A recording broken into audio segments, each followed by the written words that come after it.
Hey. Alright, we got... Now let me see here. Hang on. Oh, one sec. Let me adjust the music over here. Yeah, there we go. That's better. Yo.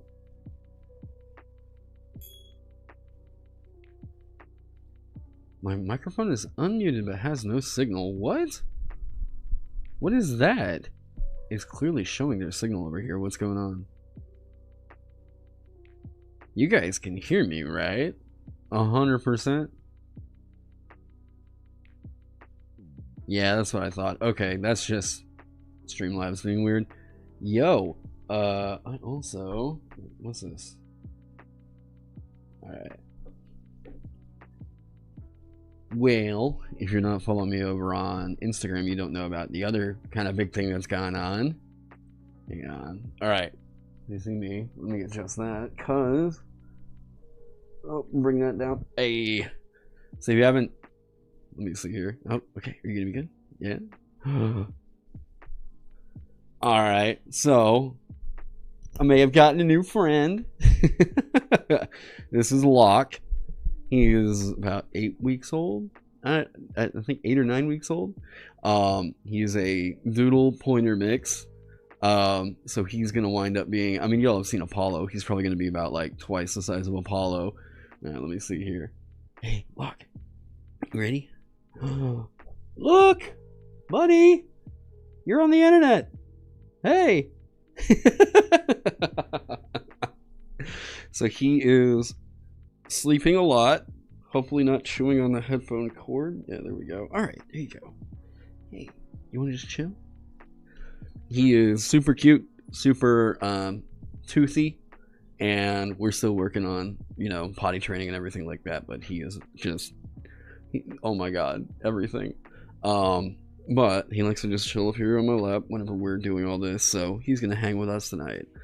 Now, yeah, chewing stage. We're working on that right now.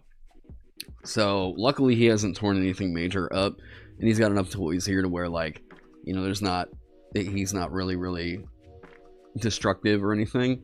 But he's responding super well to training, and like he's been great.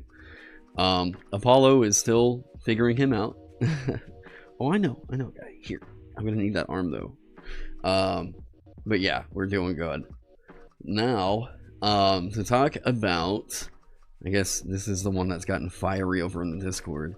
Kind of what's going on with the, I'm not potty trained. Well, you know, like, I give it a shot, but there's just something about the toilet that terrifies me. It's too loud, you know. Hi, no, I know you can't put your, oh my god. I gotta work with that arm. You gotta work with that arm, buddy. Okay. So yeah, I brought the puppy out because apparently I've pissed off a lot of people on Discord, so we're gonna ease that in with the puppy, you know. It works for all the other apology videos, I guess. So let's talk about what's going on and why this is all like why this is all kind of shaking out the way that it is. So I talked about this over in the Discord, and there is a let me see if I should probably pull up the errata doc too. I did do a very cool demo last night. I'll also talk about once I figure out where the errata doc is.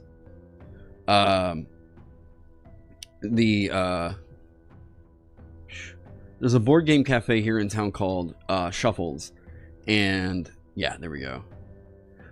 Shuffles invited me to run Vagabond at a book opening, or sorry, a book release, there we go, for Dungeon Crawler Carl. Magic City Books is a bookshop here in Tulsa, and they coordinated this all out with Shuffles, and Shuffles had me go in and just run Vagabond for basically from 5, well, I was there running the game from about 6:30 until 10:30. So there were 4 tables, and we did run with a change I'm going to be talking about on this. There we go. But it was really cool to run the system and create something that was as rapid fire as I could for like a short burst kind of beer and pretzels experience. So like that was a crawler class confirmed. That was it's a format that I really like, that I would like to kind of make a zine around, where it was like, here is a series of 20 like 2 or 3 room dungeons, where if you're going to run this for a demo, or like you want to run this to see if your friends are going to be interested, here, check this out. It's only like a 1 hour commitment to see if they even like the system, right? Or you could just say, hey, these are side quests. These are little, you want to run, here you go, right? So I'm going to be talking with some people and see if we can't do a little book of this, because I think that there's a need for something like that. I think that whenever you're demoing a game, it's too frequent that I see people do demos that are like 4 or 5 room dungeons, and it just seems to take too long and there's too much of a commitment to it, whereas like the 2 or 3 room seems to be really, really cool. You just bought the second printing and you have to get the third. Well, so here's the deal. Anybody who previously purchased either the zine or the physical print, if you want to get the discount, it all depends. I need to add in this sent out, like, okay, here's how I put it. Whenever I announced that we were going to do the third print run, the thing that we were going to fix in this was going to be me hiring, like, I've hired a professional editor. I've got Berna working on it right now. She's already gotten some notes and everything written down. So Berna's working on it. I'm taking a lot of community feedback into how we could like clarify some things, and I'm doing some utility changes to the book. Now, originally, whenever I did the discount, it was anybody who previously purchased the like anything Vagabond, as in like anything of the core rulebook. If it was a PDF or the print run, you were in on this deal. That should automatically apply to your account. Rains Michael, hey, welcome. So if you want to at this point, I'm just telling everybody, it's like this. If you decide that you want to buy the third print run and you go in and you've got a standing order with like the second print run, if you want to cancel it and then go over and redeem the third print run, we can do that. So the thing is, I looked at a bunch of different ways that we could possibly do this as an errata. And, you know, the one that keeps coming up is like the way that Pirate Board did stickers for the first print run. Well, those errata stickers, number one, they're going to take the money to print. Number two, they didn't have a huge amount of errata in that book. It was mostly changing the name of something they didn't realize was a racial slur. And so these were pretty easy to print out because the layout didn't change or anything quite like that, right? In this version, the layout is changing. And there's so many pretty big edits to it that in order for us to do like an errata sticker run, that would be just as expensive as the deal that we're offering here, you know? So like, it would be more expensive than the deal that we're offering here. So if we say, okay, look, we're replacing like your book for half off. So if some people are cool with the errata document, that's all good. Otherwise, it's $20 for this new book, right? Now that's if you're a previous supporter, so like you've gotten the PDF or something like that. Yeah, that's how this works. And I mean, just kind of the nature of it. Like, this is just kind of the nature of print stuff. And that's why this time I'm trying to get on a professional editor who doesn't have a ton of experience with RPGs to also kind of be the first time user experience look at it. And I wanted her specifically to point out, hey, whenever you're reading through the game, are there passages that are confusing that you think maybe, you know, just mark that and then let's talk about it later and see if we can't figure out a more clean wording for it, you know? So we're working on all that. There's also, we're working with Maxwell to revise some of the art. It's really just I don't think that the Hunter piece really fit the vibe of the game. So we're doing another pass at this. I would also like to do some black and white of Maxwell's kobolds in the core rulebook, because I think the design he's come up with is so cool and evocative. I'd like to show that off in the game. Other than that, we do have some of the things like, okay, the highly requested change. I'll get into the first one first. There's something I've shown off with a change to focus that I think is better for the game. Bedtime, yeah, I know, right? If I was on that schedule right now, I set that up whenever I was teaching, so like we're okay.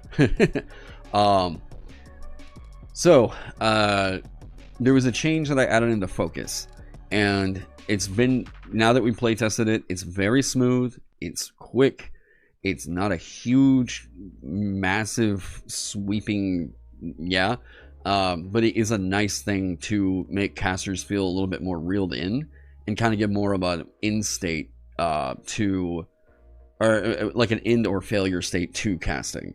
And that is that if you fail a saving throw while you are focusing by 5 or more, the focus breaks.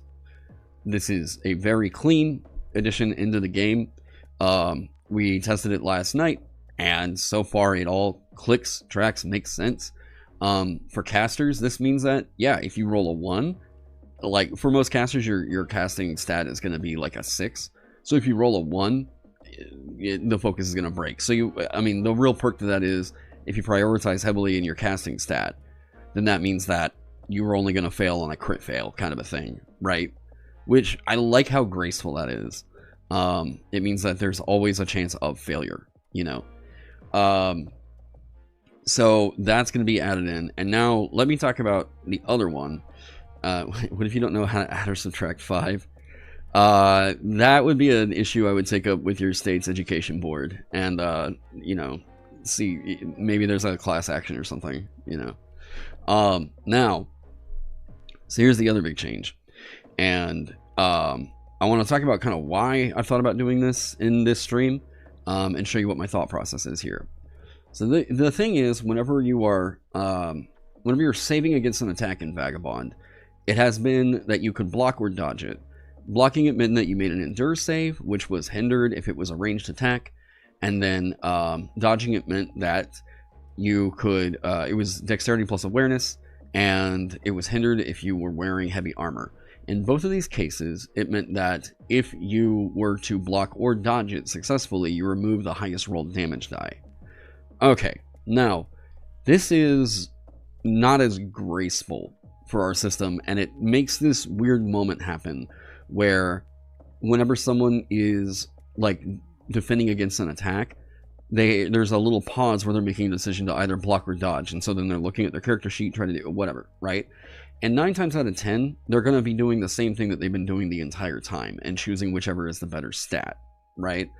The other issue with this is that might doubles up on endure. So whereas dodge is dexterity plus awareness, it's 20 minus dexterity minus awareness, right? So here, I get dexterity plus awareness in parentheses, so it's 20 minus that, right? There we go. Hey, what up, Peter? How's it going, man? So the problem with this is that block is basically the same, only you only have to invest in 1 stat. And I don't like how this worked out. I really am not a big fan of the fact that this is an aggressive stat as well as a defensive stat. I don't mind it for what it means in the kind of numbers behind, like, well, yeah, your aggression and your hit points, like, yeah, that makes a lot of sense, because that means that frontliners will be, you know, beefier. That makes sense, right? Will the PDF be updated with the print, the Wave 3 print? Yeah, the PDF is always going to be up to date, as well as the app. So we're going to make sure that the app is all totally good. And what that means is, because the app is updated, that means that people can also access this content, I mean, for free. So, now, the thing with this is I don't like what this has meant for might in the game. Might made this stat right here made frontliners very good, and they are very, very good. However, in the situation of something like sorcerer, who could dip into its hit points to up its mana and do everything like that, this has kind of resulted in a yeah, it is a super stat. This has resulted in a thing where people are just building high might sorcerers and saying fuck all of that, and I'm just gonna keep dipping into my hit points to do, like, you know, 12 d6s of damage and yada yada yada, you know. So I do like how sorcerer kind of plays like a glass cannon, except this isn't really a glass cannon, you know. This is like, it's just overperforming, and everybody kind of knows that. I think anybody who's gonna look at the sorcerer changes and goes like, that doesn't need to happen, just doesn't. I think they're upset because a build that they came up with is getting changed. I have to look at this as, do I feel like something is unhealthy for the game?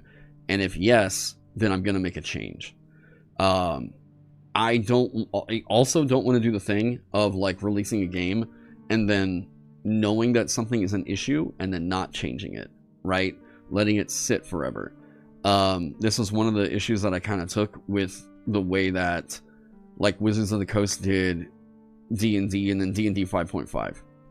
You know, they waited over 10 years to fix what were well-known issues with the game, and I don't really want to do that, and I don't want to punish people who supported me and the you know, from the get-go for supporting it. I would love to say that, like, yeah, we released a game that was, like, in my brain, absolutely perfect. I do think that this is a flaw. When it's a flaw, I'd like to address rather than let it sit, because yeah, if something gets to be known to be a problem and it just persists throughout the entire lifespan, then I don't think that, I don't know, I'm not comfortable with that. But I'm also not really comfortable with telling people, hey, we're fixing an issue, and as a result, like, you got to rebuy the game. You know, especially at full price. So that's where I'm looking at ways that I can ease that on supporters. And I want you guys to know that supporter discount, the supporter discount is like, if you even bought one copy of the game, like one copy, you can get as many copies as you would like at this $20 pre-order, right? So if you previously bought one book, but you're like, I want to get one for my whole table, and I want to make sure that this is like the oomph, like, yeah, this is solid, you could buy, I don't know, 8+ copies of the game at 50% off. It's not just buy one, get one. It's, if you previously bought one, you can get in on this third print one for 50% on any book you get. As many books as you get of the core rulebook, right? How long does the discount last? It already applies to your account. Whenever we end the pre-orders, like whenever the books are in stock, I'm trying to get a final number for what we're going to need. So, that's the thing, is I'm trying to get it, and I'm timing it around the time that we would probably print stuff and get it ready for the Kickstarter as well. I would hope to have this all done before Gen Con. So, I mean, that's going to be this big project for the summer. Spellbook is basically, well, I say done. It's going to have to get some tweaks with what we're doing to the changes to block. So here's the deal. With that decision right there with block or dodge, this was causing too many delays in play. It's an awkward interaction where, are you choosing to block or dodge? And then the guy's kind of like, well, obviously block. Like, I've said that a million times. So it's like, okay, what if it's just a reflex check? And then if the reflex check doesn't, like, go for you, then it's going to, you know, your armor's going to defend against it. The thing is, armor also keys off of might. If you have a higher might, you're going to have better armor. So why would most players not just choose to go whole hog in the might for absolutely any build and just continuously block if it's going to be the same effect? The changes that we had in there, the downside to blocking, where it was like, if it's a ranged attack, yada yada, whatever, it just wasn't enough. There's not enough to it, and I don't want to keep putting in like little arbitrations about why this should be worse instead of just removing it, you know. So if you pre-order through the Shopify, you use to buy your first print copy, it should auto apply. Yes, it should already be applied to your account. if you have your email address, because I went through, exported a CVS, or a CSV of everybody, and I mean everybody who has previously bought the core rulebook. And that could be, if you just bought it as a PDF, it applies. If you were a backer through Kickstarter or GameFound, and you redeemed the code for the PDF, it applies to your account. If you, if you redeemed a code, like, as long as we have your email address synced up over there on Shopify, this code should already automatically apply to your account on checkout. It was weird that mine didn't apply the discount and I redeemed all my stuff through Shopify. Okay, shoot me an email over at indestructoboy@gmail.com and I'll look into what's going on there. You grab 7 copies? Thank you. I decided to upgrade your basic heroes handbooks, the full handbooks from the Well, thank you. Yeah, this one is going to have some big improvements. There's going to be a lot of nice quality of life stuff to it. And I'm going through, I have compiled a lot of the editing feedback, or just a lot of the general feedback from people about, hey, what they would like to see in this change. Let me pull it up. Editing notes? Is it this? Yeah, okay. So I've compiled, and I'm still working on sorting this because me and Berna are going to go through it. When will the screens get upgraded? So the screen manufacturing is a complicated issue. So with the current... Alright. So here's where the logistics side of this becomes kind of a... Yeah. So with the way that the world currently is, with the way that tariffs and taxes and imports and everything is getting really fucky, the GM screens were not quite as in demand. I think that they are a product that people really like, but they weren't really as in demand. So the thing right now is, like, the GM screens, I would like to do a run in the future if we can lock down an American printer. Luckily, I've heard of somebody building an American printing manufacturer, like a whole printing line, and they are about an hour away from my house. And if I could, how do I put it? If I could just straight up work with them, I would, 1000%. The reason being, like, if I could, just got your email, Squirrel, thank you. If I could, let's say this. The reason why a lot of people use Chinese manufacturing is because, straight up, it's cheaper. And they still put out something that is of a good quality, right? You still have your issues, like some people saw in the print run here, where we have some books where, for some reason, it double printed a spread. Or, sorry, it double printed a signature. Like 16 pages just got double printed, and we just didn't catch it. Yeah, Peter, yep, you know what's up. So in those kinds of issues, it's complicated because now, if I want to get this fixed, especially if they're an international person, I've got to pay like another $60 to get them a fucking book. That's rough. And this is a communication that I'm now gonna have. I'm now gonna have to have with the printer over in China about, like, hey, here's this issue, yada yada yada, whatever. So while I was at Green Dragon Fest, I was talking to a guy named Chuck. Troll Lord Chuck, which Peter's brought up Troll Lord right there. So Chuck is basically like the main dude that makes decisions for Troll Lord games. And Troll Lord announced whenever there were, all the tariff things and everything like that, they were going to try to relieve a lot of these worries by opening up a print shop in Arkansas. So I live in Tulsa, Oklahoma, which means... good God, I don't know exactly where it is, but that's within 2 hours of my house. And it's going to be of the scale. I gave Chuck one of the Vagabond books, and I was like, could you guys do this? I mean, you look at it, Smithsonian, book ribbons, everything like that. Can you guys do that? And Chuck was like, oh, fuck yeah, that's the plan. And I was like, okay, man. All right, let's chat. So me and him had a couple chats about all this. And it sounds like, and I mean, I'm not speaking on behalf of Troll Lord Games, it just sounds like that is something they are currently working on getting done. And this could be a thing that happens within, I mean, I would expect if they are like making this kind of a priority thing, probably like, 2 years. And what was funny was like, we were back at the trap house. It was me, Justin Alexander, and Ben Milton all kind of talking there. I think Stephanie was there too. We were all kind of talking about this.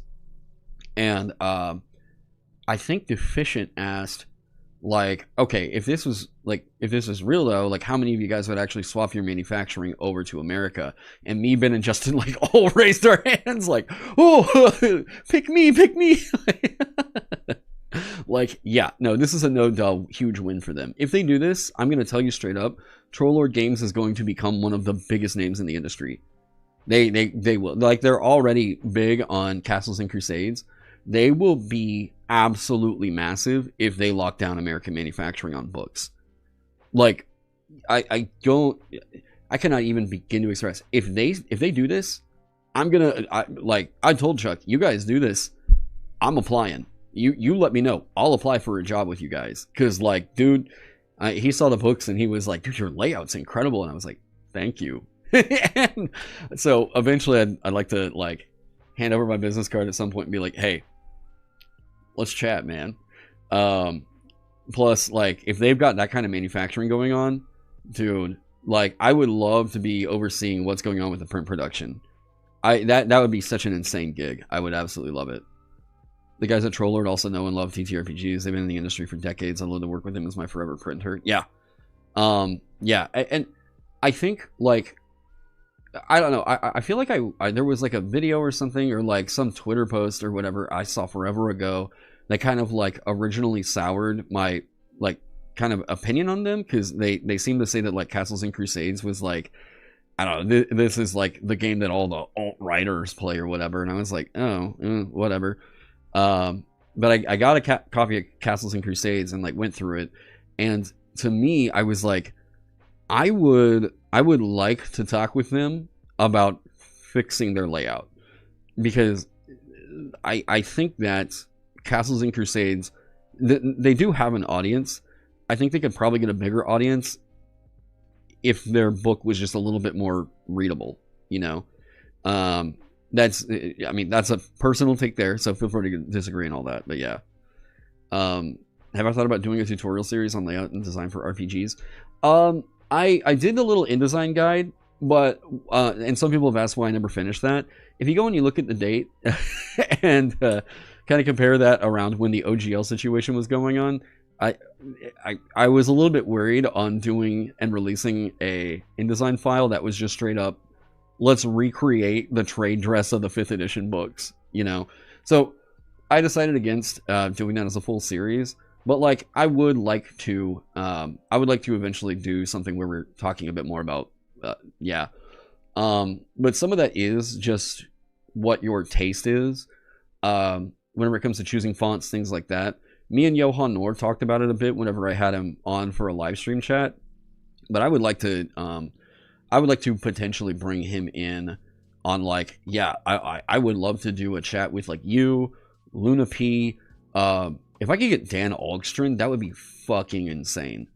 God, even like maybe, I don't know, maybe like Will Kirby or someone, to just come on and talk about like, okay, whenever we're straight up starting an InDesign file, what are we doing? What decisions are we making to do layout? The kind of problem is like, I think in the RPG industry right now, there's so many guys who were like, I did layout to copy the 5e trade dress to do, like 5th edition work on the Dungeon Masters Guild.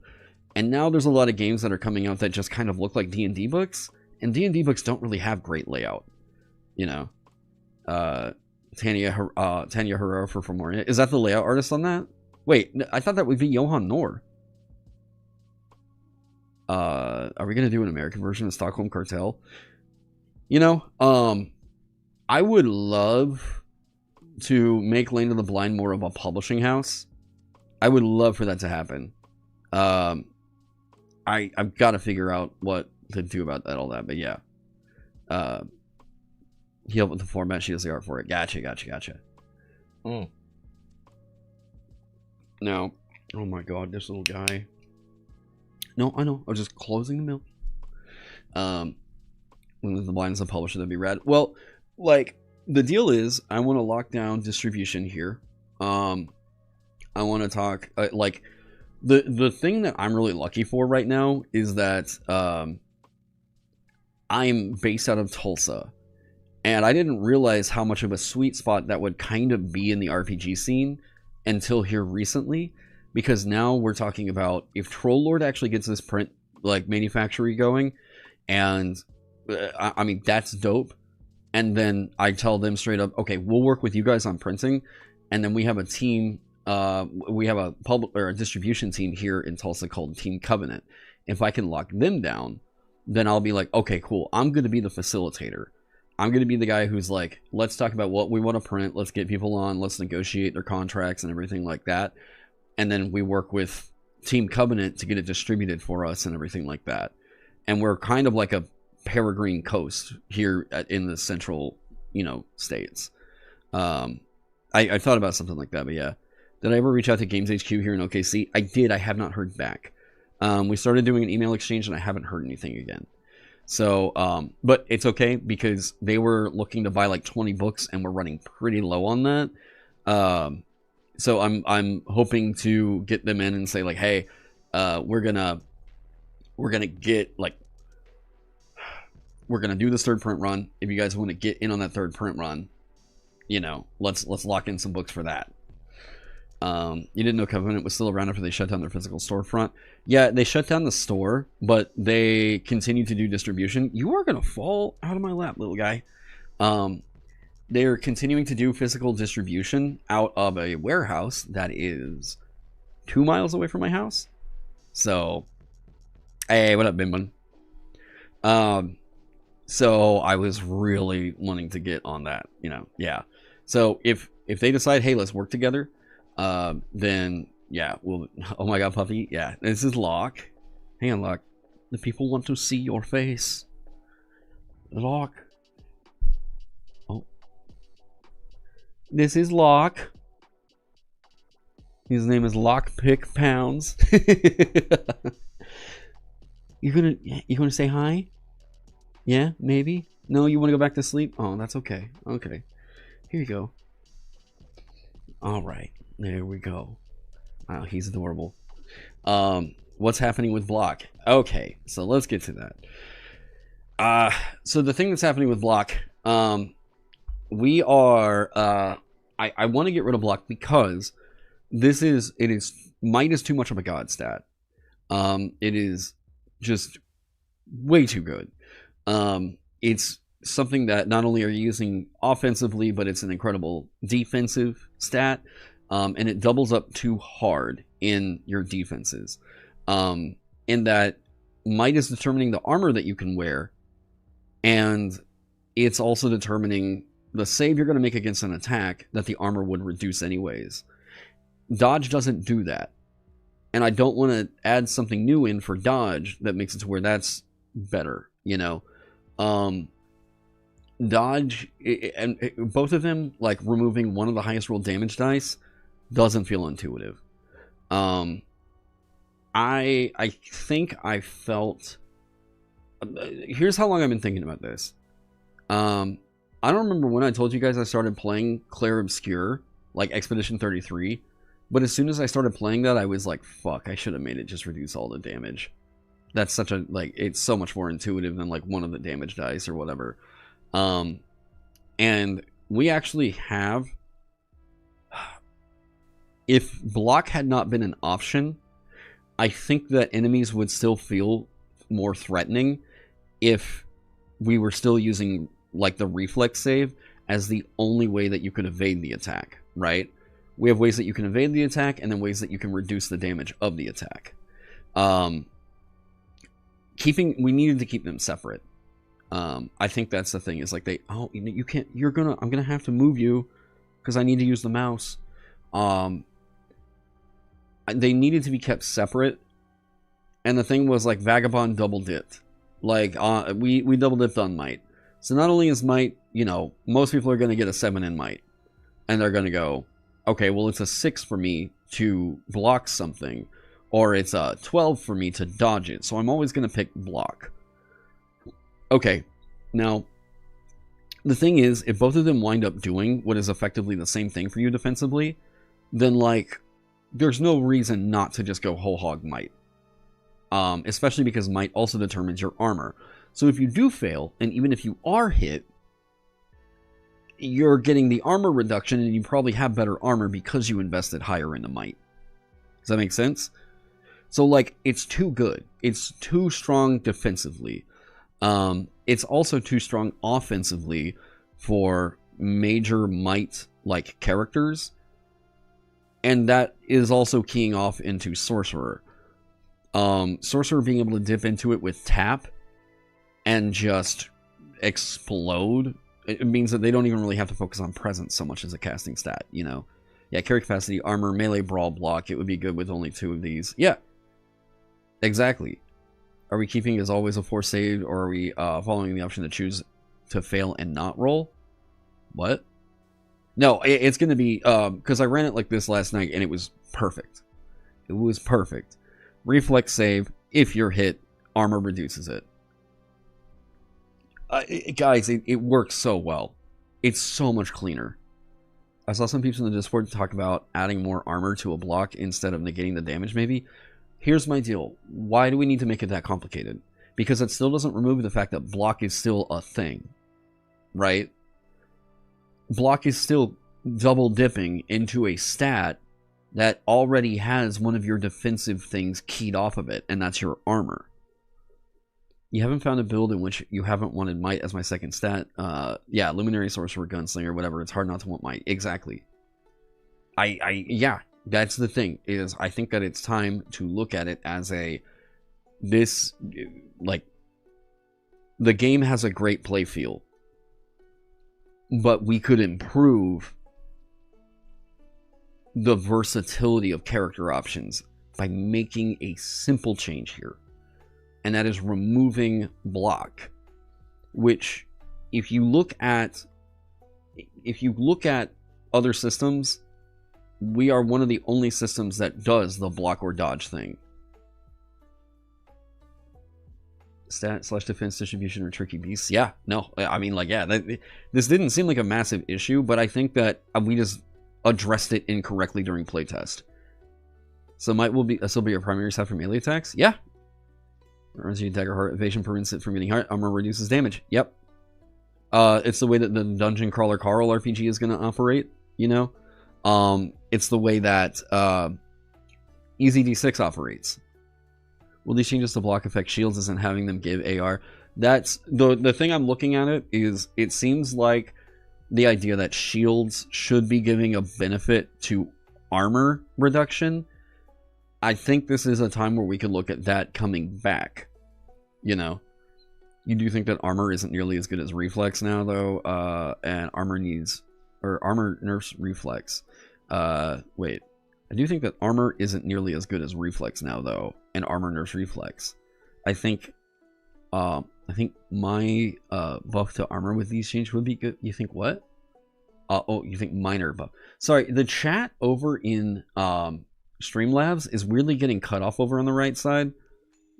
So sorry if if I misread it. Classic Vagabond the game gets better by removing something. Well, I mean, I was thinking about this like I was saying back when I was playing Clair Obscure, and the way that feels about, like, you choose to either block or, like, you parry it or dodge it feels sick. I love that vibe. I had thought about, like, the potential of, if you're gonna parry it, it would be you have to, like, make a weapon check, and then that if you pass, you get to reduce the amount of damage taken by, you know, your weapon's damage die, and if you reduce that to 0, you can make an attack. I thought that was cool, but, like, look how many... you see how many sequences lead to... if you do this, and then you do this, and then you do that. I would like for one negotiation to do one thing, you know? Armor hinders reflex saves, you mean? Yeah, the potential of like if you're wearing heavy armor that's hindered or something. Yeah, potentially. I think that it's going to make Barbarian really good. I mean, that could even be the thing that Pugilist gets, where it's like you have a +1 bonus to armor while you aren't wearing, heavy armor. Or if your base armor is less than 3, you have a +1 bonus to armor. Something like that. I don't know. Barbarian doesn't wear heavy armor. No, that's what I'm saying. It's because they don't. Like, they won't have the hinder on the reflex save. And, like, we can give them that little oomph where they have the, like, yeah, the +1 bonus to armor. Right? You wish more mechanics worked like Mesmer? Like the perk? Hang on. I'm gonna have to refresh myself on it. You can describe the reflex save as blocking. Yeah, that's the thing, right? I even thought about it as like, what if we just say you can either, like, this is a reflex check. If you want to say that you're blocking it, okay. Like, you're blocking it, If you want to say that you're dodging it, okay, cool. You're dodging it. Okay. Will dodge not fully remove damage? That's the other thing. Yes. Yes, it will. Because that is our quote-unquote armor class for this game. If you pass a check by 10 or more to cause the target to be charmed or frightened, you can also cause it to act in one of the following ways. As a minute, like, you want more of the effects of, like, if you pass it by 10 or more. Yeah. Hello, you're new. Are you the designer of Vagabond? I could go and get him real quick, but yeah. Yeah, that's me. So yeah, the idea would be that, like, the function of a reflex save, the reflex save is our version of, like, the attack roll, like, missing you, like, that's our version of armor class. His real name is John Vagabond. Yeah. So that's where I'm coming from on this, I'm just a company face. Let me go get my manager. Damn, I wish I had gone with that bit. Oh, that'd be so good.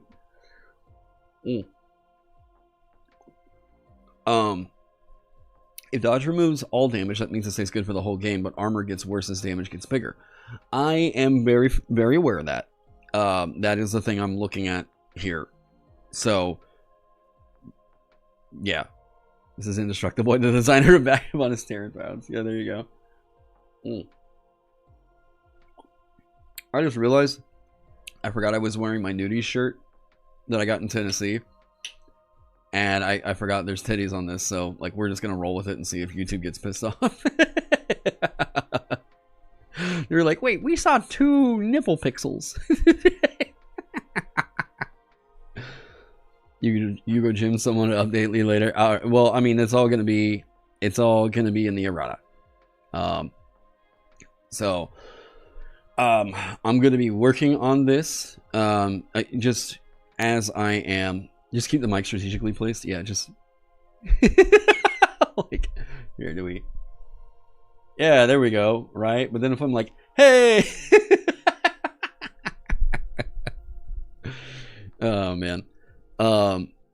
So yeah, the errata and everything will be updated. This is the kind of change, though. I think once you feel it, I think people get a perception that they're losing an option here, and it's just not really what's happening. Like, most people were always like, okay, if we're like losing something that feels like, oh well, a tactical decision was getting made that we're now losing. That's not really what's going on. Beforehand, you were losing the feeling of making the character you wanted to make because you kind of always felt like you had to pick might, Wait, so will certain perks like Protector or Perfect Parry be reworked or removed? They will be reworked. I'm trying to not fuck with as much as possible, but this is a thing that I do feel like needs to be addressed. It's like this. Let's say you have something stuck in your teeth. Alright, now, this is going to be disgusting. Well, let's say it's like Wagyu beef, and you're like, man, I do still like that flavor, but it's been stuck in my teeth for like 3 days. I like the feeling of that, but you got to know it's bad for you. That is fucking up your teeth. That has got to be doing something to increase gingivitis. Look, you got to get rid of it. All right, you got to decide to floss it. And like, this is getting rid of that chunk of food in your teeth. You know, this is, yeah, it's like, oh man, maybe we are missing that thing. That's popcorn for you. Yeah, this is the thing of like addressing something now so that it's not just a perpetual issue.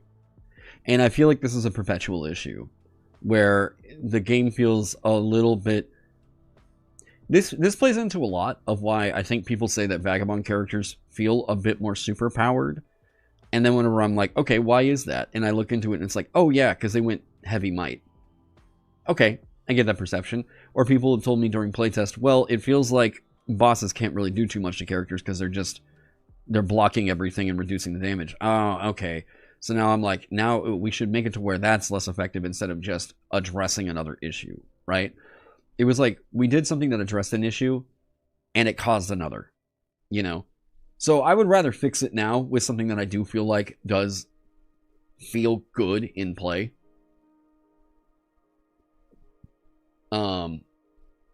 Even disregarding the balance on block / dodge decision point really slowed down the combats I've run. Yep. If I feel like if that decision had been a factor last night as I was teaching people the game, we wouldn't have been able to get through the room that like the dungeon little scenario I had planned.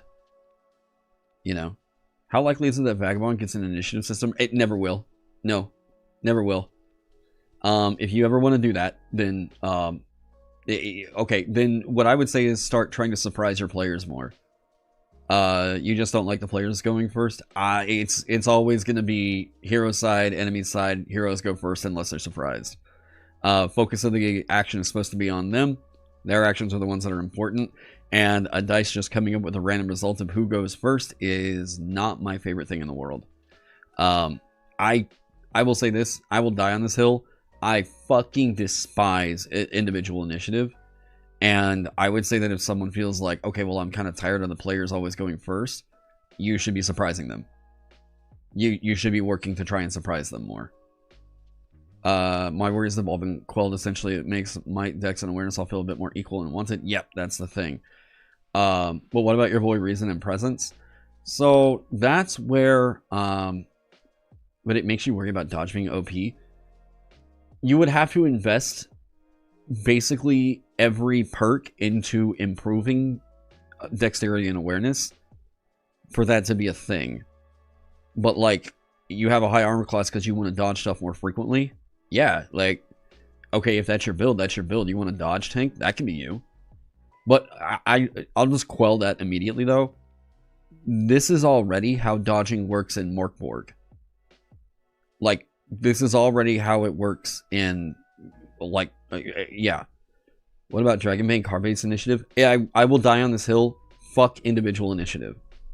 Fuck that straight to hell. I hate individual initiative. It completely disengages players from the game. I despise it. Now that I've done side-based initiative, I will never go back. Never. I don't want my time wasted. It drives me absolutely fucking crazy to do individual initiative. So question, one can Samurai get tweaks? Yes, yeah. If we're gonna make a change like removing block, yeah, we're gonna update everything. You know, it's not like we're just removing this and going, oh, well, everything else is gonna operate. No, we're gonna fix it. It's a big change, but I'd like to fix it, you know?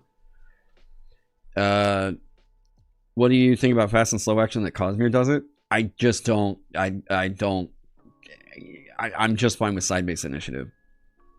I don't think it's adding anything to, you know, and here's the thing. I have friends that work on the Cosmere project, but we disagree on the kind of play feel that we'd like out of it, you know? And so it's not like I'm dogging what they made over there or anything like that. I just don't like that. I don't like the way that operates. They based a lot of Cosmere off of Shadow of the Demon Lord. And that's the way that, you know, Rob Schwab was doing that for Shadow of the Demon Lord. It is a thing to me where I think that people were trying to think of interesting ways to make the combat feel like they thought that people were really looking for the tactics of a war game, right? But in a TTRPG, it felt a little bit like, you know. I don't ever want to have to think about what person is going next and have to keep track of that behind the screen while I'm already running a bunch of other shit. Side-based initiative is awesome. As a game master, I never want to fucking do individual initiative ever again. I am... No. Just initiative as a whole, I never want to fuck with it. As a player, it's like, whatever, I guess, but I just know that the game is going to take twice as long as it needs to. You know? And, like, I'm willing to deal with that if I'm, like, playing with friends or whatever, but if I'm running a game, I never want to run individual initiative. Closest I get to it is, there were some people last night who were saying that because it was strangers at the table and they were trying to be polite, they kind of felt like jumping in was rude. And so I was like, okay, so we can just go around the table. We can just go clockwise from the game master, and then once it gets back to me, I'm running all the monsters and everything. And they preferred that, which is why we have it as an optional rule. I actually, what's funny, the person I actually think for that getting added to Vagabond is Pointy Hat. Pointy Hat took a look at the game, and he was like, this is one thing that I am not a big fan of, is it feels like some people would take control of this in a way that certain people would not feel great on. So I decided to just to add this as a variant, but I think eventually once players get comfortable with it, they're cool with, okay, well, I'm gonna jump in and do this now, or set up this combo or whatever. Yeah, even when you do your 5e games, I do side initiative. Yeah, and like, yeah, does it make some features like not as great? Yeah, sure, but like individual initiative is so goddamn dog water. I can't do it. I would say that if they're going to do like a D&D 6e, which, like, come on, they're going to do that. Whenever they do D&D 6th edition, I think one of the big changes you're going to see is that they're going to turn it into side-based initiative. Everybody fucking despises individual initiative, and now enough people in the industry have played games like Morkborg where they're like, oh, yeah, this fixes way too many issues. Yeah, you like how players can team up better with side-based? Yeah, it simplifies things like mounts. It means running mass warfare is super fucking easy. You know, if you're not having to think, like, if you are doing the groups and the little factions that are, you know, yeah. 6e is just going to be them selling individual classes and feats. I have no idea what they're doing, but I will say if they decide to do a D&D 6e, whatever that looks like in the future, I will say that I think that side-based initiative is most likely going to be a thing. Guys, the OSR has had way too big of an impact right now, and this is one of the big things that's very popular in the OSR is side-based initiative. You can see how Antonio would say that. I never have encountered that scenario, but it could definitely happen. Yeah, he was saying that it was more a thing he felt like with running tables in like specifically LGBTQ like tables, and that it felt like kind of speaking up was almost a thing of like I don't know, I seem like I'm coming across as like an asshole, and I'm going to stick to the back and just sort of like, I'm going to wait until I'm kind of told when it's my turn, you know? But I was like, I think that's just less an LGBTQ thing and more of an introvert, like you were saying in chat thing, you know? But, yeah.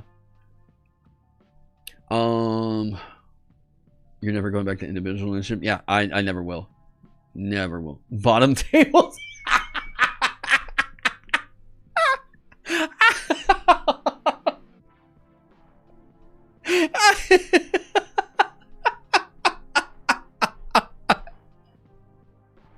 Holy shit, that was good. Yeah, look, if you're gonna come play my game, you gotta be a top, alright? Holy fuck, that's funny. Oh my god. Yeah, maybe I'll ask him that. I'll be like, hey, you ever think about like throwing a top in at your table instead of like only playing with bottoms? Like, god damn it, that was good. Holy shit, Spluff. The newest content book for D&D has like 5 things and all of them are horribly balanced. I look, I'm gonna say that like I sympathize in a way with the designers, and like, hey, it always seemed like it always kind of seems like, you know, working on D&D, it seems like a dream job, right? Like you add this to your accolades and it's like, holy shit, you're one of the big guys, right? I want to work on designing on Magic the Gathering. That means I'm like one of the big game designers in the industry and everything like that. But like taking a gig at Wizards of the Coast right now, especially when like their C-suites have just proven to fucking despise everyone below them, is, guys, we gotta let the company burn. And the only way that the company's gonna burn is if people stop taking those fucking underpaying gigs at Wizards of the Coast. I'll tell you right now, whenever they told me the offer about a game design position with them, guys, it was for $65,000 a year in Renton. Like moving to the Seattle area for $65,000 a year. Now, here in Tulsa, $65,000 is pretty good. That gets you a long fucking way. That's a pretty cush gig. 65K in Seattle. I want to tell you right now, I was talking to Jake House because he lives in Portland. Yeah, it was a gig that did require moving there. Yeah, and this was this was like as the pandemic was kind of kicking up. But yeah, that was a part of it, was you were understood that you were going to move to Renton. Yeah. 65K here in Oklahoma. I want to tell you guys something. Living in Oklahoma, I wouldn't suggest moving here with like children unless you could put them in private school. Because the education system here is kind of fucked unless you go to like a nicer district like Union, Broken Arrow, Jinx, Bixby, something like that. As a Tulsa Public Schools former teacher, don't put your kids in Tulsa Public Schools at this moment.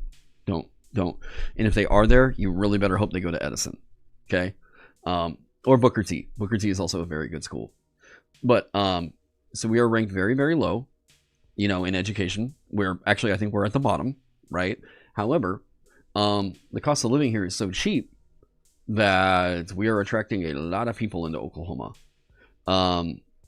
Just to let you guys know, I want to see a guess here, because I've talked with some people about this in the past, and whenever I told this to Jake House at Green Dragon Fest, he was like, "What the fuck? Yeah, I would never move either." I want you all to guess how much my rent is where I currently live. I live in a 2-bedroom, 1-bathroom house that is 850 square feet. It's not a lot of space, but I'm in a really great spot in Midtown Tulsa. Okay, I want to let's see, how much do y'all think my rent is?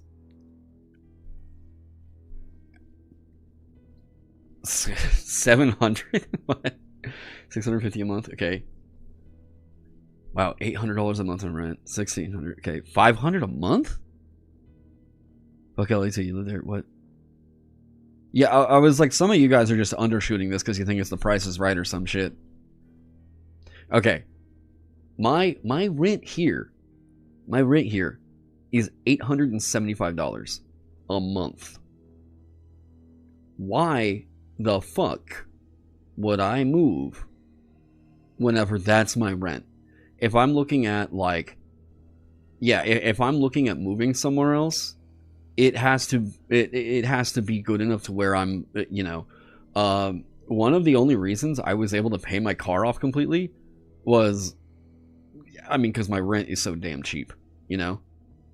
Yeah, living alone in 1 bedroom, yeah. No, it's 2 bedrooms. I'm currently in the 2nd bedroom. This is my studio, right? My bedroom is all the way back there. But, yeah, I got a garage, kitchen, full-on kitchen, big backyard, actually. But yeah, $875. Oh, hi. Oh, my God. Hi. You wish you could get a 1-bedroom apartment for that. Yeah, I'm telling you. Yeah. So that's the thing, is the trees scream at you in Oklahoma, though, so there is that. Well, so living here, I would love to take remote work. You lived in a Midtown Tulsa home in 2018. It's a nice area, even before the Riverside Park was built. Yeah, Like, dude, I love it here in Midtown. We are a cultural fucking mecca in Oklahoma. I am so close to so much goddamn good food, so many great little venues for concerts and shit. Yeah, man, like, I love it here. You know, there's gonna have to be something really. I thought that Denver was like the dream, and I'm like, man, honestly, it's nice, but goddamn, nothing really beats this spot. You know, your shared housing in uni was more expensive than that. Yeah. Now, God, I have. So. Oh, the only reason I'm even thinking about moving right now, although you feel like you're getting screwed in Claremore, although I have seen that Claremore has gotten very cheap. At least it seemed cheap to buy a house there. I don't know about renting. Yeah. You don't want to move into an endless urban sprawl surrounded by deserts like where I am? I mean, it's got to be cool, you know? Car-based initiative? Never. Nope. Sides. Forever. Forever. I am telling you, once you just embrace the idea that, like, initiative doesn't need to be important, and it's just, there they go, we go, you're gonna enjoy running games so much more. You remember coming down to OKC right around when you guys legalized tattoo shops, and I thought it was funny there was a tattoo shop on like every corner. Yeah, and they all got replaced by dispensaries now. So yeah, and now our governor is trying to make weed illegal again, despite the fact that we democratically voted for it, like, in favor in, like, what, 2018? Like, we voted in favor of medical marijuana, and it was so overwhelmingly popular that now they're like, oh, you know, maybe the people made a mistake. I'm like, you fuck ass, get out of here. He's just trying to tear the house down on his way out. But, alright, so, anyways, yeah, tattoos were illegal. Yeah, they used to be illegal in Oklahoma, back whenever I was a kid. Yeah. Old Glory energy drink slap, though. Is that an Oklahoma brand? Not totally sure. Okay, so I want to go through some of the feedback and talk about, like, kind of what people have said and what we're kind of doing to address it. And I also think it would be good to show you guys a bit of where this came from, you know? Free book if you get a Vagabond tattoo. If you do. Oh, later, Peter. Thanks for stopping by. Hey, by the way, I wanted to say, actually, sorry, because I didn't know that your Kickstarter campaign was going on, or else I would have shouted you out, my guy. Yeah, I was talking to Stephanie about it at Green Dragon Fest, and I was like, oh, fuck, wait, he already launched it? So, that's my bad, but I would love to get I'm gonna pick up a copy of Tales from Elsewhere. But, yeah, I just wanted to let you know, like, apologize, like, dude, I would have given you a shout out, I just didn't know that it was going on. I've been fucking insane on trying to fulfill all this shit, but, yeah, man, if you want to chat sometime, just, you know where to find me. You would totally get a Lane of the Blind logo. I've been looking at doing that, although I am, initiative and option rules. No, I'm not doing it. we have the clock. We go clockwise if it bothers you. Oh yeah, I have a couple tattoo appointments coming up. So yeah. Stephanie's the best, and it's a good brother. Honestly, you guys and transparency about publishing Vagabond was incredibly helpful. Oh shit, I appreciate it. Yeah, well, I want to check it out. So if you're gonna be at Gen Con, let's swap little game sessions. Oh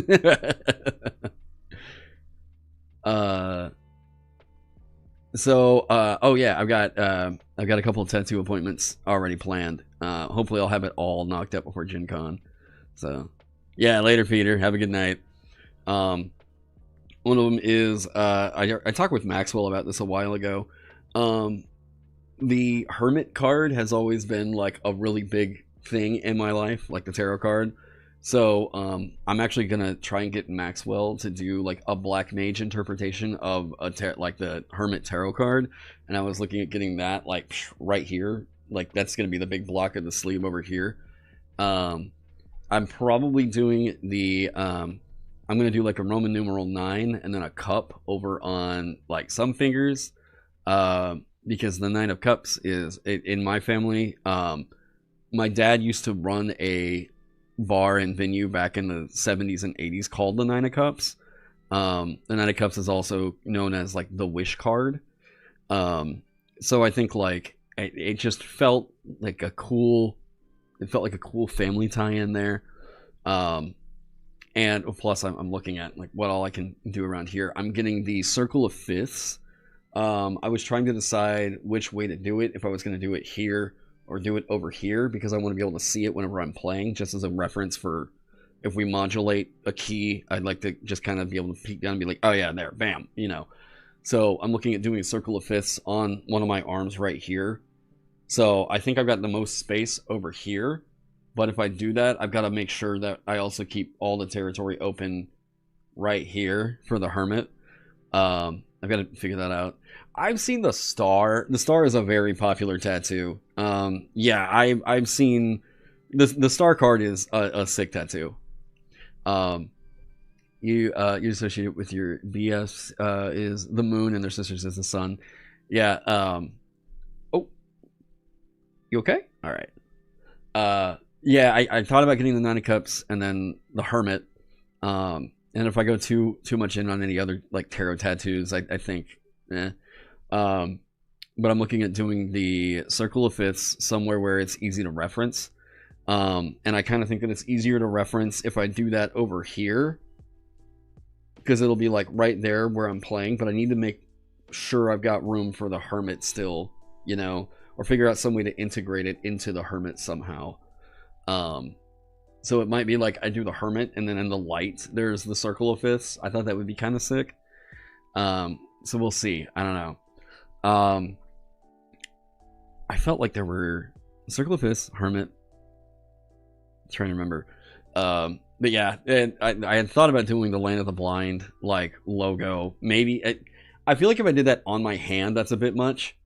I don't know. I thought maybe that could be sick, like over here. Or even like it's tied into the tattoo or into the eye patch, so like right here. I don't know. I thought about it. Although I did see that fucking Macbeth is doing flashes now.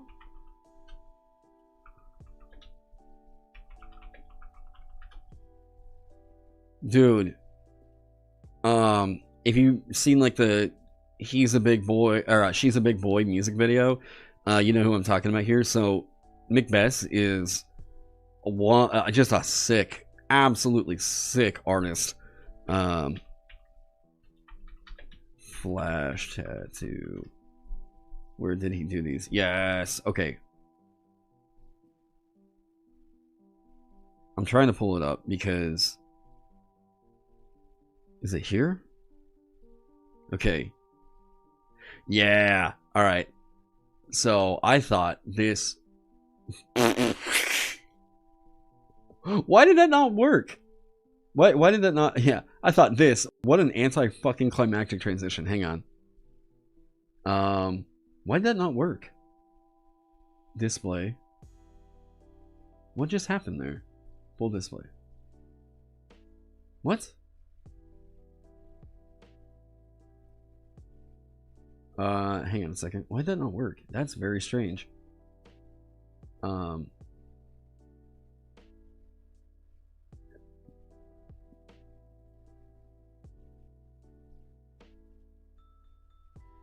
Display capture. What? Display. Now do the... There we go. There we go. Dude, that was... okay, I don't know why I did that. Alright. So, where are the... They got... Okay, mystery items, prints, accessories, blog, look at... Okay. Hang on. Alright, so Macbeth does... Let's see here. So, like, this is his style. And he does flashes. So... He's apparently going to have a flash available. Yeah, like that sheet right there. I would love to find something in the Flash that he does where but the thing is, I think that they only allow the Flashes at this one specific store in Berlin. So, like, it would have to be a fucking trip to Germany to get a fucking McVez tattoo. Oh, God, no, they're so fucking sick. I love the look, the, like, kind of rubber hose, you know, old school Disney cartoon, but they're, like, just kind of, I don't know, there's such a cool mix here. Are we gonna move? Oh, there we go. I love this doorway. I love the doorway and the stairs. I think that that's pretty sick. I don't know. I've got to figure this out. But it would be super dope to see. I love his ghost. The frog is funny. The ghosts are so fucking cool. The Reaper look is sick. But yeah. I don't know. We'll see. I am looking at doing more tattoos here coming up. So yeah. But anyways, so let's start talking about the feedback notes that I've gotten so far. I'm still organizing these, so sorry if they feel a bit like scattered. But the ones I'll talk about the ones that I've immediately crossed out, so that you guys know, like, hey, that's getting addressed. Let's go over here. Boom, boom. All right.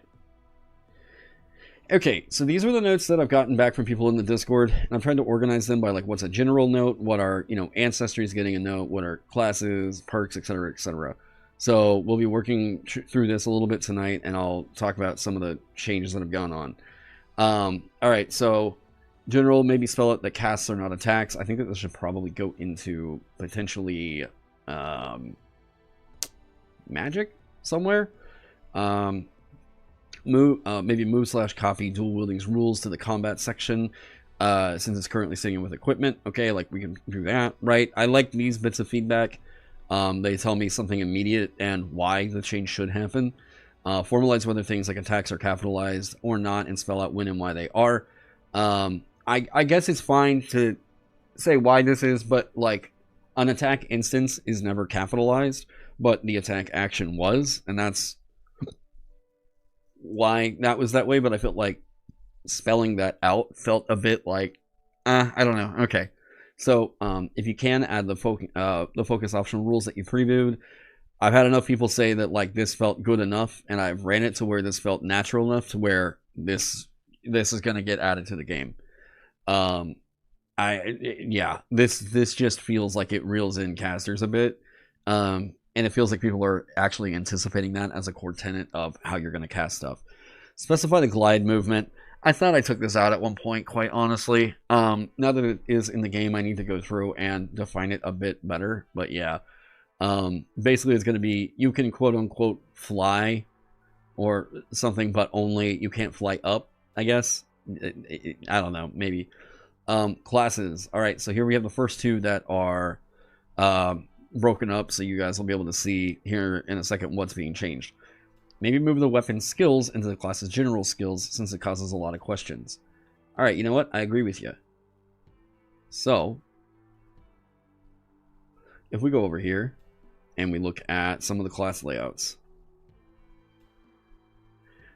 you will see the training subheader has been removed, and it is now just a part of the playing that class, right? Can someone in the chat mention what the focus is? I mean, I could tell you if you want me to, or do you specifically want to hear it from chat? If you fail a check by 5 or more, the focus breaks. Or sorry, if you fail a saving throw by 5 or more, the focus breaks. It already broke if it was an unwilling creature, and, like, you weren't able to maintain it on the following check. But yeah, you didn't want to interrupt. You're good. You thought it was always like that? Nah. So we're combining weapons are going to be a part of your training. This is a layout thing. So this gives you what your training is, everything like that. It is in the class loadout right up here. You remember being super confused with the weapon skills being separate when you first started? Yeah, so they're up in here. So That's been changed and addressed. Sorcerer tap is too strong since everyone wants high might anyways. So whenever I'm talking about the changes why we're making the block, it's because we keep getting feedback like this. And I like people to continue to give me feedback like this. And if the reason you feel like I shouldn't be giving a piece of feedback because he might nerf my character, don't think that, okay? The game gets made better whenever I understand how people feel about certain things. And this was the thing with block. I could not understand what people were frustrated about with this getting pulled from a mechanic standpoint, right? However, tap, I would say straight up, I kind of already knew this. You don't need it. No. William Knox, you bought the PDF a few weeks ago. No, it will automatically update. It will automatically update with these changes. You do not need to rebuy the PDF. I want to make sure that's very, very clear. You don't need to rebuy it. You will get a download link emailed to you whenever we update the PDF. So, Sorcerer tap is too strong since everyone wants high might anyways. Yeah, there's been so many comments that ends via Sorcerer's mana dump. Yeah. 7 might is like plus 80 mana over any other caster or a 3 might sorcerer. Okay, so I agree with this. I think I even said whenever we were like first running, oh my god, you cute. Oh. I said this whenever we were doing playtests and everything that like, yeah, I legitimately think sorcerer is the best class in the game. I think that Bard is very good. I think that there were a lot of classes that were doing stuff that felt very unconventional and they had really good play feel. Sorcerer had fan-fucking-tastic playfeel, and I was a bit worried to change that because it just felt... It felt like we had nailed the concept so hard that I was a little bit worried that by removing something, it felt meh. So, I'm glad to say that tap has been nerfed. We are also kind of nerfing block, which is not really a... total direct nerf to this. Was a puff in your lap this entire time? Oh, yeah. He's passed out. Hang on. Yeah, Locke is... Can I... Oh, wait. He's just passed out. He's just chilling. Yeah. He's just hanging out. Dude, puppies are so awesome. Yeah, he's just crashed. Usually we hit about like 8 o'clock and he is... Oh, hi. Hi. Oh. So, tap has gotten nerfed. There was already the nerf to block, which has made this... You're not as strong defensively anymore. Okay. And with tap, we also did a direct nerf to the feature. And there was a slight nerf to Sorcerer's Capstone. Tap. So you gain the meta magic perk, and you can spend your hit points as mana, which also reduces your max hit points by the same amount until you rest.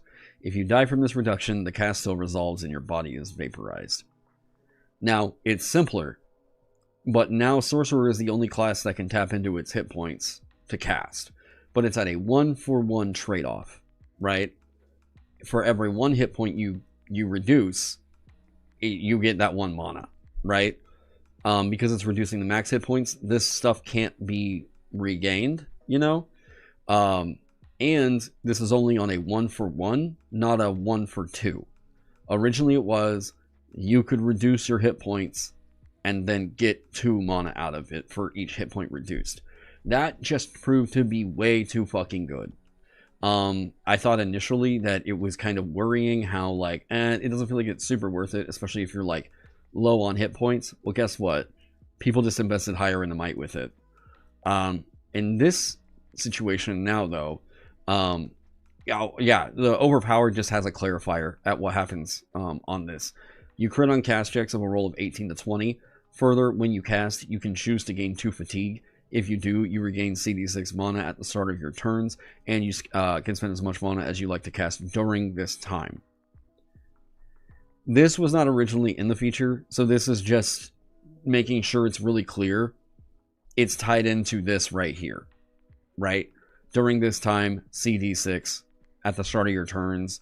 Whenever the countdown die runs out, this feature is over, right? when is the third print run coming out? As soon as I get stuff back from the editor. So Berna is currently working on cleaning that up right now. And as soon as I incorporate the change of the removing a block, then we're looking at getting it over to the printer. And then whenever those books are in hand, hopefully fulfilling that all around the same time we fulfill the Kickstarter as well. I'm hoping to probably get the Kickstarter up here within about a month. I was trying to, I was doing just a bit of like, hey, good will here to avoid the Deathbringer Kickstarter. I didn't want to make anything kind of conflict with PDM stuff. I mean, PDM's a friend, and I always kind of feel like that's there's a little bit of awkwardness that happens whenever you're like, hey, I'm running my Kickstarter that month too, and both of you guys are kind of looking at each other like, yeah, but I want their money too. You know. So I was like, look, I'm gonna time it away from the Deathbringer Kickstarter. I had planned on doing it originally in May, like this month, but then they were going to do the Deathbringer Kickstarter in May, and now that they've moved it to July, I'm looking at a June Kickstarter for the Spellbook stuff. So once we do Spellbook, I'm thinking that most likely we're going to put in the print order probably at the end of this month, and we're also getting new artwork. So yeah. Wait till the fans see next paycheck to steal as well. Well, you know, I mean, that's the reason why we did the following as early as we did. I opened it up to where like, hey, yeah, heads up, here's, yeah, Block is leaving. Yes, Block has proved to be way too good. People are talking about how they kind of feel as though they always have to build a high might character, or at least prioritize it somewhat. And because of this one thing, characters in Vagabond feel a little bit too superpowered. Just by changing this already, dude, tension was on the fucking, like, oh man. Last night running the game felt so fucking good. Of a, like, we're not having to renegotiate whether or not you're doing a block or a, you know, a dodge or anything like that. We don't worry about just removing a damage die or anything. It's all or nothing, you know. It felt so much better. Yeah. You're gonna get all my players to turn my NPCs into drones with that age spell, though. I really do love how that spell plays out. Oh. Okay. There's 50 of y'all in here. How many people would be interested in... So, I'm looking at kind of opening this up because it would be a good excuse for me to get familiar with Foundry a bit more and running Vagabond over there. I'm looking at doing some games, and I think I'm going to start with Willoughby Hall. So if you're interested in playing a game and, hey, playtesting this stuff out, you want to playtest some of the stuff that's in Spellbook, I can open this up to where, hey, we'll get some kind of a sign up going. Here's the trick with this, though. When and where. Yeah, so here's the trick with this. Here's the trick. I have opened this up in the past, and this has had some situations where people are like all in on it and everything, and then it's time to play and they don't show up. So this has got to be a thing where it's understood, like, hey, if you reserve a spot, you're reserving a spot. I don't want to have to charge for it. But if we have a situation come up where it's like, okay, some people reserve this time. I was like, I basically reserved 3 hours to, you know, do this or whatever, and these people didn't show up. You're wasting my time at that point. So that's the kind of thing of like, I don't want to lose time away from designing more shit for the game or like adventure writing or whatever, but I do need to get some playtest info and, like, you know, entertain people. It's fun, you know. So I want to make sure that if it's a thing that I open up, that people do actually get on board. And the thing I would say is, like, if you don't show up and you reserved a spot, you can't. I've got to put your username down as like they're not going to be in future playtests. Yeah, I can't. Yeah. Will Runekeeper be a part of the playtest? Yes, that's the intent. Maybe have the waitlist as a backup for the first picks that don't show up. I mean, that could be a thing, sure. But yeah. You're also done running games for it? Hell yeah. So long as this shit doesn't conflict with your job, you're down. So the thing for me is like I am actually pretty open on time until SoonerCon. Let me open this up because I know that there's some Oklahoma peeps that are in here right now. So for those of you, if you wanted to meet, I do have a booth that will be at SoonerCon this year. Let me see here. Have they actually said? Wait, the voice actress for fucking Reze is going to be this thing? Wait, what? There's amazing digital circus people at this? I didn't actually know this. This is genuine. I'm not like trying to promote the fucking con here like this, but I'm just saying I didn't know that this is a thing. Hang on. I am going to be at SoonerCon. We do have a booth, and I just fucking saw the lineup of voice actors and stuff they're bringing in. Like, yeah, Phil Lamar is going to be there. What the shit? Some of the Sailor Moon cast? And like fucking Kinger's voice actor? What the fuck? This is cool. Okay. I don't know a lot of the comic book guys, so yeah. It is a real convention, yeah. It's in Norman, at where OU is. I'm sure the amazing digital circus casts are going to be everywhere. The latest episode coming out soon. Yeah, the last episode coming out is going to be fucking wild. What convention is this? This is SoonerCon. This is in Norman, Oklahoma. And this is like what I have been told, because I did TokenCon. And the thing I was not really aware of going into it that I really should have gotten more info on, I'm happy that I did it because now I know how to negotiate some of this shit out with some of the convention runners and everything and what to look out for. But the thing I was not aware of was just how heavy of a board game con that was. You know, that was a very, we just didn't really have, we didn't perform as well as I thought we were going to.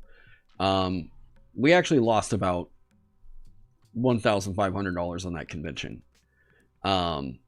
So, you know, that, yeah. Speaking of CKMS. CKMS.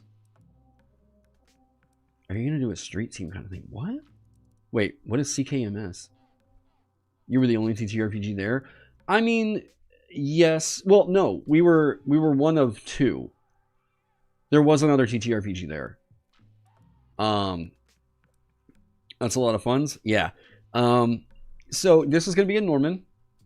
And I have clarified some things based off of what we ran into with that convention to where now kind of going into it, people have seen what our booth looks like whenever we show up. And I've had conventions reach out and be like, how do we get you in our vendor hall? So, wait, I know you made some Shadowdark tunes. Will you ever make some funkier Vagabond synth sometime? Once I get some more projects off my hands, yes, it will be a thing of I'm going to be making more music presence on YouTube. Yeah. So some of the things I learned from like running the booth and everything, I'm going to carry that over and to hopefully learn a bit from that over into SoonerCon. And the thing I've been told pretty consistently is that SoonerCon has a heavy TTRPG presence.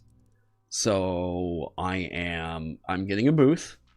I say I'm getting a booth. I've already got a booth. And I'm trying to look for anything that shows like, can I see pictures of SoonerCon? Does anybody have like a picture?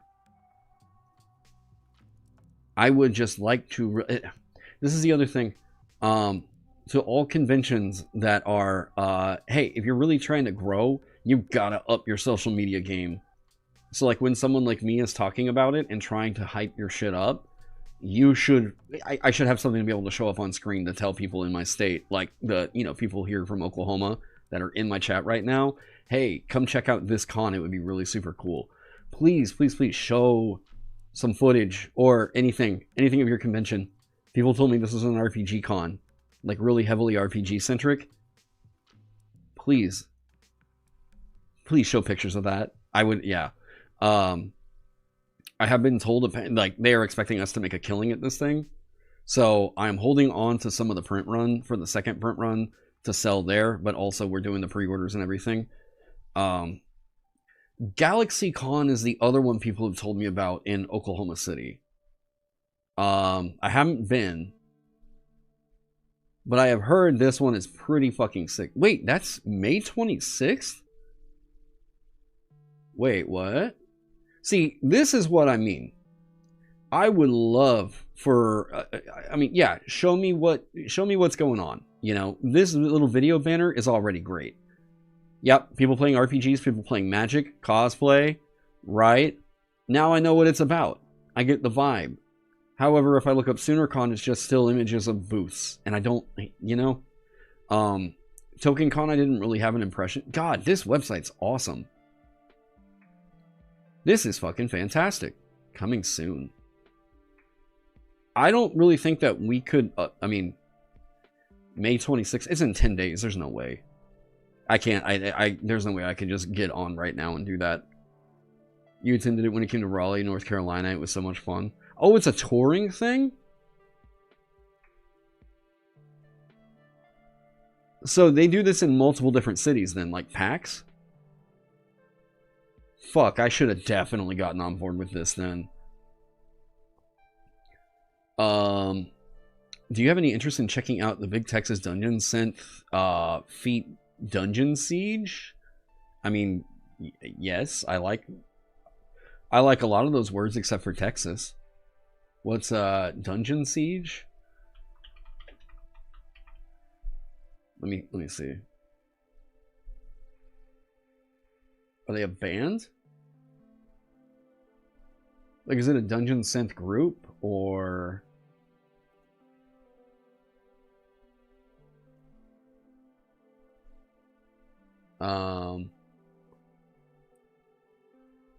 I'm seeing a lot of things for Dungeon Siege.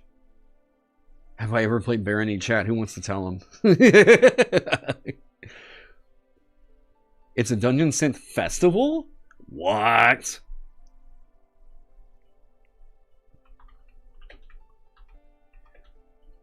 What? What? Excuse me, what?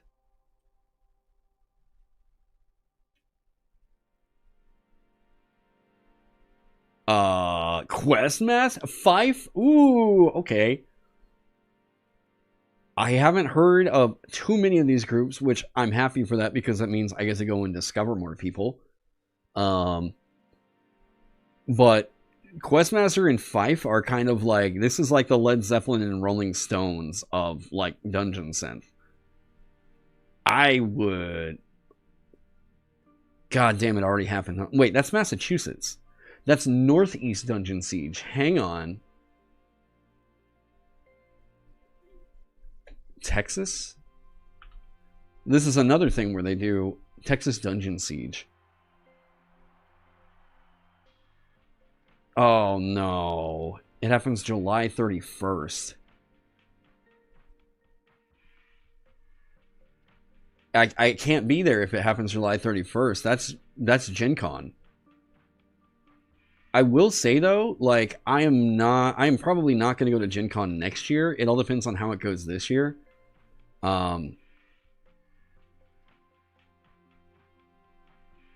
Dude, I would be super down to go to this.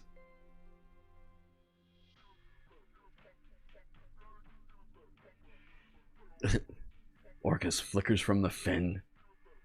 Sirga, Skullbasher, Fife. I love it. Yes, I want to go to a festival where like this is one of the headliners. Let me just see some little weirdo in a hood with like fucking metal makeup on. Yes, yeah, I want to be there. That's a fucking good vibe, my guy. Yeah, sick. I would love to check this out, but it needs to be on a different date. Yeah, that guy fucks, yeah. He's not a jerker, he's a fucker. I would 1000% be down to do that. Am I going to Gen Con with a booth? No, fuck no. Yeah, I'm just going as an attendee. I'm gonna be on 2 panels. But yeah, I'm gonna be on Deficient Masters, like D&D, but actually again. And Lurking Fears is setting me up with a hotel room, so I don't have to freak out about the Airbnb bullshit again. But I will definitely go check out GalaxyCon. 10 days. How much is it for a badge? How do I get a badge? Wait, press? Can I get a press pass? Shit. They just closed out press passes. Damn.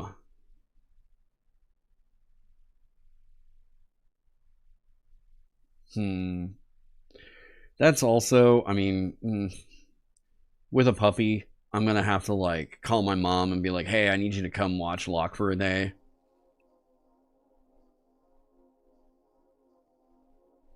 Event hours. Whoa, this goes until 1 o'clock in the morning? Wait, what? SoonerCon had lots of cosplay last year from what you saw. Game Room was okay. Well, we're going to see, because I keep getting told by multiple people that SoonerCon is a TTRPG heavy event. So we're going to see how it goes. I was down to throw in $1,000 and be like, let's see what happens.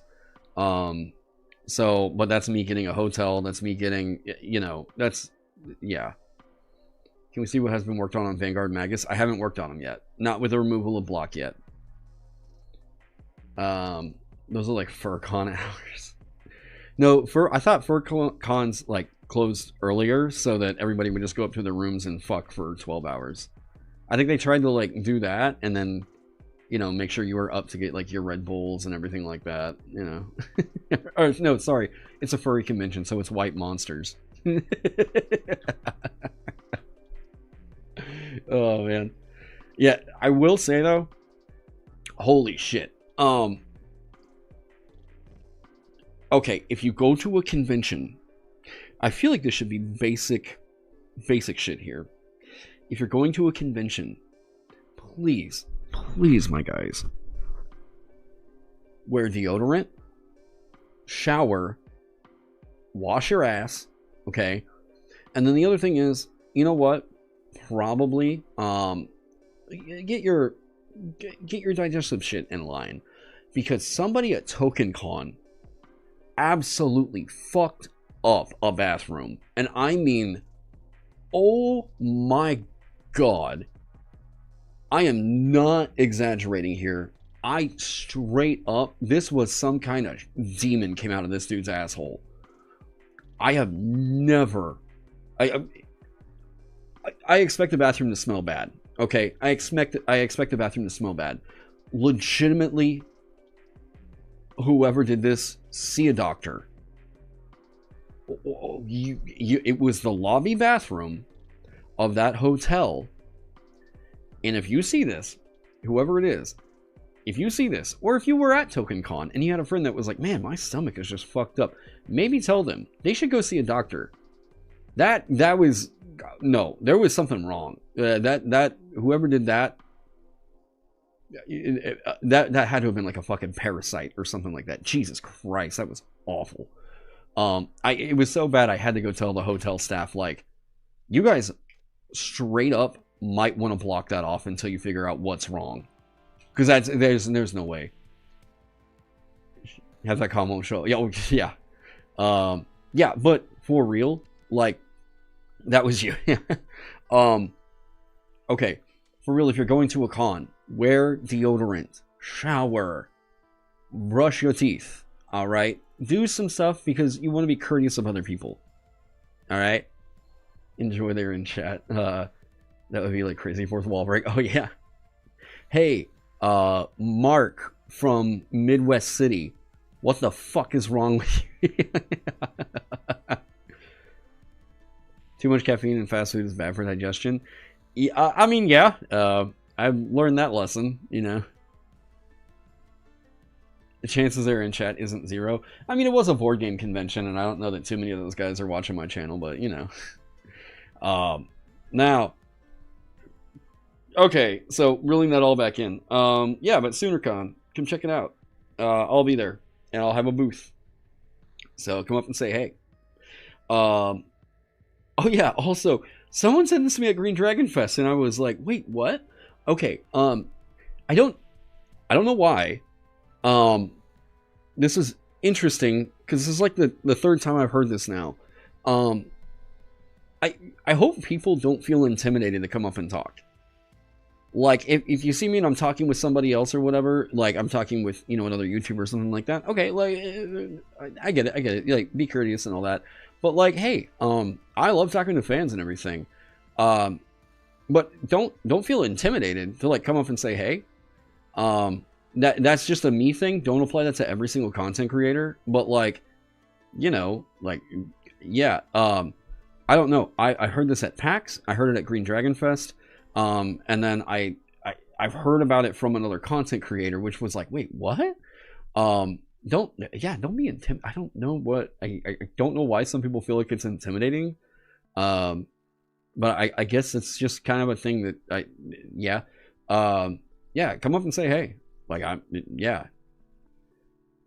You feel like I was very easy to talk to at TokenCon. I try to be. I try to be fun and friendly. You know? If someone comes up and they're like, you know, well, I think your fucking cheeks are strange, I'm gonna be like, okay, I don't know what you're leading off here with, but, like, what? Huh? You know, but yeah, if you're just looking for a human interaction with someone you know you watched online or whatever, give me a shout. Like, yeah. So your real experience is kind of like a we're not worthy sort of thing. Well, it's not like, I mean, it's not. Don't view it like that. Don't. I make imaginary goblin dice games. It's yeah. Don't worry. Yeah. That would be my opener if I ever get to, you know, we need to be parasocial and all awkward around you. Now, for real, just come up, say hey, you know. It's probably under the understanding of, like, yeah, we're probably not gonna, like, go run and go get dinner together or something, but, like, you know, I'm down to talk with, you know, chatters and all that. Yeah. Oh, little guy. Okay. So, okay, so talking back on this. Magus damage buff somehow, so they have a reliable combat strength when not fighting casters. I'm not going to specifically work on the Magus tonight, but Magus does need changes because we're making the change to block. This could just be a change to parry, but I also am going into it with the understanding that parrying things, I say parry, dodge, wow, dodging things is going to be a bit more, it's going to be slightly more difficult. So what I thought about doing here was, like, if you pass the save, like, if you crit or roll the exact number, maybe something like that, you can, like, reflect it back in the caster or something. I don't know, something like that. But that also has the problem of it's only against casters, and that's not great, you know. So this feature is going to just straight up get removed, and we're going to have to figure out what this is going to be different for them. I don't know exactly what it's going to be, but yeah. We'll be working on Magus again. I don't know exactly what's going to happen with it, so there's nothing really much to preview because we just started on removing block over all of it, you know. Counter magic would be nice. I'm going to tell you immediately what's going to happen is people are going to go, okay, well, this is only good against casters, you know. Like, that's the thing, is people are going to consistently go, well, that's fine, but it's only good against casters. Okay, so they're still situational, right? That's what I mean about all that. Okay, Locke, I love you, little dude, but, like, maybe Could you come sleep down here? Hi. Okay. I know, you've been in my lap. Can we adjust you when you not hate the world? Hang on. Finally, you can give me 300 tasteful nudes you've drawn on me. Dude, yeah, we can have like a total like fan art reel going on at the beginning of streams. I don't know, hi. Do you need the potty? Hang on, let me take this little guy out real quick, and then I'm gonna get him put up for bed. I'll be right back.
Okay, there we go. It's perfect as the anti-magic Gish, but range builds kind of struggle with their features being pretty might heavy. Yeah, I get that. I get that. Hey, what up, AJ? Hey. Alright, Locke's asleep. Well, Locke's in bed. Well, we'll see if he screams. He's been doing well. Like, he's been doing really good about not freaking out at night. But yeah. We are going through, and we are finally, I think, getting this to a place of we're not going to be editing anymore for future print runs. I'm very happy to be in the spot that we can do an editing pass and make it cheap for the people who want to pick it up again. But that all being said, oh, let me see here. You hope that you can parry a nuke idea survives the rework. The thing is, like, that's cool, but like, if they want general relevance, like, around everything, that's it. We got to figure out what to do about that, you know? Like, it is very specific, and I think the niche features work better as perks than they do as features for a class, you know? At least that's kind of my thought, yeah. You prefer better Spellblade features? I think that's kind of the thing, right? I think aggressive features work better. Like, offensive features work a lot better in as class features. But, yeah. Okay, so I tell you what, this is going to mean Draken is going to be quite good. So my thing originally was thinking, like, okay, armor. If armor was just a flat reduction of like 5 or 6, I get a little bit worried about the fact of, like, that means you just don't give a fuck about D4 damage dice. But, like, honestly, is that even a problem? Like, if the thing is like, well, like, I couldn't even hit my characters with these goblins that were hitting, like, trying to get them with daggers. It's like, well, that's sort of the intent, you know? Maybe another buff to Esoteric Eye, like, let them maybe see an enemy's resistances / weaknesses.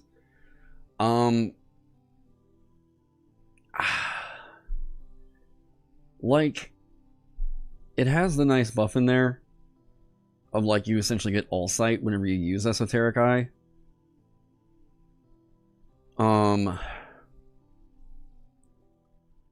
How many enemies really have a D4 damage die? That's the thing, right? You've heard I don't pay the 1 mana imbue tax, but that seems a bit strong. No, it to me it feels right on, you know? Maybe they can imbue their weapons with multiple spell effects at high levels. That was part of what this was supposed to be. But,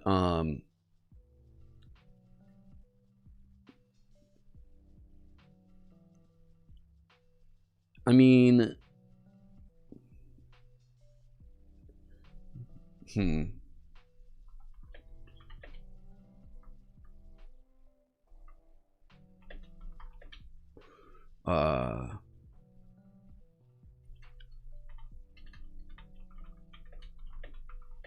what if it was just like the Witch's Hex, but only for imbuing your weapons with spells?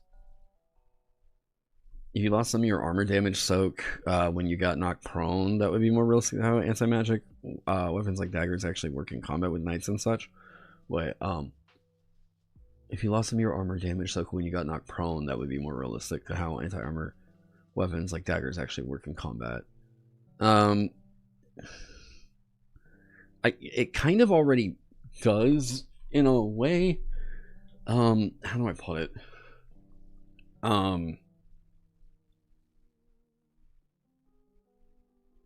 What if, hang on, let me think about this. The thing to keep in mind is that Gish is going to be the thing that they're given. So everything should build off of Gish. You can use weapons as trinkets to cast, and when you cast with a delivery of imbue on a weapon you have equipped, you can make an attack with a weapon with the same action. Right. So let's do this. Where's... Sorry, I got a new keyboard and I'm getting used to it.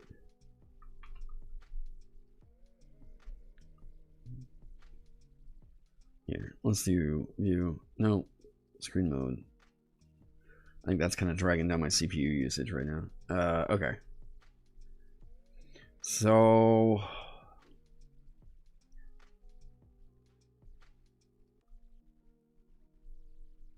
okay, we know that this is going to be a factor for them.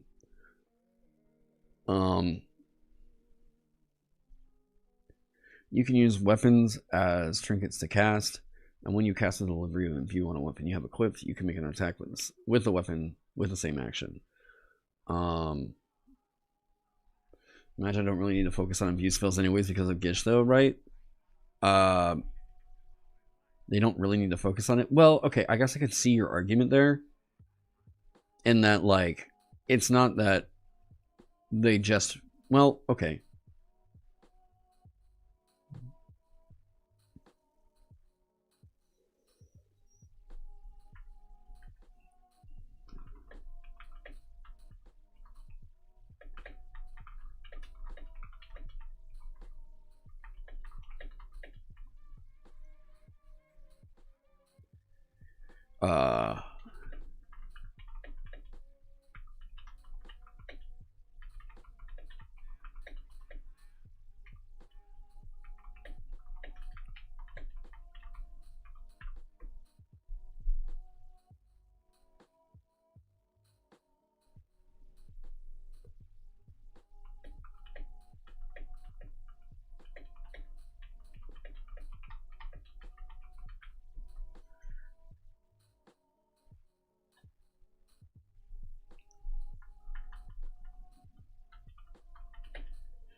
This is very, very, very, very, very, very, very strong.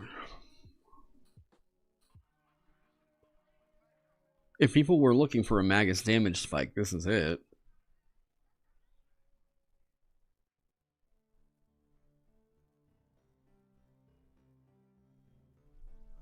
(1d12 plus 2d6 damage). Well, and it would be, wait, it would be very weird to cast twice.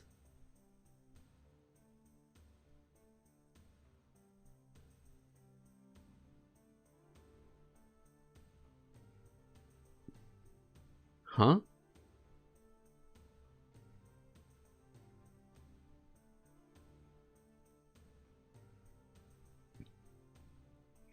What about letting them drop the imbue as a line attack using the weapon Dark Moon Greatsword style?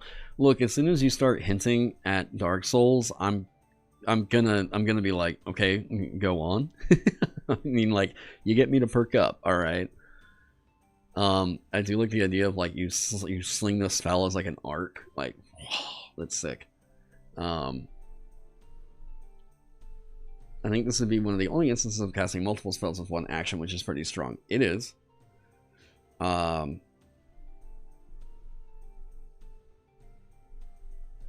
this is Gandalf supercharging his sword with a lightning bolt. Yeah, basically, right? If you're casting 2 spells at once, I guess make the attack check is cast check. Makes that easy, though. Yeah. Yeah, you're combining multiple spells into one check. This is like Mix for Alchemist, but it's over here in spellcasting.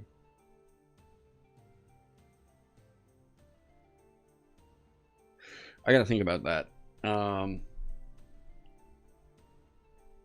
I was also kind of listening to see if Locke was going to be crying, and it sounds like he just went to sleep. Dude, this dog is awesome. I've had very few puppies that just actually sleep through the whole night like that. You can imbue a weapon you have equipped with a number of additional spells equal to half your Magus level. So right here it's only 1. At 4th level it's 2. 6th level 3. That scales too well.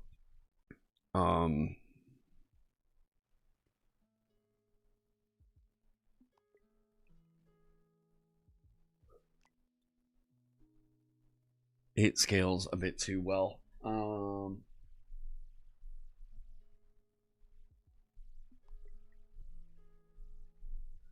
Maybe divided by 4 instead of half.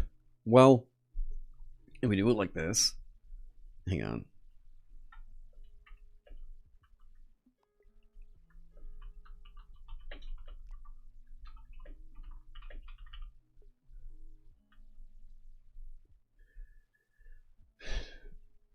One, and then they go up to 4th level and they get 1, and then the scaling's weird because then they don't get 1 until 8th level. So they get 1, and then they get 2 really soon after that.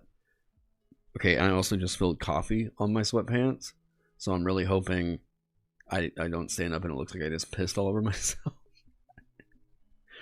But then that's what someone who just pissed themselves would say, right? Like on stream, to like make it look like they didn't just pee their pants. We can just go with I just peed my pants. That would probably be better for viewership anyways. People would be like, hey, you guys see Indestructoboy like pissed himself on stream last night? What the fuck? And then people would actually check out and see what goes on next time. You know? Yeah, we could do the thing of like 1 additional spell and then it increases every 4 levels hereafter.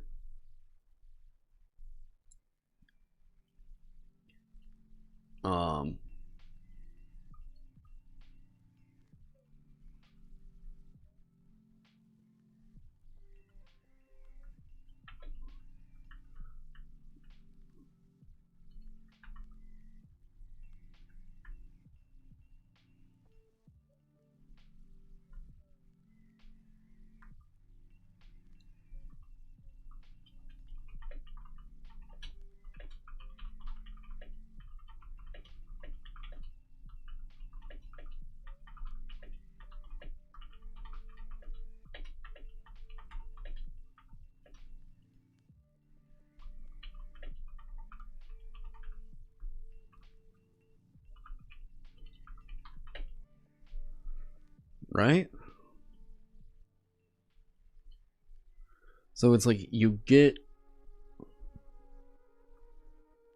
6 at 10 is pretty fucking nuts.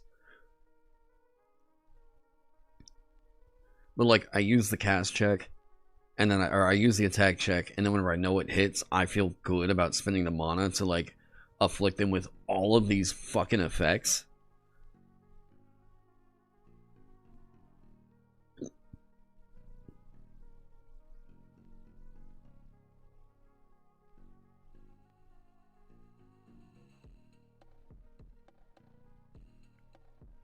I stab my ally and fire their soul at the enemy with my offhand weapon.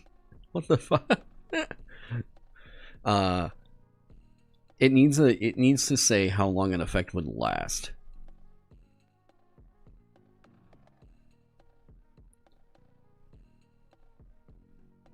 No, gotta lie to kick? Wait, what? Well, it says you do not need to focus on these imbued spells, which would mean that if you affected somebody with one, you would then focus on that. Yeah, the risk, yeah, the lack of risk on the mana cost is really strong with all these stacking effects. That's my thing, right? Everybody else you're having to preemptively spend the mana. The Magus isn't. You lock down that attack check first. That's why Imbue is really good. It's security. You would need to separately spend mana for each effect, right? That's what I kind of think.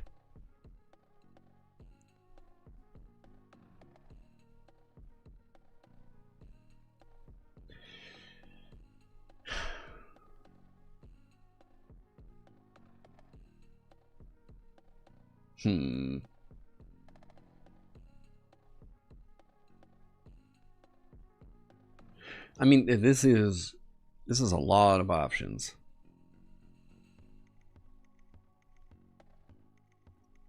Magus has so little mana, you'd be able to do this like once. Yeah.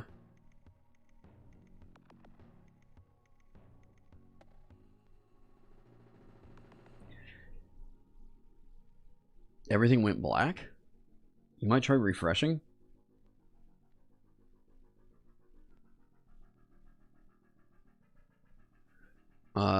You forgot, you imbued a weapon that doesn't start whispering evil stuff after a little while. If that's the kind of, like, precedent you want to set around it, you know.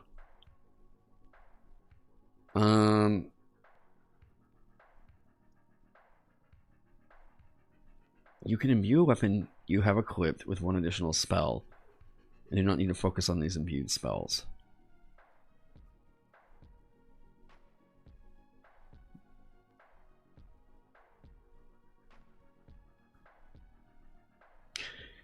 Or kind of keying off of what was being said earlier.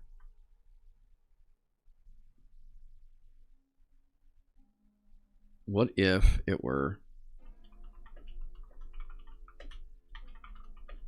Hang on, let me cook here.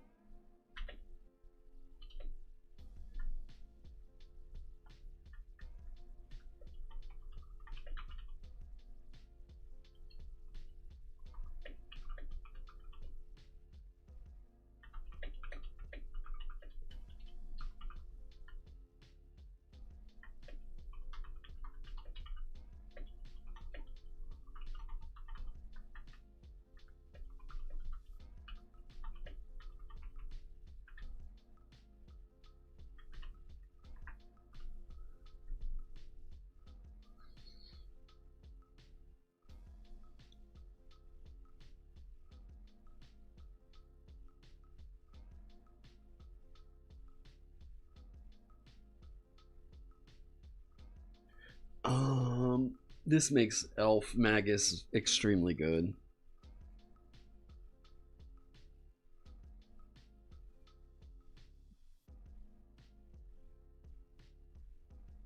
That reminds you of Rage. Your allies could trigger that condition. Huh?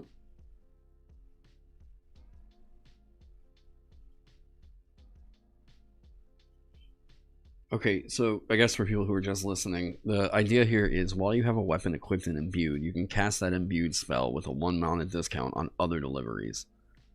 This would be the thing of, if you wanted to do the Moonlight Greatsword slash and arc, that would be this right here. Which I think is really sick. And it helps out, because I think what they need is a mana discount in here. Like some people in chat were pointing out. Or this is the replacement for Spell Surge.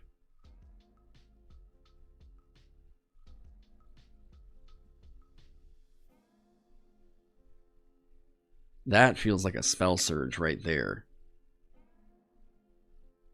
Your allies can imbue your weapon so you gain that benefit. Yup.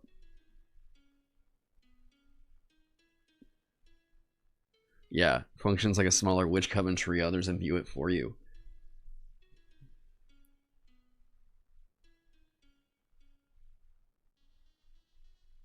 This is cool though, right? But like, you play Elf with this because that synergizes so fucking well. So you can just learn any spell somebody else imbues? Not really, it's a conditional, you kind of know it.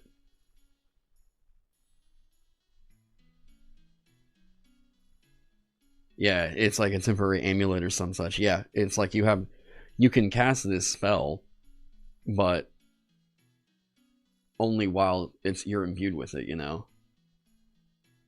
Thank you so much, Warhog, for also being your friends. You're enjoying it here in South Africa. Whoa, what? No shit? Oh my god, thank you so much for letting me know that. Holy fuck, that's cool. Well, yeah, thank you. That's wild. You hear that, guys? We got reach. Free 3d6 damage is a little crazy. It's very good.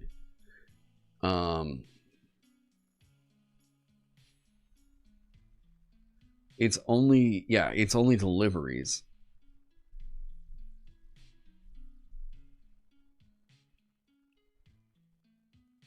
So like, this is the kind of thing where if you wanted to do the Moonlight Greatsword, you can do it cheap. You're going to feel more likely to up. This is a damage spike. If people wanted a damage spike for the Magus, this is it right here. For your sphere, well, yeah, so cheaper sphere and line, yeah. Because you're going to feel more incentivized to up the damage at that point. Yeah, this is a damage spike fix for Magus right here. This, okay, up here, this feels complicated. This feels too convoluted. However, if you wanted your allies to imbue your weapon, you can do this.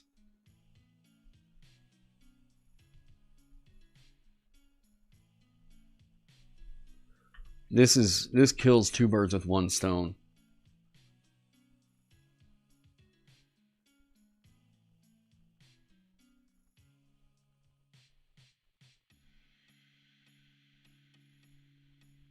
Yeah, works with both team and solo. Yeah. Yeah, power up the weapon and then yeah.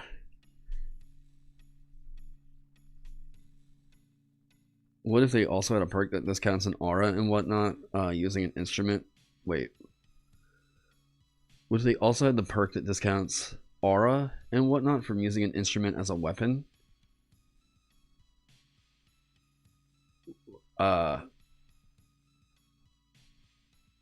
What?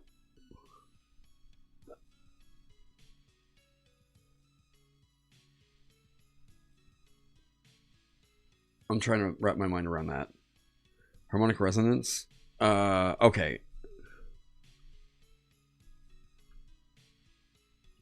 You use them as a trinket, and then you get a discount on certain deliveries, right? Well, like an instrument is not a weapon. Unless I guess they were using it like one. Yeah. Oh, yeah, no, this wouldn't work like that. No, you're thinking of Singer. Singer got axed. When you do, you can cast the delivery of aura. Well, that discount stack with harmonic resonance. There's no way because it's a musical instrument up here, not a weapon.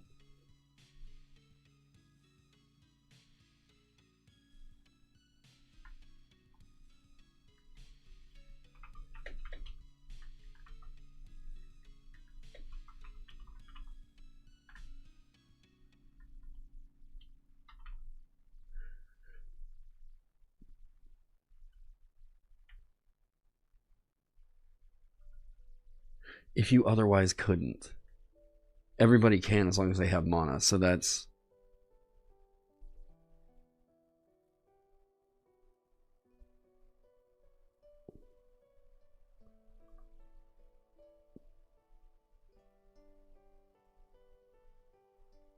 Wait, when you do, you have a 1 mana discount on aura and cone deliveries.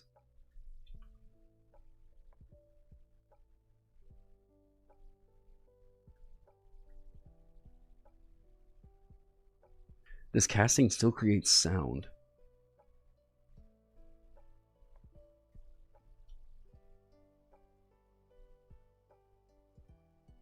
I was trying to remember what? If okay, so if the thought here is, does it synergize well enough to where, wait, is this a new edition of Vagabond? No, this is the third print wave. There are changes getting made to it that, I mean, it's going to affect play. But in all honesty, it plays way better. So, we're doing editing passes, fixing typos, and making things a lot more clear now. Now, if you use the instrument as a crude weapon, and you're using it as a trinket, you have a 1 mana discount on aura and cone deliveries. So if the ideal thing is to go into Magus, because you want to pick up harmonic resonance and hit somebody with a loot club, but that is you're doing it so that you basically have a free aura or cone delivery.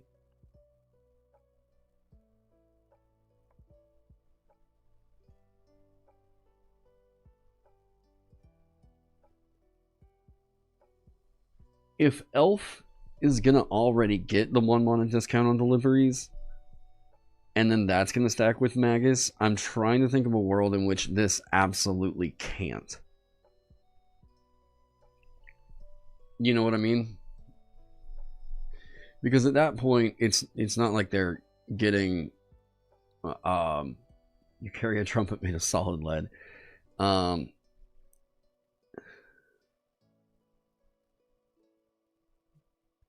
Yeah, it's not like they're getting mana back. But now for you, the base of aura and cone are free.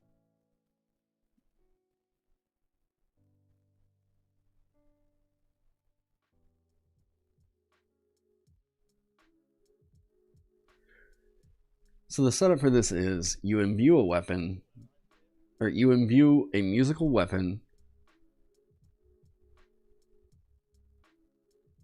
Isn't an imbued spell always considered touch? We're beyond talking about it as an imbued thing. We're talking about the discounted deliveries. With L plus Magus, they're free and extra big. Yeah. From experience, I can assure you, if NRP base is in fact a weapon. Oh yeah, it's all fully cooly.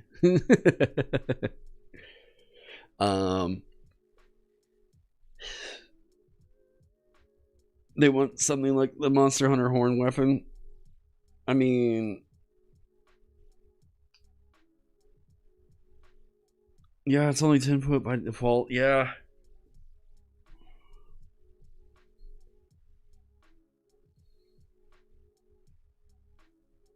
The thing is, though, with that discount, if you went elf, you go elf, magus, and then this, you're getting a free upcasting to the delivery of at least one. Which, like, by third level, it is only one specific spell.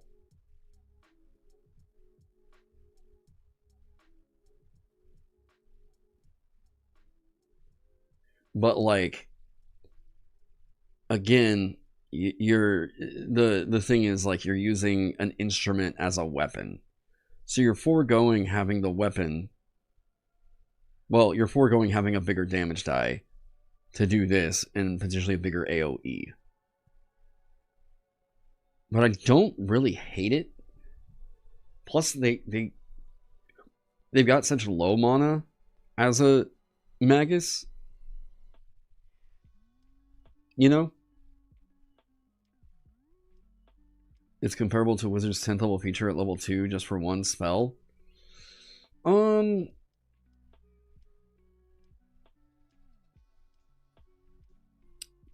You're not wrong.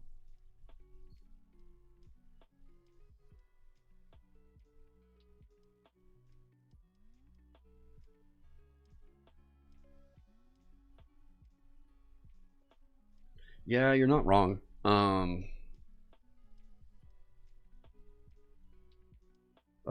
Why is the computer running slow? There we go. This casting still creates sound.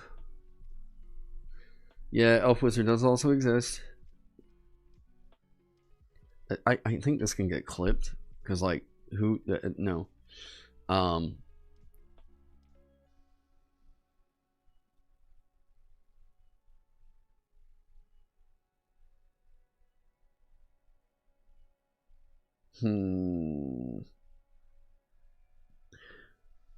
I mean...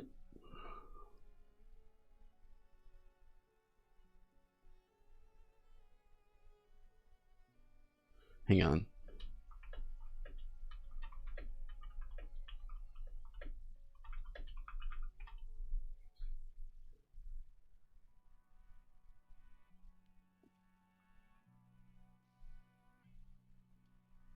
Maybe mono discounts don't stack with each other. Oh, okay, that'd be a good time to talk about. That kind of goes against like the core design philosophy of Vagabond for features, which is always yes and. If two things look like they should work together, or like that you want to see a synergy there, then we need to answer that with yes as much as possible. That's like my big thing. Or healing. I don't mind it as much on healing. In fact, I would say that that makes for an elf bard that wants to do this look pretty cool, right? I will say, though, this is a big-ass team res. You could already do this with life.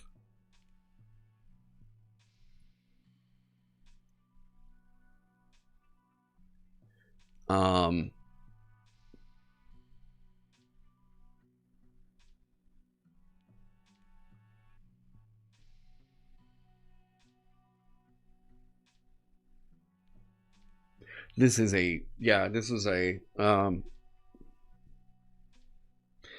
team res.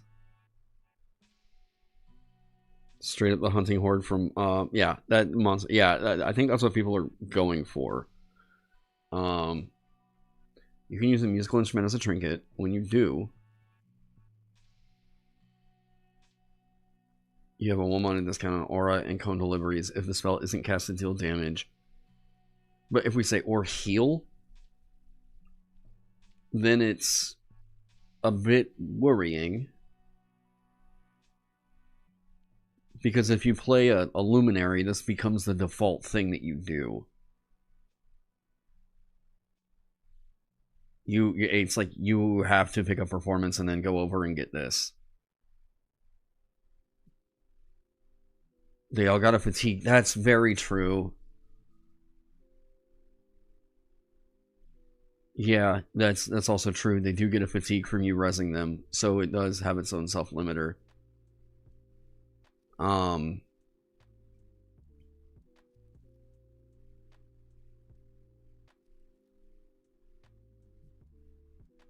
Maybe half it? Half what?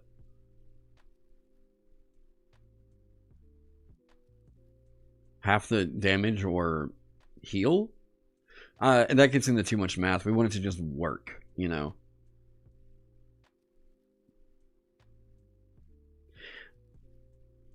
I think this could be okay.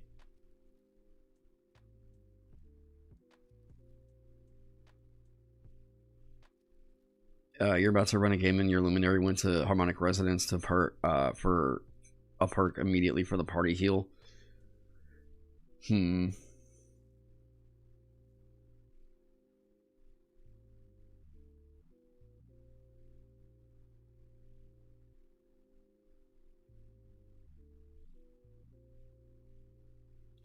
gonna see. Hang on a second. I'm gonna see. Okay, where was perks? Perks.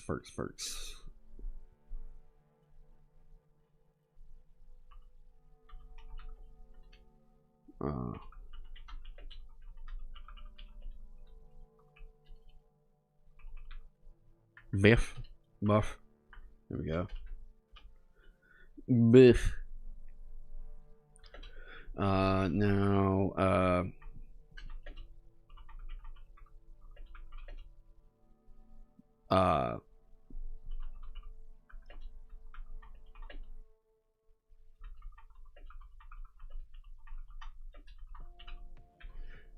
I think there was originally a thing where it was like you could try to quote-unquote subtle cast it, but like that's just not really a factor in the game anymore.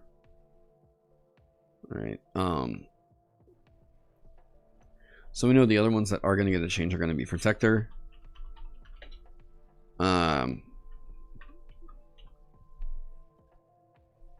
Pugilist, and Vanguard. We're going to need to take a look at.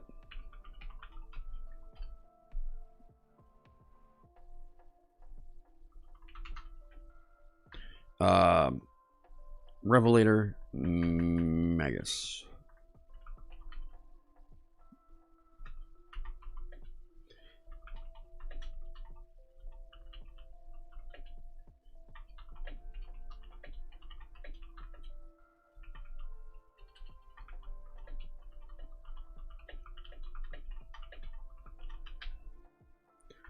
Okay.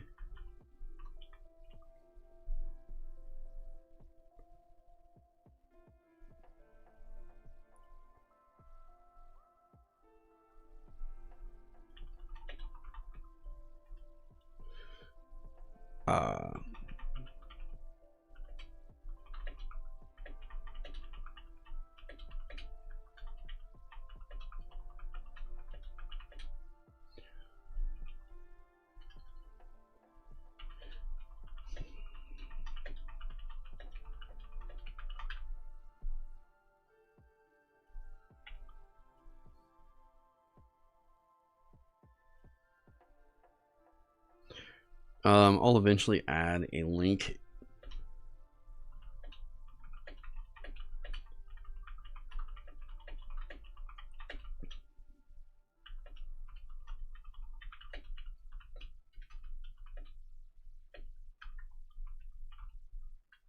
There we go. All right. So with that, I think that the change applying Vanguard's armor to close allies would be cool. That would be insanely busted. If we were just stacking that like that, woof. That would be absolutely absurd. I mean, that's effectively like we're saying straight up. I mean, okay, you could say instead of it stacking, like applying that armor and stacking it, if your ally's armor is lower than that, it's treated effectively as that. You know. What's the name of the font used for Vagabond? Paradigm is the body core. This is Escapade. The logo font is called Arrow Hate. Yeah, if it's less, yeah. I okay, that could be a thing. And we're gonna have to go back through and check block. If you crit the dodge and melee, okay. So we need to remove the dodge wording. Or we...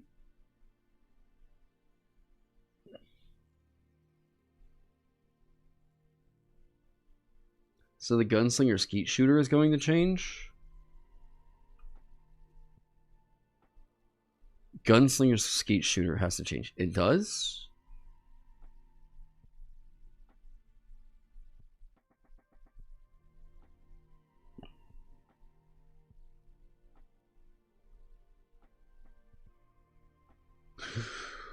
Oh, wait. Oh, wait.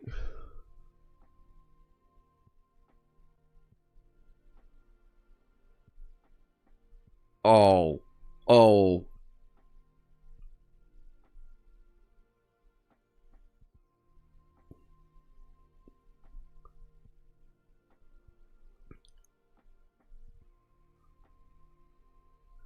Alright, let me see if this has to go in Protector. Wait till you see the fucking idea I just had.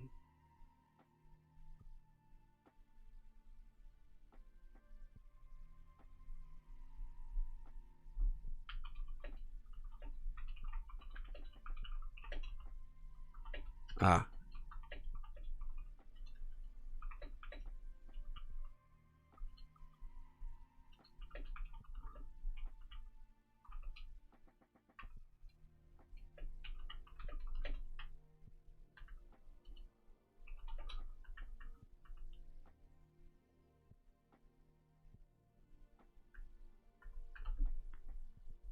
Oh.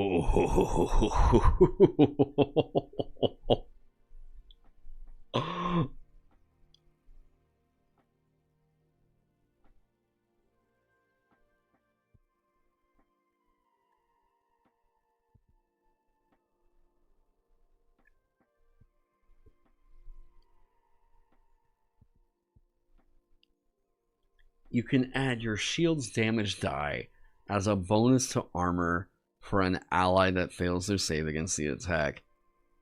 Okay.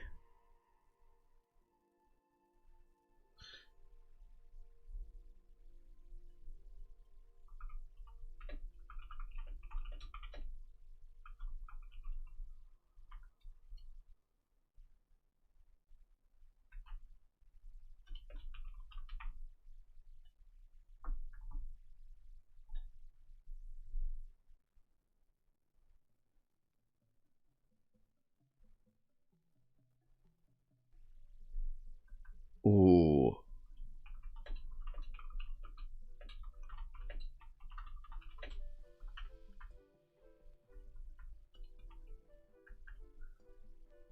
You can add its... There we go.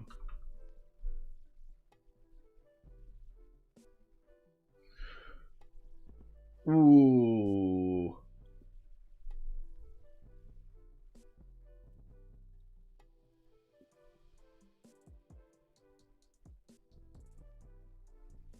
Oh. That goes hard with the samurai. That like... Oh. You like literally slice the attack like out of the. That's pretty fucking sick. D10 greatsword with a shield property, just parrying. What if you're wielding 2 shields? Add them both. Like, this is technically only saying 1 shield. The wording implies that this happens after the attacker already deals damage. So this would be a thing, right? Where like, okay, we could rework the wording, but also I've got to kind of ask, like, who would read it that way and be like, that must be how it works, so it doesn't work, you know? Like, could we reword it? Sure, but I'm also kind of like thinking, who's actually going to read it that way? Like, wait, will the samurai count as having a shield equipped? That's the thing, is like their weapons will have the shield property. Like, and what we give the Vanguard is they up the damage die of their shields by a size. Can you target yourself as a close ally? No. It would say you or yourself. Or you, sorry, yourself or an ally.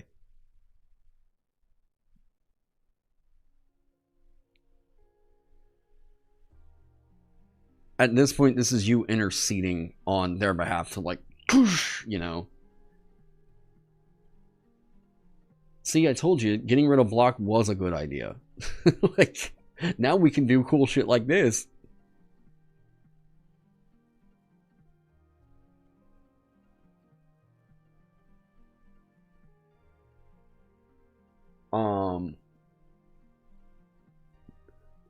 But does having the shield property count as having a shield equipped? I guess we could say, like, while you have a shield weapon, while you have a weapon with a shield property equipped,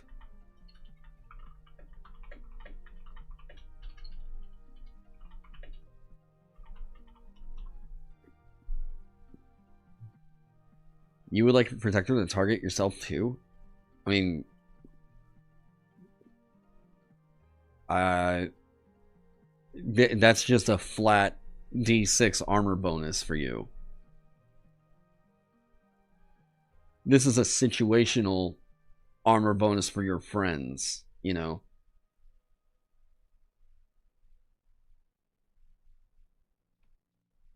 Yeah, a shield is already going to be giving you more armor or something after the block changes. I think that's going to be the case.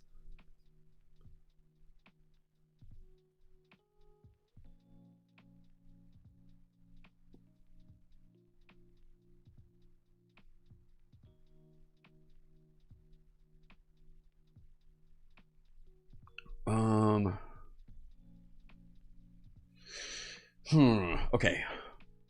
I think that is disgustingly good. Not as in like it's a problem, as in Vanguard just got super fucking cool.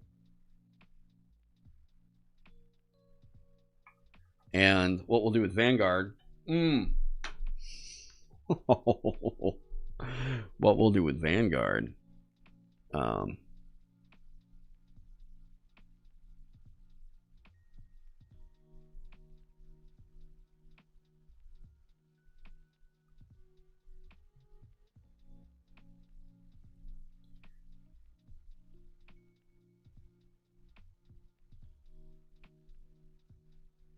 hang on.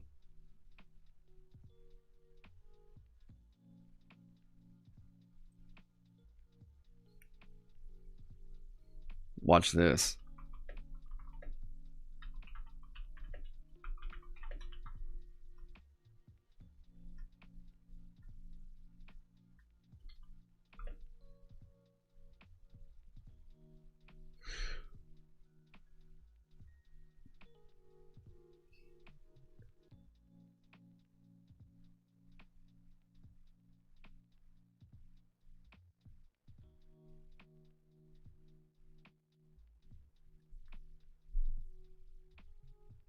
Right. You see?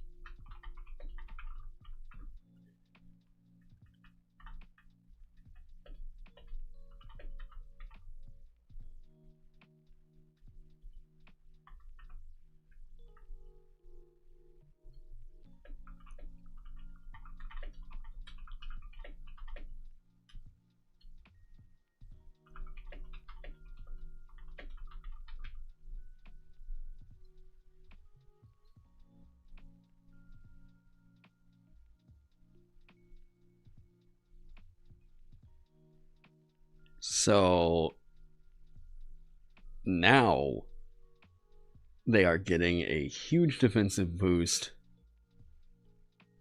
and they are going to still be better than the samurai at the shielding shit. Yeah, D10 great shield, yeah.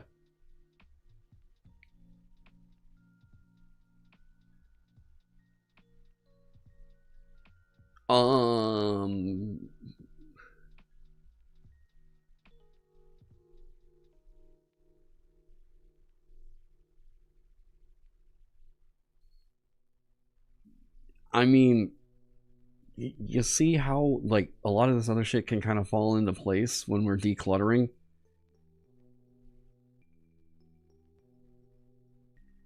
We remove block, we have a... I'm telling you, I wouldn't be making the change unless I thought we could do something cooler as a result of removing it. This is what I meant.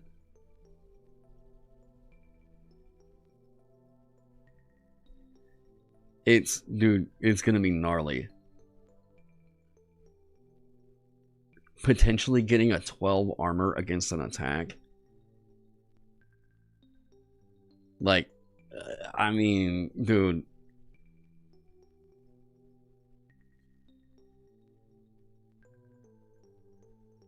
Yeah, I'm telling you, like, how many times, I know Onyx was here for a lot of the playtest stuff.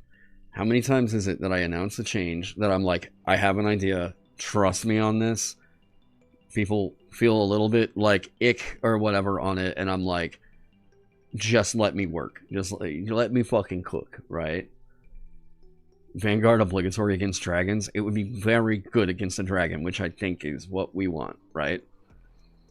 You were a little sketchy about removing block, but seeing these changes, especially in the block class, you won me over. I'm telling you, like, we are fixing a lot here. I wouldn't, especially, like, you guys know, before I did Vagabond, this concept right here, the Vanguard, was what I was known for like 5e homebrew. Like, people saw this class, so like a lot of my identity as a designer is tied into making the tanks work. And this is like, I'm not like, hey, I'm a tank main. I'm not going to leave my other fellow tanks, like, out there feeling like, I don't know what the fuck I'm supposed to do now. We're going to remove block, you know? I'll eat your words if things are going this way. This, I'm not going to complain any further. I apologize for doubting you. No, I mean, always give me critique and everything. But I'm telling you straight up, like, well, we can make this work. Would heavy arms work with a protector then? Ooh.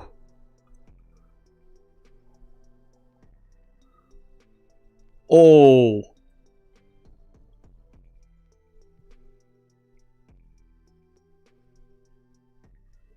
Oh.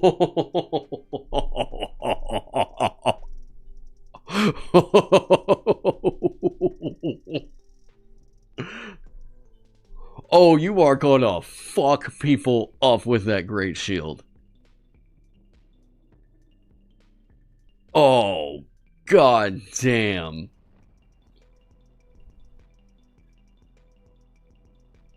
Yeah, D12 exploding on 1 armor. That's fucking absurd.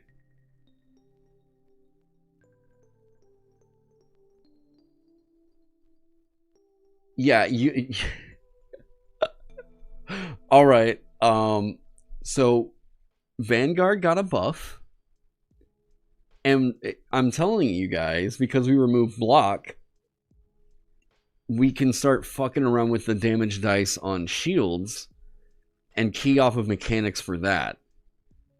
So I would say to tell people, hey, the thing you should do with Vanguard, and that's going to be, and this is going to be the recommended build for them, is going to be Protector, Heavy Arms, and get a Great Shield. And we tell people consistently, fucking trust me, you're going to be very happy. Like, shields feel fucking great. You no longer worry about armor being worse than dodge as an issue. Yeah, now the thing is, like with protector, that's the deal is like if you're going to be giving that bonus out, you do have to have the shield equipped. And I mean, it is situational. You have to be close to that ally. But holy fuck, it's good. This is what I mean by straight up, this is an improvement. Like, we can start making other shit in the game still feel that same way about blocking stuff without having something that is objectively the best thing you should be doing against an attack. Can we please revert the bully perk back to how it worked in 5e and make the enemies work as shields? That is pretty fucking funny.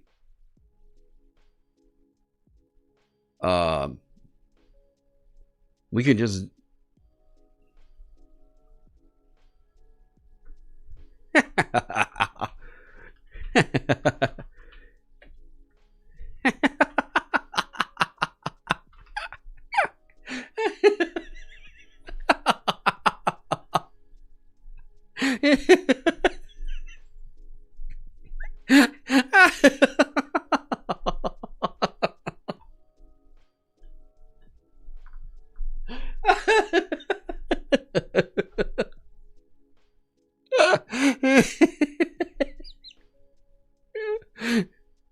Oh my god, that's so fucking funny.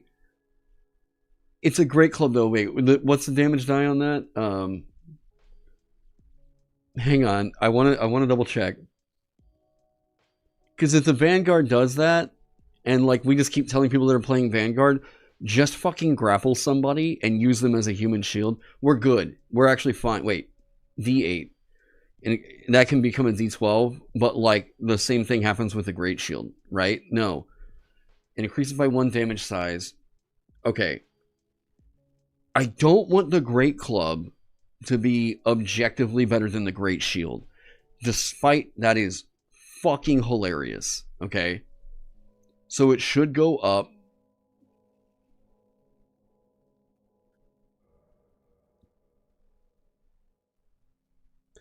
I think the trade-off here should be we remove the brutal property from it. No, it had the brawl property, right? Yeah, okay, scratch that.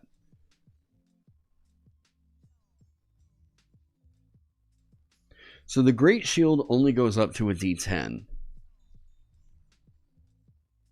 Maybe the perk doesn't need to specify it being a Great Club. As a, we say like what, you wield them as a D6 weapon.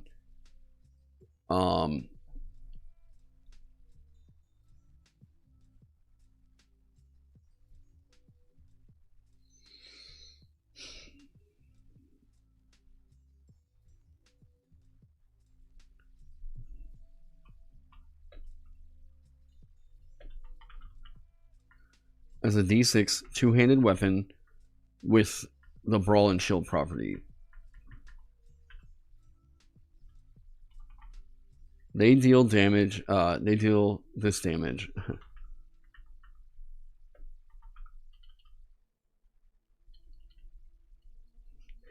Should I do this weapon deals this this quote-unquote weapon deals its damage to both the target and itself on a hit. Your attacks with it count as maintaining the grapple. I kind of love the quotation marks. It's just a like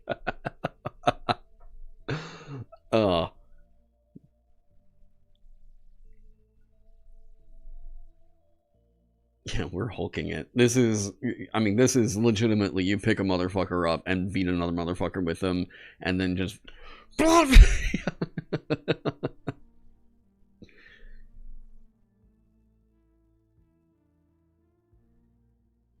only has the brawl property. And, well, brawl and shield. I'm just thinking about what extra stuff it could get that would make it better than. You know what I mean? What, could you just call it a Great Shield with brawl?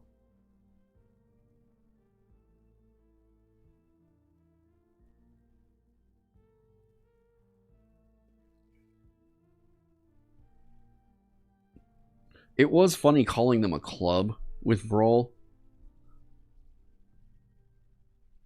You know what? You're right.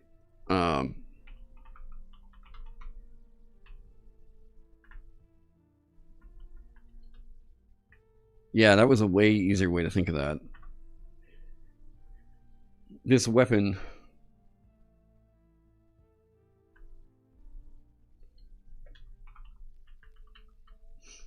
that deals its damage to both the target and itself on a hit. Your attacks with it count as maintaining the grapple. Yeah, giants should just straight up get this, huh? Yeah, we give it as a perk, but also... Look, if we give it to a giant and they're just swinging around the fucking...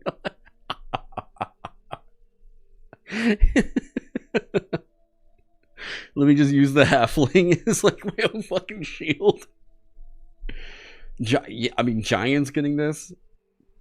I already thought. Okay, I had a thought, and I don't remember what. I think I saw a piece of artwork from Vermis, and it made me go, "Oh, I need to write this dungeon right now." And I'm a little hesitant to even say it because it was so fucking horrifying that I was like, "Yes." Okay, so I want to write. There we go. I want to write a dungeon, and one of the horror of it is that there are... I love it whenever there's something slightly tragic and miserable about a monster. There are two giants in the dungeon, but they are not... They're too big to just, like, walk around. These are, like, 10 by 10 hallways. So they're literally, like, crawling at you, like, from, like, in the walls, like trying to get it. Oh my god, fuck that. Are you kidding me? If that... You turn a corner and you just see some fucking giant, like, trying to, like... Oh my god. Oh. So, I'm gonna say, I already called dibs on it. I'm writing that. Alright? Hell no. I'm telling you, dude. I just imagined that, like, emerging from the darkness, and I was like, dude, that is way fucking scarier than, like, a mimic. Are you kidding me? Something, like, that massive just slowly crawling at you? Like, oh.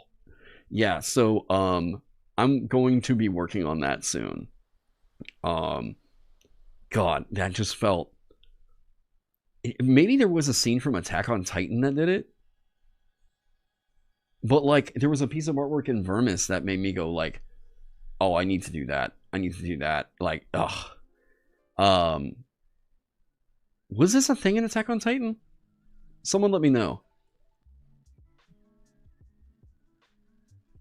Yeah, fucking gelatinous cube. Yeah, that's what I mean. Like, this is so much more horrifying than a fucking gelatinous cube. That sucks, and it's like, oh man, I'm probably gonna die.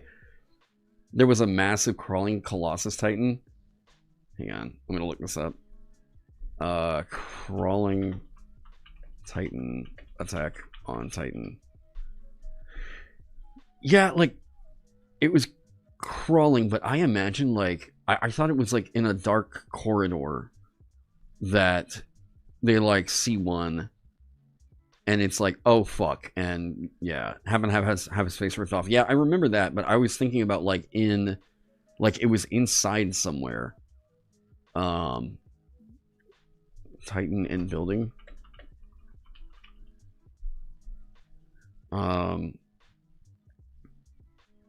Okay, now we are kind of getting into spoiler territory on that. What's the general consensus on the ending of Attack on Titan? Are people, like, happy with it, or was it or are we thinking flop? Because I was pretty stoked with how that series wrapped up. I've seen some within the darkness outside, but I can't remember any building. Okay, I felt like I remembered one, like, being in a building and just thinking, like, holy shit. Something about seeing that inside was weird. Felt weird, man. You haven't seen it, you've only watched the first half of the series, you got too busy with it. With ENnie. Oh.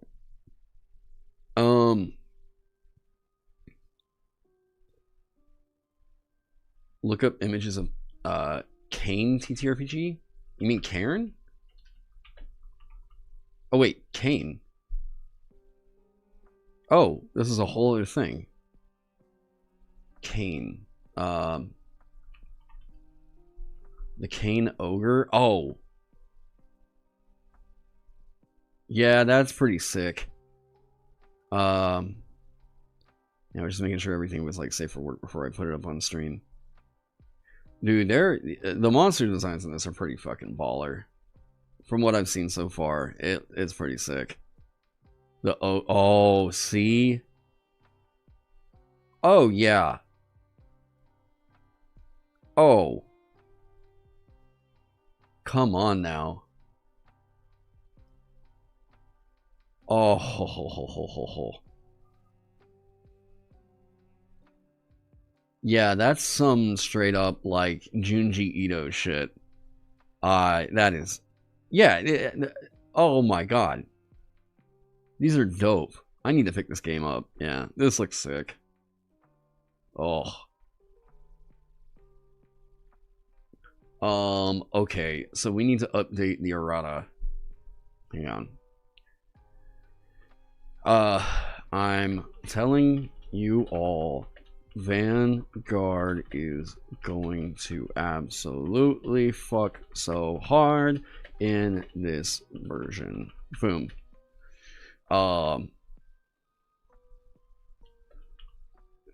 Changes to protector and bully have there we go.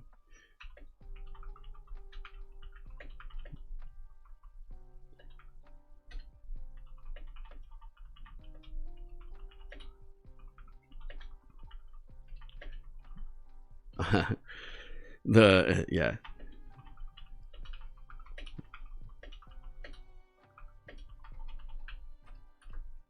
All right. So we're gonna copy paste some stuff. Bully, hang on, we gotta put that in the errata. So bully, heavy arms.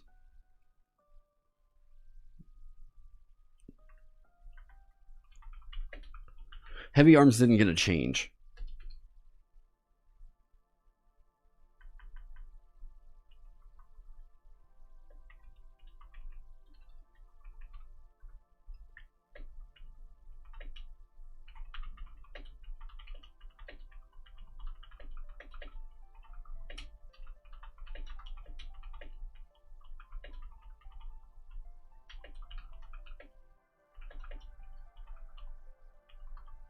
With the brawl property.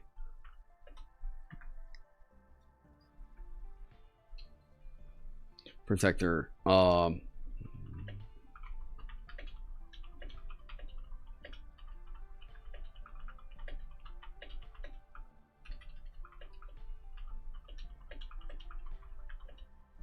To a close ally's armor. This is a buff. We're gonna call it a rework. It's definitely a buff. I think if we're gonna do anything that gives you a damage die to add to armor, anything that's gonna exceed like 5 armor, probably even like 4 armor, it needs to be situational. It can't just be general. Having a flat like 5 armor feels like that's a bit insane, especially at first level. Okay, so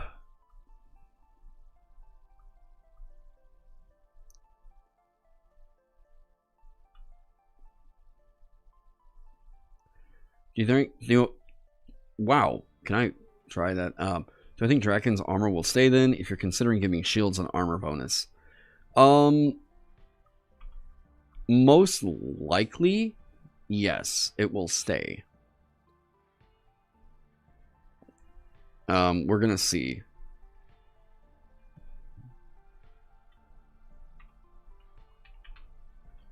This is a rework, but like, come on now. This is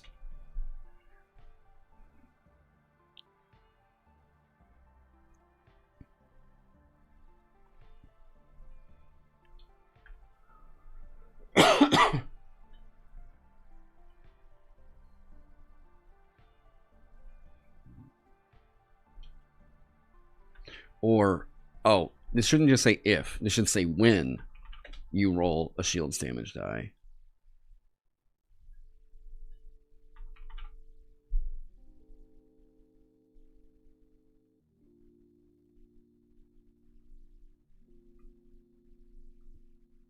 Armor bonus is stack. Yes. Yep. Everything should be yes and. You consider shield for shrubs. Okay, 8th level. So it goes up to a D8 right here, and then it goes up to a D10. Where were we getting a D12? Yeah, where were, because somebody mentioned a D12. Where was that coming from? Because I want to make sure. I want to make sure that my thought on this is the same. Barbarian with Protector can do the same stuff. But this is just doing it so much better. I think you go Barbarian with the shield. Because the wording made it seem like it... Oh, instead.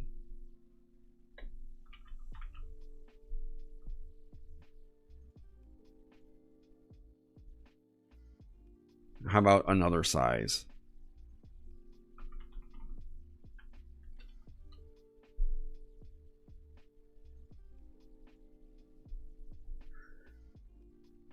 Well, Barbarian potentially explodes more often for what it's worth. That's true.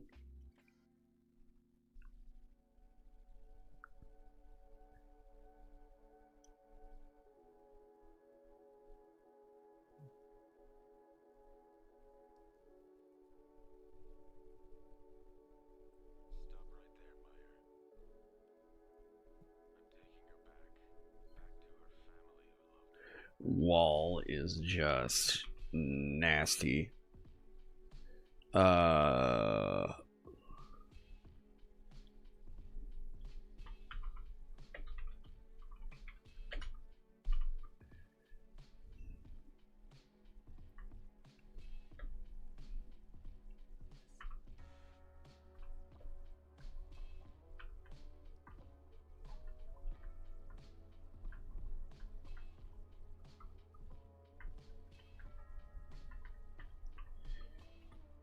Oh, yeah, it's no longer just a wall, it's the wall. Yeah. Boy. I love what that turned into.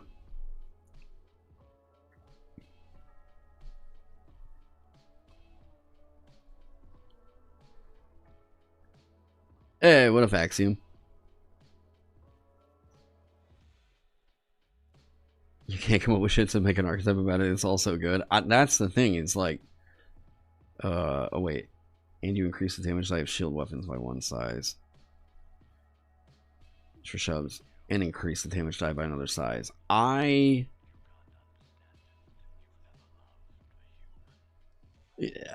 Dude, Vanguard is insane right now.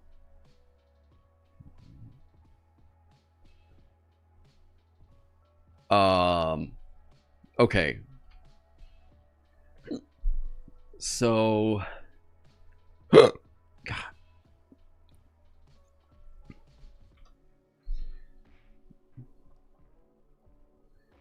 No cleanup, so it doesn't say the spell always creates sound. Yes. Allows you to add your shield's damage side as a weapon. Okay, as a bonus to close allies armor. Yes. Okay. There we go. Okay.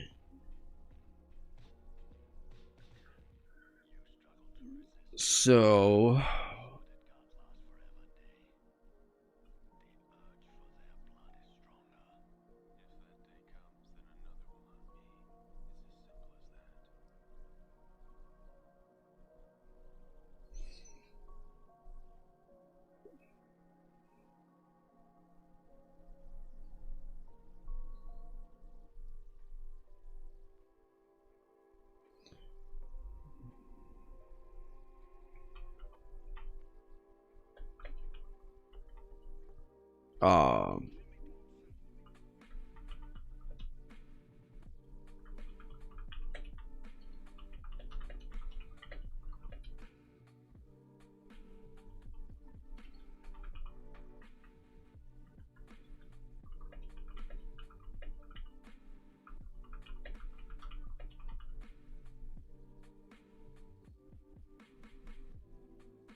This is a monk thing. This feels more monk than pugilist.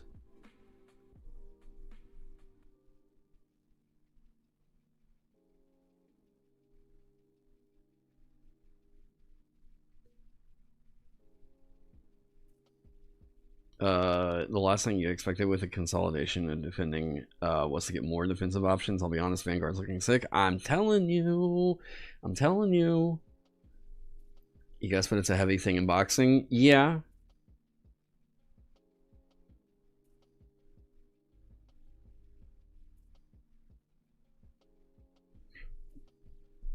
I want to double check on check hook. I keep forgetting to make sure that things aren't doubled up on like, oh yeah, this would be really good for them, and then people are always like, yeah, but that's just the perk, and I'm like, fuck, you're right. You can make one attack with a brawl weapon you have equipped if a close enemy moves or attacks, right? So it is check hook. Yep, I was like, I knew I should double check that. It is check hook. Double attack if the save crits. Well, it is just you throwing out more, but like, let's be honest here. They need something defensive here. They need, okay.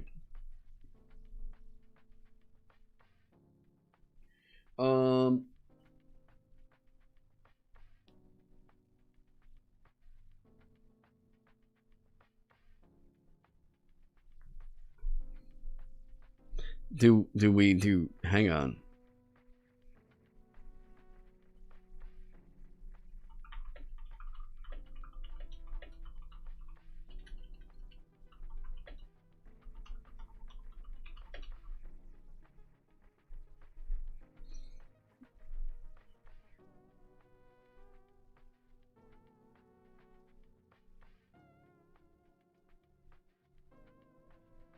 You love the temp HP from the OG Pugilist?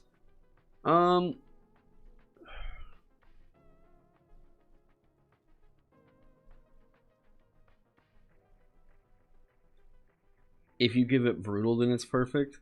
Yeah, everything is shield.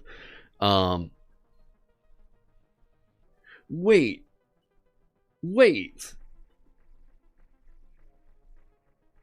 No, there's some weapons that already, or there's some brawl weapons that already have the shield property. Or sorry, already have the brutal property. Okay. Stasis, brawl. Okay, F. Right. Wait. They don't? I could have sworn I made one that had the brutal property.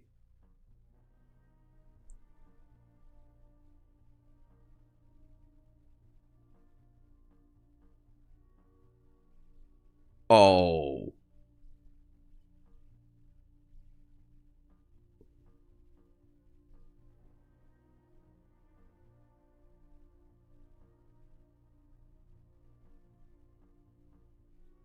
They don't, man. You tell me you made the game. That's the thing, though, is like, there are so many moving parts to it that I'm like, yeah. Okay.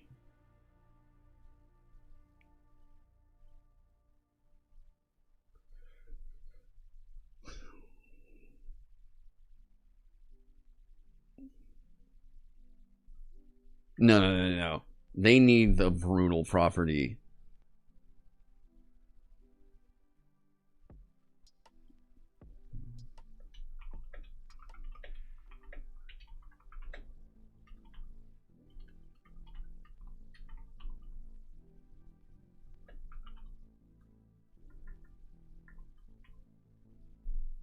While only using brawl weapons.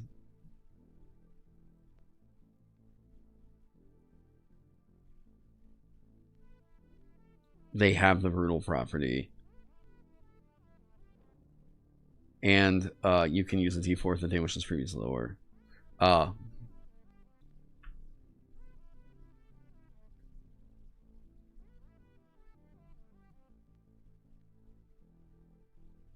The font size used for Vagabond. Thank you.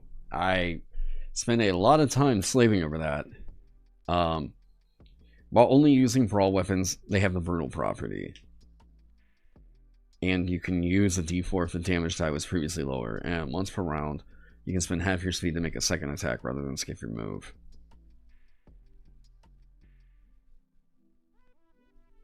Additionally, if you have favor on a brawl attack check.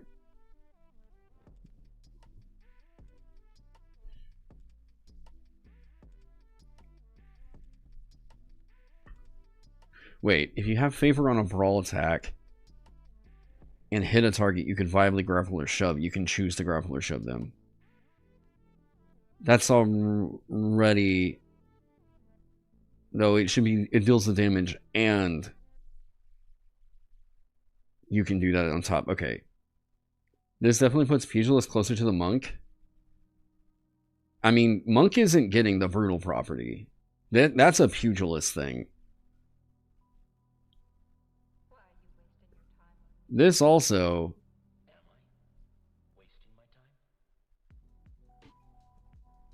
This is... If we're going to say it's a flat +1 to your armor...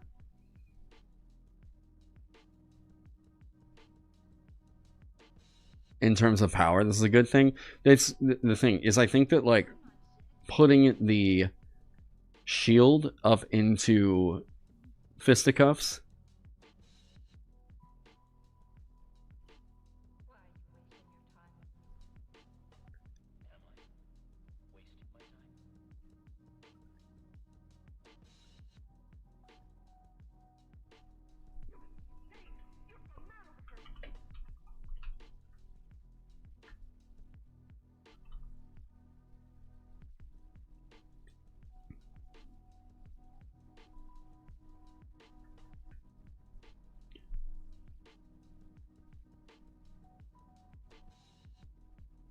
should I get rid of this?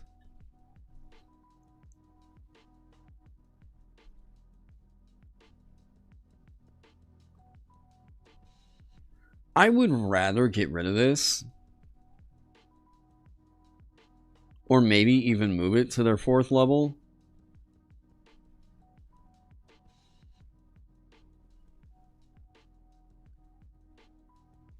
You would honestly get rid of the spend half your speed part?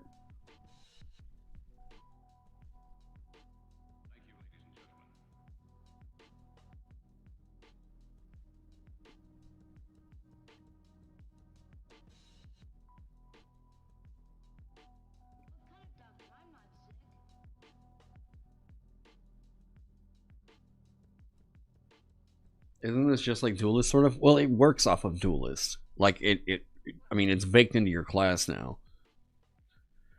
Tripping your opponent as a part of your attack is good. Yeah, but I would think that that should be a thing that would come online at, like, 4th level instead.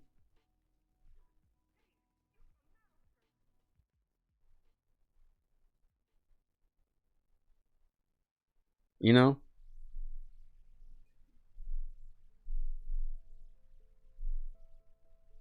If you have favor on a brawl attack and hit a target, you can viably grapple or shove. You can choose to grapple or shove them.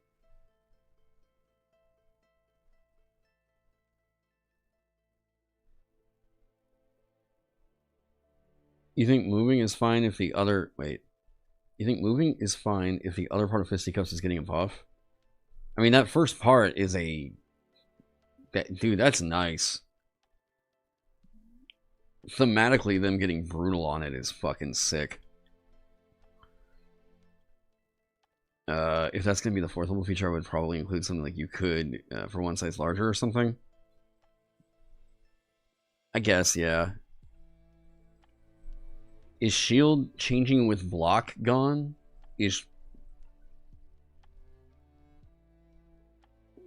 Wait, is shield changing? Oh, so is shield changing with block gone? Yes. Wait, it will be. Yes.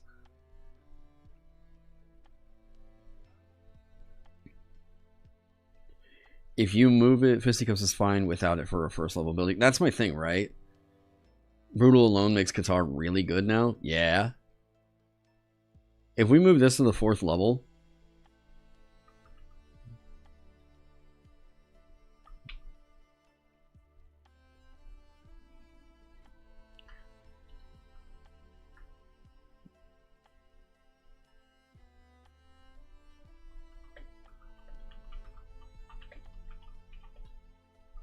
Oh.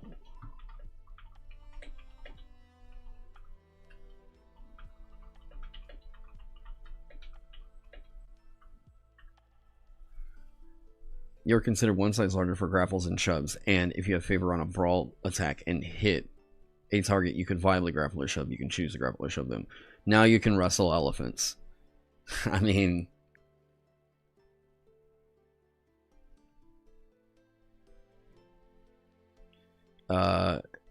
okay.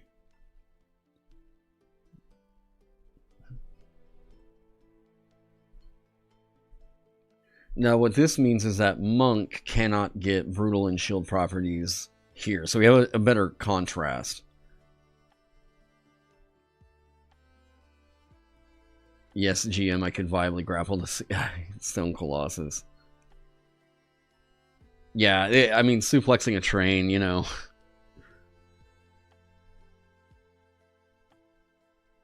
It feels like Shieldless Vanguard. This is still going to really fuck people up, and it's not going to be able to tank as well as the Vanguard.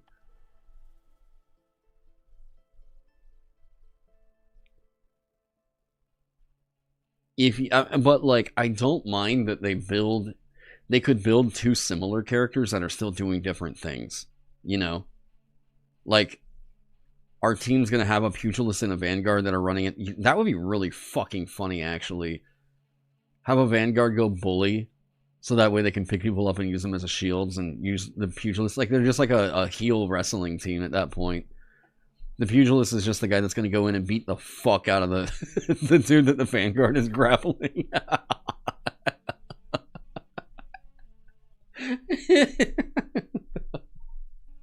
That's so fucking funny.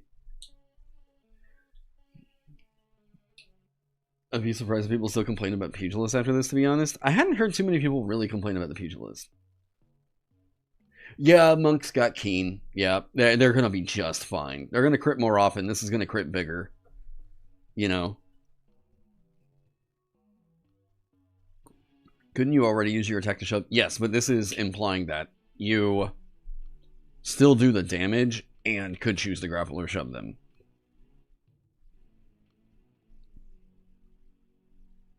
Yeah, come outside.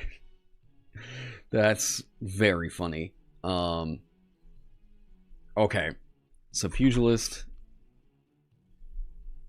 Alright, let me do, okay, Pugilist is getting 2 big changes.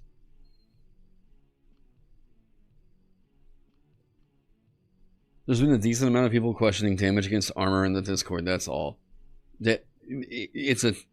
Okay, it's attack damage that it reduces, not casting. And we save casting for, like, I mean, that's what makes late level mages scary.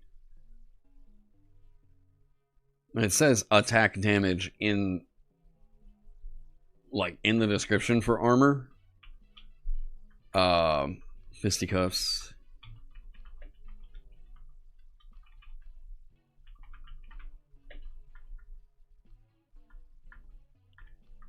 Prowess.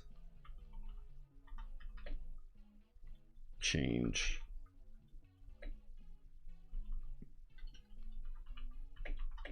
Second paragraph.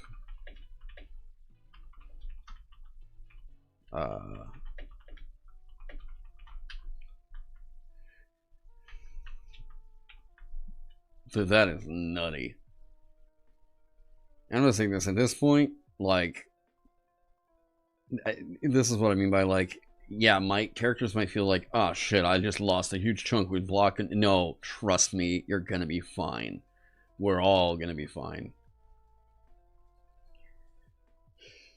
That's what makes late game sorcerers so fucking scary. I mean, yeah, and it's gonna make the enemies really terrifying.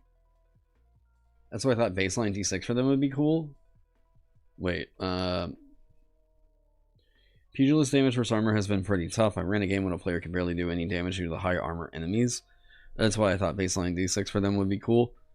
A D4 is already pretty solid.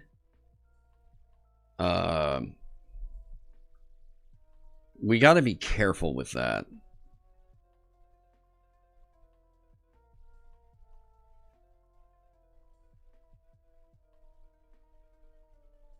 If it starts out at a D6...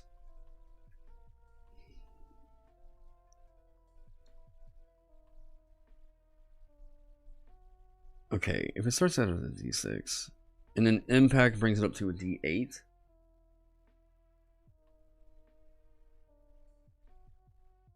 Gotta remember that they're getting 4 chances to crit each turn, 2, 10% chance each turn if you run Qatar.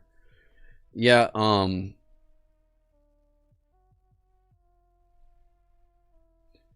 that would start them out with the same damage die as a Great Shield that they're getting on both punches.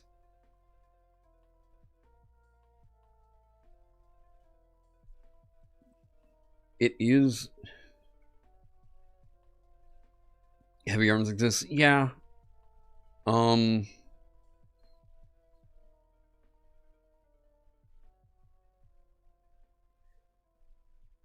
This is the thing right here that's making me think it might need to go up to a D6.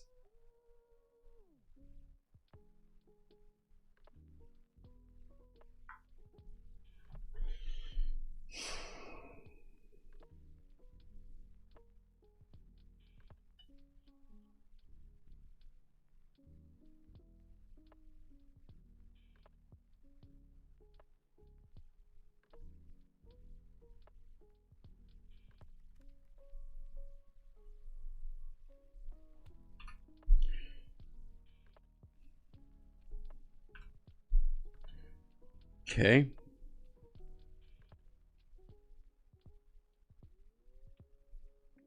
Reason being, there's a couple things there.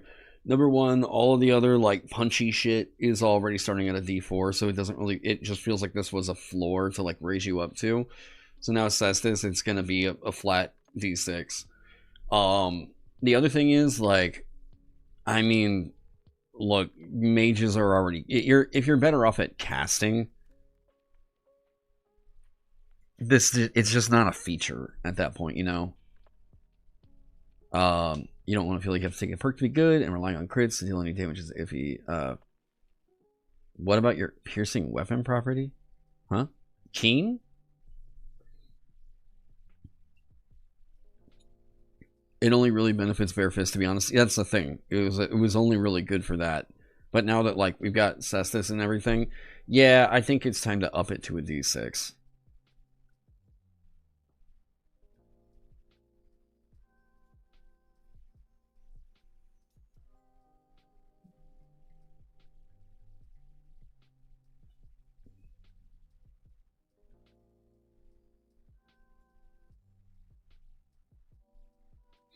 Okay.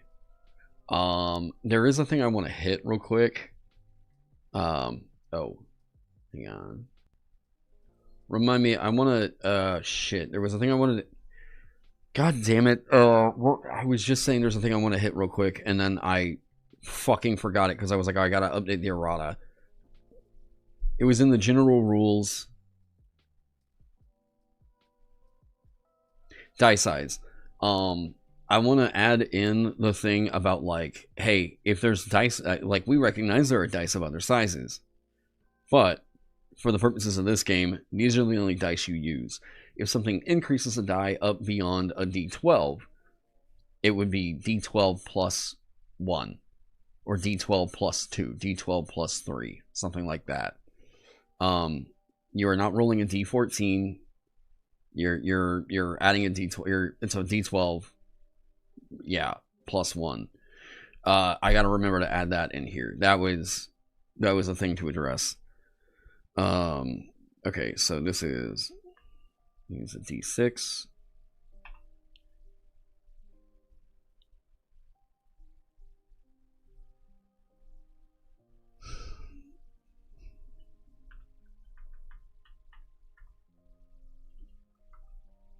There we go.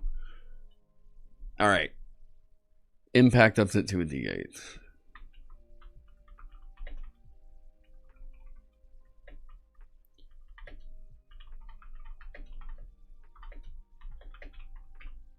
All right, so Pugilist. There we go. There's your Pugilist buffs. I wanted to also go through here real quick. Combat, yeah. Boy, I would say that we've already kind of hit this pretty well. I'm going to mark that off. We are going to go back and talk about the Pugilist, though. Item slot reassessment for miscellaneous items, like the 1 slot sewing needle. I'll have to go back through and see what's up with that. I think anointing oil in the bless spell could use a page reference in silver metal as well. Okay, we'll add that in. The backpack 0 slot has provided a lot of confusion. Okay. I'll have to go back through and see.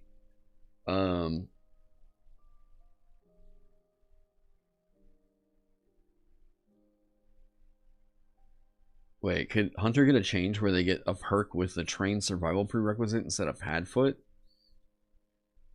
I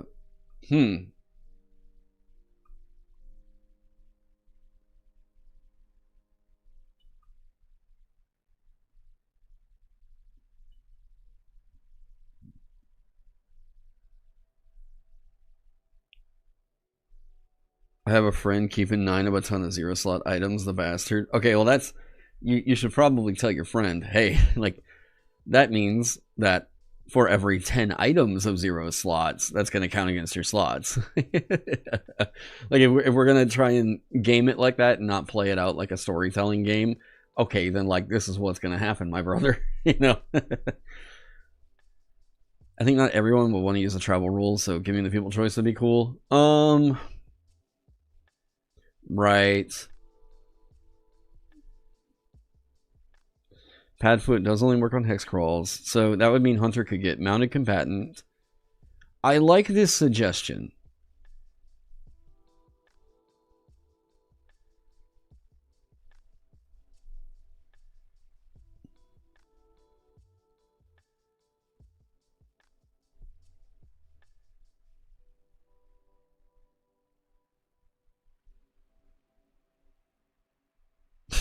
Tell him I guess you can go get sharpshooter. But, I mean, that'd be ranged.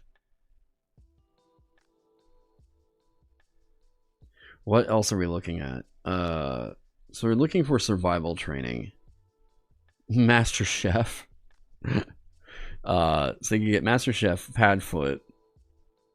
They could get, what was the other one I just saw? Scout. You know? Melee arranged, melee,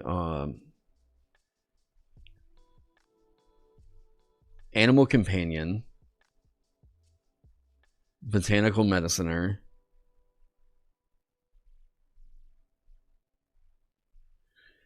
like, it opens it up. Here's what I would say. I agree with that as a good suggestion there. Wander the Wooded, yeah. I agree with that as a suggestion. I'm going to slightly improve it.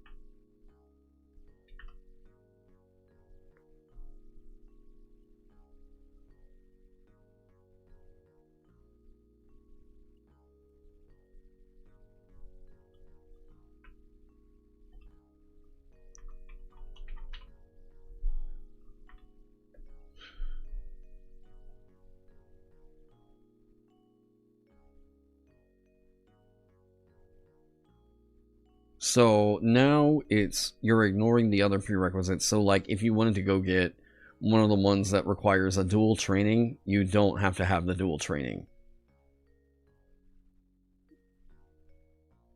Why was that off center? What? Why were you like a millimeter too far over? What the fuck was that? That was strange. Animal companion should low-key roll up, or round up.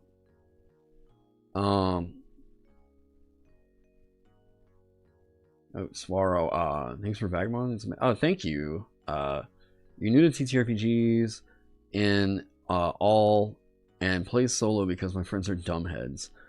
Can anyone tell me how melee combats work? Can the PC hit multiple in one action? How melee combats work? Can the PC hit multiple in one action? I mean, if you have the cleave property on something, sure. But I'm not sure what you mean by how melee combats work. Being able to start with an animal companion will make a lot of people happy, I think. Okay. Animal companion should low-key round up. Companion is kind of useless until level 3, though, since you don't round up. Let me see. Animal companion. I thought it was unified with all the other shit.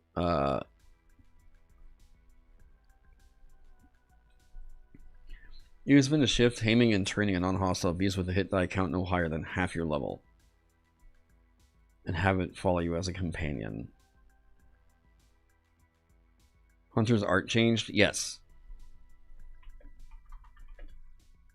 Okay, I can get that justification in there. Yeah, so the Hunter's art changed because I love working with Puree. Puree comes up with great stuff. However, the Hunter art that was originally in the book just doesn't quite hit the vibe of the game. It was like we were really rushing there at the end to like get things ready to hit the like some expectations for things like tariffs, and we kind of hit a point where it was like, all right, we gotta kind of speed this up, and we just had to use some artwork that honestly I think we should have probably taken some other passes at. So now I've moved the elf artwork that was originally that iconic over there down, and Maxwell's working on a different elf. However, Puree is working right now. If you've seen Puree's other art, you'll know why this is so fucking hype. I had teased that I was working on a gas lamp setting, like a gas lamp fantasy thing, and it reminded you a bit more cozy core. Yeah. No, like the artwork is great, but it's just not really the vibe, you know. And however, Puree is one of 2 artists I have booked to start working on the gas lamp. I guess I'll call this like a setting dossier, where it's going to be, here's how you can do Vagabond as a gas lamp fantasy game. And in that one, I have talked about this on social media and everything. Oh, okay, here, I gotta not get distracted by that. So Puree and Luthien Leargast are the 2 people I have working on some concept art for this world. So if you've seen Puree's artwork before, you know why she's gonna absolutely kill this. But I had teased that there was a class I was working on that is going to be built for that setting. And that is the Slip. And I told Puree, I was like, I want, like, basically look at Door from Neverwhere. And I'm like, let's do that. I've given her a concept. Yeah, let me see here. That's so funny. They had Natalie Dormer playing Door. I'm just trying to make sure all this is all safe for work. Yeah. Okay. I was like, of course, somebody would always do like not safe for work art of any character whatsoever. But yeah, I thought that it would be sick to get like Puree doing artwork that was like similar to Door from Neverwhere. I think that Door is like, if we're talking about that sort of like Portal Mancer character, oh my god, like that's so fucking cool. Artist. Let me see here.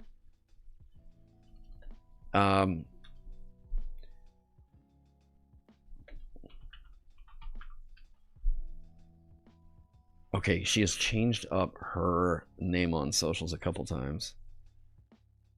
Okay, so this is what I mean. Oh god, I love her style, and I think she would be perfect for Gaslamp. I'm just going through Instagram real quick to make sure everything's all good. Yes. Okay.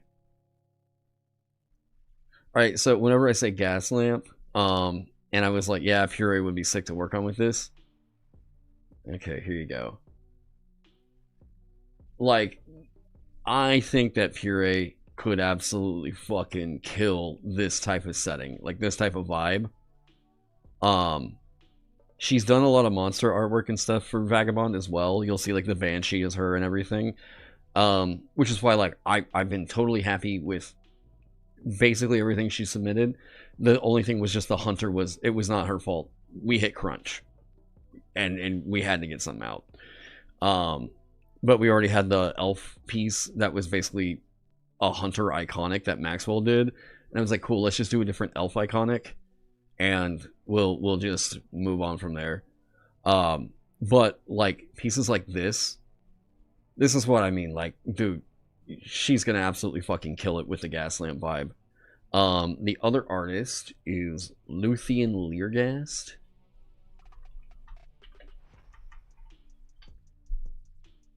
And Luthien's style is straight up Tim Burton. Look, like,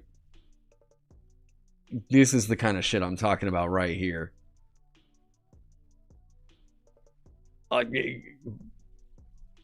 This is what I mean by like whenever I had the world kind of envisioned, I wanted people who got the fucking vibe, and Luthien and Puree get the fucking vibe, you know.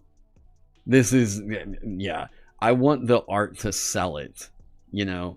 God, like, fuck, that's cool. I didn't know a whole lot of his monster stuff. He did the Mimic for Vagabond. Let me see here. The artwork choice is cool. Pure full fantasy. I think that this is more of the line of the Tim Burton-esque, you know, like that style of odd, creepy. Yeah.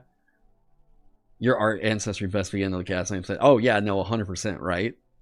Let me see. There's another, like, this is so fucking Gaslamp feel, you know.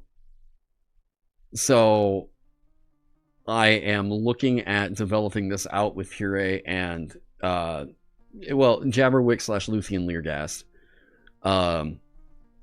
And the other little thing to this, I guess that I could say, is this is part of a book that I am trying to work on with Dottie from Mystic Arts and Trekaros, because Trekaros already has a couple of worlds built out. Same thing with Dottie. And I'm like, could we do this as a focused book where we go like, let's make a bunch of worlds in a tight like 5 to 6 page spread, and we give people like, you know, 30 different worlds and how they can adjust some of the little dials of Vagabond to make that world work, you know. He's the one who did the infamous human Bill Cipher design. What?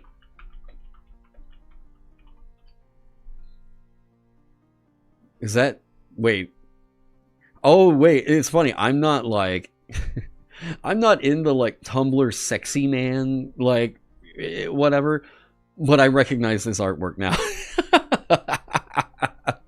Let me see here. Dude, that is so fucking funny. That's Luthien. Yeah. Yeah, that's Luthien.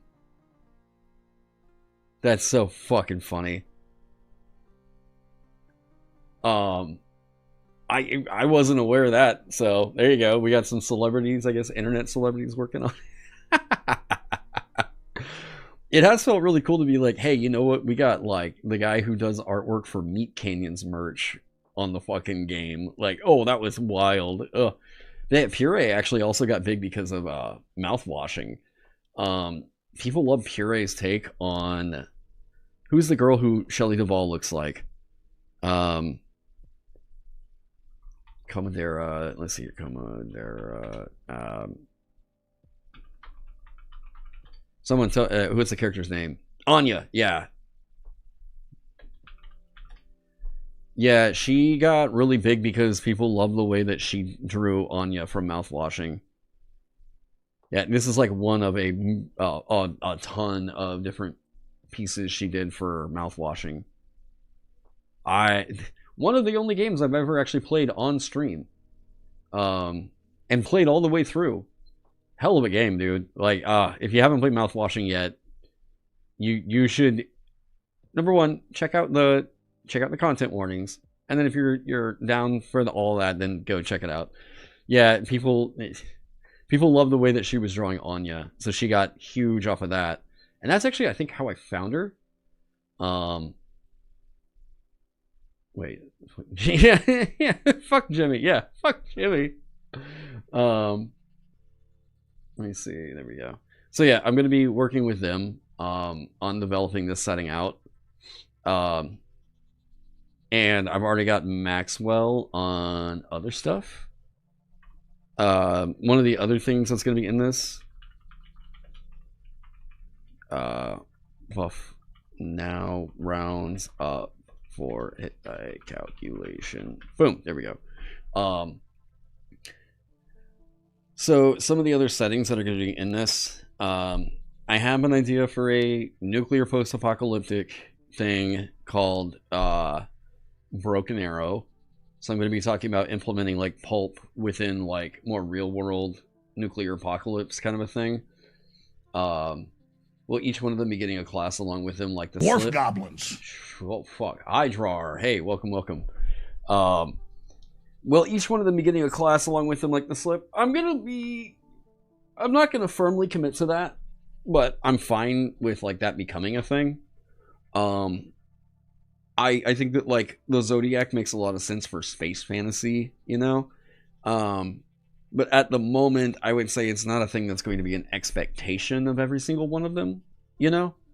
For Gaslamp, it makes a lot of sense, because like that's very inspired by that, but it would be like, in Gaslamp, most likely the classes that are gonna fit this vibe are going to be this, and this, right? Do I have... No, that was me trying to rush to make a session. God,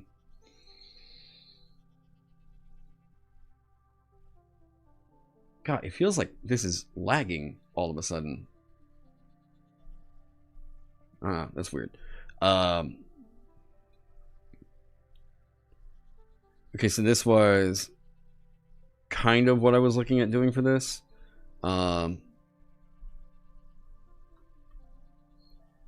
These are some of the ideas, at least. There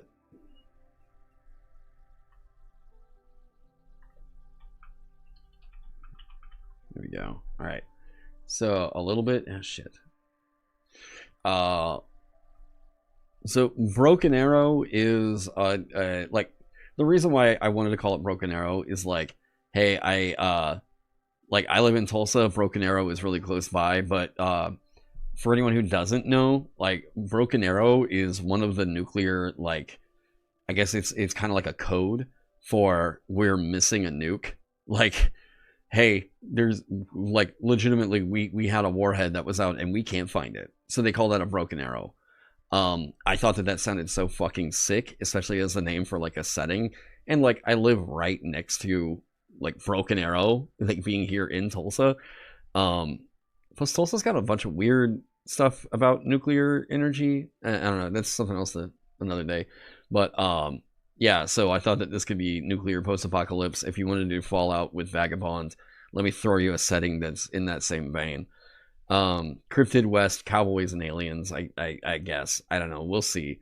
Daybreak. This was Trekeros' world. Tidally locked apocalypse. This is more like a fantasy apocalypse kind of a thing. I would say think Mad Max, but I don't think that that's exactly what Trek is going for.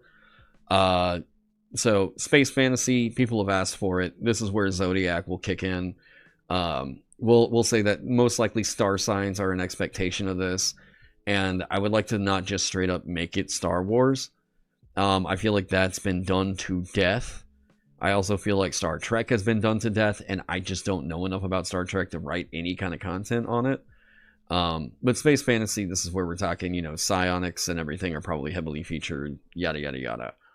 I hope the Fallout one gets a legally distinct Deathclaw. Yeah, mini Tarask, you know. Reverie. So this is my Gaslamp fantasy world I've been building out. I've been doing big thinks on this. So but this is like, okay, whenever we have the setting where like recommended classes, And this is where we go, you know, slip, rogue, pugilist, right? Rogue, slip. Let's get the tab is a little bit too far over here. Where are my paragraph styles? Span this out.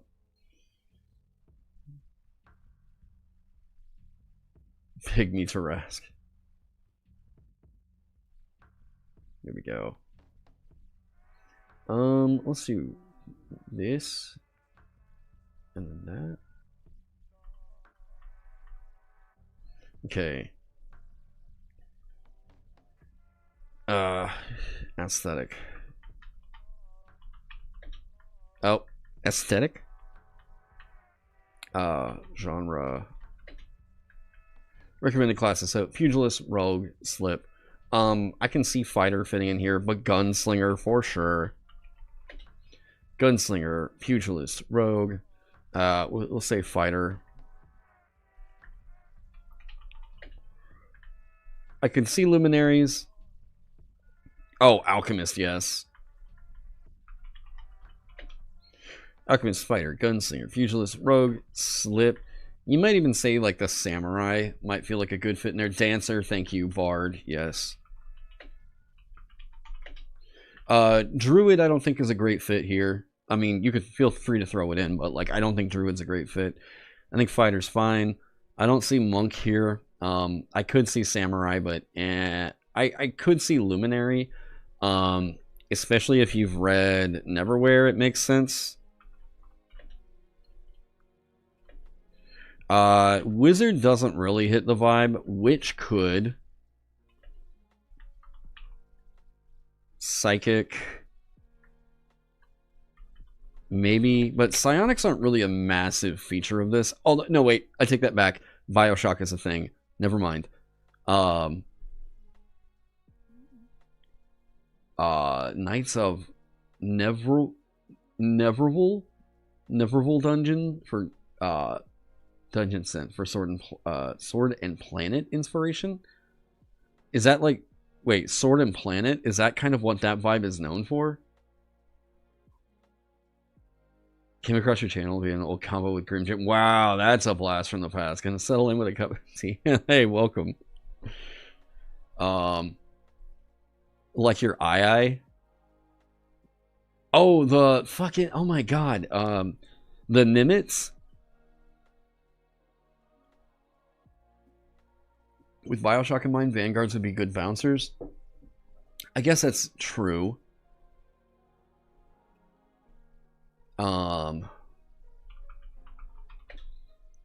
Okay.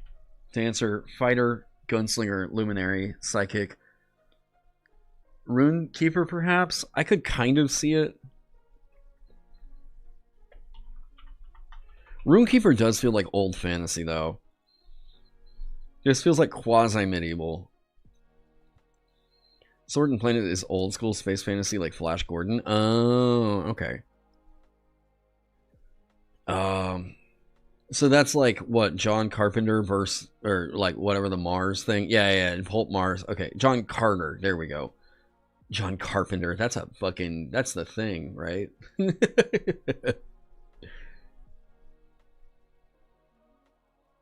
Okay.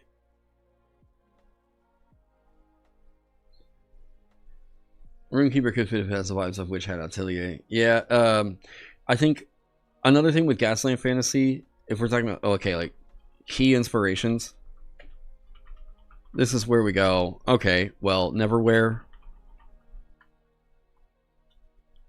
Bioshock, Bloodborne, Bioshock, Bloodborne, Neverwhere. What is Witch Hat Atelier? Let me see. Is this look, do we have more weebs recommending shit? Let me see. If this is a weeb thing. Oh, it's a manga. Oh, is it an anime yet? Oh, it's an anime. Oh, I fucking called it. Popular fantasy manga series. Young girl named Coco Jinzu becoming a witch in a world where magic is rare and typically inherited. It's good weeb shit. Y'all say that about everything. Like everything anime. Golden Compass, I would say, is probably Gaslamp. Yeah. You know what else is Gaslamp? That, like, I brought this up because it was funny. I was talking about this with Kelsey Dion at Green Dragon Fest. I was like, yeah, that's another, like, a setting book I'm talking about doing is, like, Gaslamp. And we started a discussion on it. And because, like, everybody else was like, what the fuck is Gaslamp? And she knew it. And I was like, I'm so glad. Okay, so we were talking about this, and I was like, you know what's actually Gaslamp that all y'all here should get? Motherfucker. How the shit did I not think of Everon whenever I was first writing down inspirations for this? Everon is 1,000% Gaslamp. Like, 1,000%. Everon and Ravnica. So if I wanted to point to something for TTRPG people to understand what I mean by this world, that's what I mean right there. Look at Everon. I want to make Everon. Like, what I want Reverie to be the Everon for Vagabond. It was, oh yeah, League of Legends, whatever their world is called. Yeah. There's way too much slot for you to call all anime good. So, what was really funny, we started this talk, and I was like, we were kind of talking, because some people were like, you know what I just absolutely hate about, Runeterra? That's right, that is the name of it, huh? Okay. Can I not look at Everon and say I have? Everon's great. However, I do think that Everon enthusiasm might be a sign of autism. And I was like, because Jake House brought this up. He didn't bring this up. I made this joke. But he said, you know, the thing I just can't get behind with it is it's like, I feel like Everon is the world that appeals to people who love having, like, a spreadsheet as a character sheet, because it's like, the artificer stuff, I want to tinker around being an inventor, and this feels like it takes for fucking ever to deal with a character that's playing that kind of a thing. And I was like, okay, yeah, I can see that. I can see that. And I was like, wait a minute.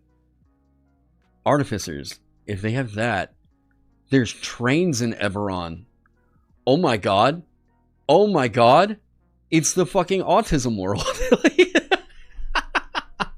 Yeah, trains involved.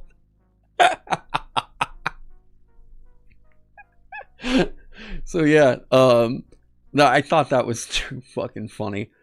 Runeterra makes a lot of sense, you know. Yeah, but see, so Neverwhere, Ravnica, Bioshock, particularly I would say Bioshock Infinite, but it's not that Rapture is a bad fit for this. Yeah, I'm not gonna say you're wrong, but fuck you. Oh man. Okay, Bioshock, Bloodborne, Eberron, Neverwhere, Ravnica, Runeterra. So, like, we get it, right? Like, that's Gaslamp. Gaslamp is... Whenever people say that Eberron is steampunk, it's not. It's Gaslamp.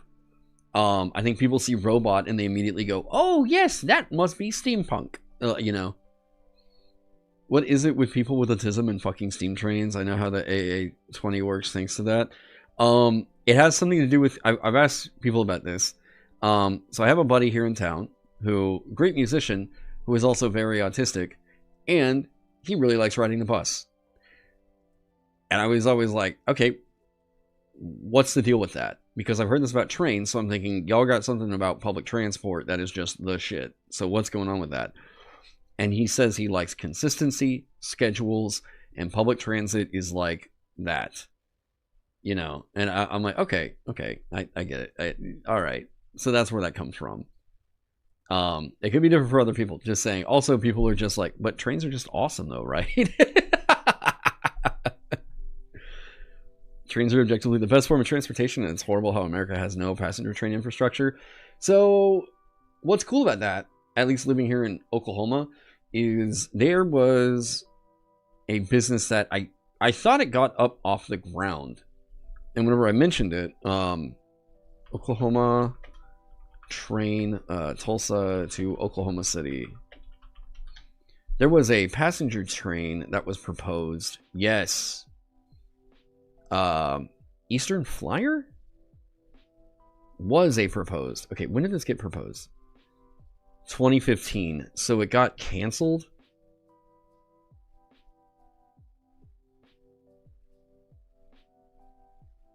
Oh, shit.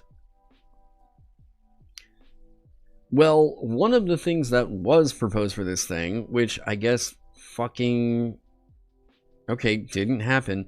I thought that it did. There was a train that was proposed to go from Tulsa to Oklahoma City. And one of the events that was going to be on this thing was, like, they were going to do a murder train, like, murder mystery train. Not a murder train yet. They were just going to, yeah, you know, you're just going to fucking die on this train. So they had proposed to do a thing where it was like a Bronstein-esque, like, immersive experience of you get on the train and there's a murder mystery that happens and you all are players on this thing going from Tulsa to Oklahoma City. So we all knew, I mean, you would all know, like, you have about an hour for Act 1, and then whenever you get dropped off in Oklahoma City, there's, like, an Act 2, and the Act 2 is, like, it's, like, the dinner, bar, drinks, that kind of stuff, and then the Act 3 is going back to Tulsa, and, like, experiencing whatever's going on, you know, wrapping all that up before, so you're on, like, basically a 3 to 4 hour time limit for this thing. And I was like, that is such a goddamn cool idea. I knew that everybody in town would probably go and do this thing at least one time. And they could probably get more by adding more mysteries and stuff onto it. But then it sounds like the train just didn't get fucking built because, you know, I don't know, man. Yeah, God damn it. Honestly, I could see Magus splitting into gas lump, being like a sort of magical detective / inquisitor. Yeah, so that's the thing. There was another inspiration that I was going to put on gas lamp that I think would kind of require the creation of at least a scholar, if not like an inquisitor, and that's Dresden Files.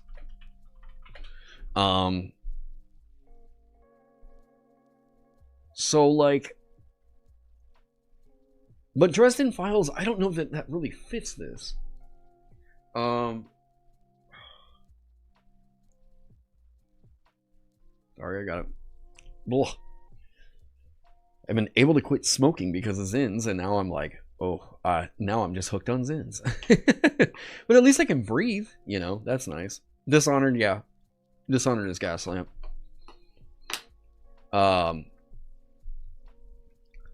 Dishonored. So I guess you could say the Inquisitor, GHI, there we go. But I do think Scholar makes a lot of sense in there, you know. Another non-magical intelligence class, yeah. Yeah, so what was your guess? I'm named Harry. No, not that one, not fucking English, yeah.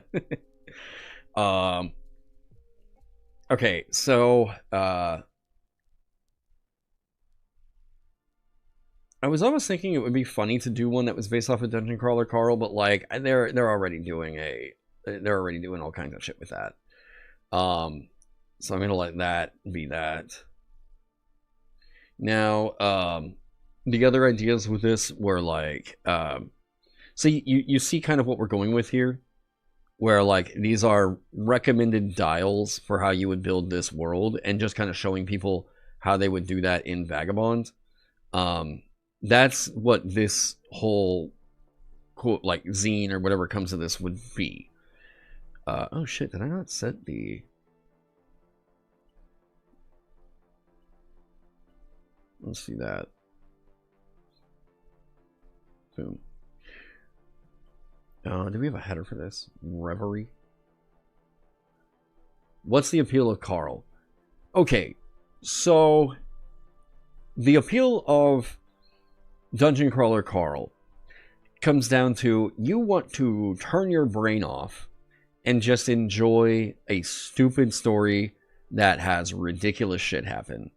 If you like wrestling and you get why people who, even though it's fake, love wrestling, you would like Dungeon Crawler Carl. like, it's just a... My buddy Aaron was like, it's like reading fantasy bag of chips. You know, you're not getting any real good food content out of it. In fact, it might be horrible for you. However, your brain wants to keep turning the page. It is a very insane, ridiculous kind of a thing. And in fact, I would say that I keep hearing that the audiobook is like... The audiobook is apparently the way you're supposed to enjoy it. Because a lot of work has gone on into the audiobook. I haven't started the audiobook yet. I did read... I'm about 200 pages in on the first book. And I can absolutely 1000% understand why it grabs people, you know? Do I think it's going to go down in history as like one of the greatest fantasy series of all time? No, of course not. But you're not really reading it for like, oh wow, the world building is so rich and deep. You know, you're reading it because it's like, Carl killed a llama and found meth on it. And he used that meth up against a goblin to, you know what I mean? Like, it's fucking absurd. The guy's got a talking cat wizard going around with him everywhere. You know, I haven't gotten that far, but I keep seeing artwork of them, like, riding velociraptors and shit, you know? So, like, yeah, it's over the top. And that's the point, is it's supposed to be ridiculous. I got an unread notification? Oh, okay. Stream lag. Is it a graphic thing, or is it, like, a bitrate thing? Because it's not showing any warning for me. Okay. Let's go. Escapade, black, boom. And then, bam. So, that's kind of what this product would wind up being in the end. Is like, this is a group of a bunch of different settings where we show people how to tweak the dials. Happens sometimes in the camera. I am very close to thinking it's just time for me to buy a new computer. This one seems to be having some problems that despite all of everything I try to fix on it, it just... I've only had this computer for 5 years. Has it been 5 years? I got it around the pandemic start. So, okay, 2021, 2020. So I think it might be time. And, like, it won't be as expensive this time to change it because I literally just have to buy a new PC. All my other equipment is great. But, yeah. Are the Starforge PCs any good? I'm kind of, yeah. Sometimes I haven't set the camera. Okay. Setting specific mechanics. That is where we're talking about what else we throw in there. Variant mechanics. So this is where we show you, like, hey, you all really liked the materia stuff that I showed you. Here's how you hack this and put it into Vagabond. Okay, that's where the variant mechanics things come into this. Death rules. If we're going to talk about, like, okay, you're going to do Dark Souls style. Here's how you would make the Dark Souls style. You die and come back, you know. Minimal hands-on experience with them. I've got to figure this out because, like, it seems like getting a new... Wait, what are... Okay. What's the price of, like, a new... Okay, let's just... Starforged PC. I get ads for these all the time. Paper Mario, like, badges. Oh, wait, that's just materia. Oh, there you go. Right?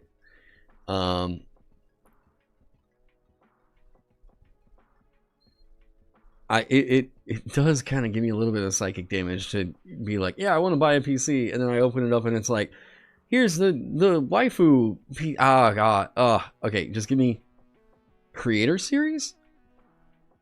Limited edition? Okay, let's just do Creator Series. Let's go. What is the ultimate? $6,000.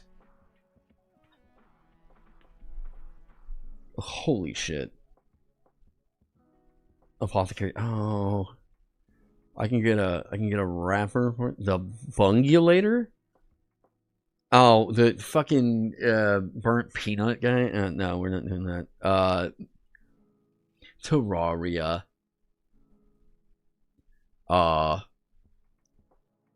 If you know the series, she's not a waifu like at all. Breath of Exile one looks cool. $9,000 in real terms. That's the thing, is like, if I'm gonna pay $6K for a computer, I need to make sure this thing can at least last 10 years. Like, I spent about $3,000. No, I spent about $4,000 on my current rig that I'm working on right now. And the fact that it is dragging as much as it is drives me fucking crazy. I'm like, cool. I built this thing from the ground up, and it should not already be having the problems that it's having. Have I thought of stretch goals for the spellbook yet? My thought would be, like, I have already announced that it was going to be zines. However, I don't think there's a lot of interest in the Shadowdark side of it.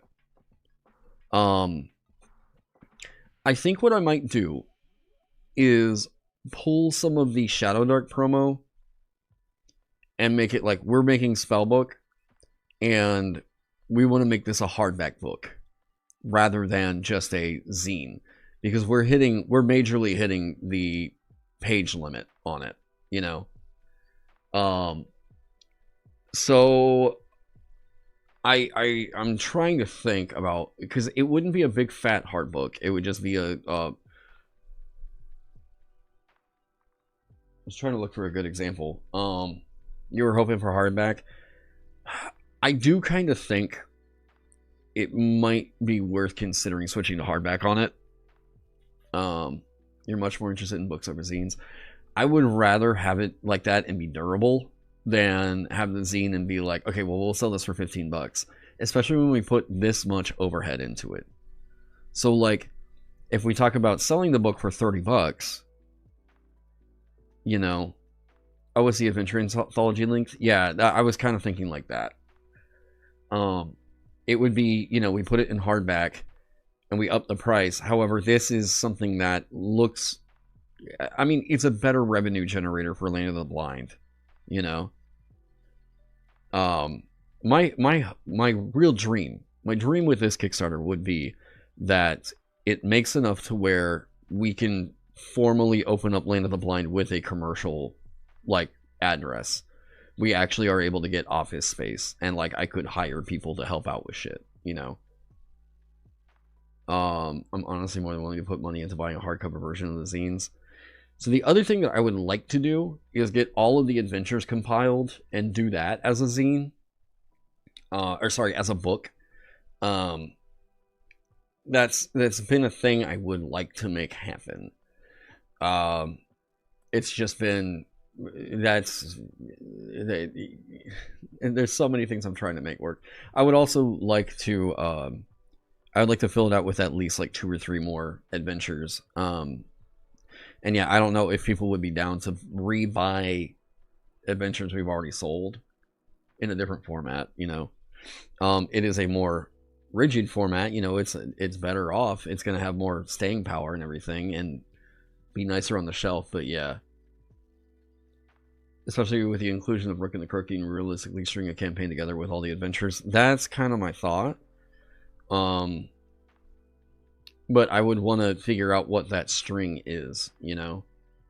Plus, like, I don't know that I would put Ghostcrest Peak in it. There's already enough little worries I have with Ghostcrest Peak, where I'm like, if we make this a separate zine, okay, that's one thing. Putting it into a book, I would rather that go into a book with other, with other system-neutral adaptations of stuff. I am going to do one thing that, I don't know, we're going to see if this can be a big dick move or not.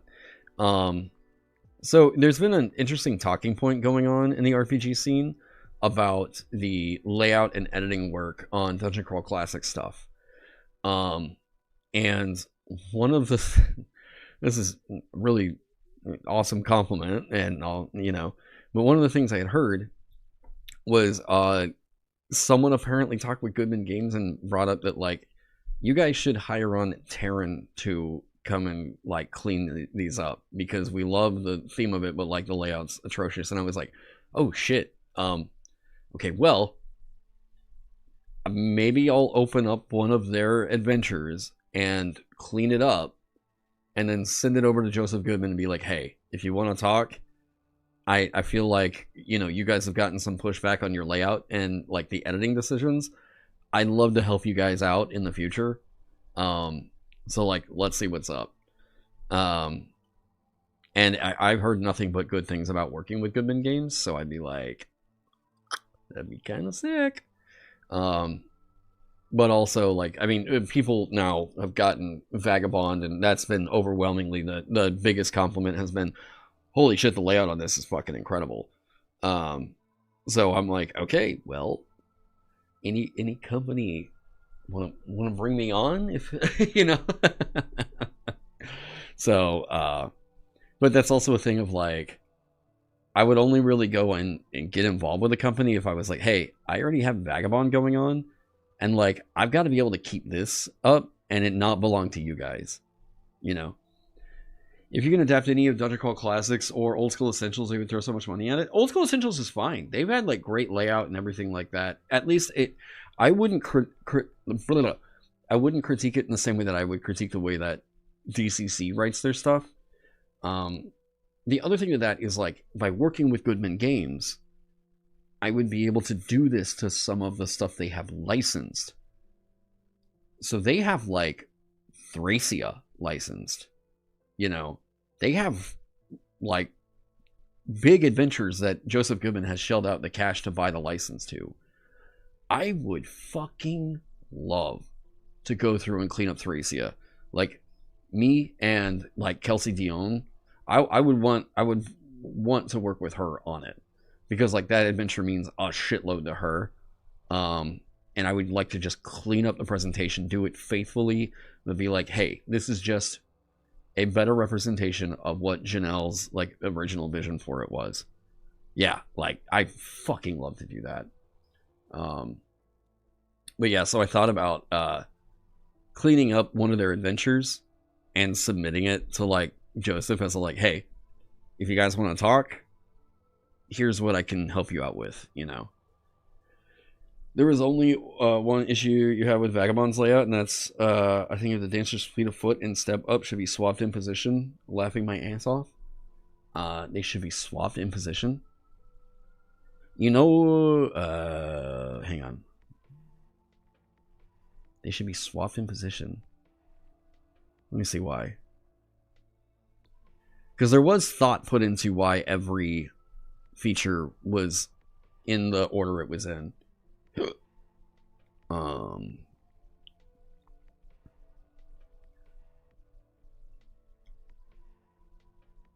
Step up was more their primary feature. That was not the decision that was made. It was actually that, okay, number one, it should be the features that, number one, if the second feature keyed off of the first feature, then that first feature has to, the second feature, if that relies on the upper features mechanic to, like, work, then it has to come second, right? And then after that, it was put them in alphabetical order. Okay, so Fleet of Foot comes before Step Up, right? But I do like the idea that, like, the class gimmick should be, like, the first thing, you know? What was the, I'm trying to remember, because, like, it doesn't really matter on this one, but, like, alphabetizing it was, like, the thing there. Wait, what?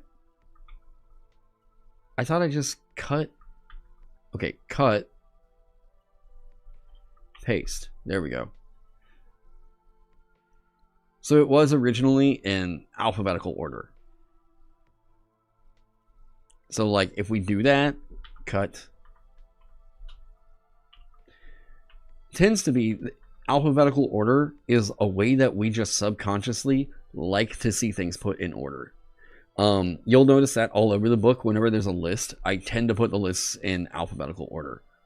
See, like, paralyzed, restrained, these are two specific statuses. And then, because there's moved is not specifically a status, it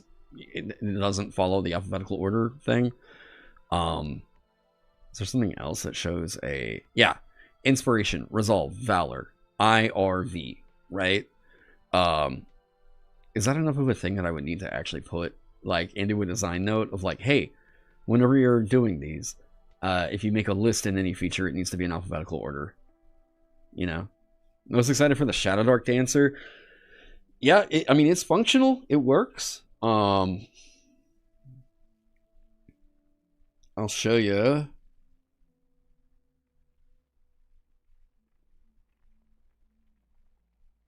There we go. Oh, and as soon as I open up a document, now it's doing the lag thing. All right. This goofy thing. Yeah, and Jelly doing the artwork on it. That is so fucking funny. And he was like, I already had kind of an inspiration for what this should be, and he just showed me that fucking Ganon dancing, yeah. The way that this is all working is basically my dancer class just legitimately transplanted over into Shadowdark. So I might make this zine a separate thing from the Kickstarter. If people wanted to order it on the Kickstarter, we can do that for you. But this is far enough along now at this point that I think it's time to maybe consider this a thing that we're just going to put in the print, right? Mid suavemente, yes. So, yeah. I also think we're going to remove this beacon because Kelsey just did the paladin. And I'm like, okay, well, like, this is kind of a bit too close there, so I might just pull it. But, like, the alchemist, beacon, dancer, gambler, merchant. Oh, wait, and Jelly just got me back some other artwork.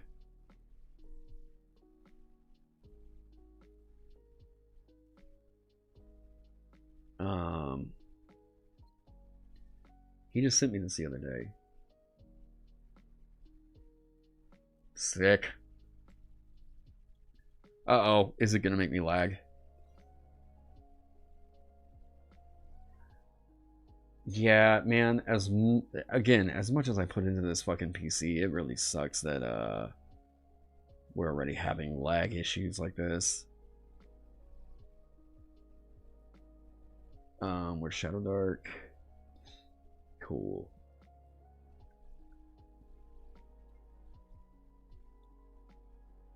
When are the pre-orders for the Print Wave 3 going to end? Most likely whenever we have the copies in hand.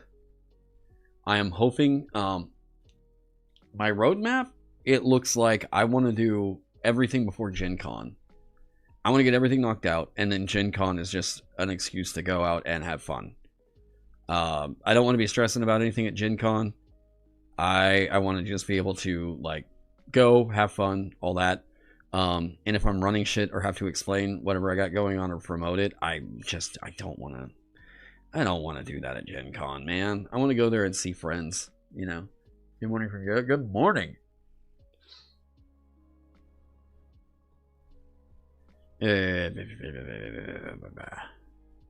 Alright. We did get new artwork. I just got to get it fit in here now. Whoop. There we go. Oh, you bastard. Right on his dick. Alright. Let's do fit content. Where is fitting? God, there we go. I was like, wait, what? Fit content to frame. Boom. So pre-order should close late July. I would like to have things in hand, ready to go, and shipping out in July. Yes. Fitting fit content to frame. Boom. Let's make sure that that's the right resolution. Yep. Sick. Chris McDowell's Electric Bastion land is my gold standard for usable layout. I mean, I definitely know, like, McDowell knows his shit when it comes to putting a book together. But I couldn't tell you right off rip what the book looked like, is kind of where I'm at on that. God, that is fucking cool. Love it. Okay. Wait, alright, here we go. Chat. I need titles for the Vanguard for Shadowdark. Sentinel, maybe? For neutral. Protector unlawful, I guess. Chaotic. I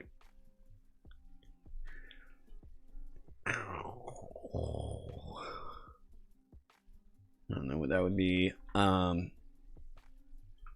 don't know. Aegis? Maybe that's more of a... Or like... There we go.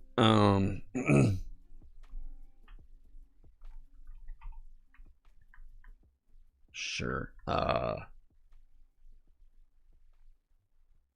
Yeah.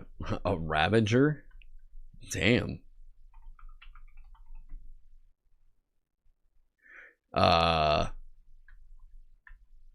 Juggernaut. Yeah, that's is that chaotic? Juggernaut feels like it could be neutral or chaotic. Breaker.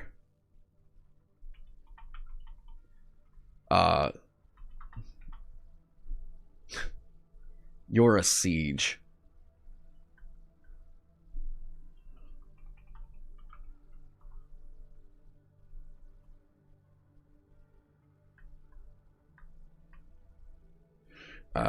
Lawful. Trampler. Yeah, and this feels more like run you down. I don't really get Crusader vibes off of it. Yeah, you could just go Rook. Yeah. That does feel more lawful, I guess. I don't know why it feels more lawful. I don't know. Bulwark.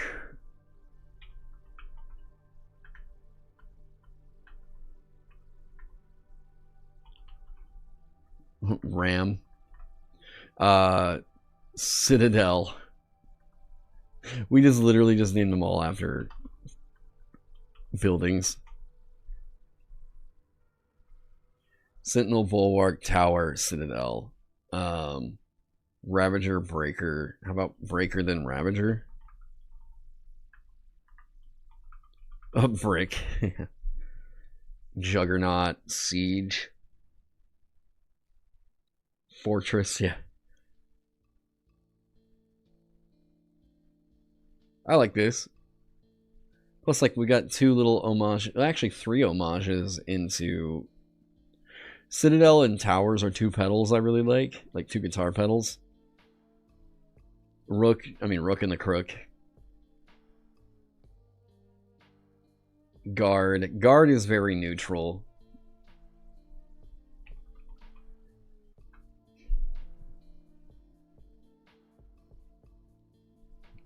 And I like...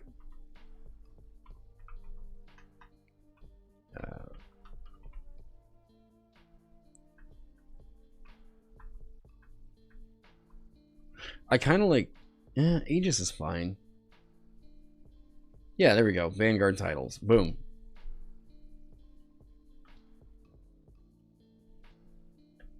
Oh. I'm still getting used to this new keyboard. I'll tell you what, though, man. If the Kickstarter does super well, I am definitely getting a new PC.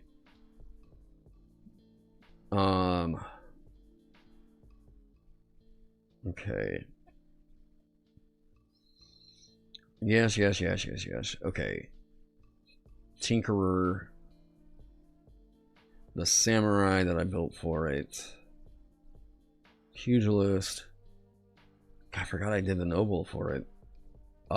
Merchant. I don't know. I might take out this gambler. It just felt, I don't know. I feel like this is not far enough along. I might just straight up scrap that. Because like already it's like, okay, we've got the dancer. We got the, well, we're gonna take out the beacon because I don't want to step on Kelsey's toes. Alchemist, dancer, merchant. So these are already my, like, yeah, noble would be like my sovereign. Pugilist would be like Ben's pugilist. Samurai would be new. Spellblade, this is just me straight up making a gish.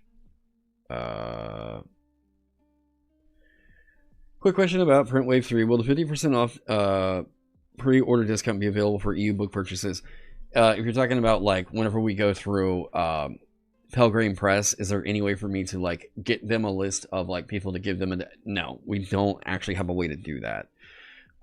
It will work if you order through us, but like because of the way that the shipping would work, I would like to lock down a distributor that would make it cheaper for EU shipping. But I'm already like coordinating so much right now that I just don't really know how to make that happen. The only thing I have full control over on pricing is my Shopify. So like me telling Pelgrane like, hey, pass the buck on, like, you know, I don't, or Peregrine, there we go, Peregrine. I'm gonna constantly confuse those two. I don't have a way to do it and also get the cheaper shipping. I'm gonna call the people for distribution. Like I'm calling Covenant tomorrow, or I guess today, to see what the progress is and in terms of like us getting approved for shipping and everything. But as of right now, I just don't have that locked down. I'm supposed to have a call with Peregrine about like them helping us to fulfill the Kickstarter, so like that could be a thing. But there's a lot of irons in the fire right now, and that's not one that I really have a whole lot of control over. If you have placed an order with us though on Shopify, and you're just simply asking like, I'm based out of the EU, am I going to be able to get this at 50% off? Yeah, but like we don't have a way to change that for shipping, and we've already run out of Print Wave 2 over in the EU. So that's kind of where that's sitting. I would like to be able to say yes, but I haven't heard enough about approval from this distributor. That's where that's sitting. Yeah, I'm sorry. I wish that I had more control over that, and I wish I could tell you a yes or a no right now. But as of right now, it's leaning towards no. At least not with the cheaper shipping. So that's a thing I would like to try and figure out. Yeah, I hate giving people bad news. That's where I'm at on. Like it always just leaves us like I wish I could make it easier for you. Yeah, and if I mean, again, like if in the future this does totally work out, because I'm supposed to have a video meeting with Eric from Pelgrane, so like we'll talk about it. But as of right now, I just don't really have. Let me tell you, it's like this, right? If someone buys a Print Wave 2 and they're based out of the EU, especially if they bought through Peregrine, then it's like, okay, well, I can put it on my list over here, and then you guys, I need you to adjust this for like this list over here, so that if a EU person buys it, then they get 50% off. So I'm asking Peregrine to kind of go out of their way for a thing that was something that like I'm trying to correct. So I'm trying to figure out how to make that work, you know. But as of right now, it's like I can only really control the prices through my Shopify is where that's currently at. I could fix it in one of two ways, but they both rely on other people agreeing to do that, you know. If I get the distributor locked down and they can tell me about cheaper price for EU shipping and everything, then I will say, yeah, 100%. I'm hoping to have a talk with them, but it's been hard to get them on the phone. I might literally just drive up to their business like tomorrow and be like, hey, I want to chat. Like, I want to talk. So I don't know. We'll see. But let me back over here into this. Okay, so people were asking about Magus. And then so Hunter, we have to make that Hunter.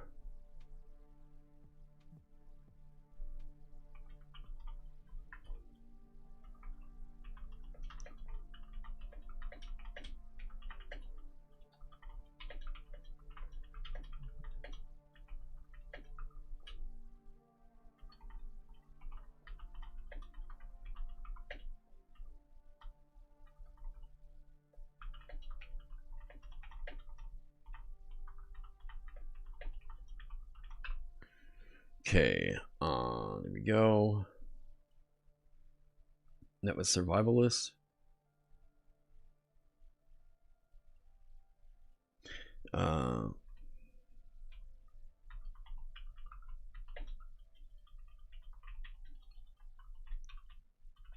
Fatfoot was removed as the given perk, and now you can choose any prerequisite survival perk and ignore other prerequisites for the choice. Boom, there we go. Here's a come to bargain. Yeah. Just stand outside their fucking door like, I would like to speak to a manager. Just stay there for like 3 hours with a boombox playing, I don't know, Don't Break My Heart.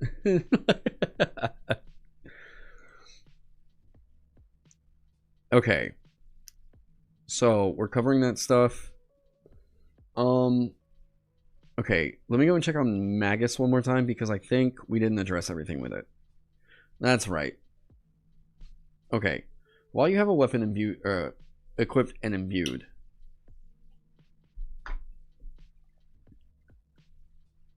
yeah, you can cast an imbued spell with a 1 mana discount on other deliveries. Okay.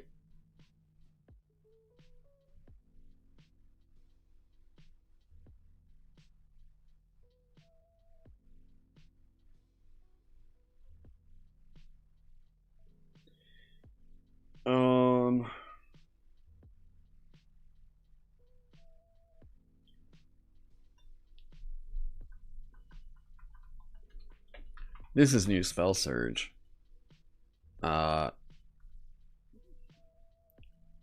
This is not, that doesn't feel great. Sword fireball, yeah.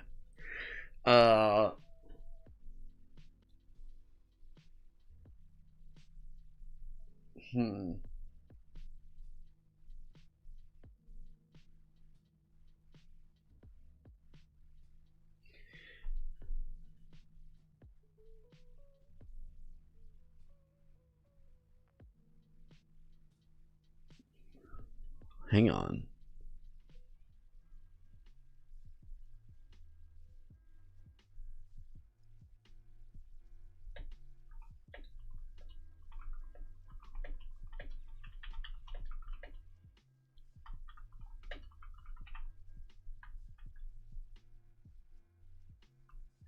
That's the 6th level.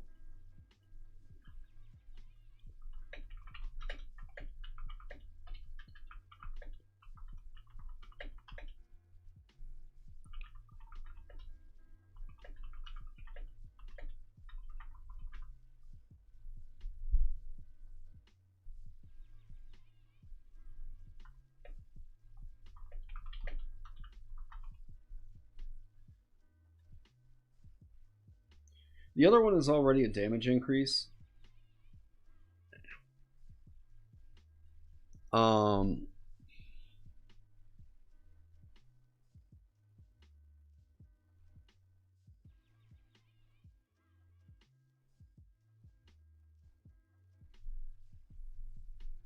Cast a spell that's imbued as any delivery instead of just touch. I mean, they're already getting a discount to delivery. I don't like the fact that this is just another discount. Is Ward still going to be central? I don't think anybody's really gonna be upset about Ward being central. A cast of Ward and imbue at the time. Oh. Gotcha.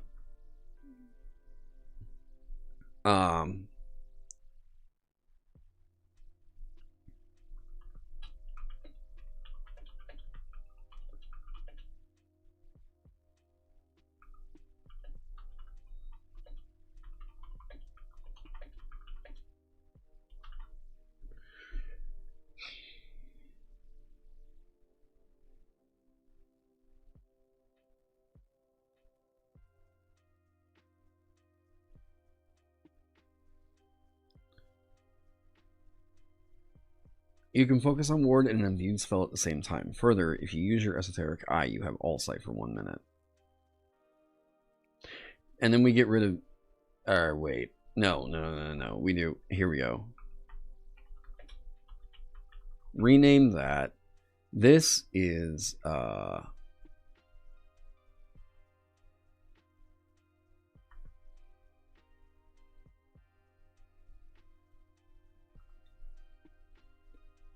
Targets of your ward spell take half damage from magic-based sources.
Can we look at Esoteric Eye itself?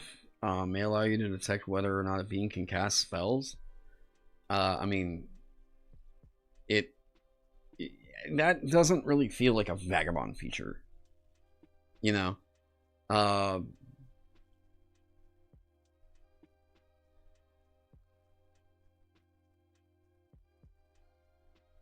But I guess this doesn't either.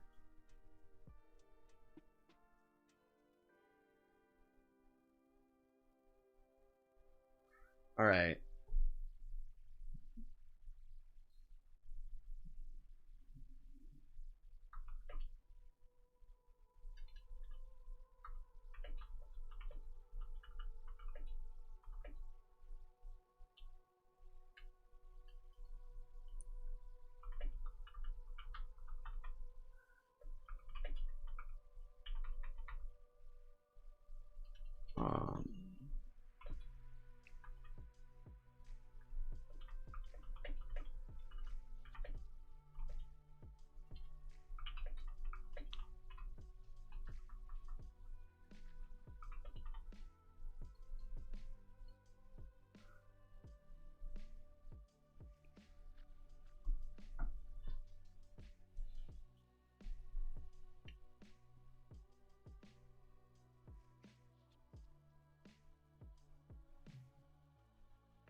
Here's the thing, though.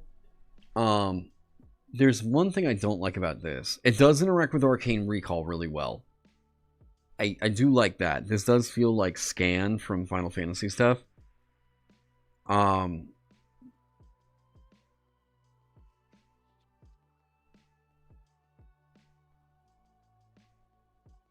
Here's what I don't like about this. This causes a very weird moment at the table. if you ever saw like campaign 2 of Critical Role, you might know what I mean by whenever Bo did that, the blue mage thing of I'd say blue mage thing, the kobold whatever, the fucking monk thing, they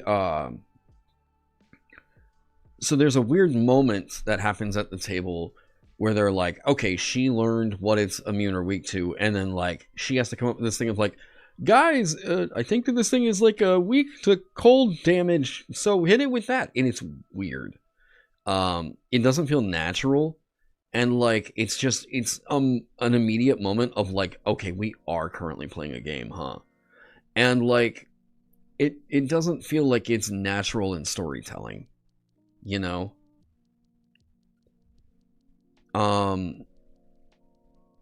This feels like a you're getting information that you just, yeah. I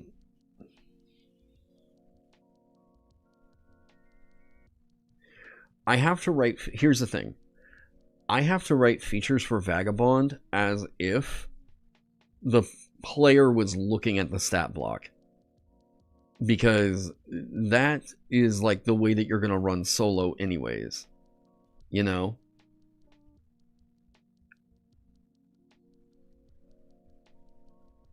I don't think that this is interesting. It does give you a little bit of scout foresight, but like this causes a really awkward moment that feels super unnatural to roleplay. And I'm not saying that like anyone on Critical Role did a bad job for it. It's literally, I've always seen this cause an awkward interaction. It's gotta be more esoteric, yeah. Alter your weapons, like spending mana to increase the weapon's range to near for protected attacks.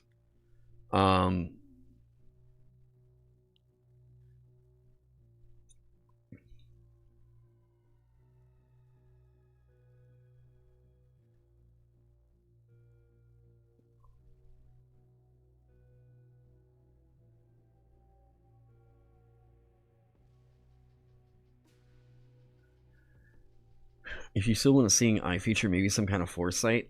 How would you do that as a game that needs to run solo? You know?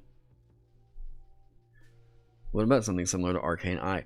But that's the thing, is like, how do you do this solo?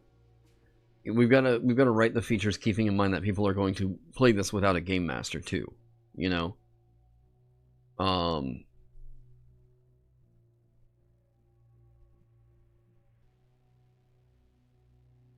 Maybe something similar to the psychic's precognition. I'm gonna have to look that up again because I write so much stuff these days that yeah.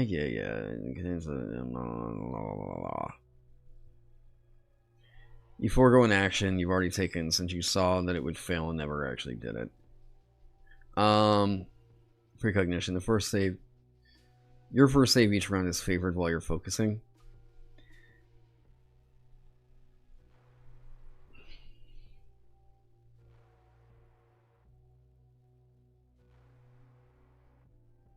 Is that even interesting though? Like, is this interesting on the Magus? It makes sense over on the Psychic. It's like, yeah, you get a brief glimpse into the future and know what's coming up right before you, right? But the key in on focusing is like, this is while you're thinking very hard, you know? Yeah. It feels more like an Oracle than a Magus. Yeah, that's the thing. I'm gonna basically chug this now because like it is milk and I don't feel like it should be. Does this have to be refrigerated? Local fucking TTRPG streamer dies of botulism.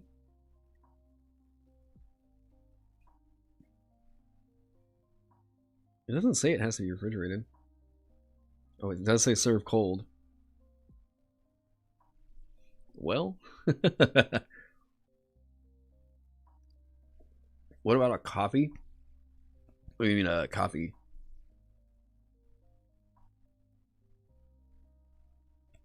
The Roomkeeper has an ability to basically detect magic as long as it's focusing, so that's what you thought of. Yeah, but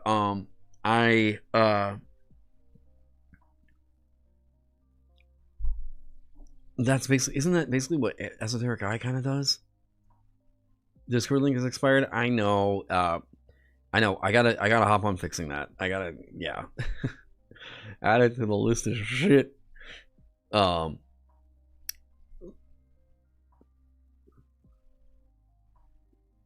like, yeah.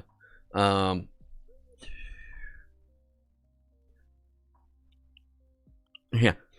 Sometimes I forget botulism exists and then I remember and it scares me. Dude, botulism is, you do not want to fuck around with that. It's like rabies.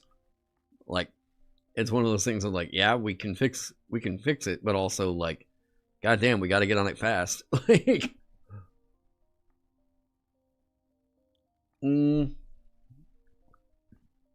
right, hang on, we're in that moment of like, we gotta cook think, right?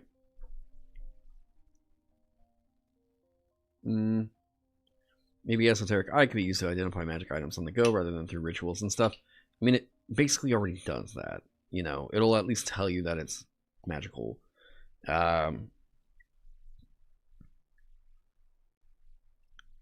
Shit will leave you forever changed. Yeah, isn't like one of the treatments for botulism like some type of organ removal? Like, I don't know what exactly, but I thought like botulism like actually seriously fucked up your gutty works.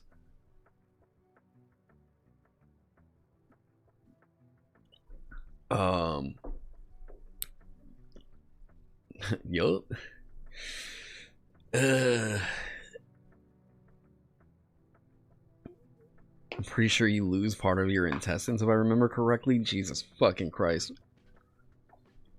Yeah, see, my mom had colon cancer and she had like, what was it? I think her colon or her intestines are only like 3 feet long now or something, and I'm like, holy shit. So like she'll eat a burger and then like 10 minutes later be like, whoop. I'm like, oh shit.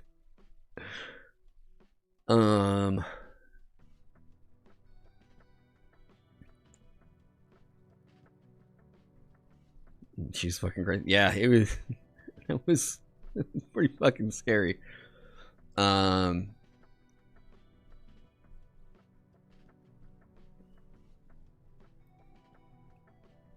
Ooh, what is this track?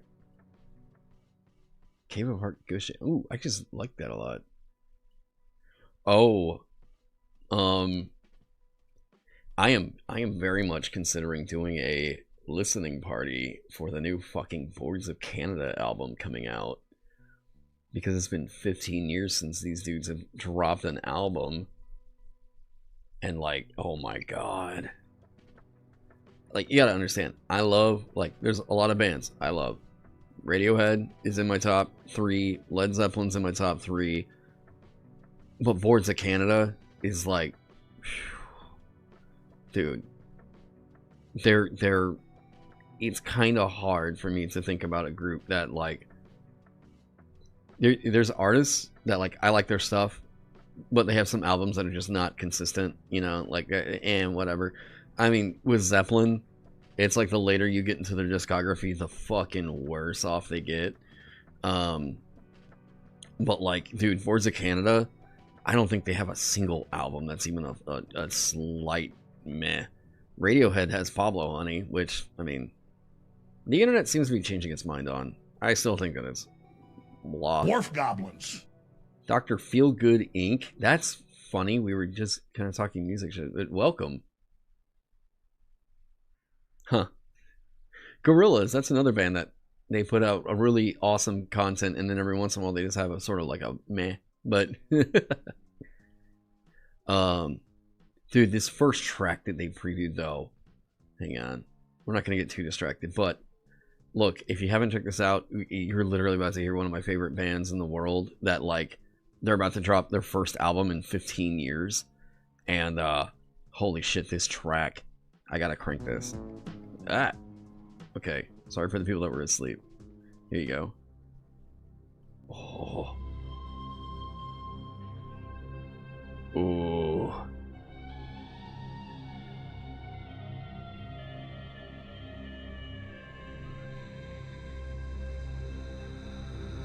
Ooh.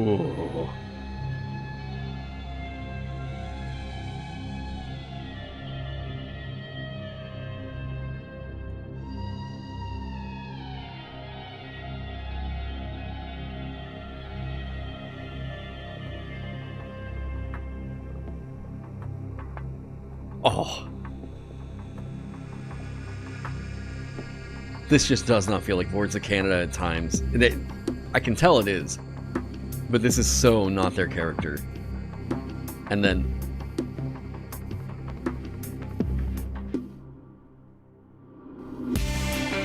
Oh!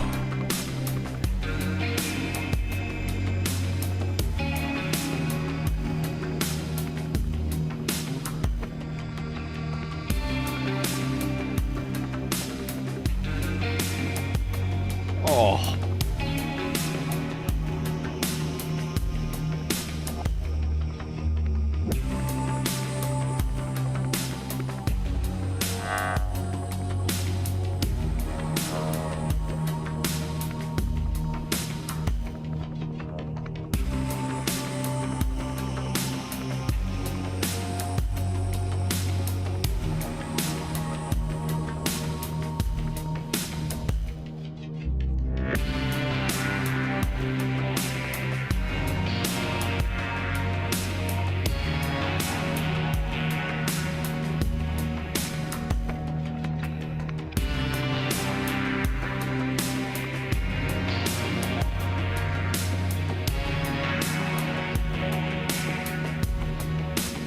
Oh, just what?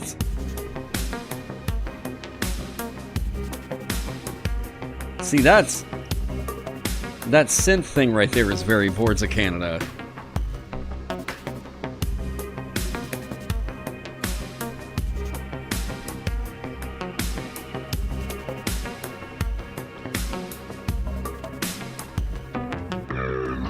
Ugh.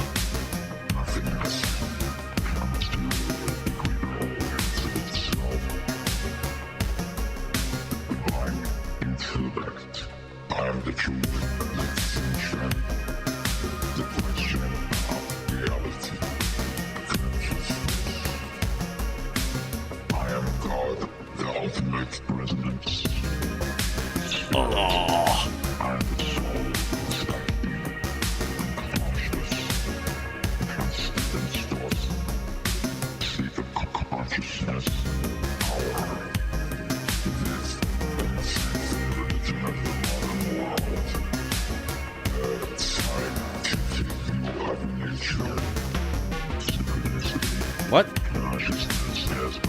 What? I don't... Hang on. I don't... Whoa. What the fuck? Yo! Hold up. Adobe, what the fuck? No! Wait, undo all of that. What the fuck was that? Auto style? What did I click? I was copy pasting stuff. And then you just made my layout worse. What the fuck was that? Anyways, yes, that whole goddamn album, oh my god. I'm so stoked for that. You have no idea. Hearing them lean in on like industrial a lot heavier this time around. Oh, dude. Okay. Boards of Canada is like my go-to default writing. Should we do music? Tomorrow's Harvest. Yeah, I think Tomorrow's Harvest.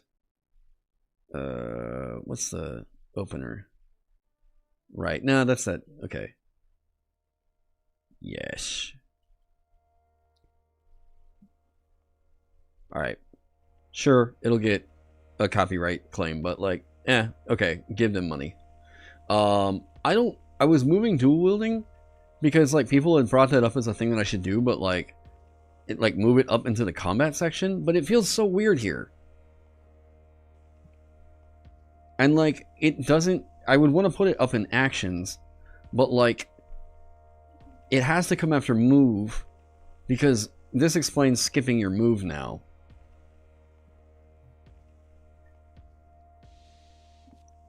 If we're considering axing the esoteric eye concept, maybe while the Magi's weapon is imbued, their attacks interact with weaknesses based on the imbued spell's damage base? Wait. If we're considering axing the esoteric eye concept, maybe while the Magi's weapon is imbued, their attacks interact with weaknesses based hang on. Based on the imbued spell's damage, here's what I would think about doing.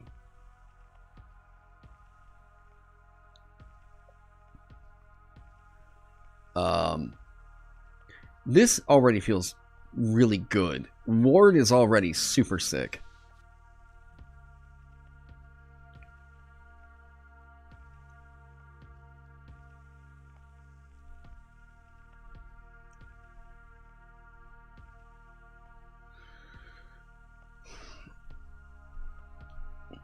And I know what this is going to turn into. If I do this, if I make a change here, people are going to be upset that Magus doesn't really have a quote-unquote roleplay identity of, like, I don't know what to do during exploration and interaction. But already it's kind of not great. So the thing I was thinking of doing is, like, while you have a weapon imbued with a spell, the first additional d6 doesn't cost mana. But that feels like that has to come online at 6th level.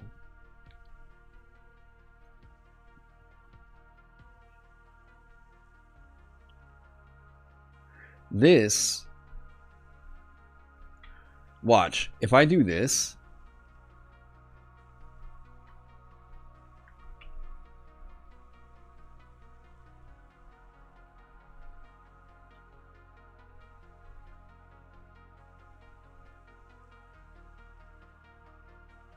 and then up the damage there. Oh no. Oh no, doggy. Like,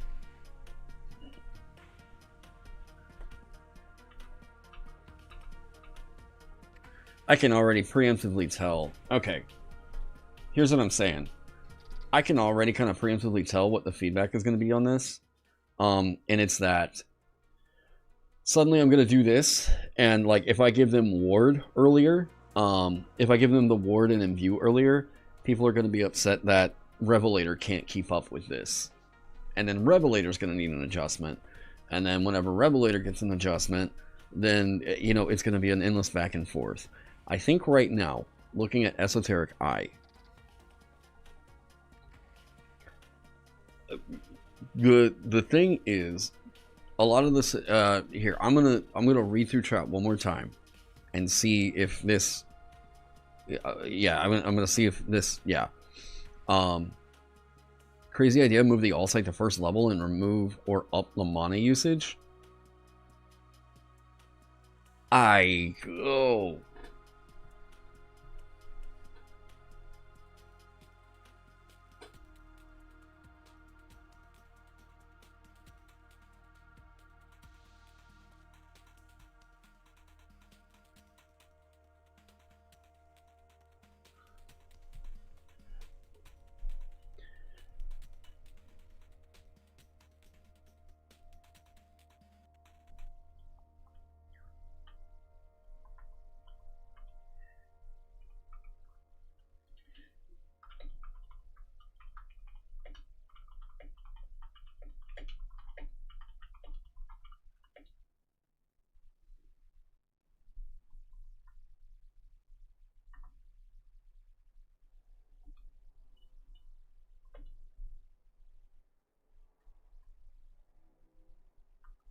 Making arcane recall a part of esoteric eye could be interesting.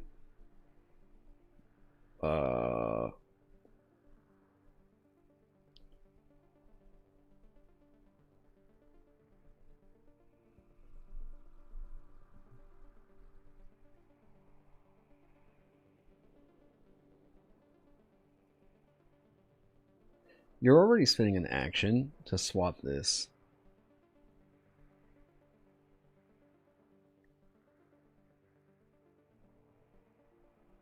Doesn't Wizard has to use a study die for that.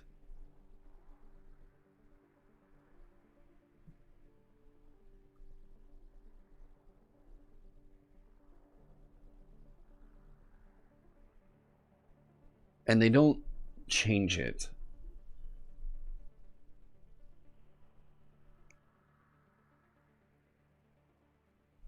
But we're getting rid of the you look at a target stat block side of Esoteric Eye. So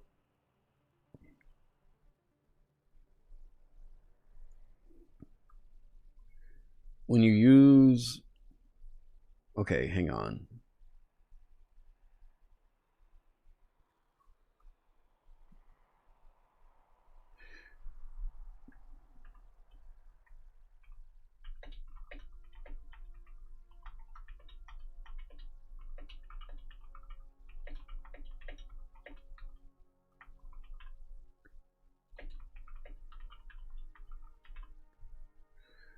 When you use your Esoteric Eye, you can change one of your spells that isn't ward.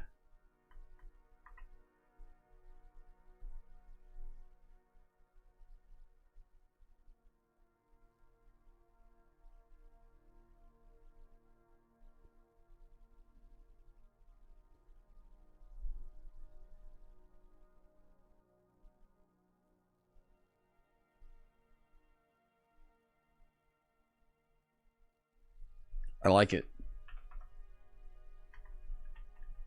Except, I would do this.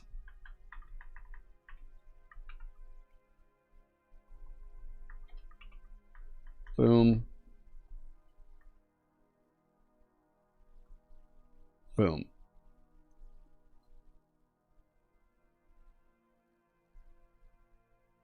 We get rid of a rest tracker.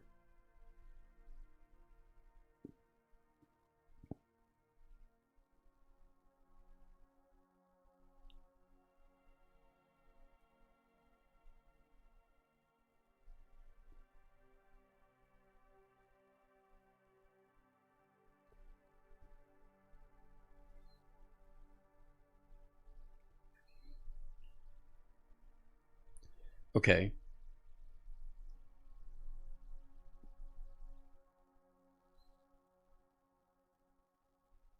Should Mage Killer be 10th? Oh, that's right.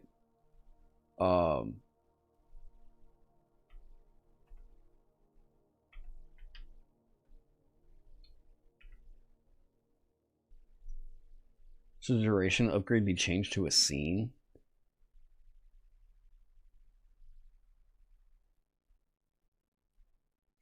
Yeah, yeah.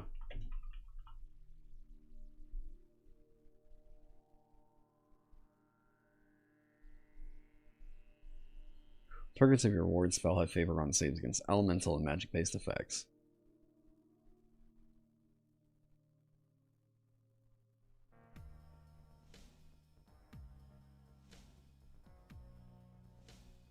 I mean, that's a pretty fucking clean Magus.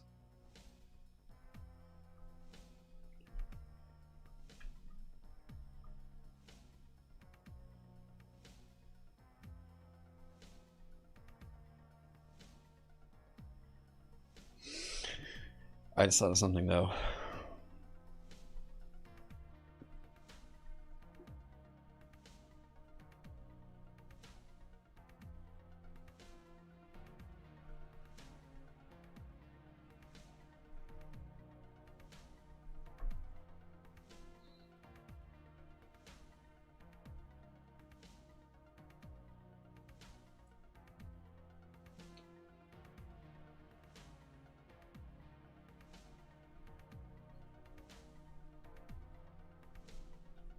what was that, 4th level?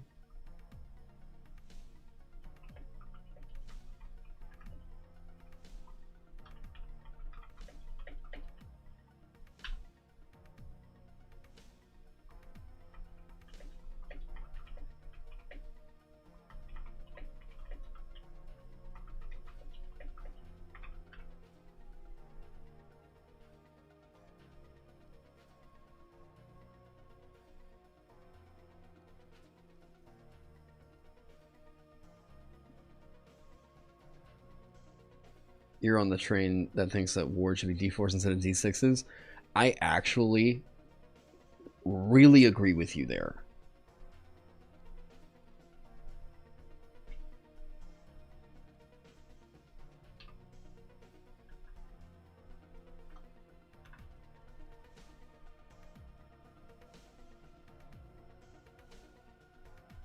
Yeah, I think that ward did need a nerf.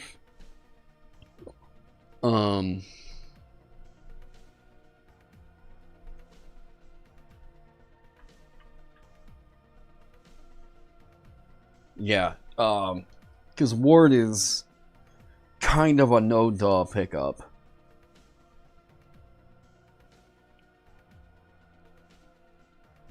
Okay, so we're gonna do this.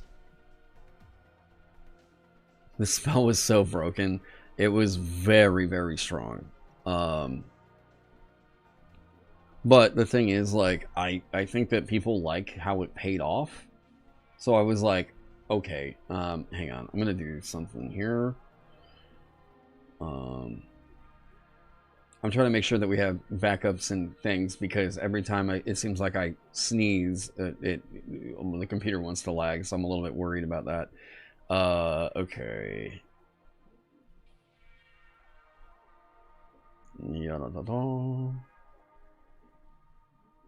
Finally, I haven't taken damage in literally 4 sessions because our caster keeps giving us all ward. Okay, so ward.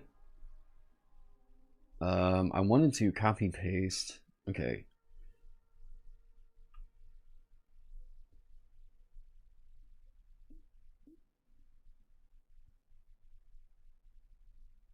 So Magus is very good right now. Yeah, there we go. We're gonna do that. And then I'm just gonna paste the whole class over. Should life also be lowered to a D4? We don't need to make healers suffer.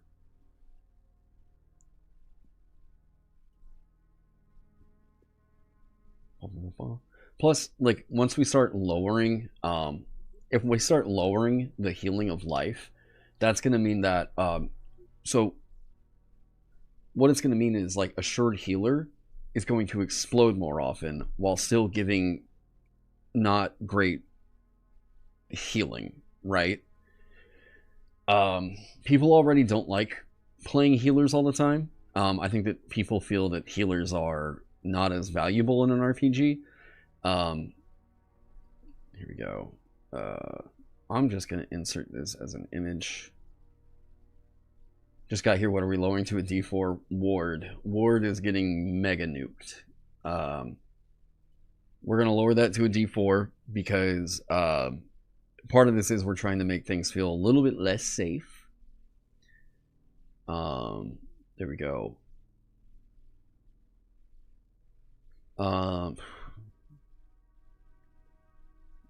Magic spells, gas. Okay, ward.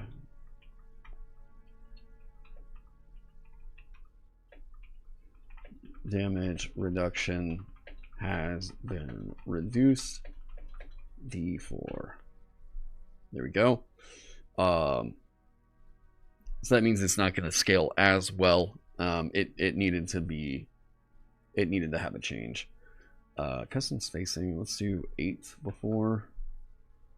Okay, apply that to all. Update. There we go. Magus has that.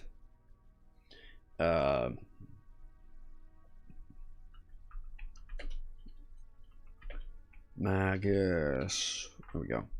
Okay, had 2 level 2 players go up against 5 boards yesterday. The Magus was fine with Ward and Meta Armor. Ward has been very strong. Yeah, but also, like, I mean, it's against some boars. You know? Like, I tend to recommend that people, I think if I'm going to, here, how about we do this? A significant rework.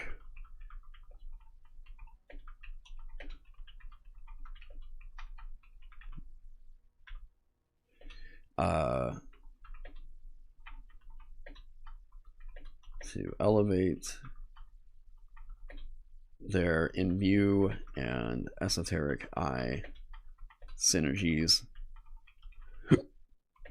and allows the given class spell of ward to scale with them uniquely. There we go.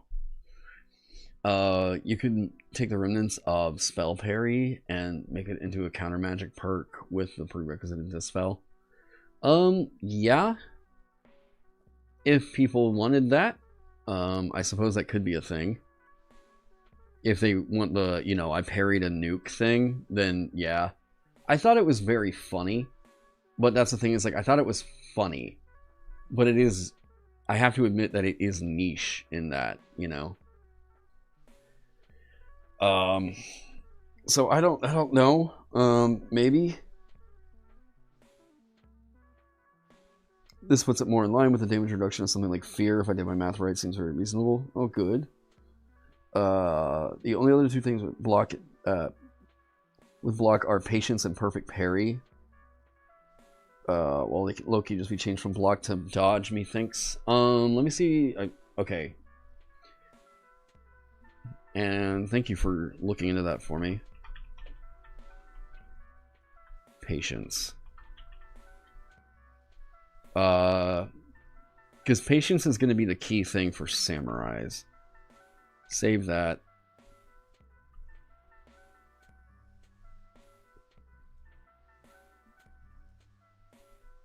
Gonna miss spell parry, but I think losing it was for the best. Yeah, I will say that, like, it's a funny cinema. It is a funny cinema, but that's about it. And it was too niche of a thing that really just never came up. 6th level Arcane Recall. Aegis Obscura is a D6. Right? 10th level, it becomes a D8. That is a hell of an improvement. Esoteric Eye.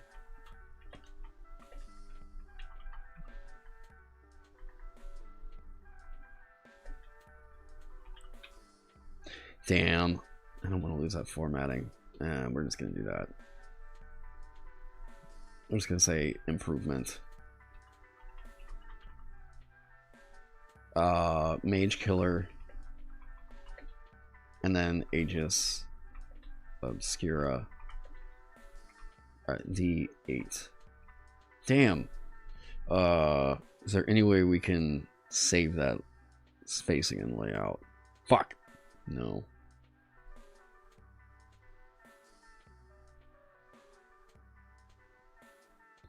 These are already at 0, right? 0 padding. Could we... That's not going to fix that. Damn.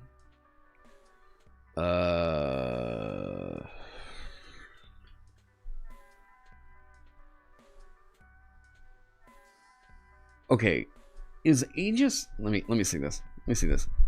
Is Aegis Obscura good enough that that is their capstone?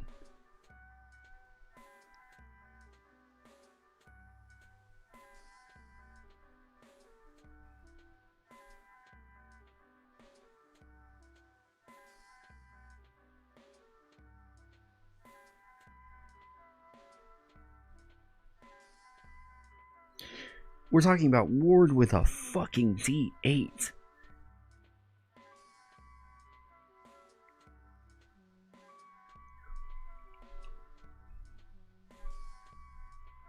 Yeah, the increase of that is, yeah, it's definitely better than the favor on saves.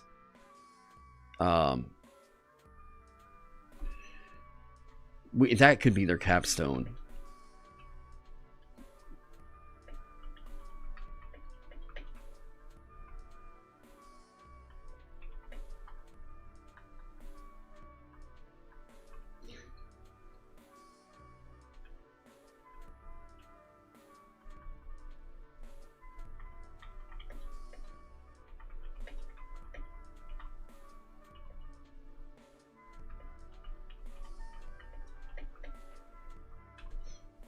And then we just get Mage Killer out of here.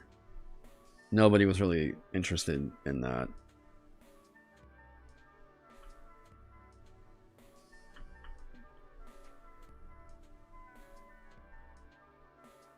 Boosting saves is more of a Revelator thing. I guess that's an interesting way to think of it. This is more of the, like, Protector in a way, and the other one is more of an Assure. Like, this is more about the damage reduction, whereas the other one is more of a save boost. Yeah.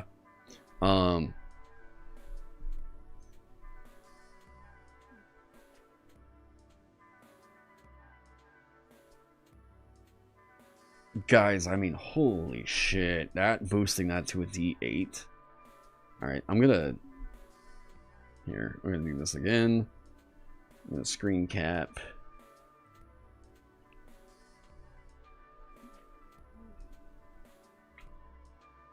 And every time I do that, where I'm like, I gotta like take it off screen, my fucking streaming software gets all weird whenever I do a screen cap and I have the display up. It just seems to fuck with the display for some reason. See, we're already lagging. I can tell that. Boosting saves is more, that's why when both of them in their party, good fucking luck doing shit to them. Yeah, but it forces a certain party composition.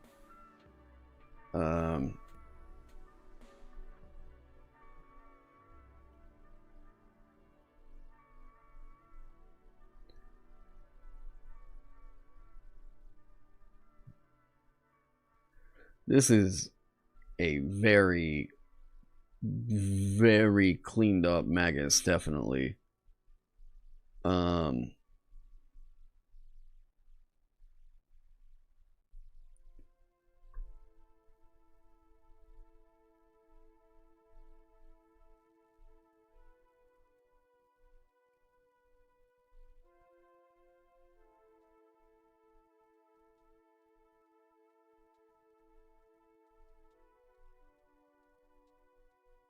Okay, so we got that. Alright, so we were saying, what were the other ones? Perfect parry. For what it's worth, I went from not caring about Magus to being actively excited to potentially play this class. Cool changes, thank you. Let me see what's up with perfect parry. Actually, first, let me look at patience.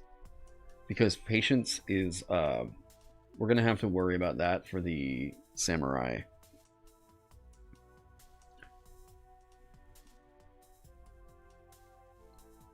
Okay, maybe if I don't do overprint preview. Yeah, here we go. We're going way quicker now. Okay, patience. When you hold to attack, your next endure save to block before your next turn is favored.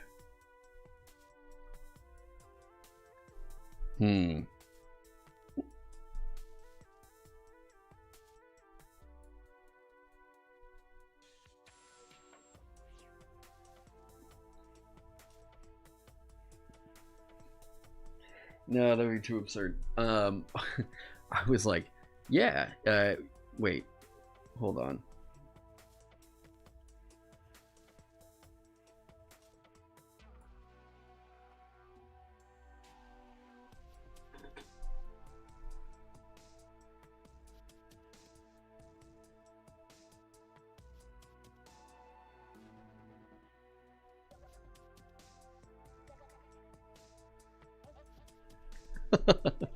I can't keep doing this, but this is kind of funny.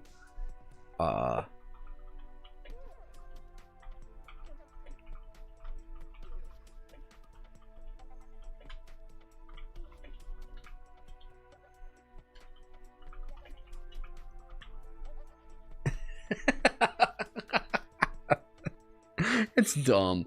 It shouldn't be that. Yeah, more shielding. Not everything is a shield. It's very funny.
Shield a bond.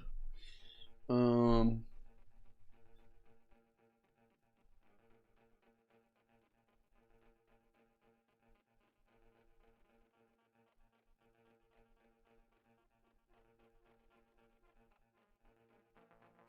don't know how this one makes me feel. Another off-topic thought, is there any consideration for reworking the dwarf and goblin compared to the other ancestries? They don't have anything that makes you want to play them. That feels like a subjective thing, because I think that dwarf is fucking rocking right now. I don't know about goblin, but dwarf feels very good. If people are remembering sturdy, that feature is pretty fucking bonkers. And also just straight up getting one more hit point every level is quite good. Like, dwarf is eating pretty well. Goblin, I mean, I'll take a look here in a second, but I don't think goblin is necessarily doing bad. Nimble as a feature is really good. Like, really, really good. Especially now that we've gotten rid of block. Like, you are really fucking hard to hit. Like, you have, I mean, just straight up, you have favor on reflex saves while you're not incapacitated. Dude, Goblin's fucking good. That's effectively a plus 3.5. Like, if we're talking about this in like D&D isms, that's like a negative 3.5 to attack rolls against you.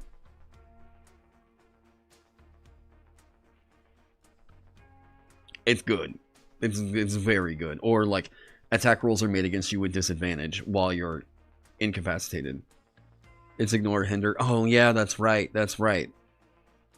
You ignore, hinder. Yeah. Okay, so that makes it a lot more reasonable.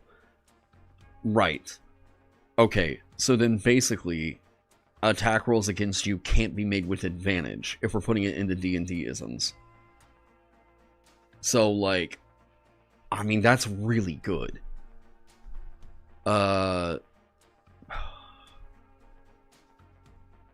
If shields give +1 armor, this will allow 6 armor builds to be possible via Draken. Yeah, but like, they can't attack.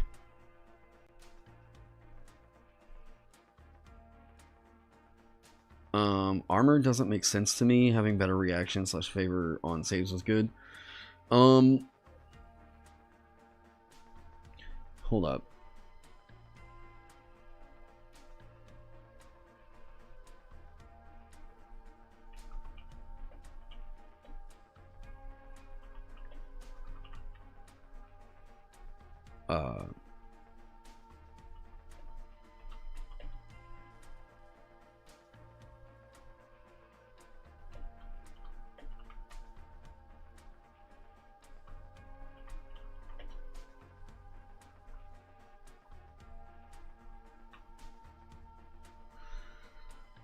Does the whichever happens first need to be in here? I don't think it does. The or kind of qualifies that. It's true they can't get high armor, but the cost of being bad at dodging. Well, when you hold to attack, you have favor on the first reflex save you make before the start of your next turn. I don't think it's needed either. Yeah, I think that everybody understands this ends early if you make the attack. It's true. I think that it was just a goblin scavenger trade that felt weak to you. I don't have much experience with the dwarf sturdy either, but it must be better than I understand. Well, if you go like Vanguard / grapple / whatever, you go pugilist or barbarian, if you're going with a frontliner, it's really good because like shit can't shove you out of position. If you're going with a backliner, it's really good because shit can't pull you in. If you go with like a basically sturdy for dwarf is like I cannot be moved from where I want to be on the battlefield, which is like really good. You're also preventing, you've got favor on the saves against being knocked prone. That's also extremely good. I fuck with this change. It's a way for my characters to actually still be decent at dodging without needing to be mad. Wait, why does Dwarf get favor on all saves against being sickened, but Goblin only gets saves specifically on Dur saves against getting sickened? That could just be an inconsistency, and that could be the thing that does need to get addressed. That could just legitimately just be an inconsistency. But yeah, I'll take a look at that.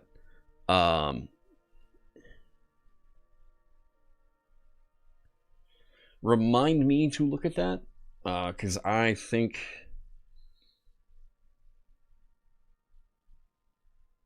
Hang on. Okay.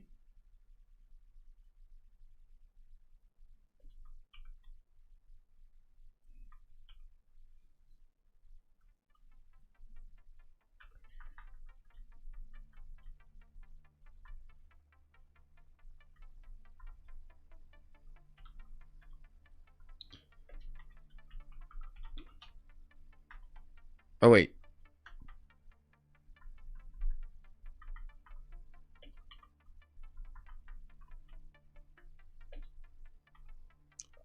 Change.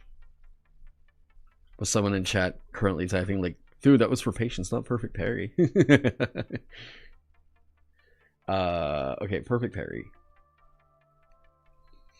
When you crit to block an attack, the attacker is vulnerable until the end of your next turn. Okay.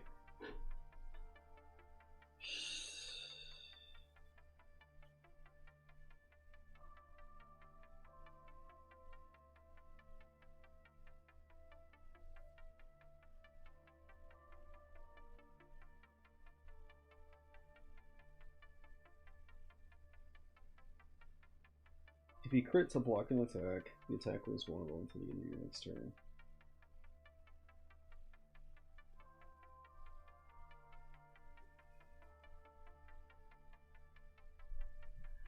First off,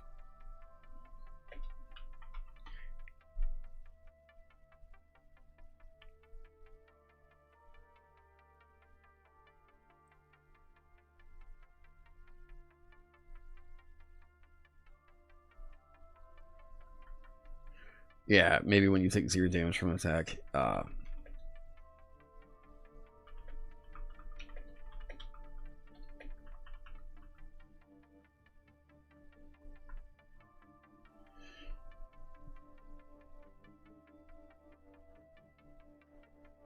If you take no damage from a melee attack, the attacker is vulnerable until the end of your next turn.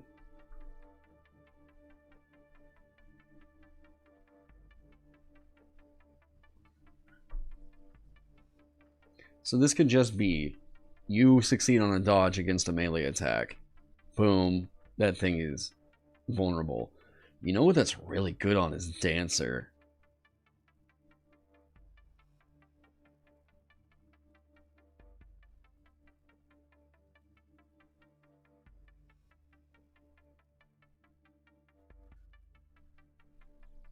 Yeah, Dancer really likes that, actually.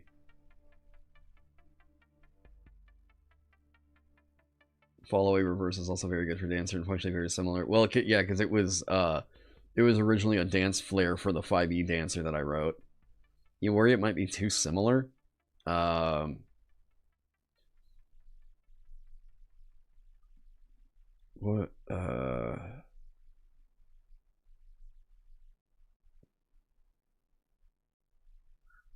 The attacker falls prone, but that's only if you crit.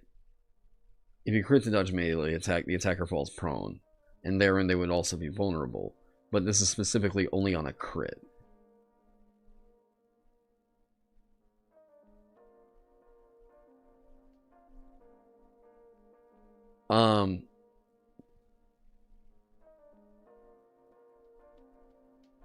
Oh yeah, that should be like that. Yeah, it's you're just taking no damage. This is only on a crit.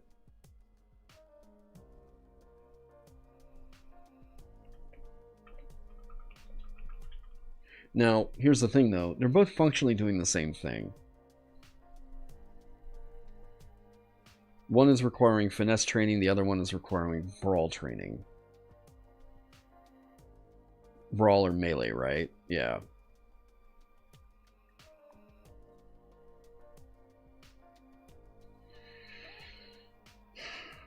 If I was going to get rid of one, though, I would...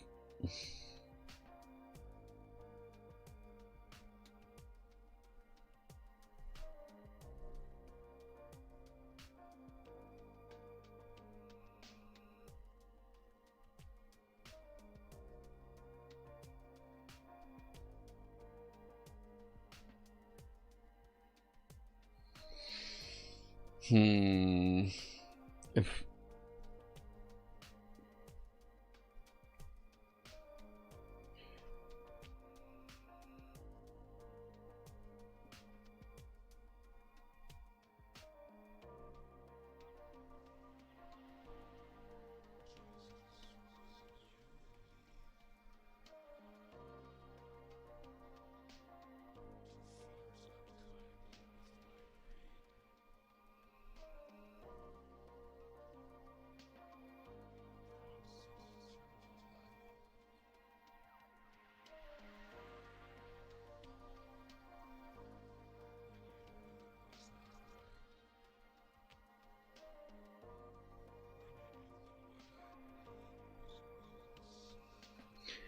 I think that dazed would be... Yeah, so this needs to be... I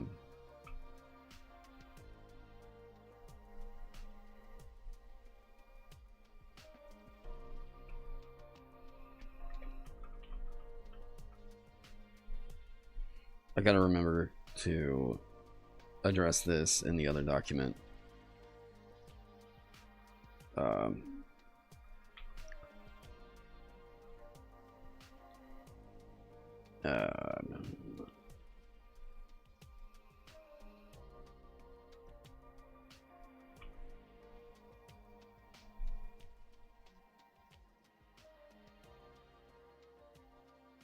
It's just forwards to Canada. I thought I heard Locke crying. I don't think heroes have any suffocating perks or features entirely unrelated. They will be coming in Spellbook. Wait, have I not shown this off? No, I did. It's in the app. I guess I could show it off on stream.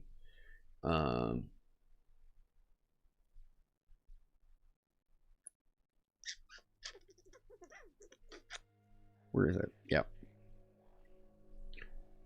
Yeah, days makes sense. I was kind of thinking of it like what happens whenever you parry something in you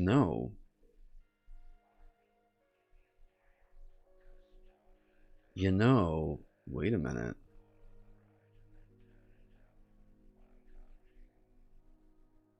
Hang on. Hang on.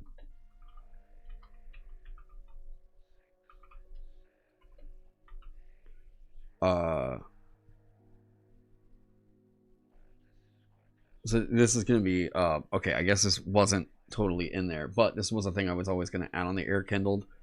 But yeah, like you can't suffocate while you're incapacitated, you're under the effects of the levitate spell. I guess I forgot. That was in there at one point. I guess I didn't save it. Okay, but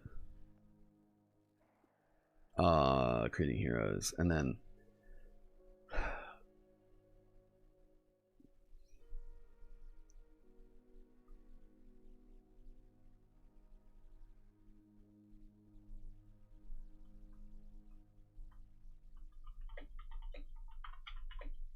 What's for route?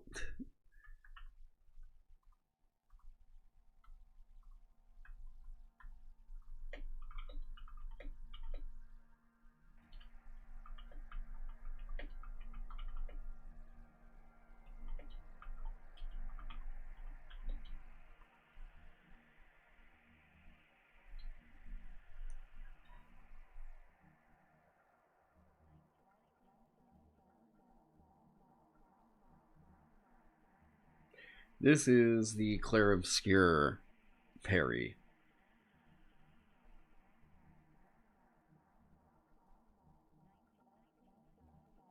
Isn't this just check hook, but worse?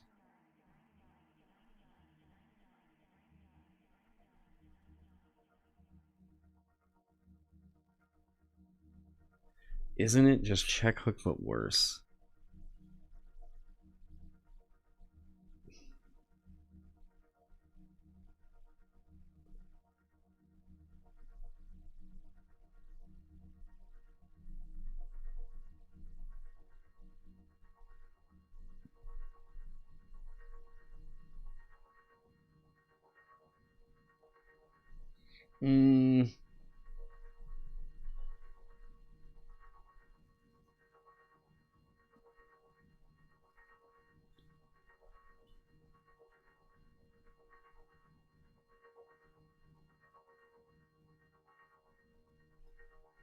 It's not worse check hook, but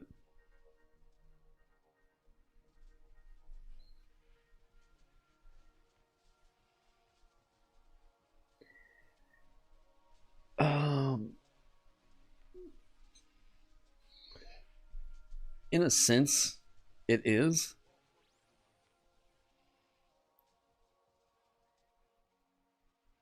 But yeah, like what they're saying in chat, I don't like how similar they are.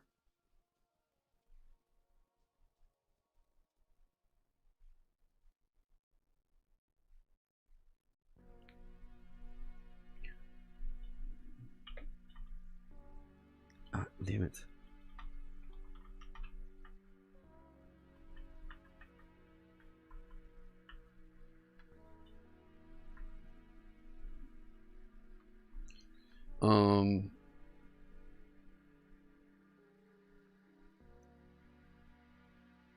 Okay, hang on. Yeah, I don't like how similar they are. We would do this.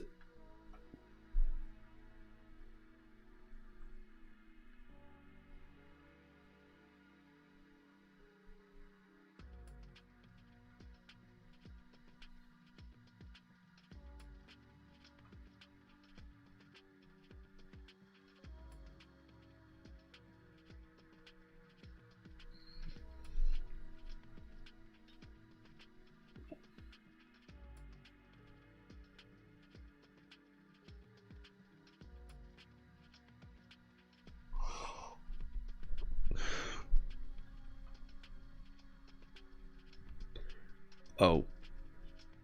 Hang on.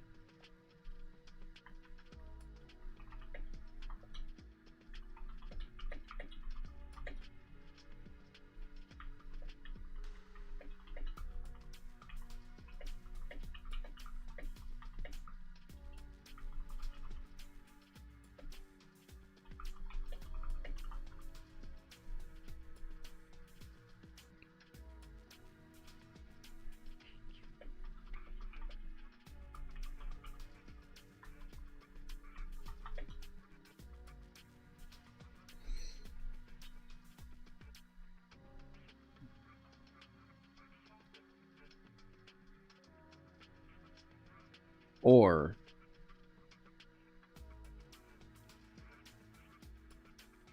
hang on.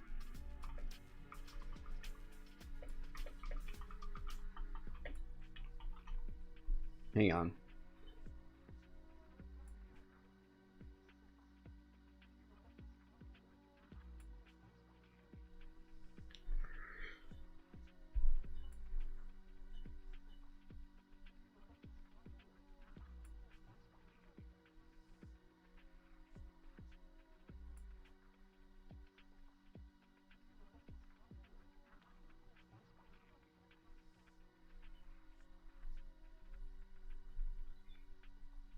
If it was just, I was thinking about that as just ignore armor.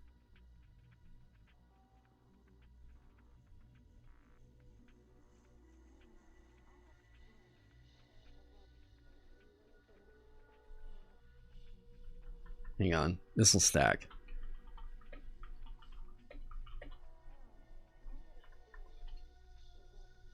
Hang on.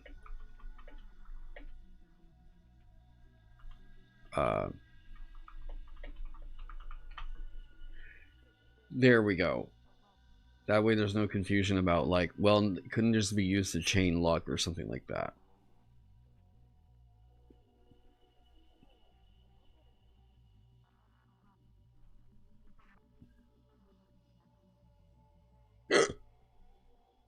And then, if you do get this one to crit, it stacks. I mean, the stat addition adds... the stat addition stacks.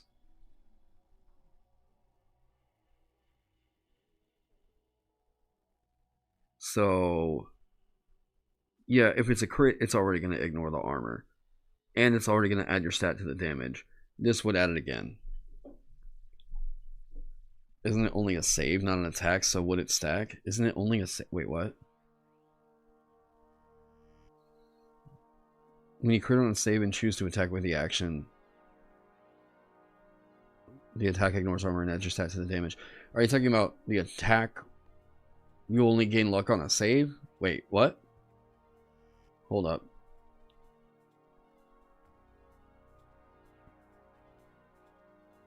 Dancer is now way more of a viable threat. Yeah, but you're gonna have to put 4 in the might, which, like, yeah, you're gonna do as a dancer.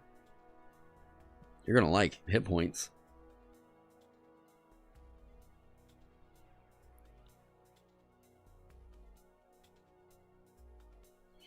I think this is nice. I thought you said the critting could stack. The damage we're adding here from the modifier will stack, yes. But, like, this is giving you the crit effect. Right? This is giving you the perks to critting without giving you the extra luck. Right? And this will also stack with it. We could add a clarifier that, like, this stacks.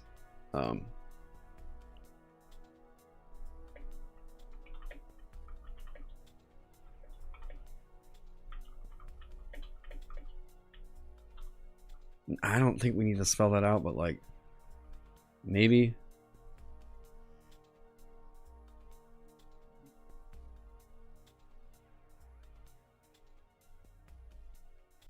When you crit on a save and choose to attack. Wait.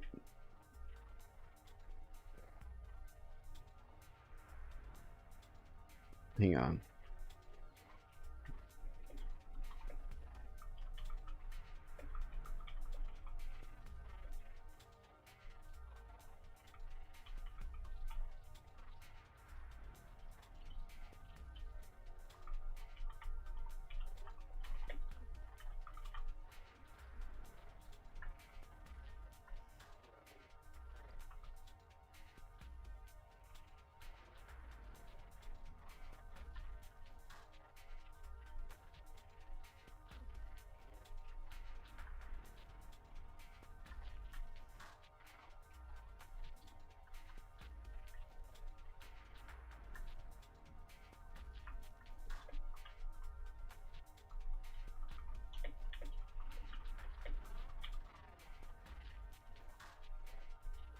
Hang on.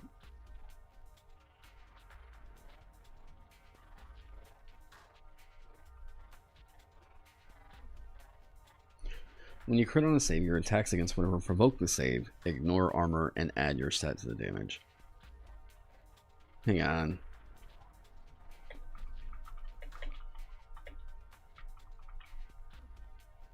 There we go.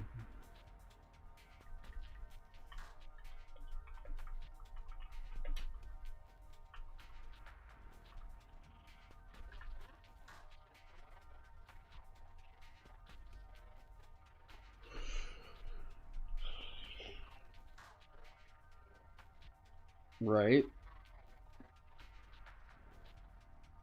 This is the John Souls perk through and through. John Souls? Oh, you mean like Dark Souls, you parry something and then, oh, it's like staggered?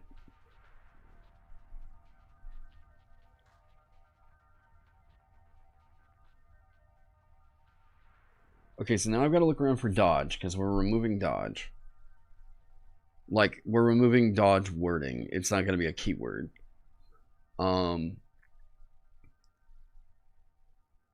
So if they have a combo, and then you trigger check hook after that, each attack would apply +7 damage. Wait. If they have a combo, and then you trigger check hook after... Oh. No, wait. Check hook... Wait. No, check hook is once per round. I was like, wait, no, there's a limiter on that. So they become weak to the counterattack. Yeah. Or we could do this, which I think might be slightly more reasonable and maybe less confusing, of your attacks deal an extra die of damage to them until the start, or the... I would even say if we do that, the end of your next turn. I would say your attacks against them...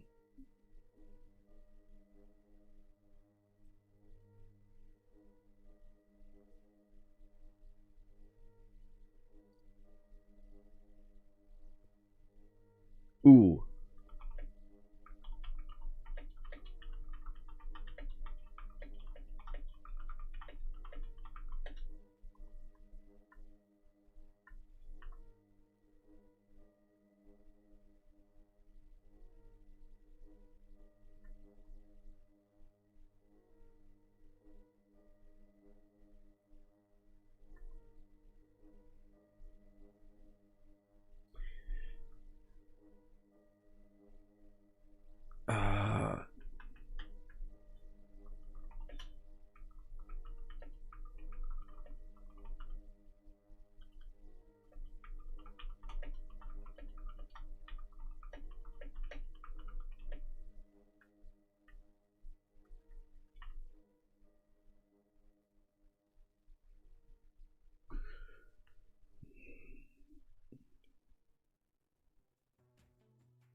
Honestly, just ignoring armor until the end of your next turn would be great. I kind of think that too, but like, what if it's a crit? And then you kind of feel like, oh, well, bleh.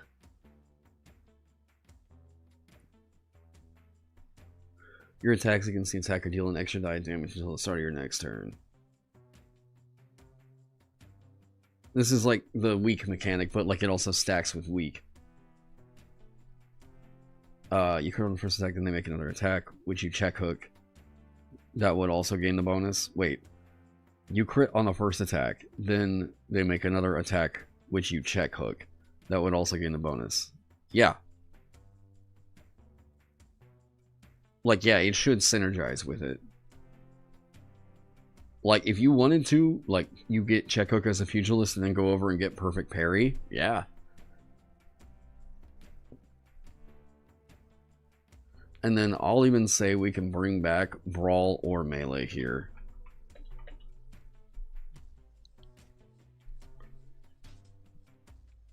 Same with guardian angel, interceptor, etc. Wait, same with... let me... Okay, we're gonna look at dodge. We're gonna be looking for dodge here.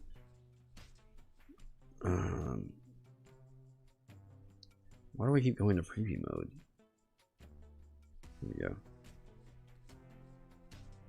So that's like 66 damage that ignores armor.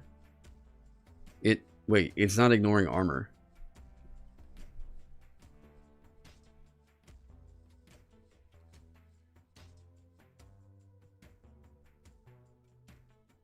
It's not ignoring armor. Wait, what? Okay. Well, like, that's the thing is, you think of it like 66, except their armor is still going to apply to that, right? So, like, each one of those, yeah, if you punch it, you're doing 66, so like an average of 7 damage. Well, like armor, let's just say armor 2, you know, reduces it down to 5 for each time, right?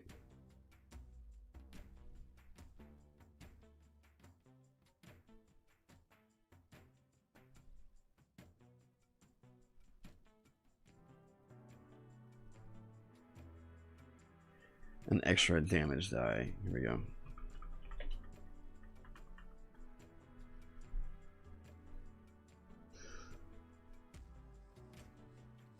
Yeah, also assumes that each attack hits. Yeah.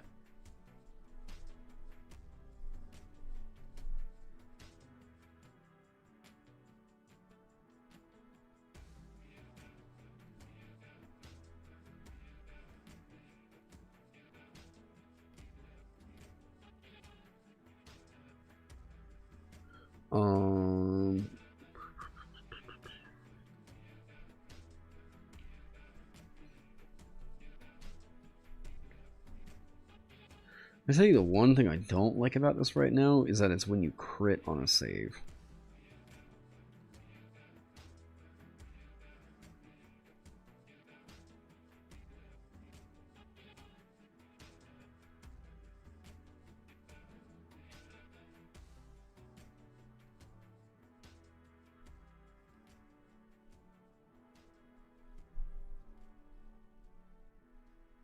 Well, but like, how are you gonna otherwise do? Wait, isn't 25% chance to damage hero of 1 level is to wait what? Isn't 25% chance to damage hero of 1 level is too low? I feel like I'm having a stroke. Am I reading that wrong, or is that just written? I'm not sure. I did like it a bit better when it was you took 0 damage. When you take 0 damage from a melee attack, your attacks against the attacker. I do kind of like that.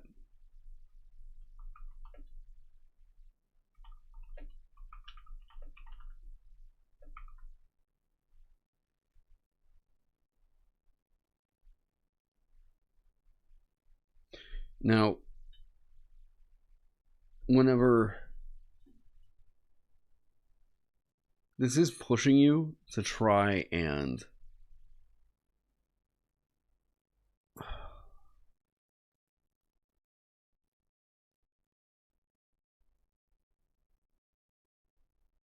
like, this is essentially doubling your out of turn. Wait, this applies to all successful defense. No.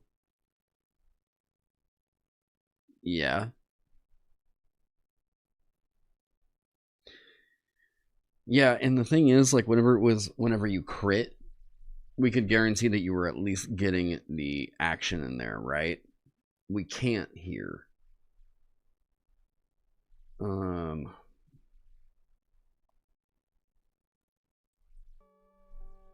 we go.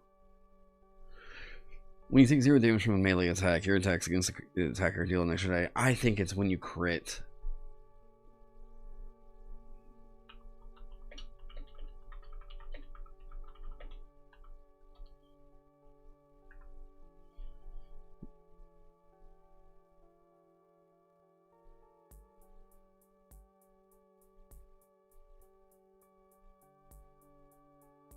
But the other, I mean, the argument to this is like, it's only a 5% chance to trigger. God, though, fighter with this is gonna like it.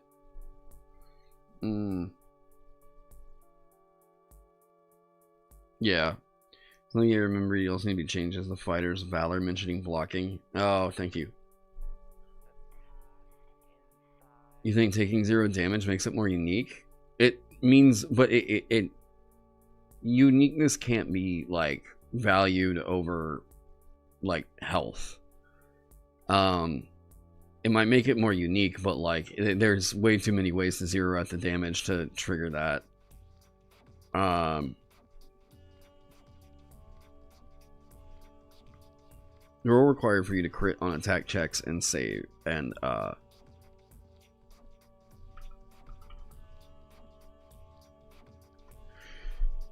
The roll required for you to crit on attack checks and saves against attacks is reduced by 1, and is reduced by 1 more whenever you reach 4th and 8th levels in this class. You make a save against an attack. Oh, yeah, lowercase. If you pass a save against an attack, the next attack you make before the next turn is favored.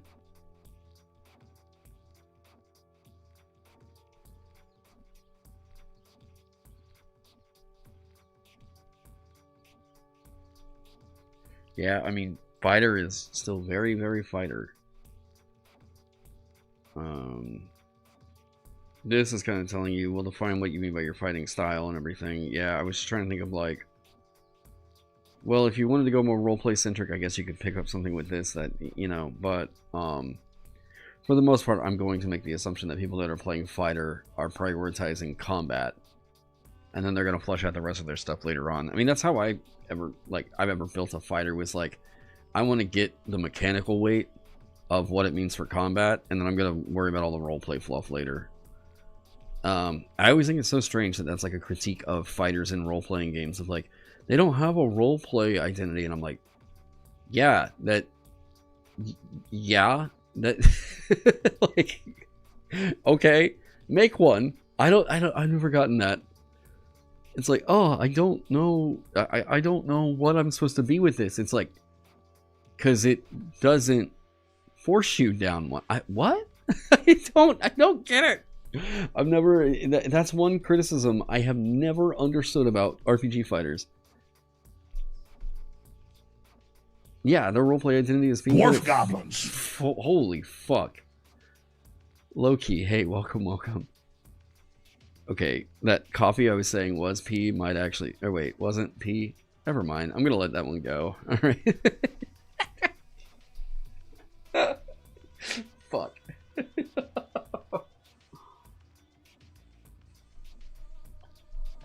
Oh my god.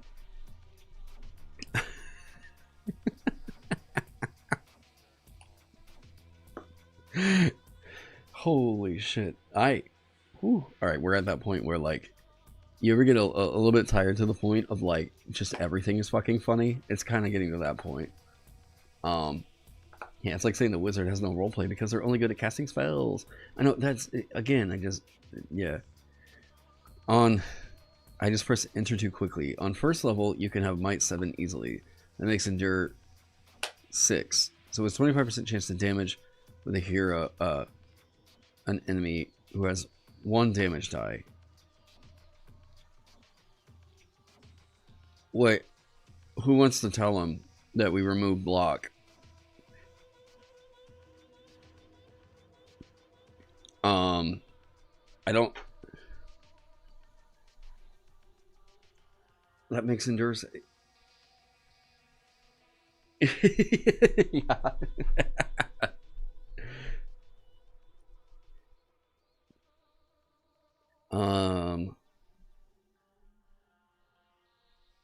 Yeah, not only took it back and shot it, everyone who has seen the changes that have been made since then have been like, oh. And I think we're feeling pretty good. Have you touched on Rogue or Dancer yet? I should. Reflex saves. Oh, there we go. Well, you aren't incapacitated. You ignore hinder on reflex saves. And you ignore 2 of dodge attacks. Okay.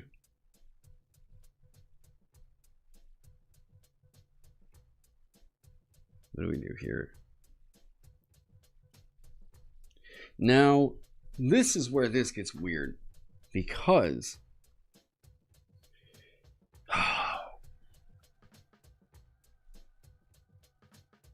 what about Goblin Dancer? They get a feature here that is redundant. Evasive is redundant with Nimble.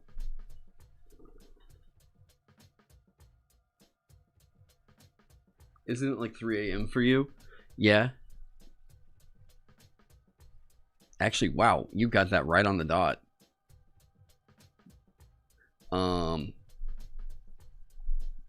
That's a great thing about being your own boss, though. You can sleep whenever the fuck you want. Plus, I've had like over just about like 50 viewers pretty consistently this whole time. I'm sure half of y'all might be asleep, so unless Alex Jones woke you up. Maybe reduce crit threshold. We already have that on them. That's their first level feature.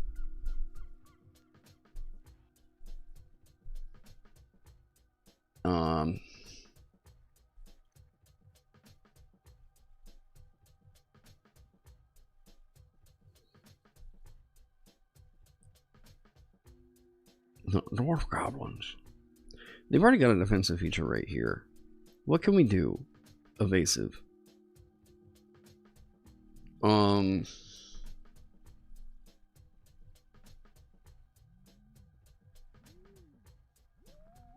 We can move Don't Stop Me Now to second level. Wait a minute. Treads lightly. Am I dumb? Did this? No, don't tell me this is redundant. I'm gonna feel like such an idiot. Why is this? Here, you should...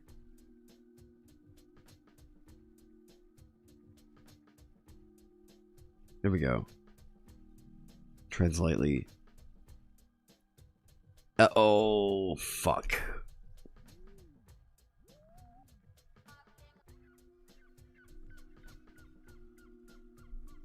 It is. Yep, it is. I'm an idiot. It's only non-magical. So no, it's not a worthy improvement. Fuck.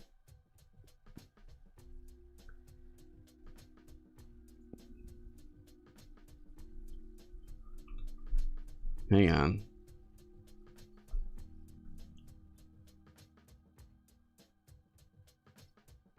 Okay.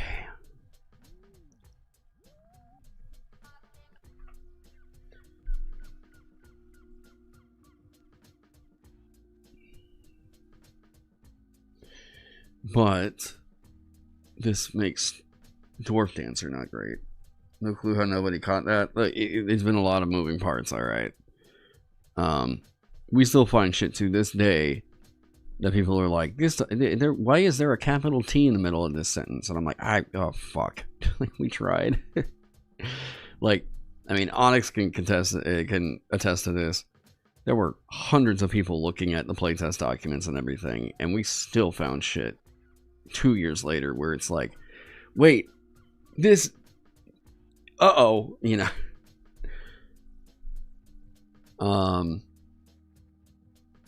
Yeah, not only that, I've had people working like in the industry, like professional editors who I have paid to look through it, and there's still shit we're not catching. So that's why I called Berna up on this one to go through it, because Berna is not going into it with the expectation of the OSR mindset around like, you have to be able to intuit the rules, right? I was like, no, I want you to tell me this like I am a dummy dumb coming to this for the absolute first time, never having played D&D. So we're gonna work with that. It's not that it was obviously, but it's that people have been caught for more obscure things. I mean, you know, this is I don't say a glaring issue, but it's something I want to fix. You always ignore all damage on a successful dodge, even if it takes half on a save. But like, that's niche. That's very niche.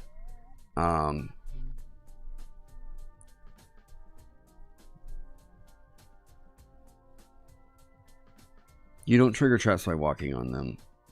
You ignore him. Okay. I mean, a flat improvement to speed.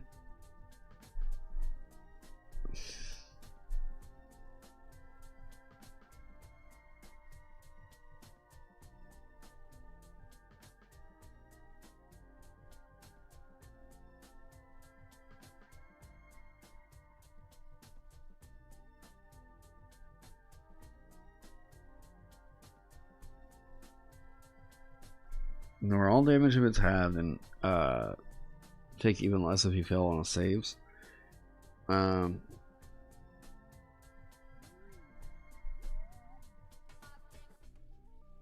Yeah, definitely not D&D 5e for real. Yeah. Maybe you take half damage on even failed dodges.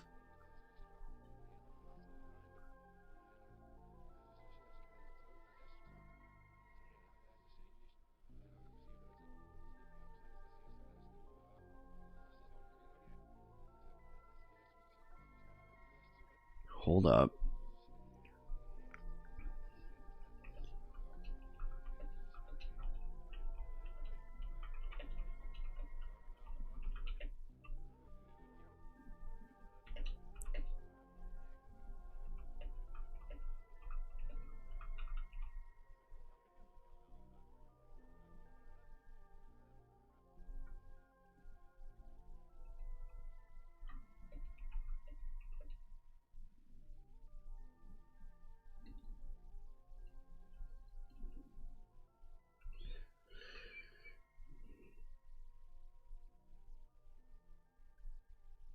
Oh, it's like the thing at the start of the stream. What?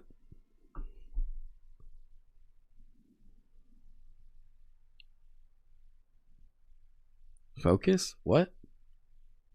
Oh, yeah. Okay, that's what you mean. Yeah.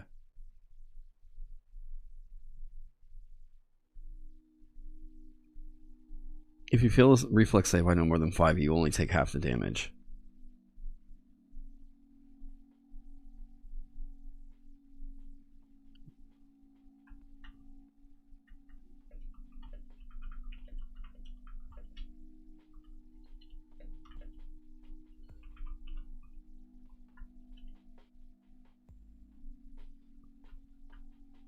Although,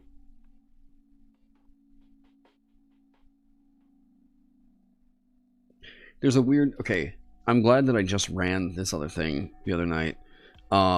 Because there's a tricky thing here. What if you fail a reflex save and fall into a pit of, like, acid? Then technically this means that the acid is, you know...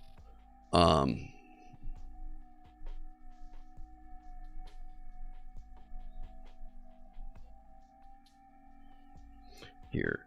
Against an attack. If you fail a reflex save against an attack by no more than 5.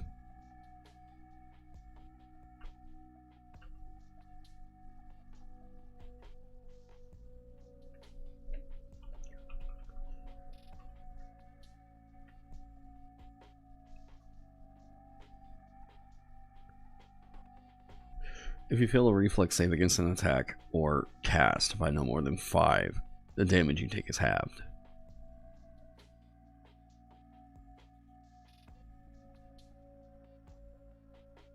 Boy, that makes you a dodge tank.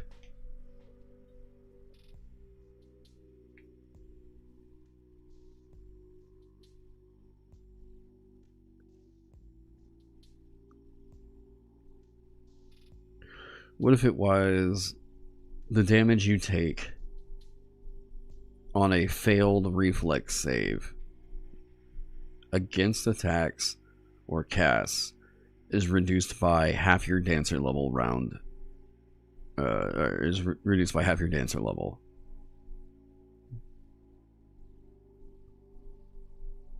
That's just armor. Wait. That's how we do on armored defense.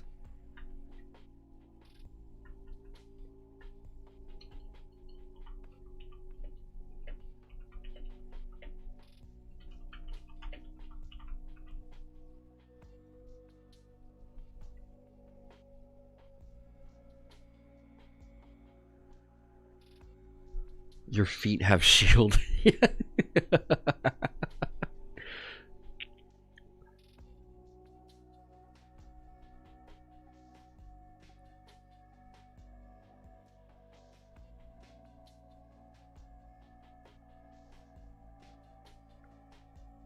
Right?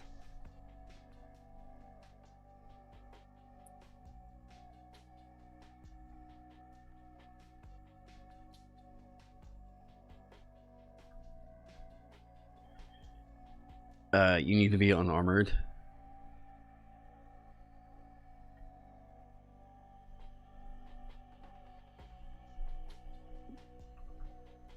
Yeah.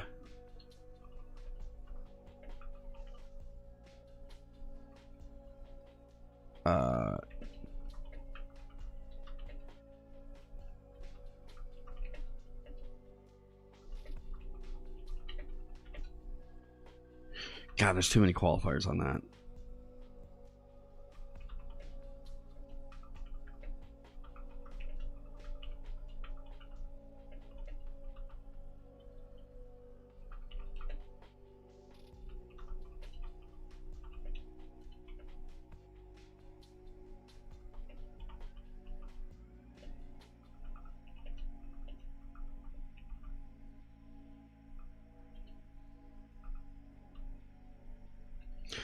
No, this is looking like a 5e feature.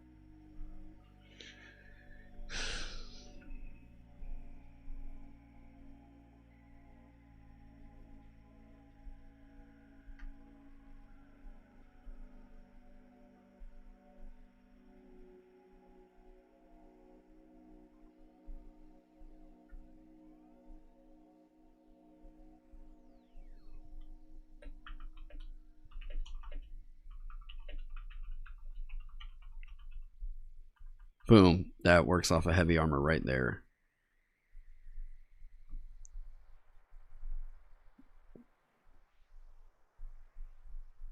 If you fail a reflex save against an attack or cast by no more than 5, and the save wasn't hindered, the damage you take is reduced by half your dancer level.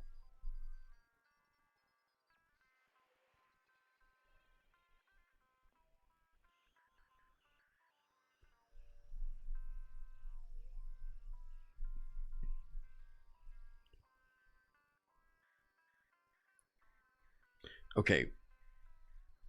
Does this do what I need it to do?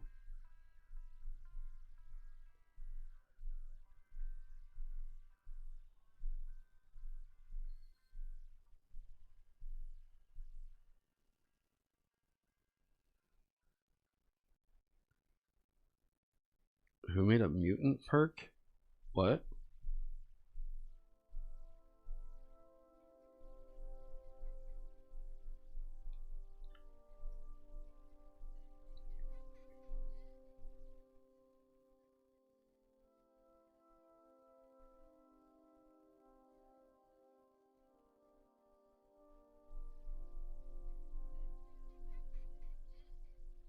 Essentially 1 armor at level 10, scary effective armor rather. I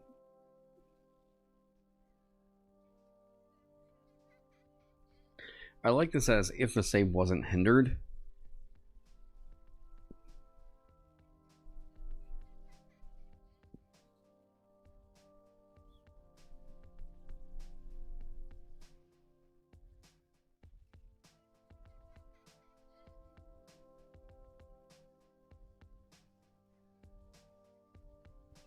It would be cool to write something that was like, if you fail an unhindered reflex save.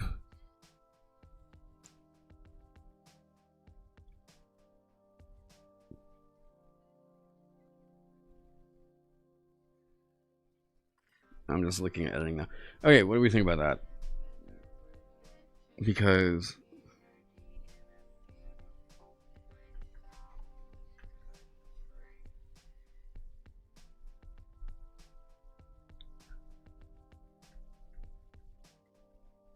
is unhindered too weird of a word? I don't know. I don't think you should have this with armor though. I mean, if you're wearing this with heavy armor, I feel like this is okay.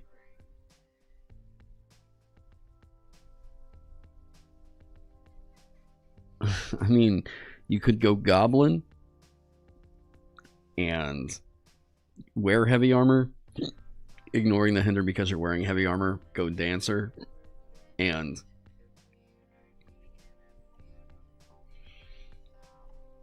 maybe 130 your level.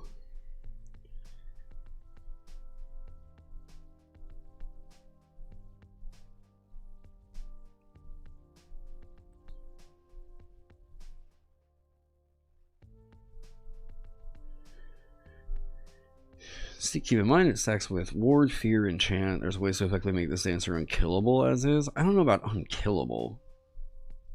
But like, yeah, like, you're gonna feel pretty good.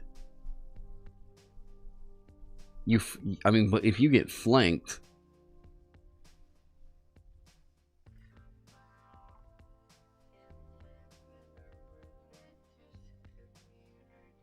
Only goblins being able to dance in heavy armor is incredibly stupid.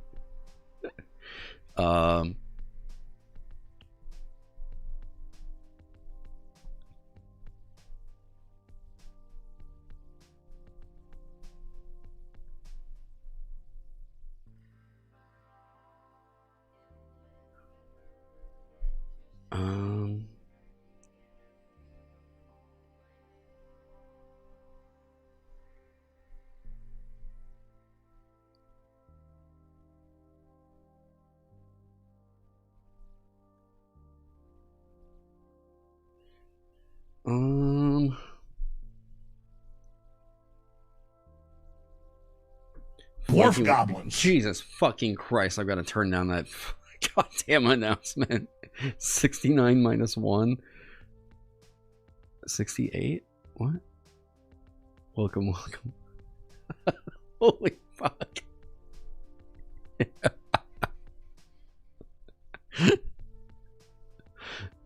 I mean, look, I'm happy to have the alert and everything like that, but I gotta figure out how the fuck to turn down Alex Jones.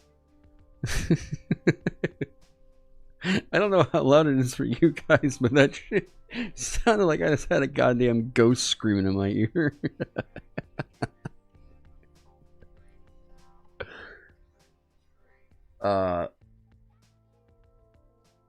What the fuck? What? ASUS was involved in the 1968 sabotage and detonation of a nuclear missile in the atmosphere just 104 miles off the surface of Central Eurasia. What the fuck? My dude, what? I'm sorry, did like Asmongold just stop streaming and you're looking around for someone else to fuck with? What's going on? What? Why are you here, brother? What the fuck? Alright, how do we... Do I have to open up my goddamn Twitch dashboard, which I haven't ever done? Or was that on YouTube?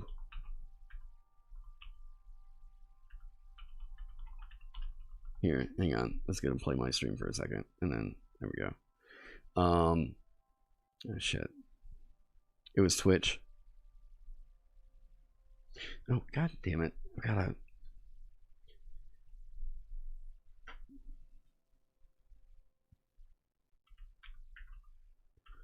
I just don't have mod tools over here. Alright. Well, it was funny seeing you for a second. Oh, mod tool. There we go. We're gonna just go on ahead and take care of you, buddy. Alrighty.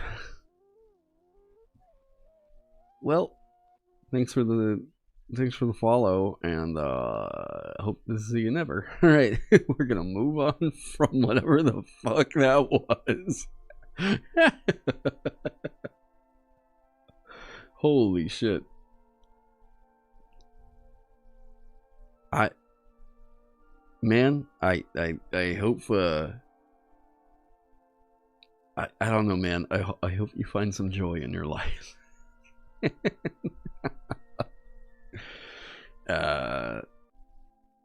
you feel, I'm sorry, that was wild. If you fail a reflex save against an attack cast or cast by no more than 5, and if the save wasn't hindered,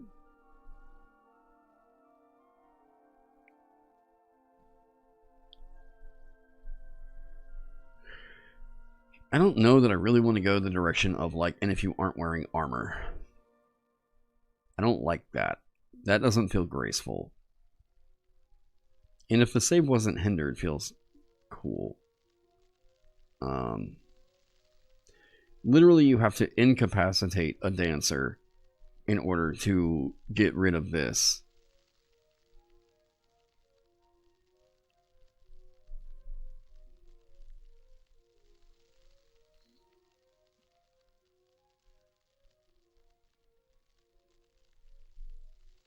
Or we do the thing of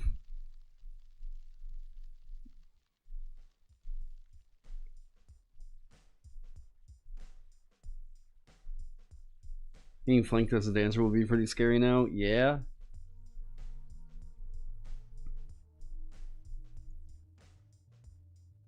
As long as it's a reduced value, like a 30-year level instead of half.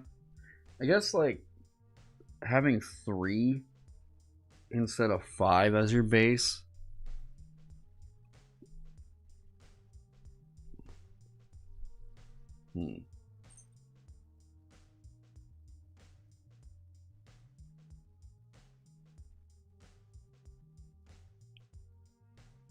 What if it was divided by 4?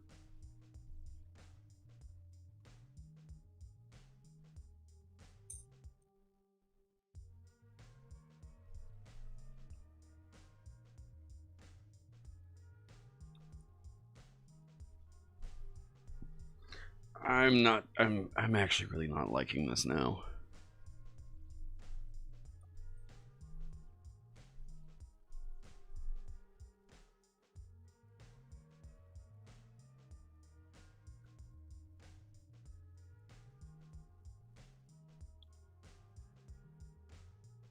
I'm just not. I'm kind of just getting to a point where I don't like this.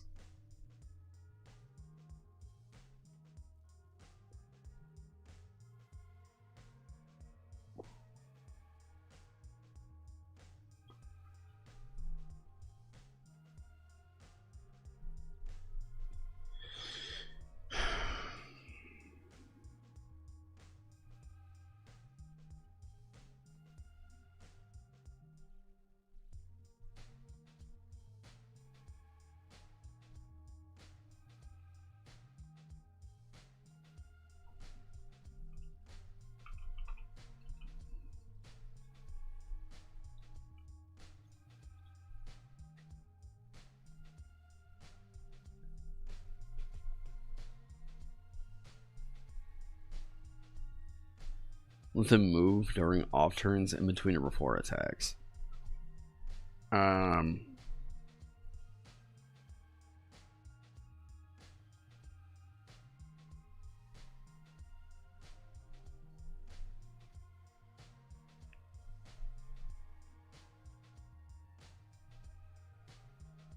Wait.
Ooh.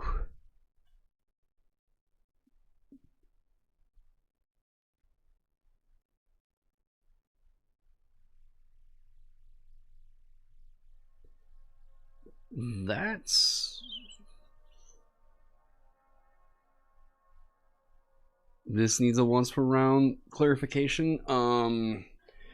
Okay, I will say this straight up. This is single-handedly probably the most powerful feature, the most powerful defensive feature in a game that has war game like, you know what I mean?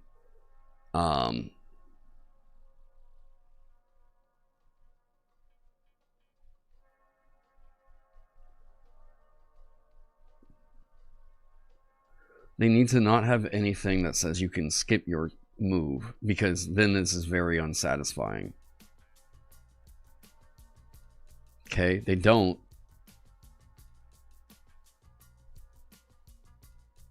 Rename it to can't touch this.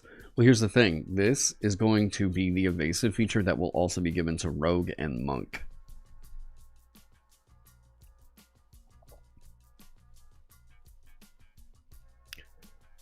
This is like straight up, you're not going to get hit with Dragon's Breath.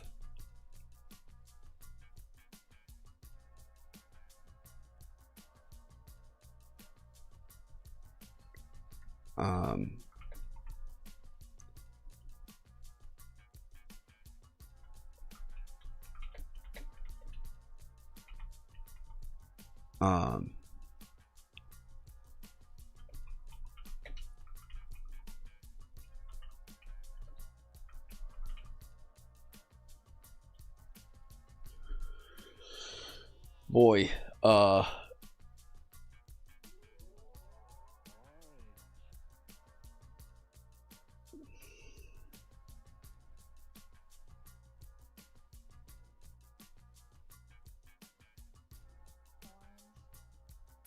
yeah, just walking away from an attack. This is better than disengage for free.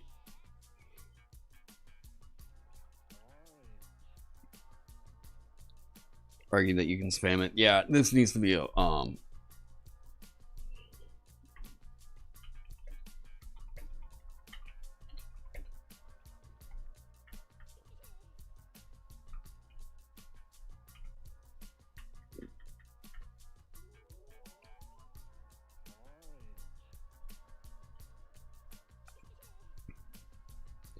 See, now you understand why I said using remaining speed, right?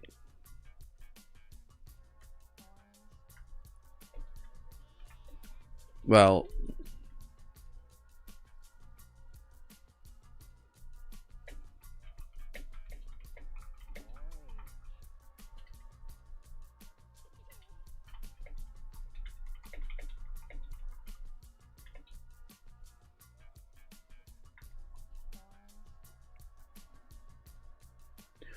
once per round, you can move on an off turn, even if you already used your move on your turn. You can do so during another being's action.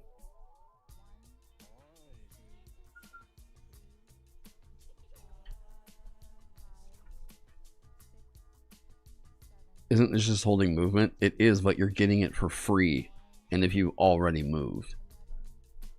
It is significantly better than just holding movement. You're not having to use an action to do any of that.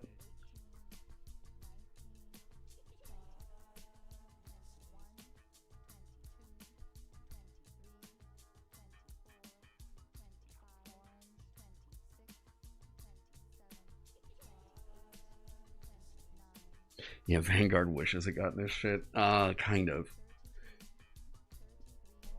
This is very good and potentially very disruptive in a very not fun way. Although I think for the player, no, this is good. This is just this is doing that really cool thing of the physical game piece does make you feel a bit like it's getting the class across. This is insanely safe. You can move on an off turn even if you already used your move on your turn, and you can do so during another being's action. I can already imagine how satisfying it'll be to pull off in game. Yeah.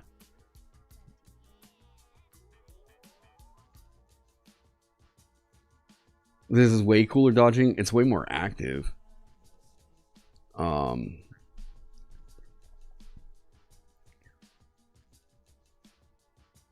You can move on an off turn, even if you already used your move on your turn, and can do so during another being's action.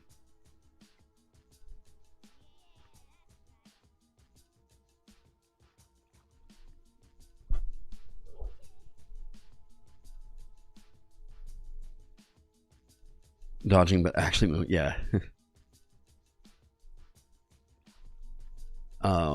Should this have to be once per you can move up to half your speed? Because I'm kind of thinking, no, it should just be remaining. Yeah, it's already remaining. Yeah.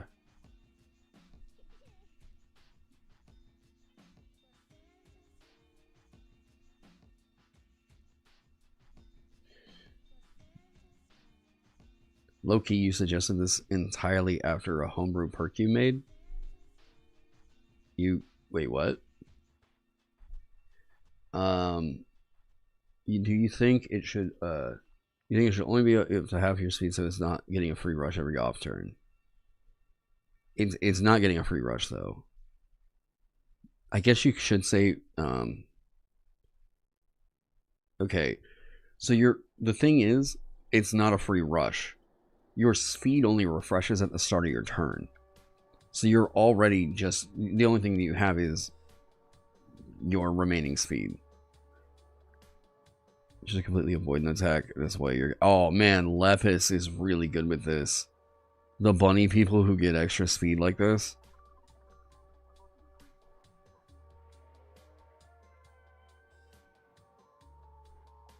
You choose to completely avoid an attack this way. You're foregoing using your beefy reflex save and potentially getting an action. Yeah. Yeah.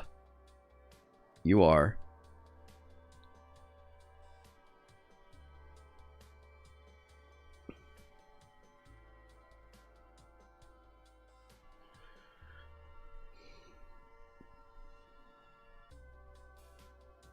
Instead of once per round, may tie it to whenever you successfully dodge.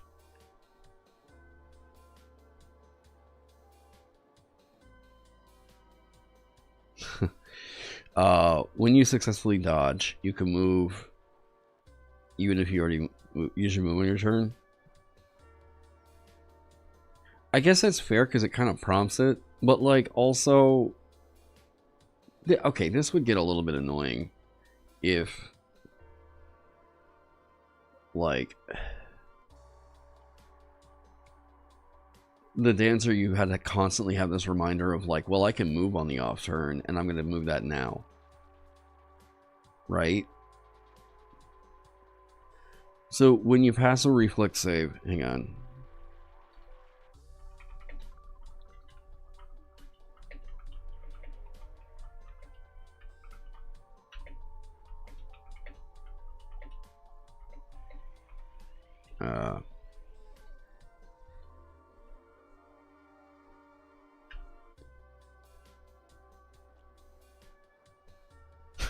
When you pass a reflex save, you can move.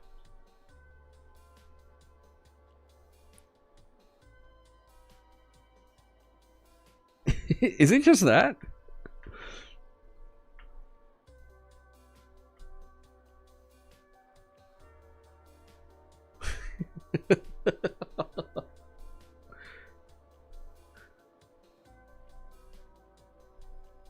It is just that, right?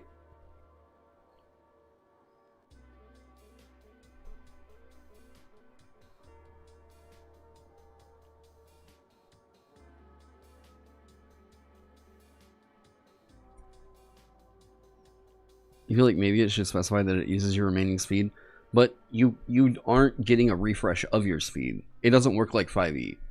It's your speed refreshes at the start of your turn. So like, this isn't just you suddenly have 30 feet of speed.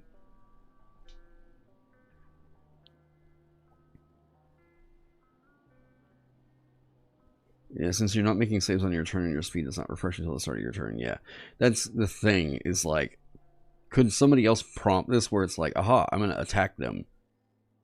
And then that triggers this.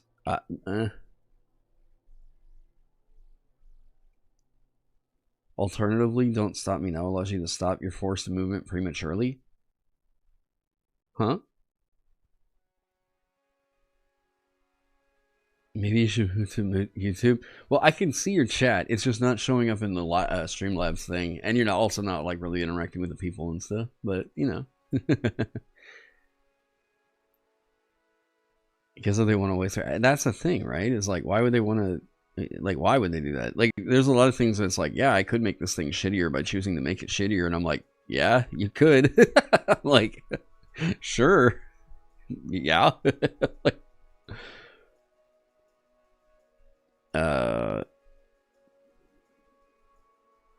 when you are moved, you can choose to move twice as far.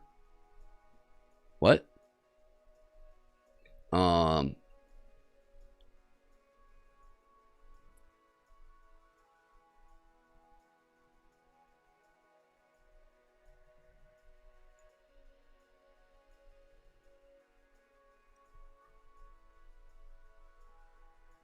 Dude, and they can fucking zoom with this.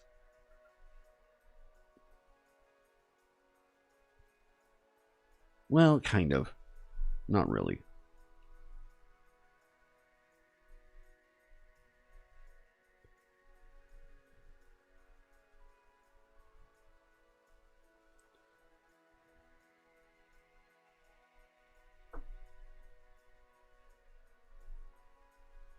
Situational luck could be pretty neat, especially if a player gives you a push. I really try not to design features like there's a combo expectation of like, please push me because I need to be pushed right now, and I'll give you more. You know, that feels like an odd interaction. I remember you saying earlier that a dwarf dancer overlapped with "Don't Stop Me Now." Maybe you can change move to dazed. Yeah,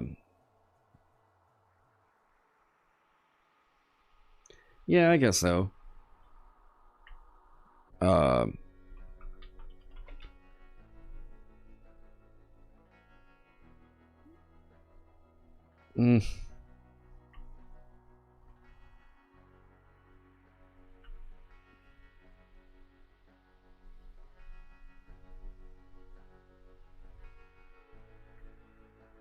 It does need this though.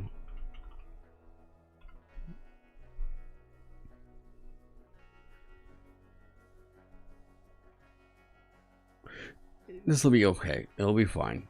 It'll be fine. Both of them have other shit going for them. That means like even if there's the redundancy, it's kind of whatever.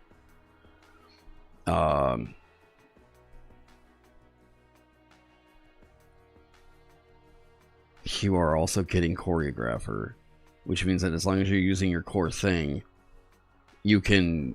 That's going to build off of it. Okay, dancer's looking good. Here we're going to do this. This is going to be given to Rogue, and what was the other one? Monk, but that's in another thing. Did we clean up Rogue even more?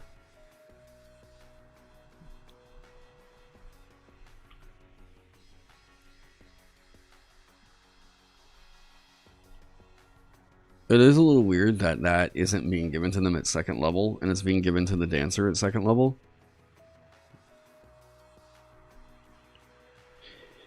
I will say in playtest, people forgot unflinching luck.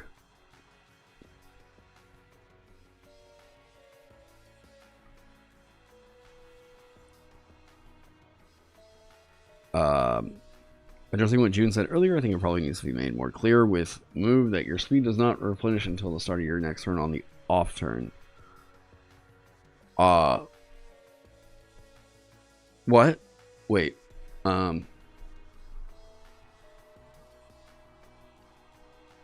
And think that they get their full movement. Okay, here, we'll just do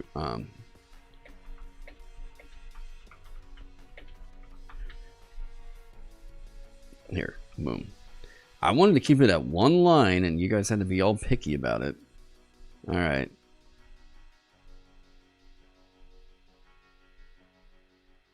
Let's see. I think I would like to move unflinching luck to fourth. You don't think that's explained in the movement section of the book either? It isn't?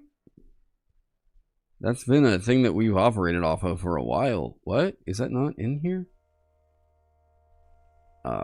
Boom.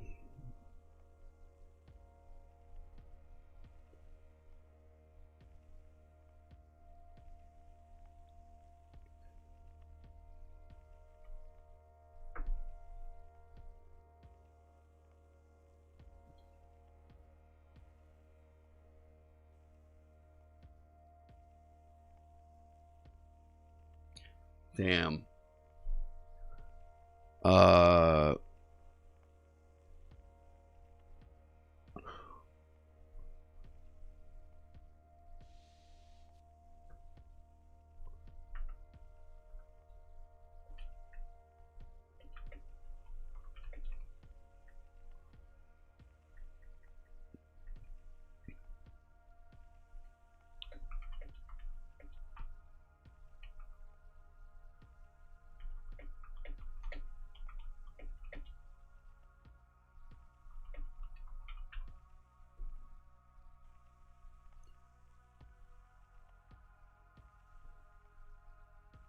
This was in here somewhere.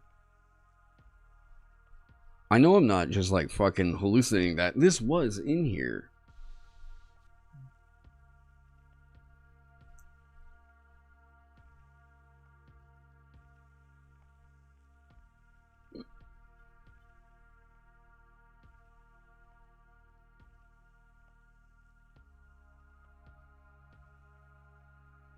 It walked out, yeah.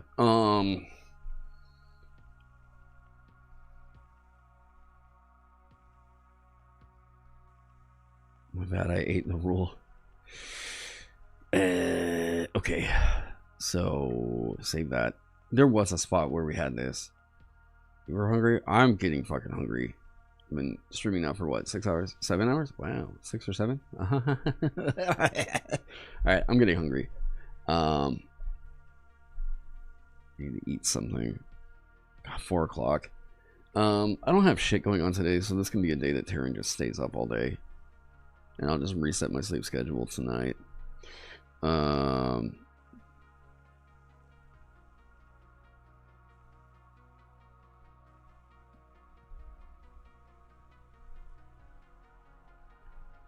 you pass a reflex save, you can move. Alright, so here's what I think. This feels so cool that we're going to make a change to Rogue.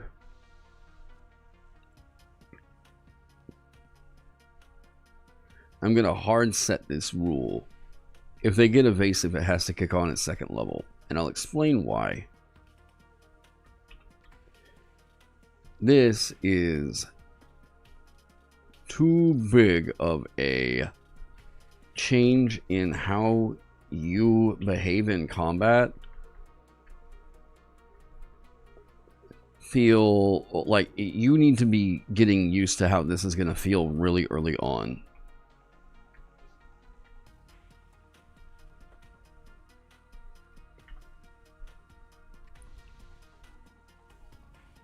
I want you feeling like you're used to how that works straight up. And unflinching luck, now it's gained at 4th level and 8th level. So now we have like a 4-level scaling kind of thing with it, right? Okay, so this would be evasive. Unflinching luck.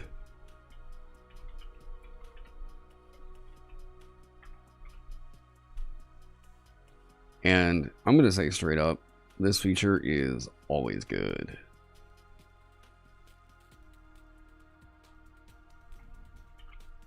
Man, you want to know the difference between Monk and Pugilist? Monk is going to get this and Pugilist isn't. That's a big... That is a big feature.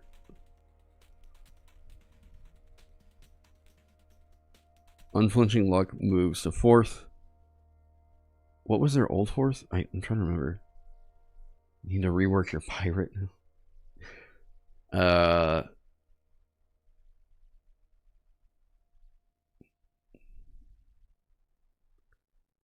Wait, if you kill an enemy... Wait, once per round, if you kill an enemy, you can immediately take 1 action.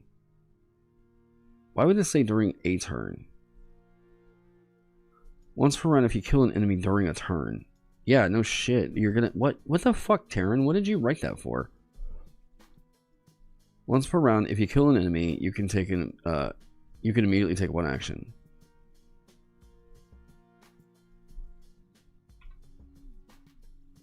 Why did that say during a turn?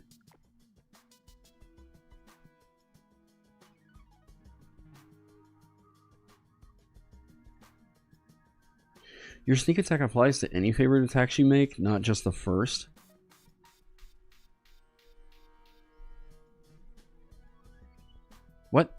Why was I writing a turn? Your first attack on a turn is favored. Yes, that makes sense. Yeah. Deals an extra d4 damage and ignores an amount of armor equal to this number of extra dice. Yes. Probably for edge cases of killing something out of combat by surprise.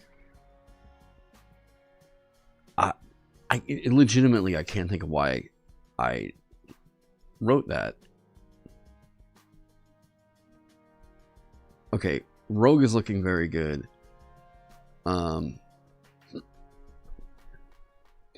That's the thing is, like, by removing the block, I think that we alleviated. We're making adjustments here. You can kind of see how, like, the experts and casters are kind of getting a bit more in line here. And, like, God, if you want to invest higher into dexterity so that you have more speed you can use on these off turns, it's a pretty fucking good reason to do it. Okay. Now, I want to get rid of dodge as a word in here. So we're gonna do. Why are we laggy? All right, hang on. Let me save some shit real quick and just make sure that Adobe isn't about to do the infamous fuck everything up here at the crucial point. Okay.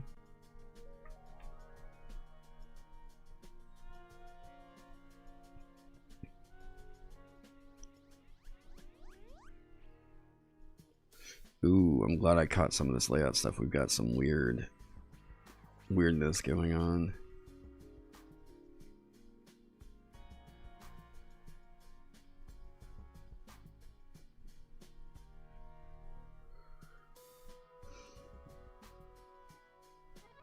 Times dodge is used. Well, telling me the number is not going to super help. I've got to find it in the document.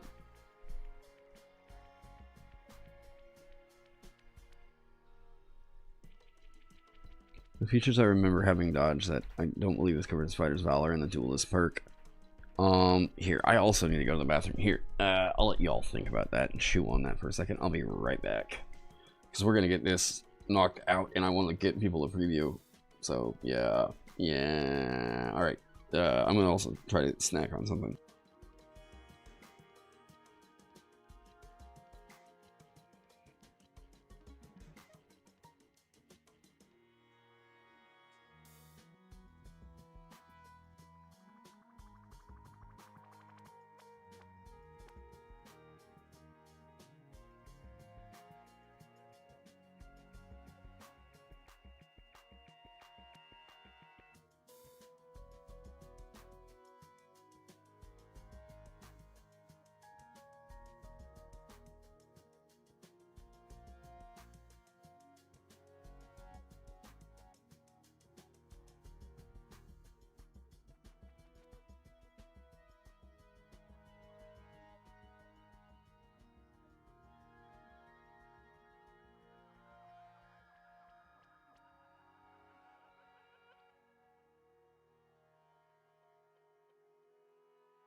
Okay. What was the number I was asking for? Oh no, I was saying I wasn't asking for a number. I'm going to be looking through and trying to find all the mentions of dodge.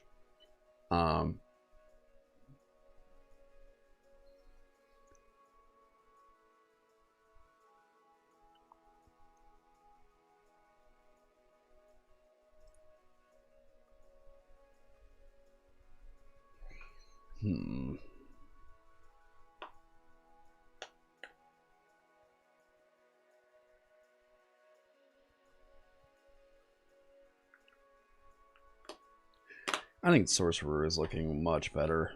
Like it's looking much healthier.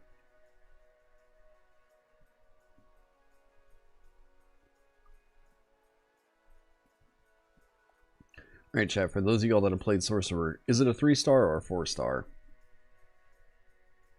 Tap had this coming, to be honest. Yeah, I think pretty universally we could say that, like, from seeing it in play, Tap needed to get hit with a fucking Nerf bat. I will agree with that, yeah.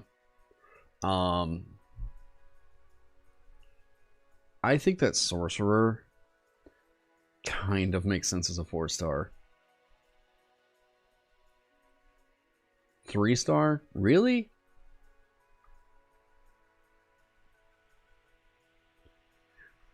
I think that this exchange right here means that it's more dangerous than something like a wizard. And I do like the fact that by nerfing this got cleaned up, and sorcerer feels like it's not as crazy.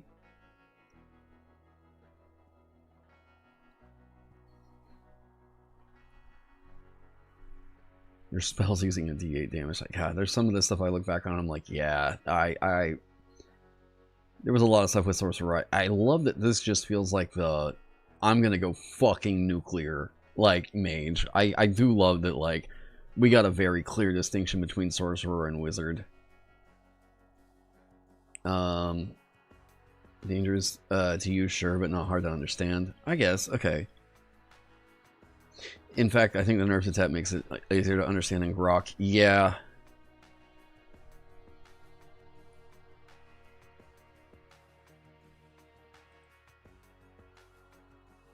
I'm going to say presence might.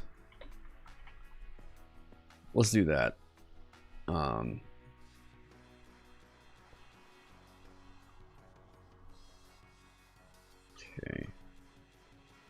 Spellslinger could just be the damage die and the expanded crit. It could just be the increased damage die. The expanded crit range is the cherry on top. That is a pretty sick, nasty feature in and of itself.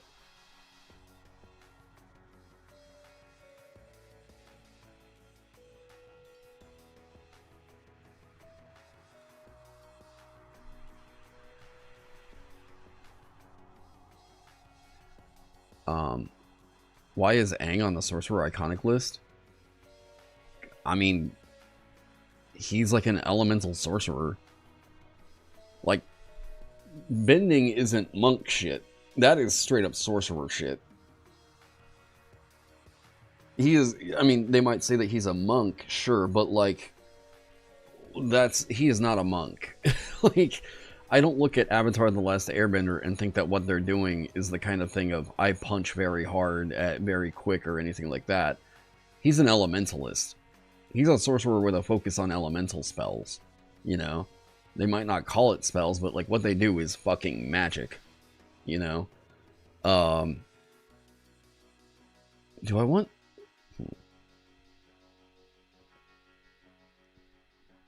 I'm looking at this list right now. Because of Tapman's presence casting. You know, as I'm thinking about this, I could get rid of Storm. No, sorry, I could get rid of Aang and add a sorcerer from literature. That would be a better fit here then. Because, like, we've got cartoon, well, I mean comic book, but also cartoon, video game. We need a sorcerer from a book.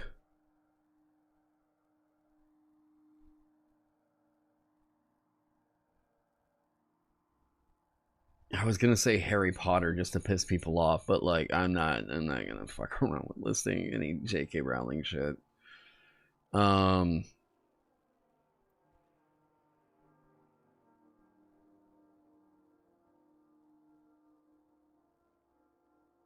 Okay, good sorcerers in literature. Explosion Girl from Konosuba passes out whenever she casts one of her powerful stuff. Well, here's... In all reality, I should probably...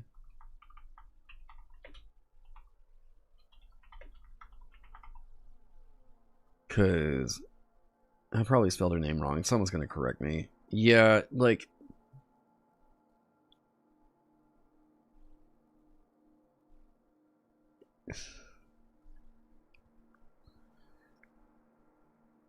She is already on the witch, but like... She's not a witch. Not according to the mechanics.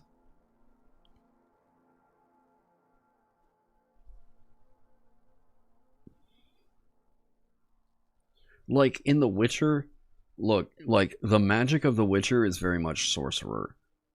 If you're going to be a mage, like, if you're going to be a magic caster, the thing is, like, I mean, straight up, they show in The Witcher how, like, they literally start sacrificing mages to throw what is essentially a giant fireball. Like, I mean, yeah. So, like, the fact that in the Witcher, if you cast a spell, it is enough to where they're like, we need to kill a mage in order to do this one spell. And they're not like, oh, wish or something of that power. No, it's like, if we're going to cast fireball, we got to kill a mage. Like, that's wild. You know, that's straight up crazy sorcerer. That is, you are doing tap whole hog for this one spell. Yeah, that's Yennefer.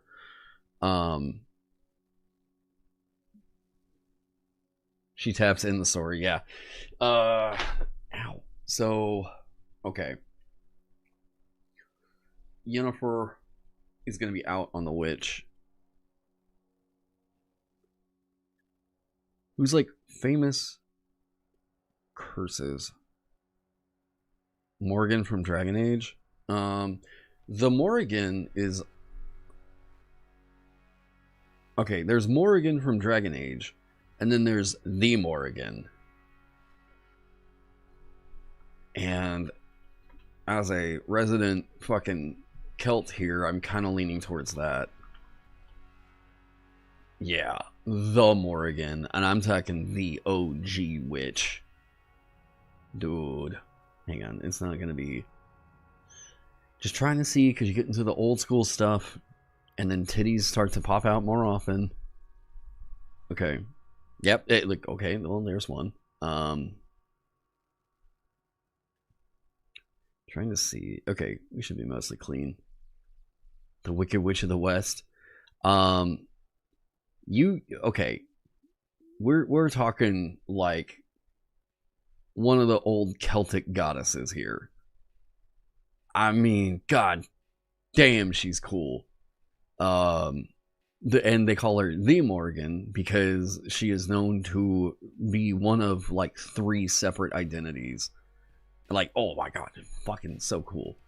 I actually think she has a really cool representation in Smite. Yeah, like this artwork is sick. Oh man, it's so dope.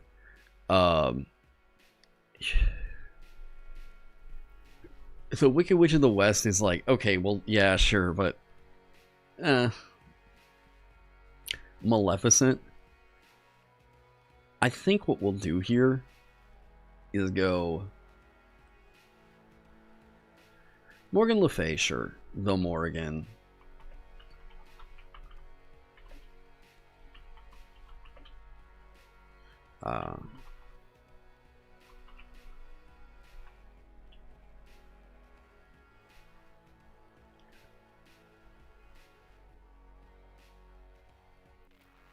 And then, because I said that we'll probably do 4 on these, and we've got the room for it, we're going to do 4. Regular. Boom. No. Why did it do that?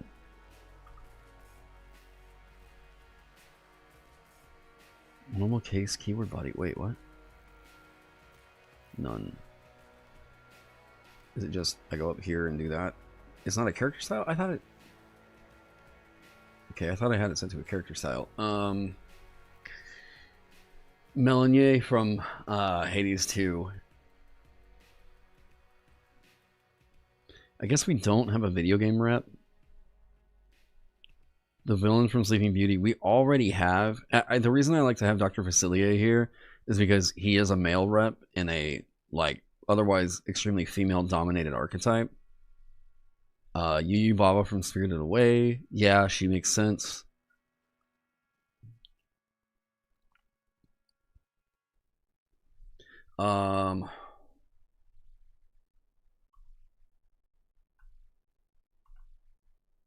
Yeah, I kind of...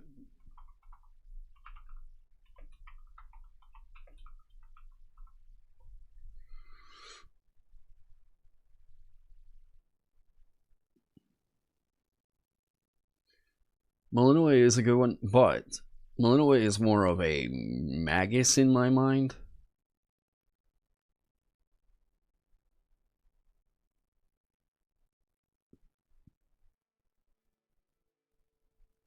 Okay, so we have these 4 reps. Maybe it's not? No, it's just Boards of Canada being Boards of Canada.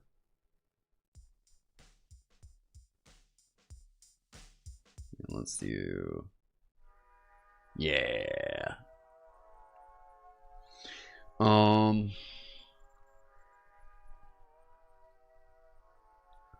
Spirited Away. We got one from Princess and the Frog. The Morgan Le Fay. We do have 2 mythology reps.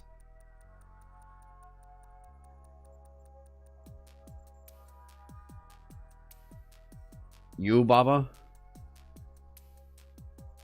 I could have sworn it was Yu Baba, but...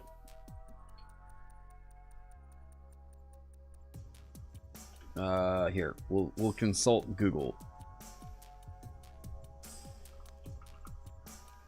Yep, it's just Yu Baba. Yep. Well, it's movie reps or animated, like, right? But, like, I somewhat consider anime and, like, Western versus Eastern cartoons to be meaningfully different in a certain sense, but, yeah.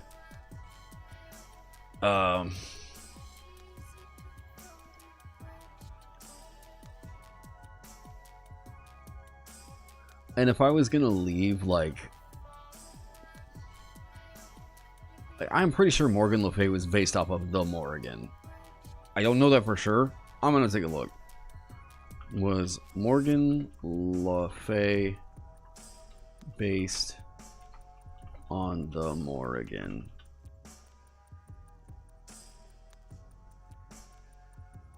Likely based off of the goddess Modron. What? A Welsh mother goddess derived from Matrona. Literally spelled like Modron.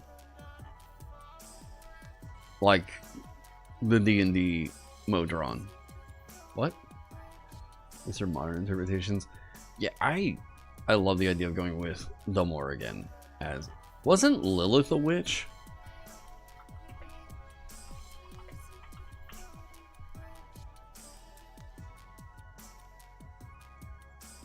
Like the original witch? Modron like Tregoros? Yeah, it's like the same spelling and everything. Adam's rebellious first wife who refused submission, becoming a night demon or early witch archetype. Ronnie from Elden Ring. Yeah, but Ronnie is more of a sorcerer. Like, Ronnie is a witch, but I mean, we definitely can't Google Ronnie.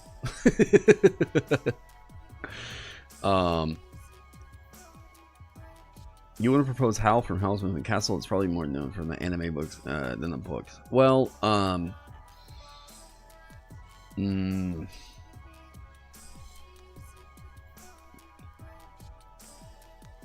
All the damn mages are just sorcerers? Well, yeah, like, so for me, witch is more like, do they curse things? Forwards of Canada freaking me out for a second. And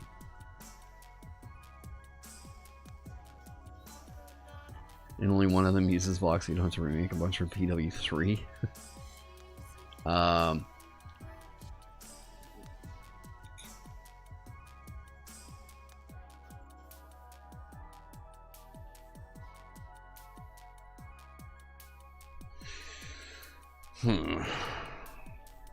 If I was going to get rid of one, it would probably be Morgan Le Fay.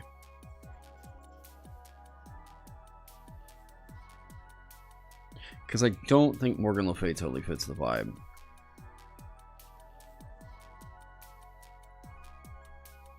Not like the Morrigan.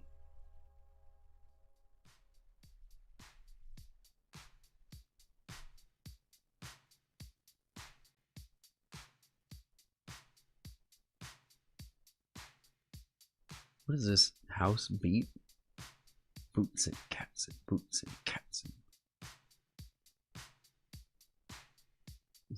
I'm just doing a house beat for 7 minutes. Boots and cats and boots and cats and boots and cats. I forgot about the audio delay, the latency, so you guys are probably hearing that like totally off.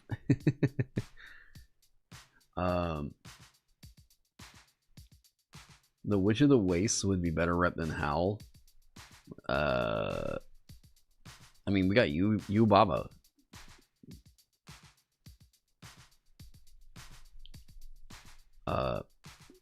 Raven.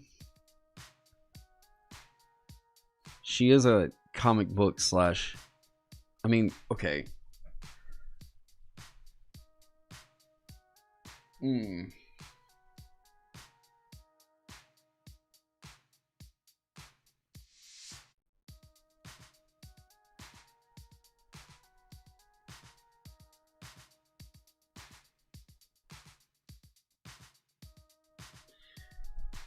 I think there's another rep for this that is quite good, but might be a little obscure.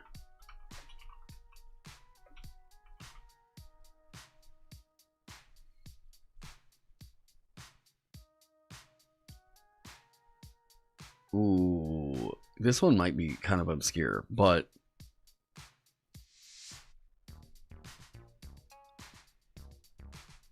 is it too obscure to list an SCP as an iconic?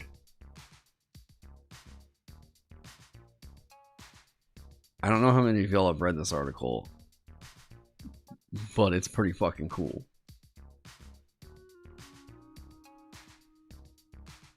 What about Carla from Dark Souls? I'm trying to remember who Carla was. Melisandre from Game of Thrones is a sorcerer. A specific SCP-2 obscure? I kind of think so.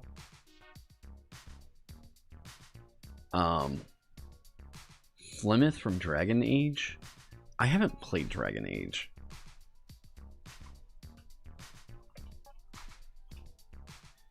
I mean, she has the look. The Witch of the Wilds, Mother Vengeance, according to the chat's name.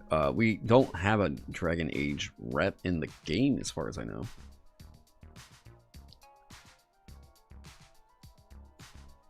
People probably know the Peanut guy, and that's about it. Yeah. Yeah, the Peanut and the Shy guy. Isn't there another character in Dragon Age that's like a witch?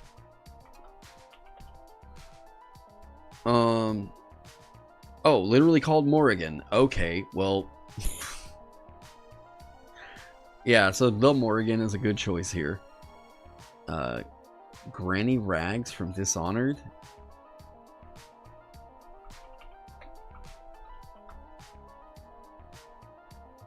Vera More. I mean, again, she's got the look.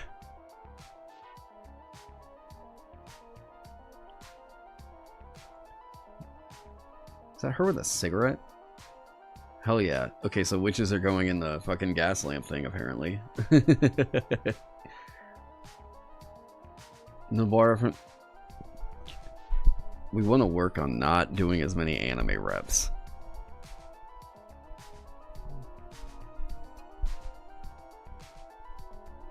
Sabrina Spellman. You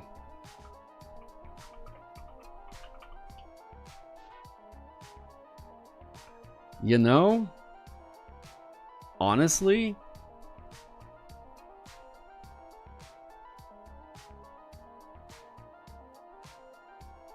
yeah, I'm wondering how the fuck I forgot about Sabrina too.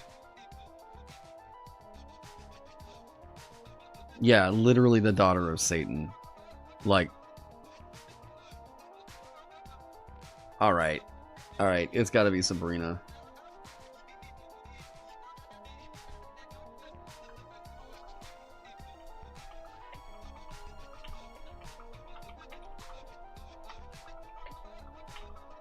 Damn, except we got a problem. Uh-oh, it's fucking up my layout. It's fucking up my layout. Fixed it. Whoa, what? No, Sabrina 1000% fits. Uh-oh. Due to a copyright match, your stream was interrupted? Oh, fuck. Uh-oh. Interrupted. Uh-oh. Are we gonna be back?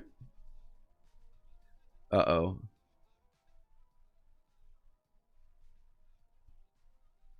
Uh-oh. Are we back?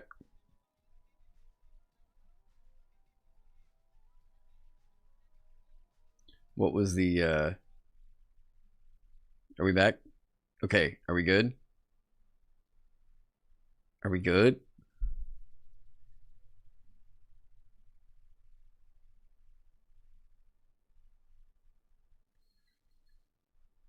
Still going here? Is that still going via Twitch? Still here? I think that's Twitch. Yeah, YouTube stopped it.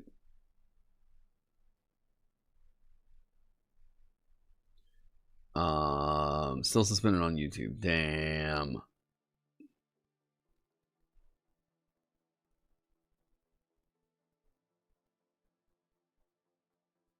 Whoa. All right, so let's see here. We'll read this sponsorship email I just got. Until we see what goes on with YouTube. Hi, Indestructoboy. We've been following your content and really appreciate the community you built around your channel. There's a strange line break there. We'd love to invite you to collaborate with us on promoting our current backer kit campaign for, and I'm going to leave that blank. The campaign runs until, I'm going to leave these two blank to remove the identifiers, and we're currently working with a small group of creators to help spread the word. I tell you, I get like 5 of these emails every single day. However, they're offering a 35% commission on that. That's pretty insane. That it was a Boards of Canada song, and they never seem to fuck with it. Yeah, I never hear about any issues with Boards of Canada playing in it. Yeah. How many scams do you think? Look, there have been way too many. There have been a lot of Kickstarter like RPG scams. Wait, stream died. Okay, is it still dead? It said the stream was interrupted. I even got an email from YouTube that was like, "Hey, we stopped your stream." No.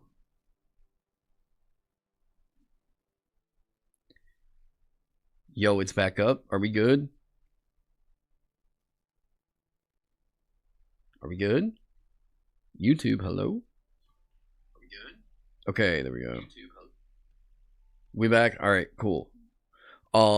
Yeah, I think it was a song I had playing at that time. Let's see, are we all good on Twitch? Alright, sweet. We appear to be fine. Alright.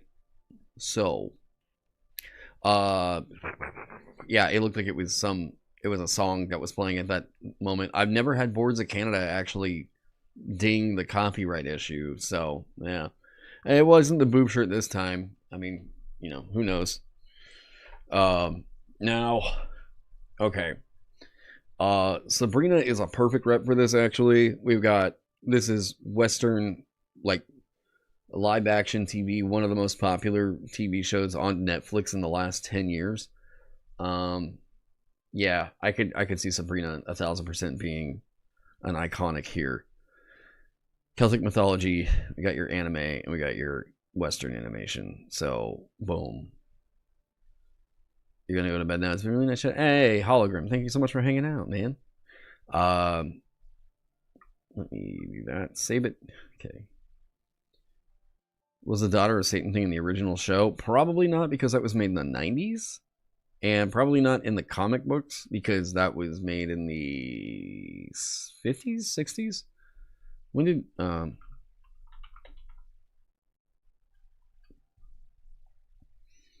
did wow, Melissa Joan Hart. I haven't thought about her in years.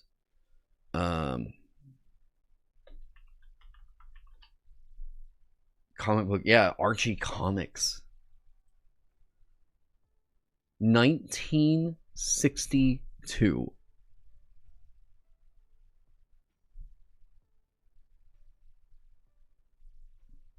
That's crazy. Wait, they're bringing it back? Dude. Or wait, did they bring it back?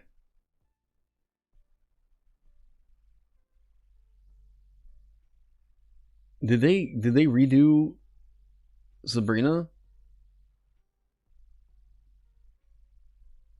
What? Hang on, let me see here. Oh, come on. Where is the... Alright, I don't know, man.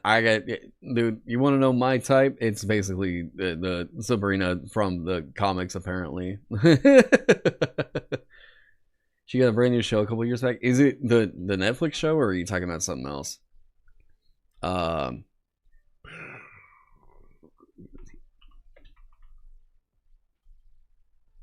Because there is the Sabrina from Netflix. I mean, they keep remaking this thing the same way they remake Scooby-Doo.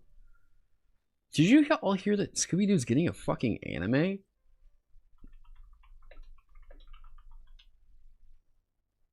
Go-Go Mystery Machine. This is 100% real. And I'm like, are we continuing this? Like, I was talking with Crow the other night, and I was like, are people still into Scooby-Doo? Like, yeah, I'm not shitting you. It's 1000% here. Let me get that. Yeah. Yeah, I'm not even fucking kidding you. It's getting an anime. And I'm like, okay, I guess, sure, we're going with it. I do love the fact that the truck is like the little, I forget what these are called, but like you see these all over Japan and everything, and they're just redoing the Mystery Machine in that. Dude, I mean, this looks... Shaggy's got that like Quest 64 protagonist haircut now. Oh man. Yeah, every generation gets a Scooby-Doo. I can't figure out like if people are really into Scooby-Doo and that's why they keep making Scooby-Doos, or like what? It's like the anime version of Lilo and Stitch. They did an anime of that?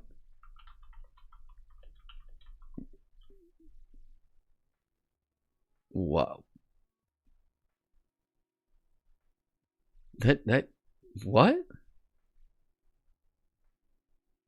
Why'd they make Lilo wider? Like, why'd they... Hang on. Like, what? I guess that's what was going to be acceptable for Japanese audiences or something. I mean, the cast mostly looks the same. I mean, the non-human cast looks mostly the same. It's canon in the main universe, so it might not be. This might not be Hawaii Lilo then. This might just be a completely different Lilo. Oh, okay, it's just called Stitch. So it okay, then maybe I'm being the racist one. Who knows? Lilo's grown up in this one. Okay, so it is not. Okay, then we're going to absolve. I'm going to apologize to the country of Japan.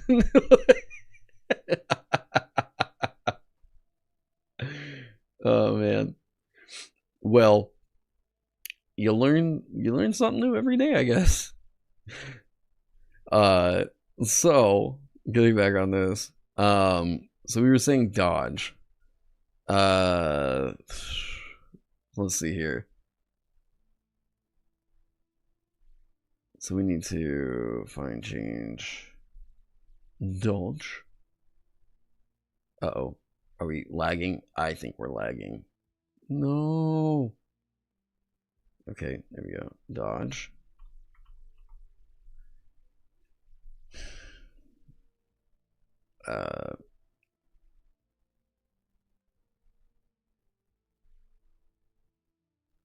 You can move up to half your speed when you skip your move to make an attack.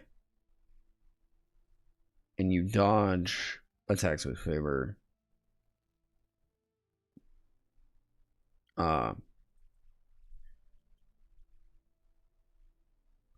Knights for uncopyrighted music, look up Knights of Neverville.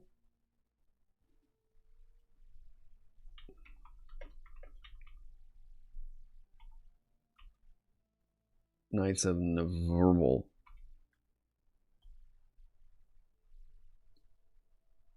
They are not on Spotify from the looks of it.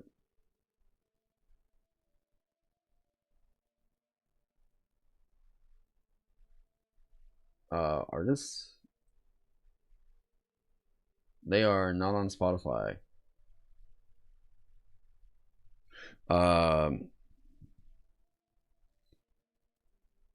Here, I need to. We'll do this, and then let's put you on pause for a second. While dual wielding, you can move up to half your speed when you skip your move to make an attack.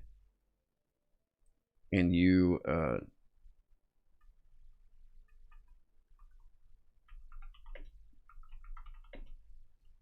save against attacks with favor if you and the attacker are the only. Okay, cool.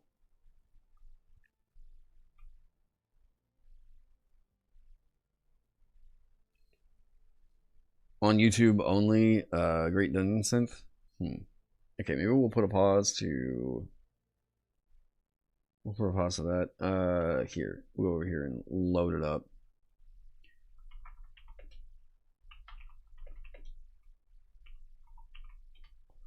We'll check it out. All I'm seeing is Knights of Guinevere. I don't see them.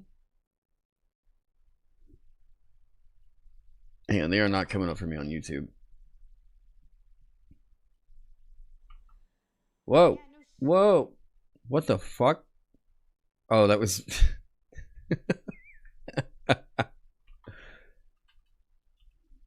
Knights. Oh, it was because it's not a second V, it's a U. Okay. Well, the aesthetic is right. Let's see here.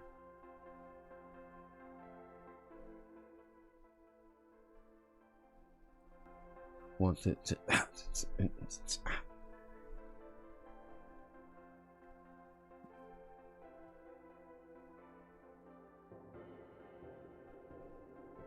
Okay. Only turn it down just a little bit, and then... Yeah, there we go.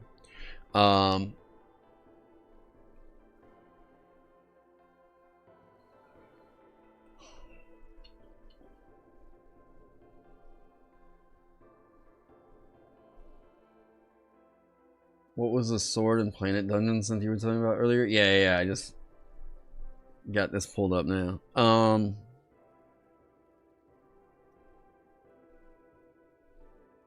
Okay.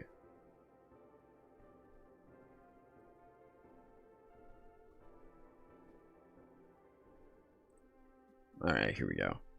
So, duelist, and I gotta check the layout too, because that just moves shit. And I think we're okay. I think it's fine. It would have been nice to fill this up, but this is still clean and we've got everything broken apart on. Yeah. Okay. Dodge.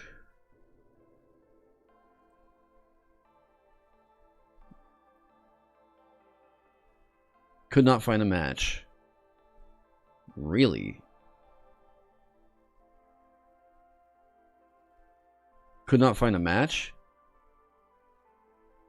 Were we really that low on dodge, as I mentioned?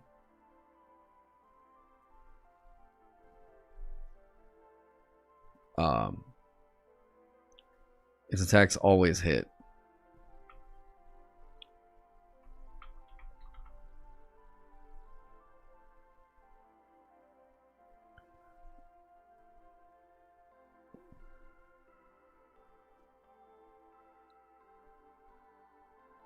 Okay. What? Really? We didn't have dodge wording in here all that much?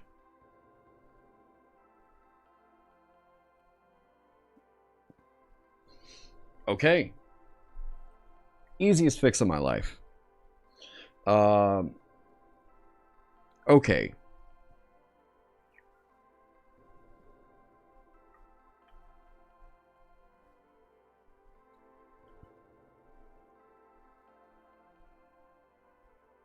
Sorry, it's just a little bit loud. Oh. Hey, there we go.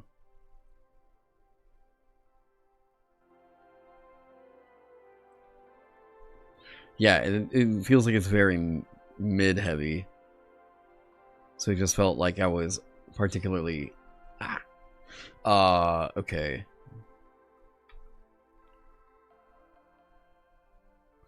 Now, looking at some of the requests. Formalize whether things like attacks are capitalized or not and spell out when and why they are. Okay.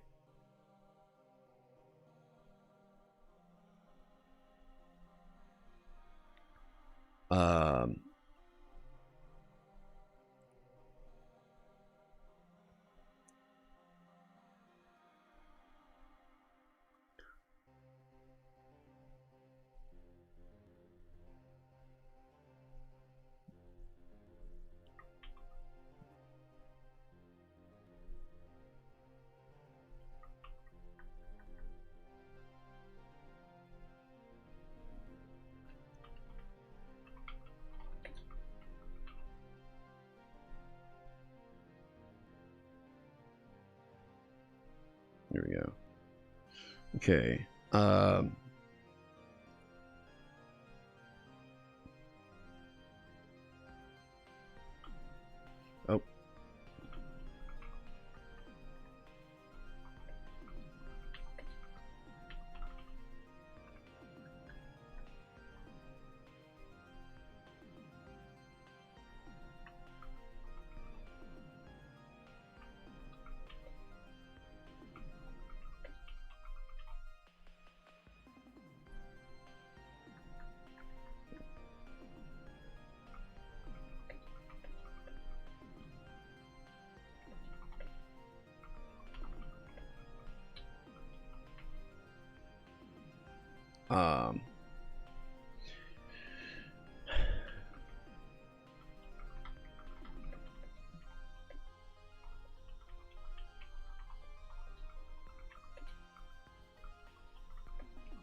Yeah. This is due to combo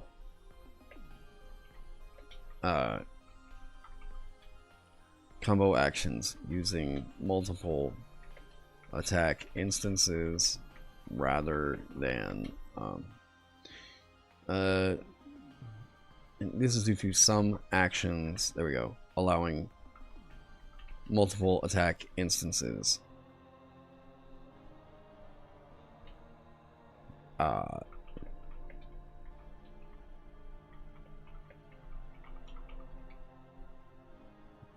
Okay, so what do we think about this? You want to suggest renaming dodge so it's clear that you can describe evading the attack by blocking? We dodge as a word is gone. It's always a reflex save.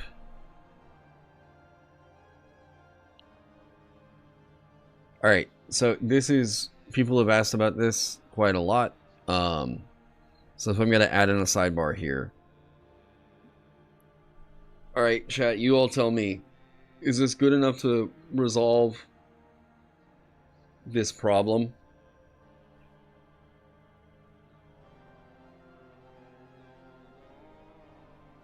Or is this still confusingly worded?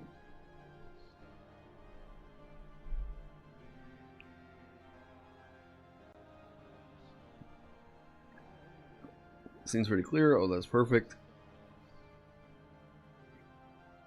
You're not familiar with the problem. So some people were bringing up that attack, whenever it's not capitalized, was getting interpreted as the attack action.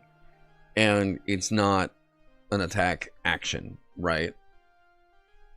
So the thing was, people were saying that it was confusing as to why it was capitalized or why it wasn't. And I'm having that issue of, like, you ever look at a word and it starts to not look like the word? Like, you kind of forgot how you're supposed to spell that word. And so your brain kind of looks at it like, this is not a word. I'm kind of seeing that with attack right now. That's how you spell attack, right? I have a feeling we're going to find out later on, like, that is a very clear warning sign of, like, you've got something going wrong with your brain that you should address immediately, but, like, we're going to find out way too late, and, like, every human on Earth is fucked up a little bit. Yeah, the term dodge is gone. Yeah, I've searched, and I don't see any mentions of it currently in the book.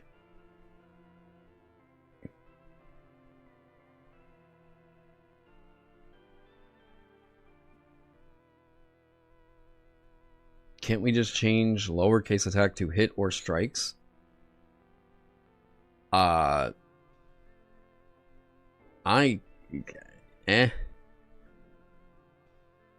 mean, whenever we say that, lowercase, you know, that's going to require a pretty intense amount of change.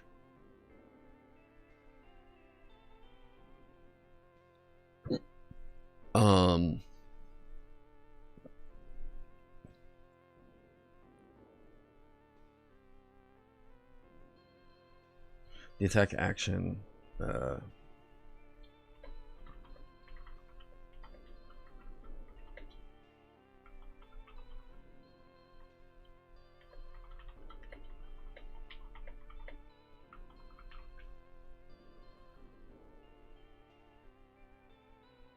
fuck.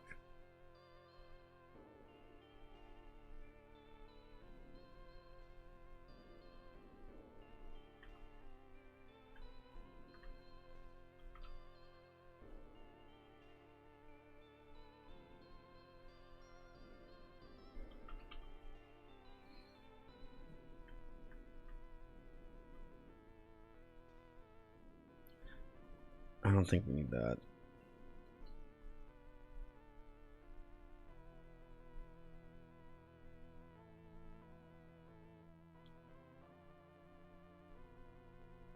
Hit and strikes are little keywords from a glossary? Huh? Right. Attack instance, which is only ever one attack.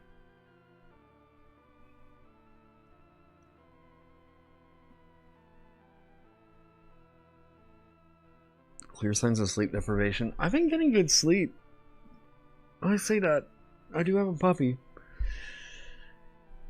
Reading the book explains the book. All right, look, I know I said that, and I know I got my, you know, ass reamed on it, but, you know.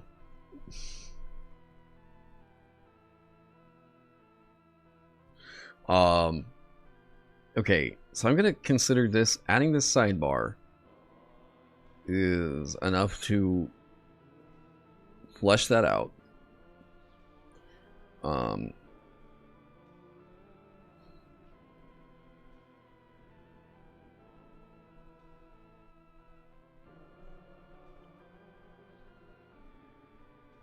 Oh yeah.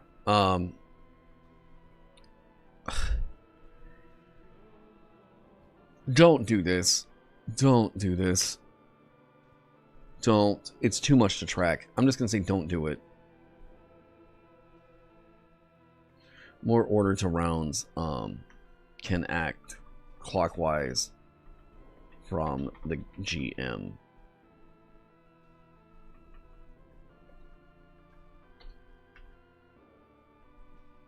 Don't do individual initiative.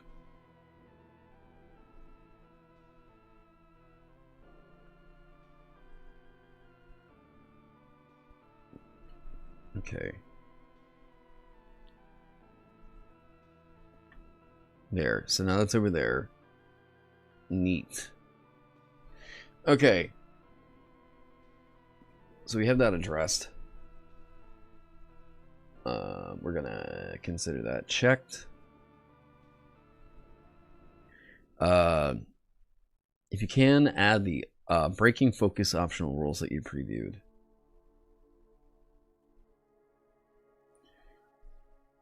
I think that that has been highly requested. Focusing lesson effects stay active over time. Focus ends early if you drop it.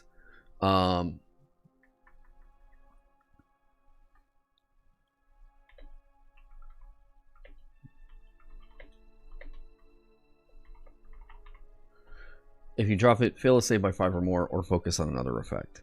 If the effect is a spell, other rules apply. Boom. Got it. This was also in the front of the book, if I remember right.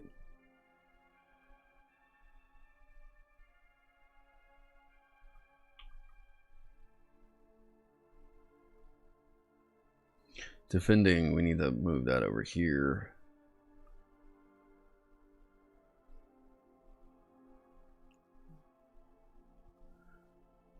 I think it should stay an alternative rule. What? In the reflex-based initiative?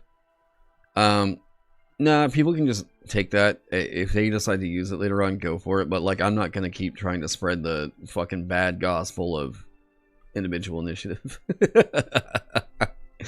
I'm not going to have that shit on my conscience. Okay, so we got skipping your move. Move. The focus. You think it should stay an alternative rule? It's had a really good play feel, and it has really fixed, I think, an irk or an expectation people have kind of had with it, you know. I feel like it's fine to add in. And I personally like the way that it has vibed with people. It's an easy slot in, and it helps to rein in what is just basically caster sits in the back and just like doesn't do shit, you know, other than focus on this thing. You just worry about Hunter. Well, a Hunter isn't really doing any other resource other than they've got focus on Hunter's Mark, and it doesn't cost them anything. So, like, okay, they failed to save, then recast Hunter's Mark. Move. How much you bring it as you like. Do we need to put skipping your move up in front here? Because then that would mean we should probably move distance to the back, but like distance is also very often brought. Oh, I know what we were trying to do. This is a bit too Halloween horror movie for me right now. It's cool, but it's not my current vibe. This almost feels like the music to that No, I'm Not a Human. Zone, ending combat, where was it? Action gambit, enemy actions.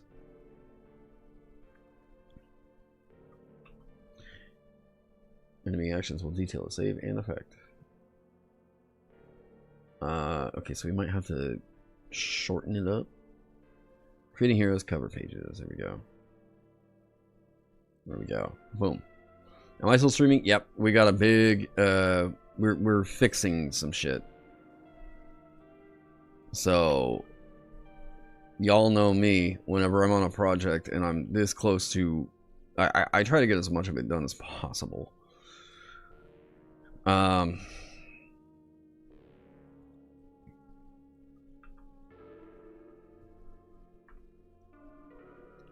Plus, the other thing with that about like adding focus in now,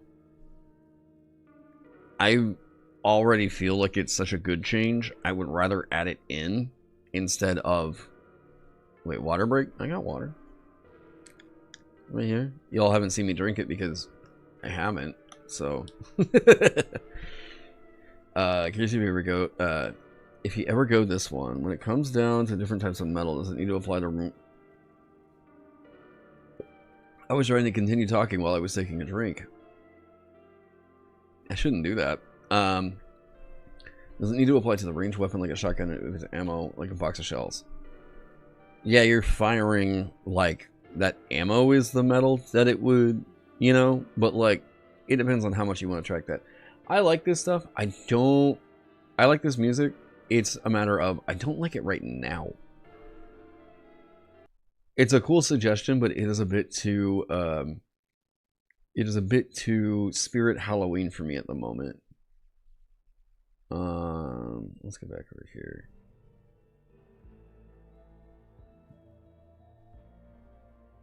Yeah, there we go.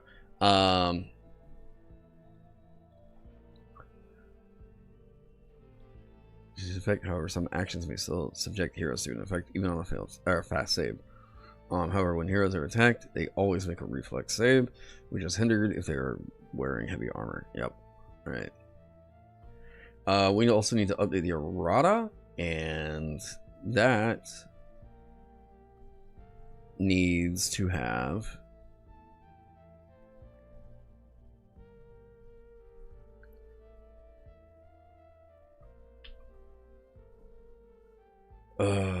here we go. Rogue, that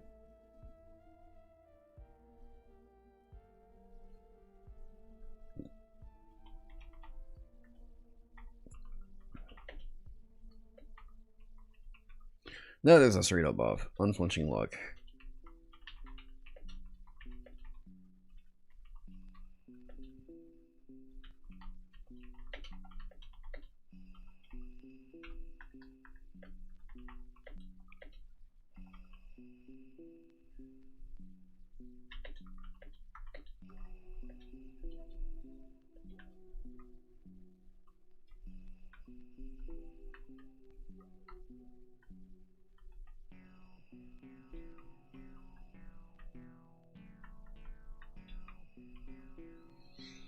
How much did you say bullets cost then? There's no price for them in the book.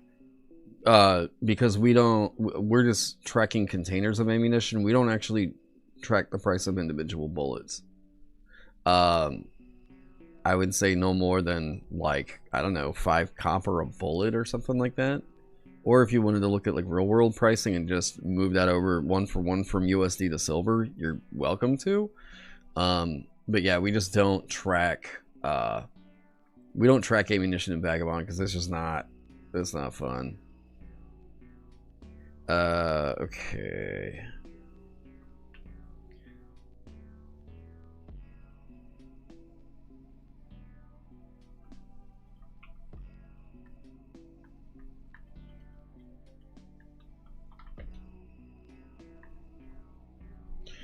Okay. That makes sense. You were just wondering for your silvering bullets or getting cold iron ones. Yeah, like I would look at the real world price maybe, or like the container of them, and then multiply it by the modifier shown for the metals. Okay. Can I just say, holy shit, Vanguard.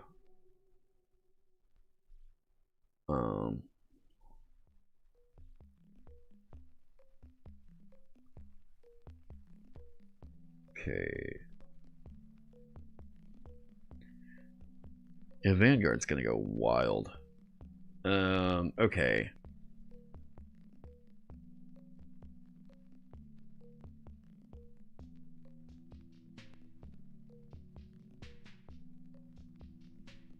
I'm also probably gonna have to take the dogs out here in a second. Not my feet. Literally, I have 2 dogs that need to go outside.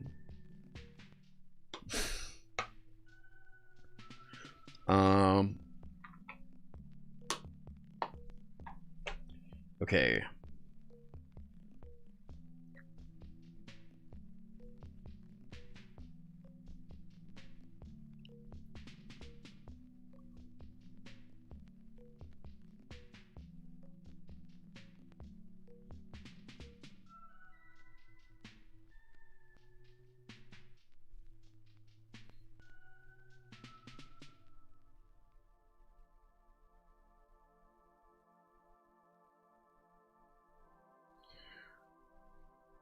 People did not like this feature. I remember that now.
Witch is gonna get a buff.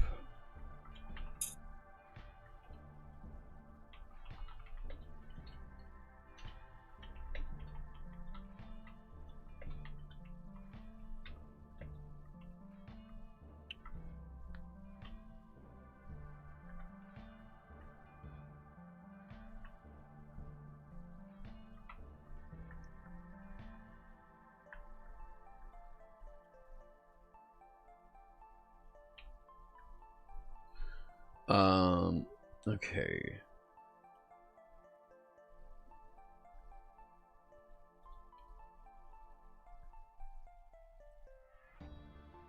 Hell of a bitch. Yeah, you know? Ooh. Wait. I don't know that I could call her an iconic, but Thomason from The Witch is like an incredibly fucking cool backstory for a witch. How the fuck did IMDb give The Witch a 7 out of 10? What? Letterboxd has it as a 3.8? Rotten Tomatoes is a 91? Okay. What the fuck did people have a problem with The Witch for? This is a great movie. Do people just hate Robert Eggers for some reason? Mostly 7s and 8s? What? 8s? Finally no Hollywood crap. 8 stars? What? Not at all what was expected. 7 stars.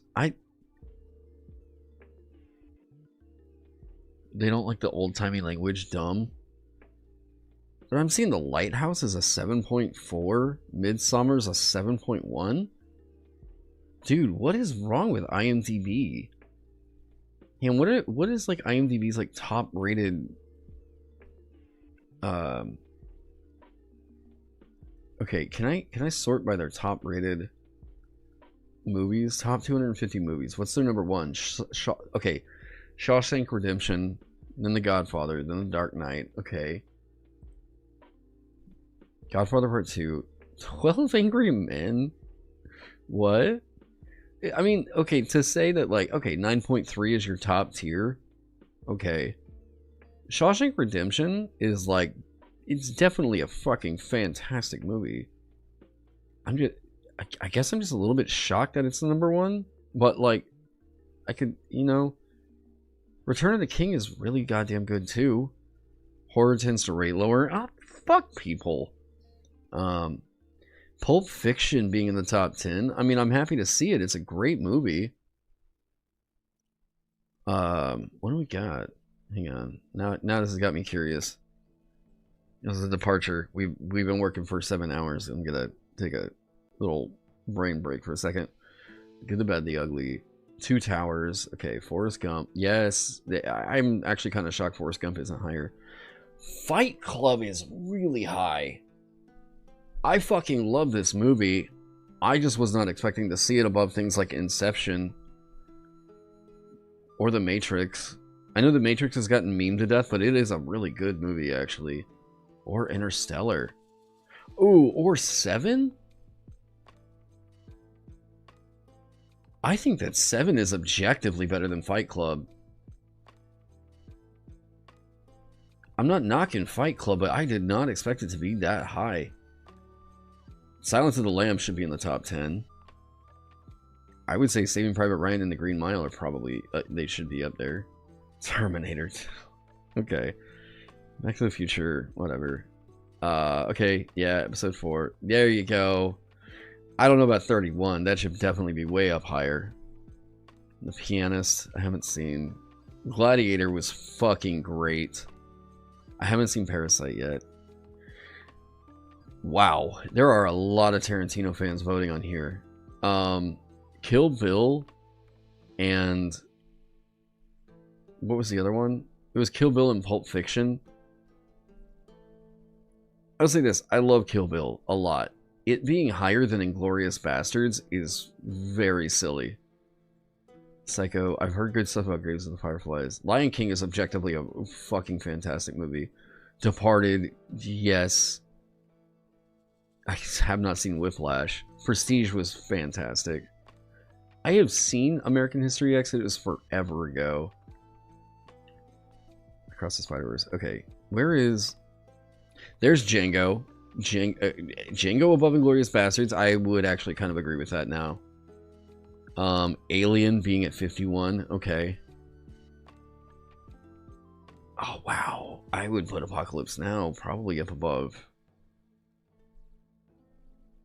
I mean, Django needs to be higher. I would probably say Apocalypse Now should... I don't know about better than Pulp Fiction, but it should be up there. I haven't seen the Dunes yet. Paths of Glory. The Shine... Wow, that is super low. I guess you said horror. There's a kind of a bias against it. Okay, there's Inglourious Bastards. Infinity War? Where was it? Oh. Huh. Yeah, I just wasn't really that into the whole Marvel thing. This... Why? This is not a good rep for the Alien franchise. This shouldn't be up this high. It's not better than Good Will Hunting. I love the Alien franchise. It's... No, this Good Will Hunting deserves to be way higher than that. Toy Story. Your Name I've heard very, very, very good shit about. Braveheart, yeah, 81, I can see that. Wow! Princess Mononoke at 83? What? Up above Doctor Strangelove. Yeah, I mean, American Beauty was a good movie, but I definitely think it's not, yeah. Time in America, come and see Requiem for a Dream. This is a great movie. Eternal Sunshine. I would have thought this would have been a top 50. Like, Easy top 50. Lawrence of Arabia, Heat, Apartment. Woof. Ooh. Scarface and Reservoir Dogs that low? Scarface is... IMDb... What the fuck is up with IMDb? Yeah, that's incredibly low for Scarface. And full... Is this all because of the sucky $5 thing? Are people pissy with that? Full Metal Jacket is... No. This should be easy top 50. If not in the top 20. Amelie? Citizen Kane. Okay, Vertigo. What's below Die Hard? Let's see what else we got below it. Oh, yeah. Fuck out of here. A Clockwork Orange deserves to be way above Die Hard. Are you kidding me? God, wow. Good pick, though. You don't hear much about this movie, but Snatch is very, very good. This is just... I had a little moment in my 20s where I was, like, obsessed with this kind of 90s heist flick kind of thing, you know? Yeah. You like dogs? I got 2 of them, so... Snatch is very, very good. Oh, wait. I think that was a line from Snatch, right? Okay, I just missed it, apparently. Oh...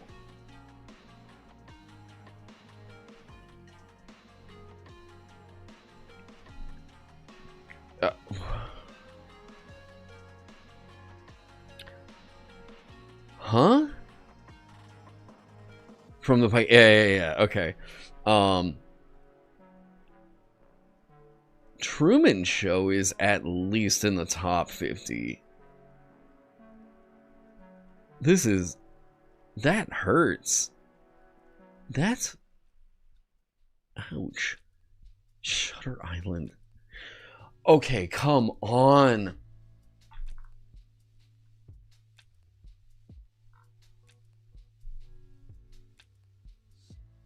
How is Oppenheimer below 100? Just looking directly above this.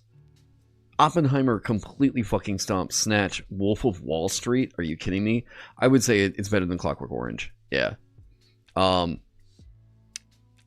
to drive back home from work. I'll probably be back in when you're still going. Alright, later, Steam Driven. Thanks for hanging out. They should take the number of votes into account. Yeah. Oppenheimer is better than Die Hard. Like, scrolling up to here, I would say Oppenheimer is better than Full Metal Jacket. I'm going to say, straight up,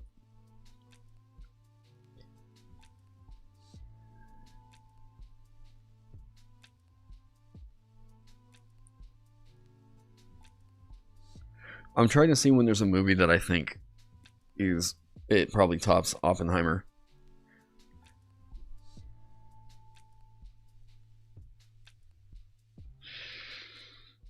Okay.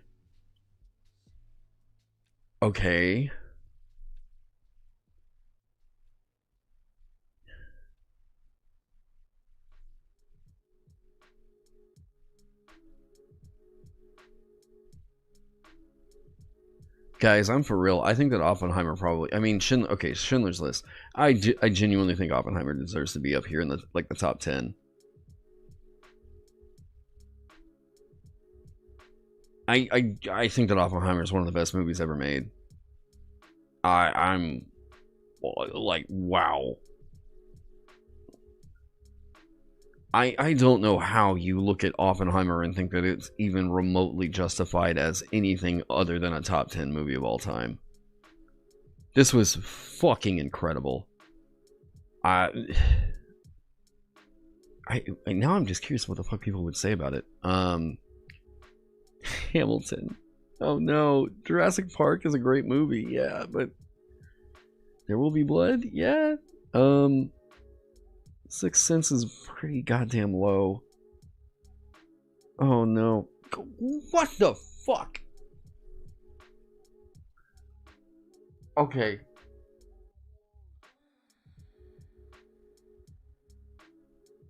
Oh my god, this list is... This is rough. I don't... What are their... like... What are people's... Clearly, if you have an IMDb account where you're, like, rating shit, you're pretty invested. You're pretty goddamn invested. But, like... What's happening now? Brain break. I'm just doing something dumb to kind of get my mind off of looking at an InDesign document for a second. Jimbo, dude, Oppenheimer. I'm still so upset with that. Monty Python and the Holy... Get the fuck out of here. It's a funny movie. It's a great... Yeah, but no, it's not... God, V for Vendetta. You cannot have Dead Poet Society underneath goddamn V for Vendetta. And... What the fuck? Dude, I am not a Harry Potter fan. I will say... The movies were pretty goddamn good, though. They were not top 10s. Wow, Fargo this low? Now I'm just looking to see what... Okay. Alright. I would agree with that. Pretty much any Wes Anderson is like... Okay, you're getting it for the quirk and the aesthetic. That's crazy low for Blade Runner. That is crazy low. Monsters, Inc. Huh. Now I'm just seeing what insanity people are working with here this low. Damn. I would have thought, like, Weaves would have definitely boosted this thing up way higher. This is one of the best anime movies I've ever seen, aside from the Cowboy Bebop movie. The Cowboy Bebop movie is just fucking incredible. I think the Big Lebowski is... Yeah, that's probably about the right spot. There are many crimes here. Yeah, 1000%. I think there's some people that are just taking the piss with it. Oh, wow. Exorcist. That's pretty goddamn low. Yeah, Wizard of Oz. Whatever. Damn. I still can't get over the Oppenheimer complete dog like that. That is legitimately one of the best movies I've ever seen. I think that Oppenheimer might be one of, if not my favorite movie of all time.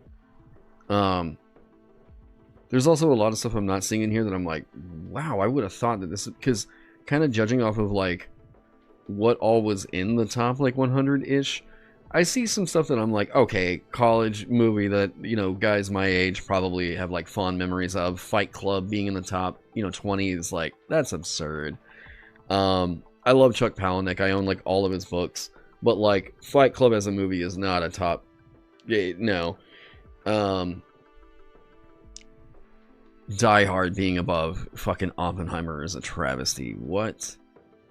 Yeah, and that's the thing is, like, with the anime movies getting a boost like that, it's... I'm not sure. Come on now. Right, here. We'll do this brain break and then we'll get back to it.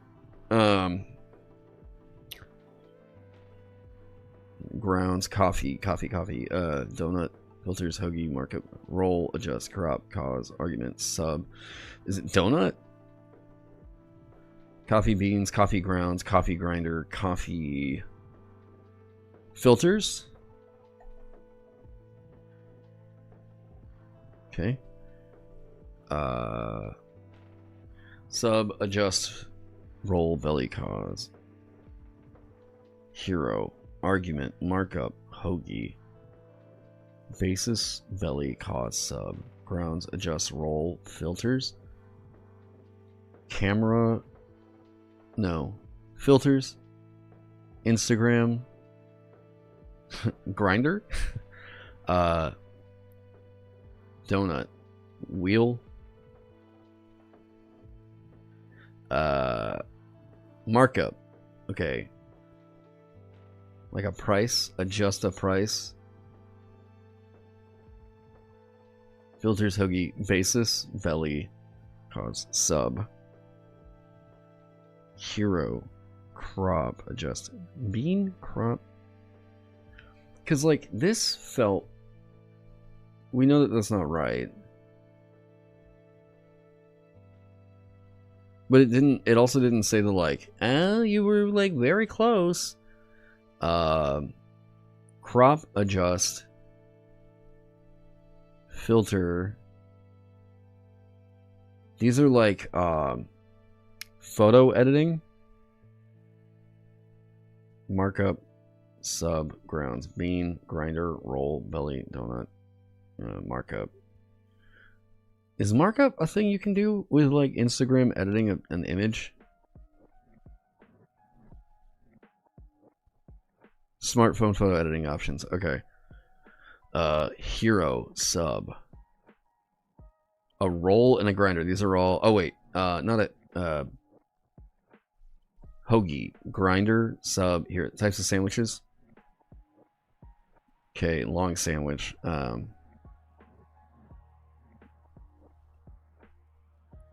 Donut. Roll. Grounds. Bean. Cause. Argument. Basis. Cause. Basis. So these are like source. Argument. Donut. Roll. Argument. Okay, this is gonna be one of those fucking weird ones for the purple. It's like, that's this without...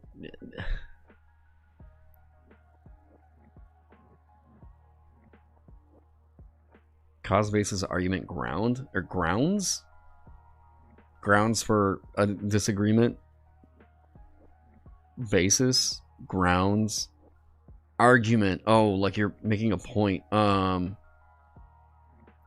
Pretext. Ah, fuck off. What was this one? Bean belly donut roll? Jelly bean jelly belly. Oh, fuck out of here. I hate those. Oh my god. Food jazz? Alright. Now. Alright.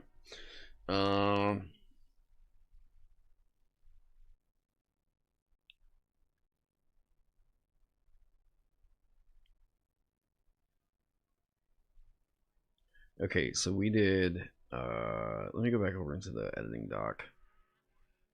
Yes, we got that. Specify the glide movement. Yeah, we did this. Tell that caster not attacks. Item slot reassessment for the miscellaneous items. We'll get to that someday. I think anointing oil and the blessed spell could use a page reference to the silver metal as well. I agree with that. Bless. This would be, we are referencing gear. So that means it's going to be all over here. Okay. Save.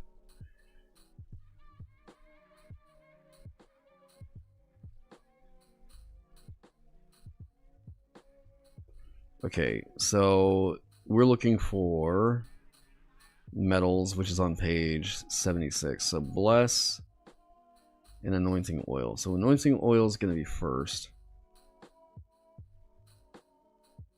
Where are you? Where are you?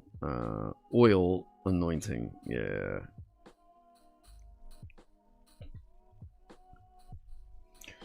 Interactive cross-reference. Okay. That says 78. I thought it was 76, right? Did I say 76? Nope. Wait, go back.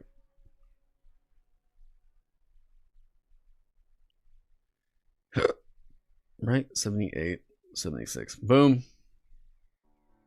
And then bless.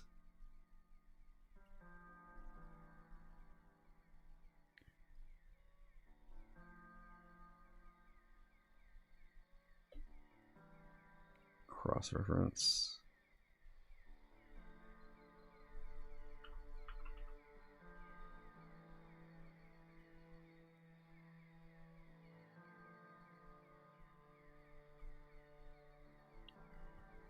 right? Okay, cool. Got that.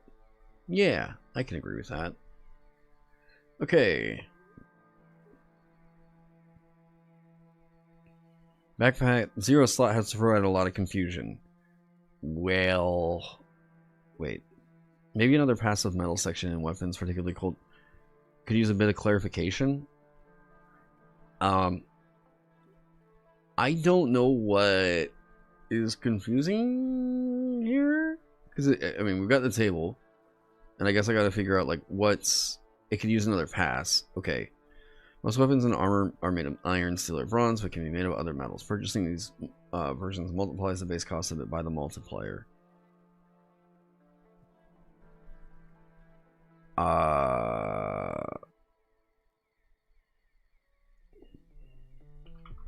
Maybe value?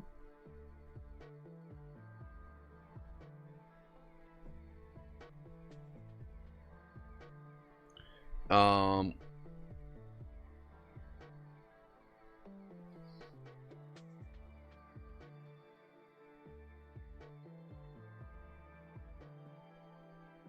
don't...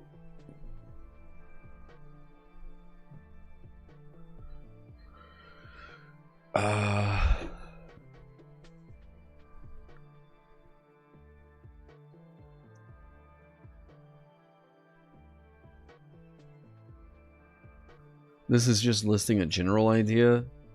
I'm going to think that this might just come down to understanding that certain stat blocks are only weak to silvered weapons and just kind of moving on from there.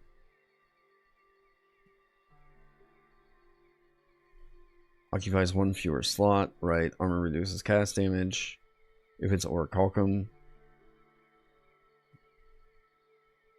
I don't... I'd have to dig into that more. Maybe Berna will come back with a note on that. More intensive, but I love a weapon overhaul, so every player-oriented weapon has a niche beyond cheap. I try to do so with Vagabond Homebrew Forum Weapon Rebalance, and you're welcome to copy it outright if you want. So this is in regards to Vol's... this is in regards to Vol's Weapon Rebalance. And... let me see here. Enough people have told me about this, and I got a skim of it, but I want to take a look at, let's talk about it on stream.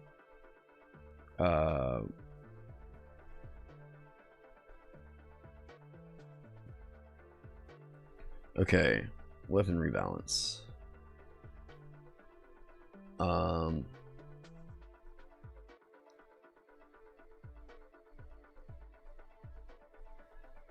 So my understanding was some of this was taken to get it more in line.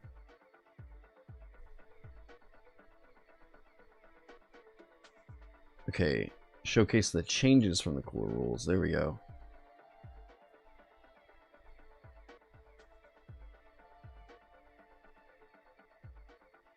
Wait, what? Israel mentioned what?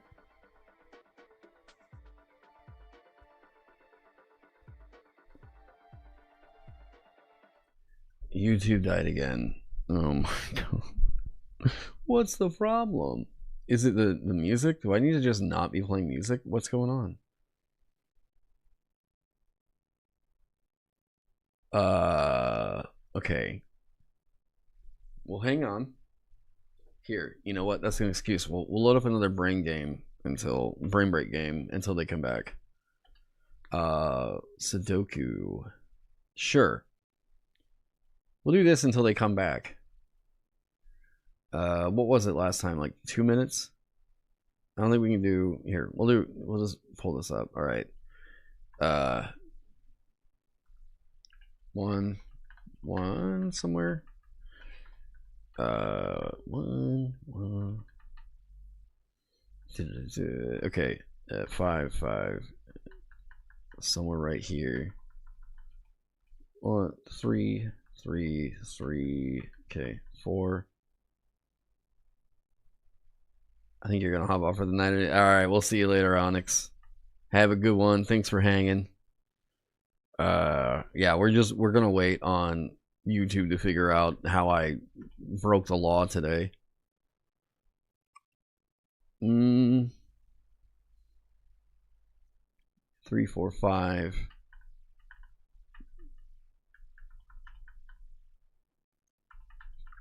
Sevens in one of these two. What about 8? Oh, wait, we got 9s. Okay, 9. That could be anywhere over there. Could be anywhere here. 2s.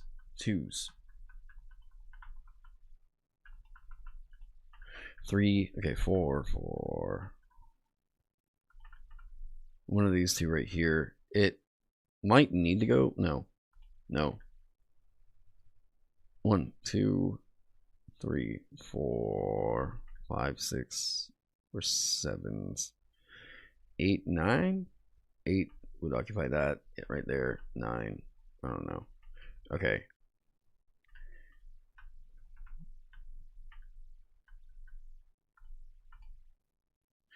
Ooh, this one is rough. 5. Any YouTube viewers, let me know when we're back on. 7, 8, 9. Okay, I feel like there's one I'm just missing that's super obvious. 1. Oh, yeah. 2, 3, 4, 5, 6. Can't go there. Can't go down there. Damn, it's one of these two. 7, 8.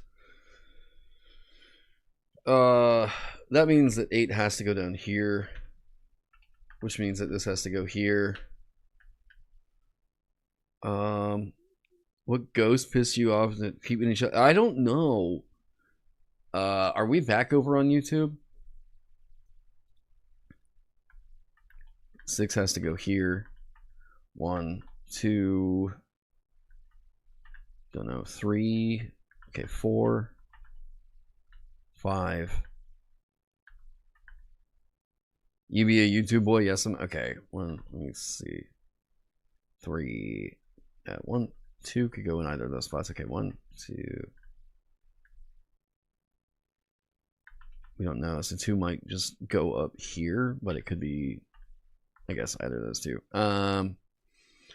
4. 4 has to go here. Okay. 5, 6, 7, 8, 9, and then who knows? Okay, we will put a pause on this so I can go over and get back to that. I gotta figure out. YouTube keeps copyright, like taking it down, and we're gonna go for, what was it? See, I keep playing. Okay, we're gonna do live stream friendly. It'll be like video game music, and we're gonna see what happens.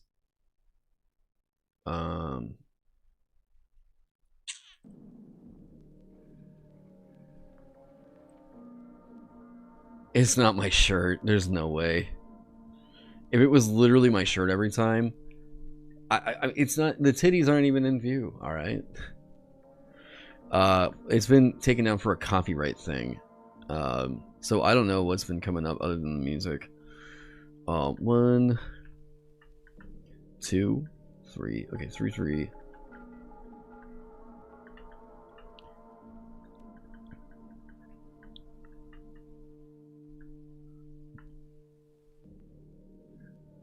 Okay.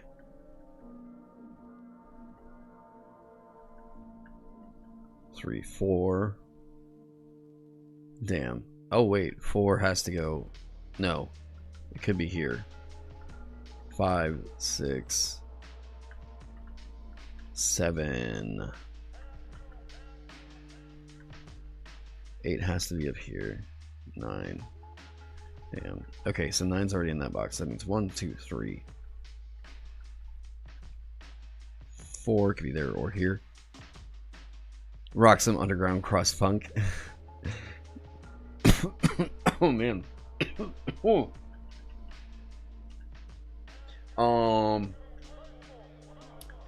6.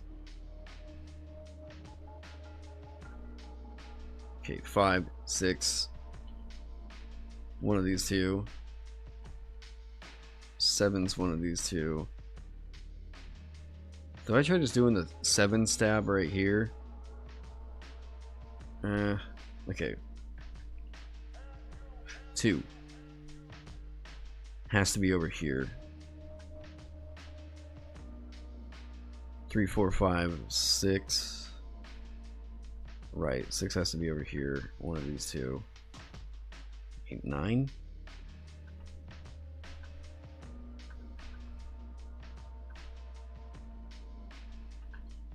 Where the fuck? Okay.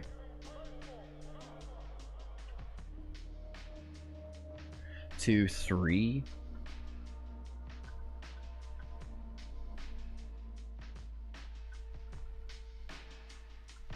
4, 5.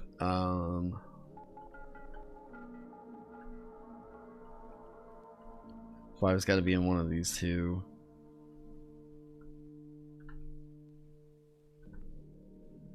Okay, let's look. 1, 8. Okay.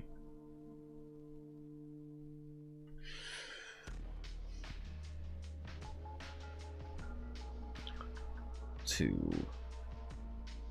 Okay, so there has to be a 2 in one of these three. 4, 3. 3 has to be in this column down here. 4, 5. Shit, that's not giving me good info.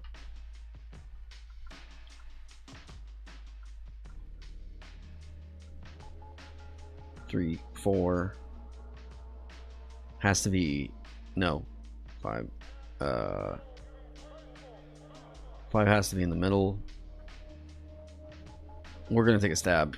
Yeah, there we go. Got it. Am I a big fan of Civilization games? I have like 4,000 hours in Civ 6.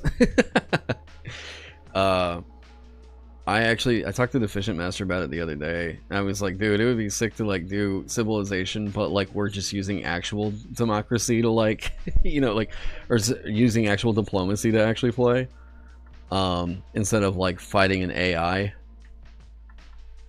9. I feel like 9 could go here. I'm pretty sure it is here.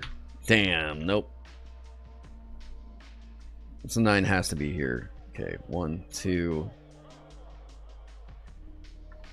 It can't be over there, so it has to be here, which means this has to be up here.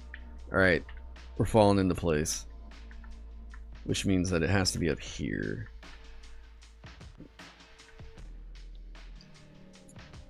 Six. Where's the 7? 8, 9. 2, 3, 4, 5. 1,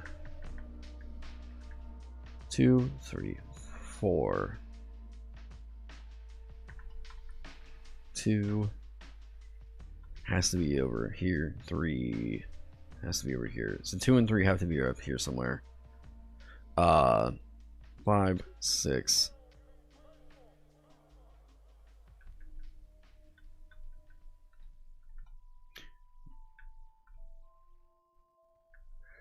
1, 2, 3, 4, 5. Okay. 4. Yeah, it's in the bottom. One of these two. Can we just stab it? We go. Yeah, we'll only have one more mistake if we just stab it.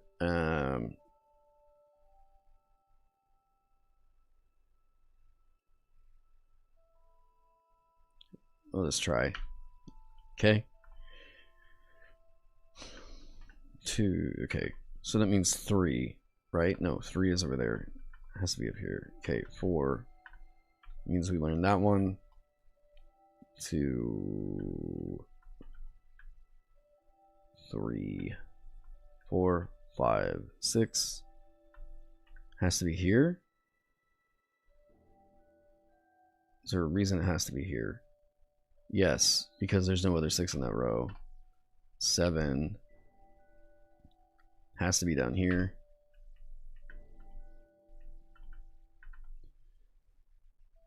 2, 3, 3, 4 has to be around here. 4.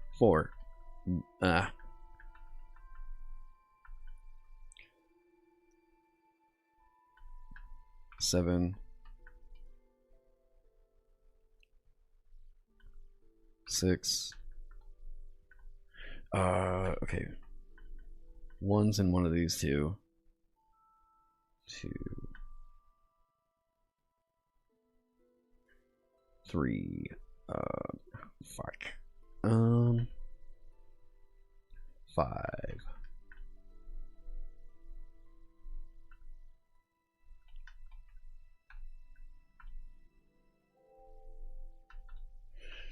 The Pirate Republic looks sick nasty to play. Wait, they're doing a new.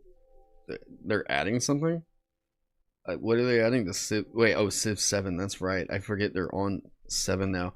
I honestly kind of bailed on it whenever they were saying that, like, this feels weird to say, but whenever they were like, you can choose this civilization with this other leader, I kind of felt like, oh, that it's strange. I kind of like the way that they were doing it in 6.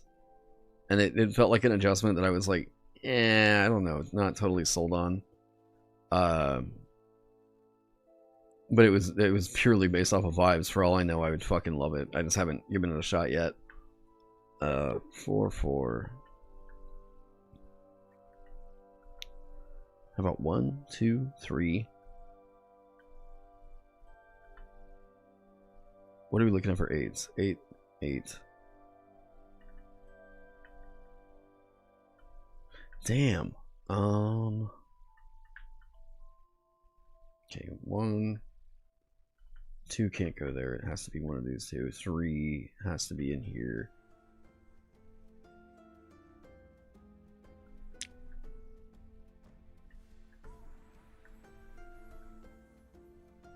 YouTube is back. Good. Okay. A lot of people had that issue. Also, the new update is coming out on the 19th is changing that somewhat. Oh? Really? Yeah, I'm like, oh, it has to be forced to lock in. No, it was just like, I don't know. I felt like I would have hated districts about 6 whenever I first saw it. And then whenever I actually played it with the districts, I was like, oh my god, this fixes so much shit and makes wonder building so much more interesting. I actually really like districts now. Yeah, 1 can't go there. 3, okay. Like, now you don't have to swap civs between ages now. I really dig that. I really dig that you don't have to change anymore. 2.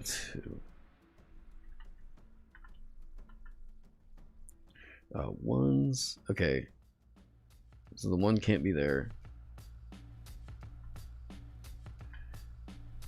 Oh boy. Okay. 1, 2, 3. 1, 2, 3, 4. Has to be over here somewhere. 5. It's. So it's 4 and 7.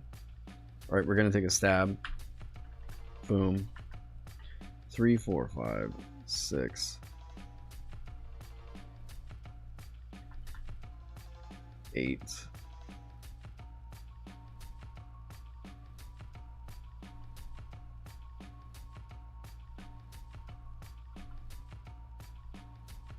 I'm gonna guess. So here.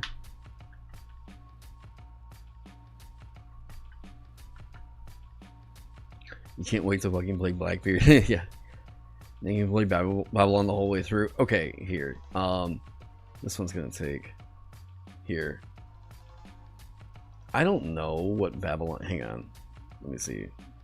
I remember Babylon being fucking ridiculous in Civ 5. What did it get in Civ 6 or Civ 7?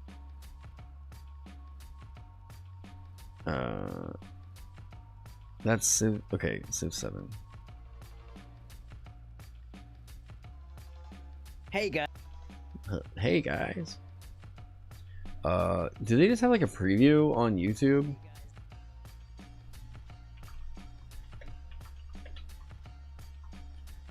Civ 7. Give me Civ 7.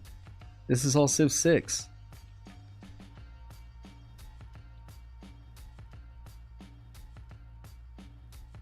What?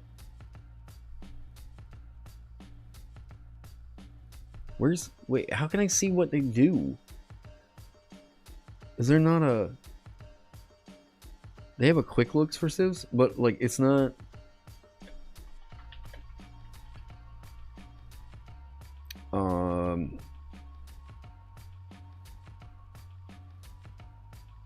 I mean, I see Civ 6 everywhere. I don't see Civ 7.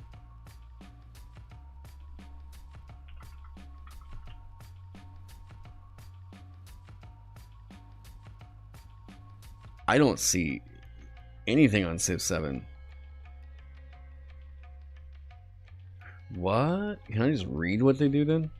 Oh, you don't believe it's in 7 yet? Oh, okay.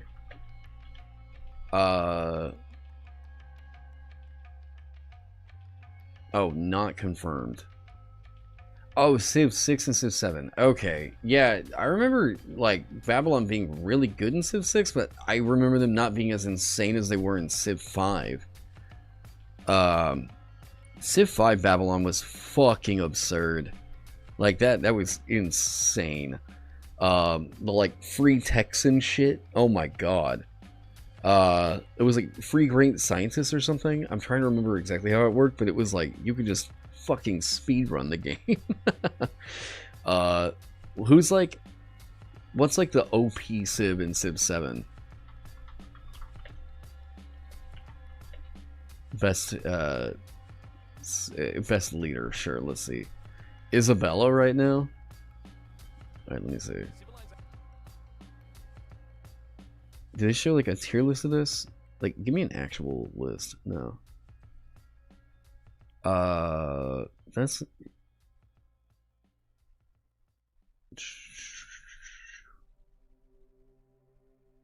best leader at the moment.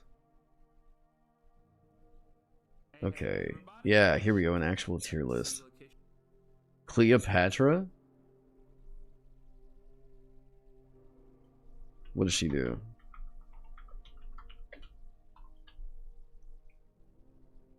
If she gets added. Okay, civilization. Okay. She gets...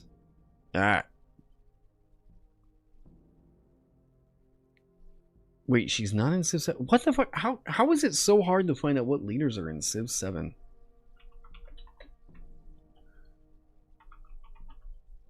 Because I thought they put, like, Abraham Lincoln was back in the game now. Ada Lovelace... Amina, okay, Benjamin Franklin, Edward Teach. I'm guessing that's the pirate dude. Confucius, Charlemagne, Frederick. No Cleo this time. We got Hassaput. Okay, Genghis Khan, Gilgamesh. Gilgamesh was hilarious in Civ 6. Napoleon. You can talk to Simon Bolivar. So Brazil, Track, Xerxes. Yeah, they like, man, we also had, wait, where's Gandhi? Did they get rid of Gandhi?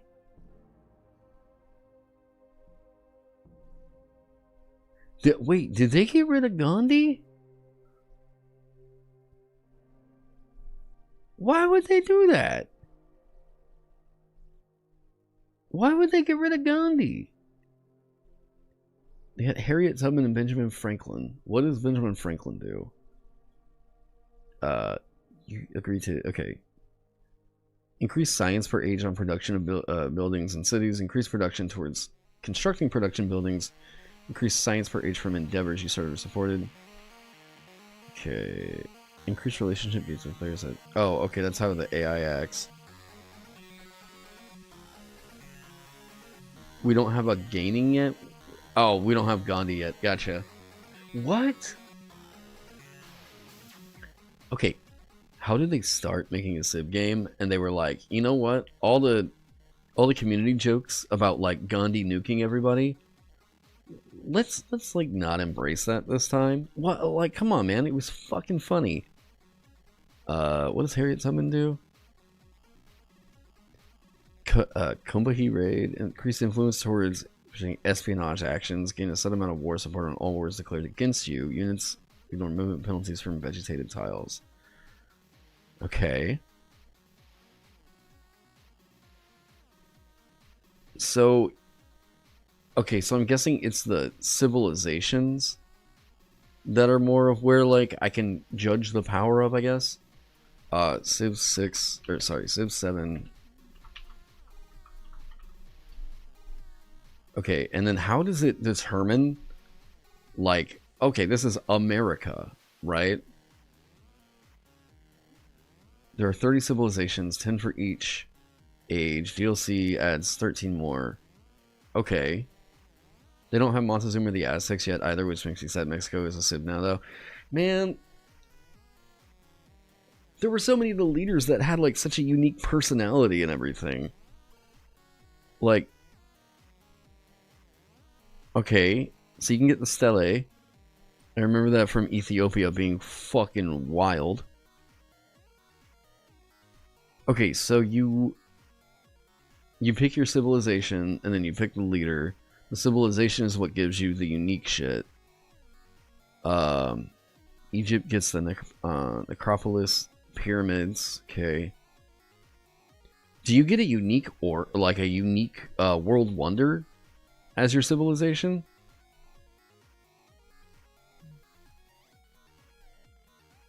Because, like, goddamn, that seems really good.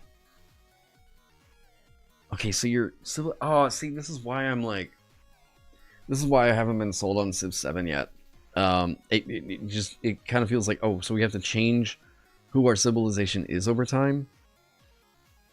What? I don't know. I'm not sold on it. Yeah, maybe if there's a change to this in this upcoming thing, then yeah. Okay, now we were gonna take a look at Val's, or Val's? Val? The weapon rebalance thing. I remember initially really agreeing with Val's take on what to do about the shotgun. The sawn-off shotgun going up to 2 slots, I agree with. Increasing... Okay, so there's value changes on a lot of this stuff. You wonder if they ever did crossovers with popular fictional civilizations? I think they discussed doing that at one point. Okay. Rifle getting brutal. Replacing keen?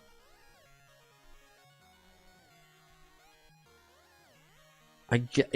Okay.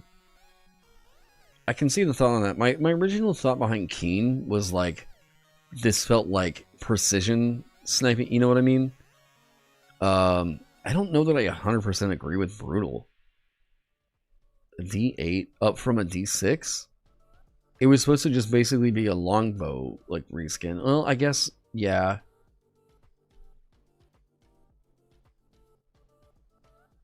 Okay, I can see that.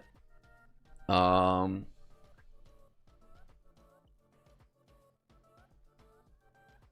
mean, this was kind of the deal. I've always made the argument that, like...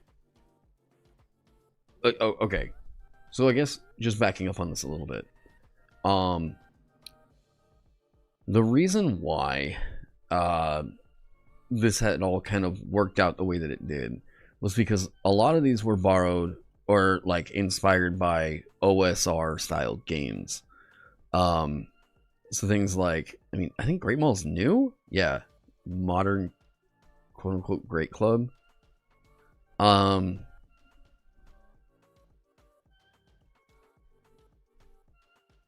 D12 and it doesn't get, so this thing's strength is that it's a cheap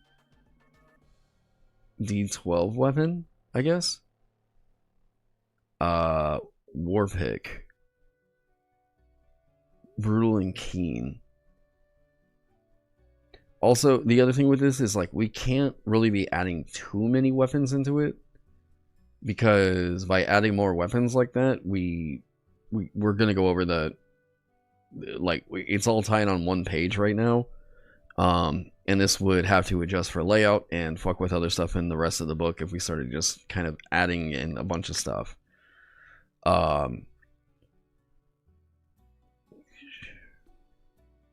Do not touch my shotguns, sir. There was a change in here I agreed with, and that's that the sawn-off shotgun should probably go up to a 2-slot thing.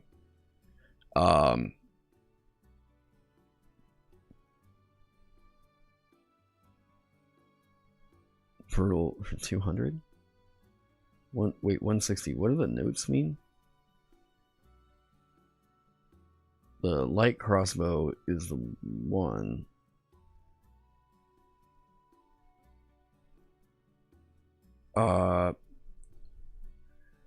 I'm trying to kind of grok the thought to why. Value in, so okay. Why should it go up to a D8?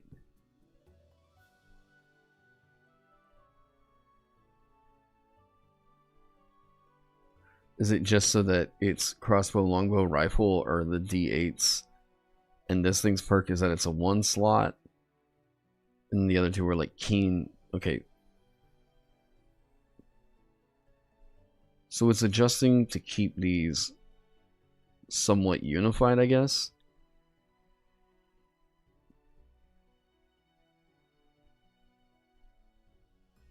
Rifle as brutal makes sense. Getting rid of keen on it, though, I mean, then you don't really have much that directly synergizes with Gunslinger as a thing to pick up. Like, they're already getting brutal on shotguns, and the trade-off is that they've got to be near.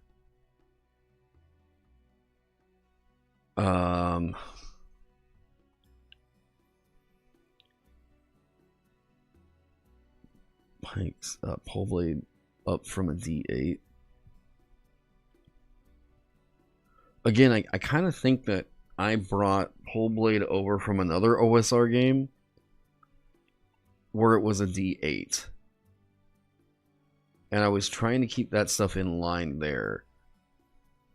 Because now if we make the adjustments here, it would be a thing where we have to adjust that over in all the stat blocks too. Now,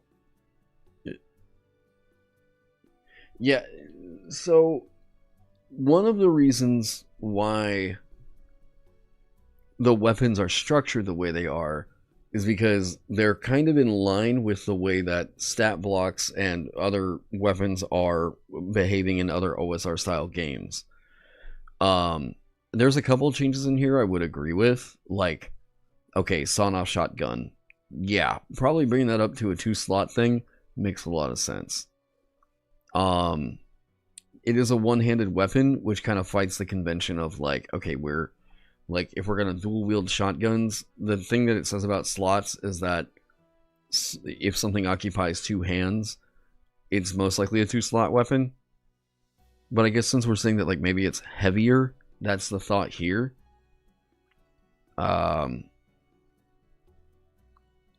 It would mean that sawn-off shotguns aren't like the default dual weapon thing. So I can agree with that. I can see the thought process behind it. And yeah, I can agree with that change. I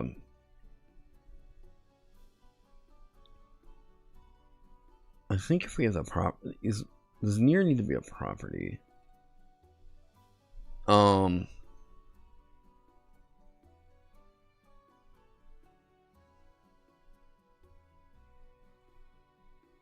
What about attacks with ranged?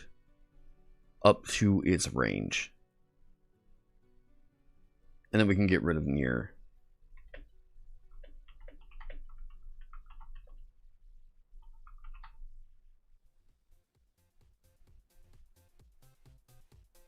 Yeah. Maybe?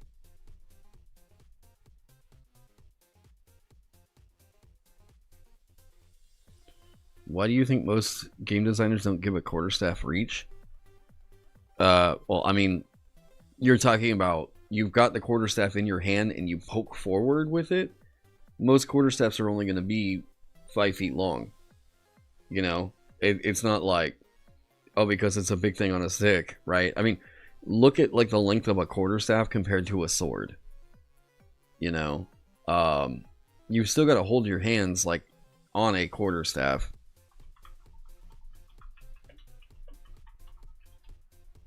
So,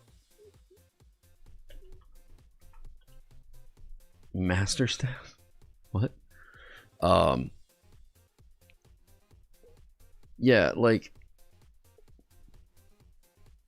so this looks like it's a short sword going up against a quarterstaff, and like, the size is not, I mean, the quarterstaff has probably got 2 or 3, maybe 2 feet on this short sword. That's not an increase of 10 feet, you know? I just disagree with the idea that like all pole arms need to be long, you know? Yeah, and I also don't really get too into the weeds of it with like real world weapons having to be a 1-for-1 to the fantasy stuff. I'm looking around to see if there's like a direct. Let me see. Why is this not showing a? Show me a sword next to a staff.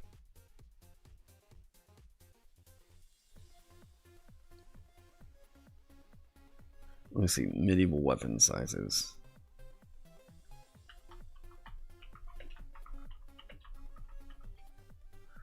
Okay. How about D&D weapon sizes? Okay. Maybe. Can I open image in new tab? There we go. Alright, so like doing comparisons in the real world and everything like that, I mean, I'm not sure exactly how accurate this is, but if I'm kind of looking at this, it's like, okay, well, a lance, sure. Look, that thing is built for reach, right? But like, if I'm comparing, let's say, holy shit, that's a pike? Look at the size of a pike versus a greatsword, right? Or where's a staff? See, like a spear? A spear is, okay, quarterstaff. See? So like, spears make sense as, okay, these things are literally like 10 feet long. You know? I get that. The long spears and the pikes, you know, lances and everything like that. Whenever I look at a staff, these in some cases are shorter than javelins. You know? I mean, it's shorter than a greatsword, you know? You're thinking about martial arts moves, seeing athletes stab around opponents from afar and whatnot. I mean, yeah, I guess, you know, 5 feet is still far away. You know, there. I would say that like someone being right next to you, like adjacent to you, that's still like within 5 feet. It's not that they are exactly 5 feet away. You know. Can you hold another item in your hand and still cast spells if you have a trinket in the other hand? Yeah.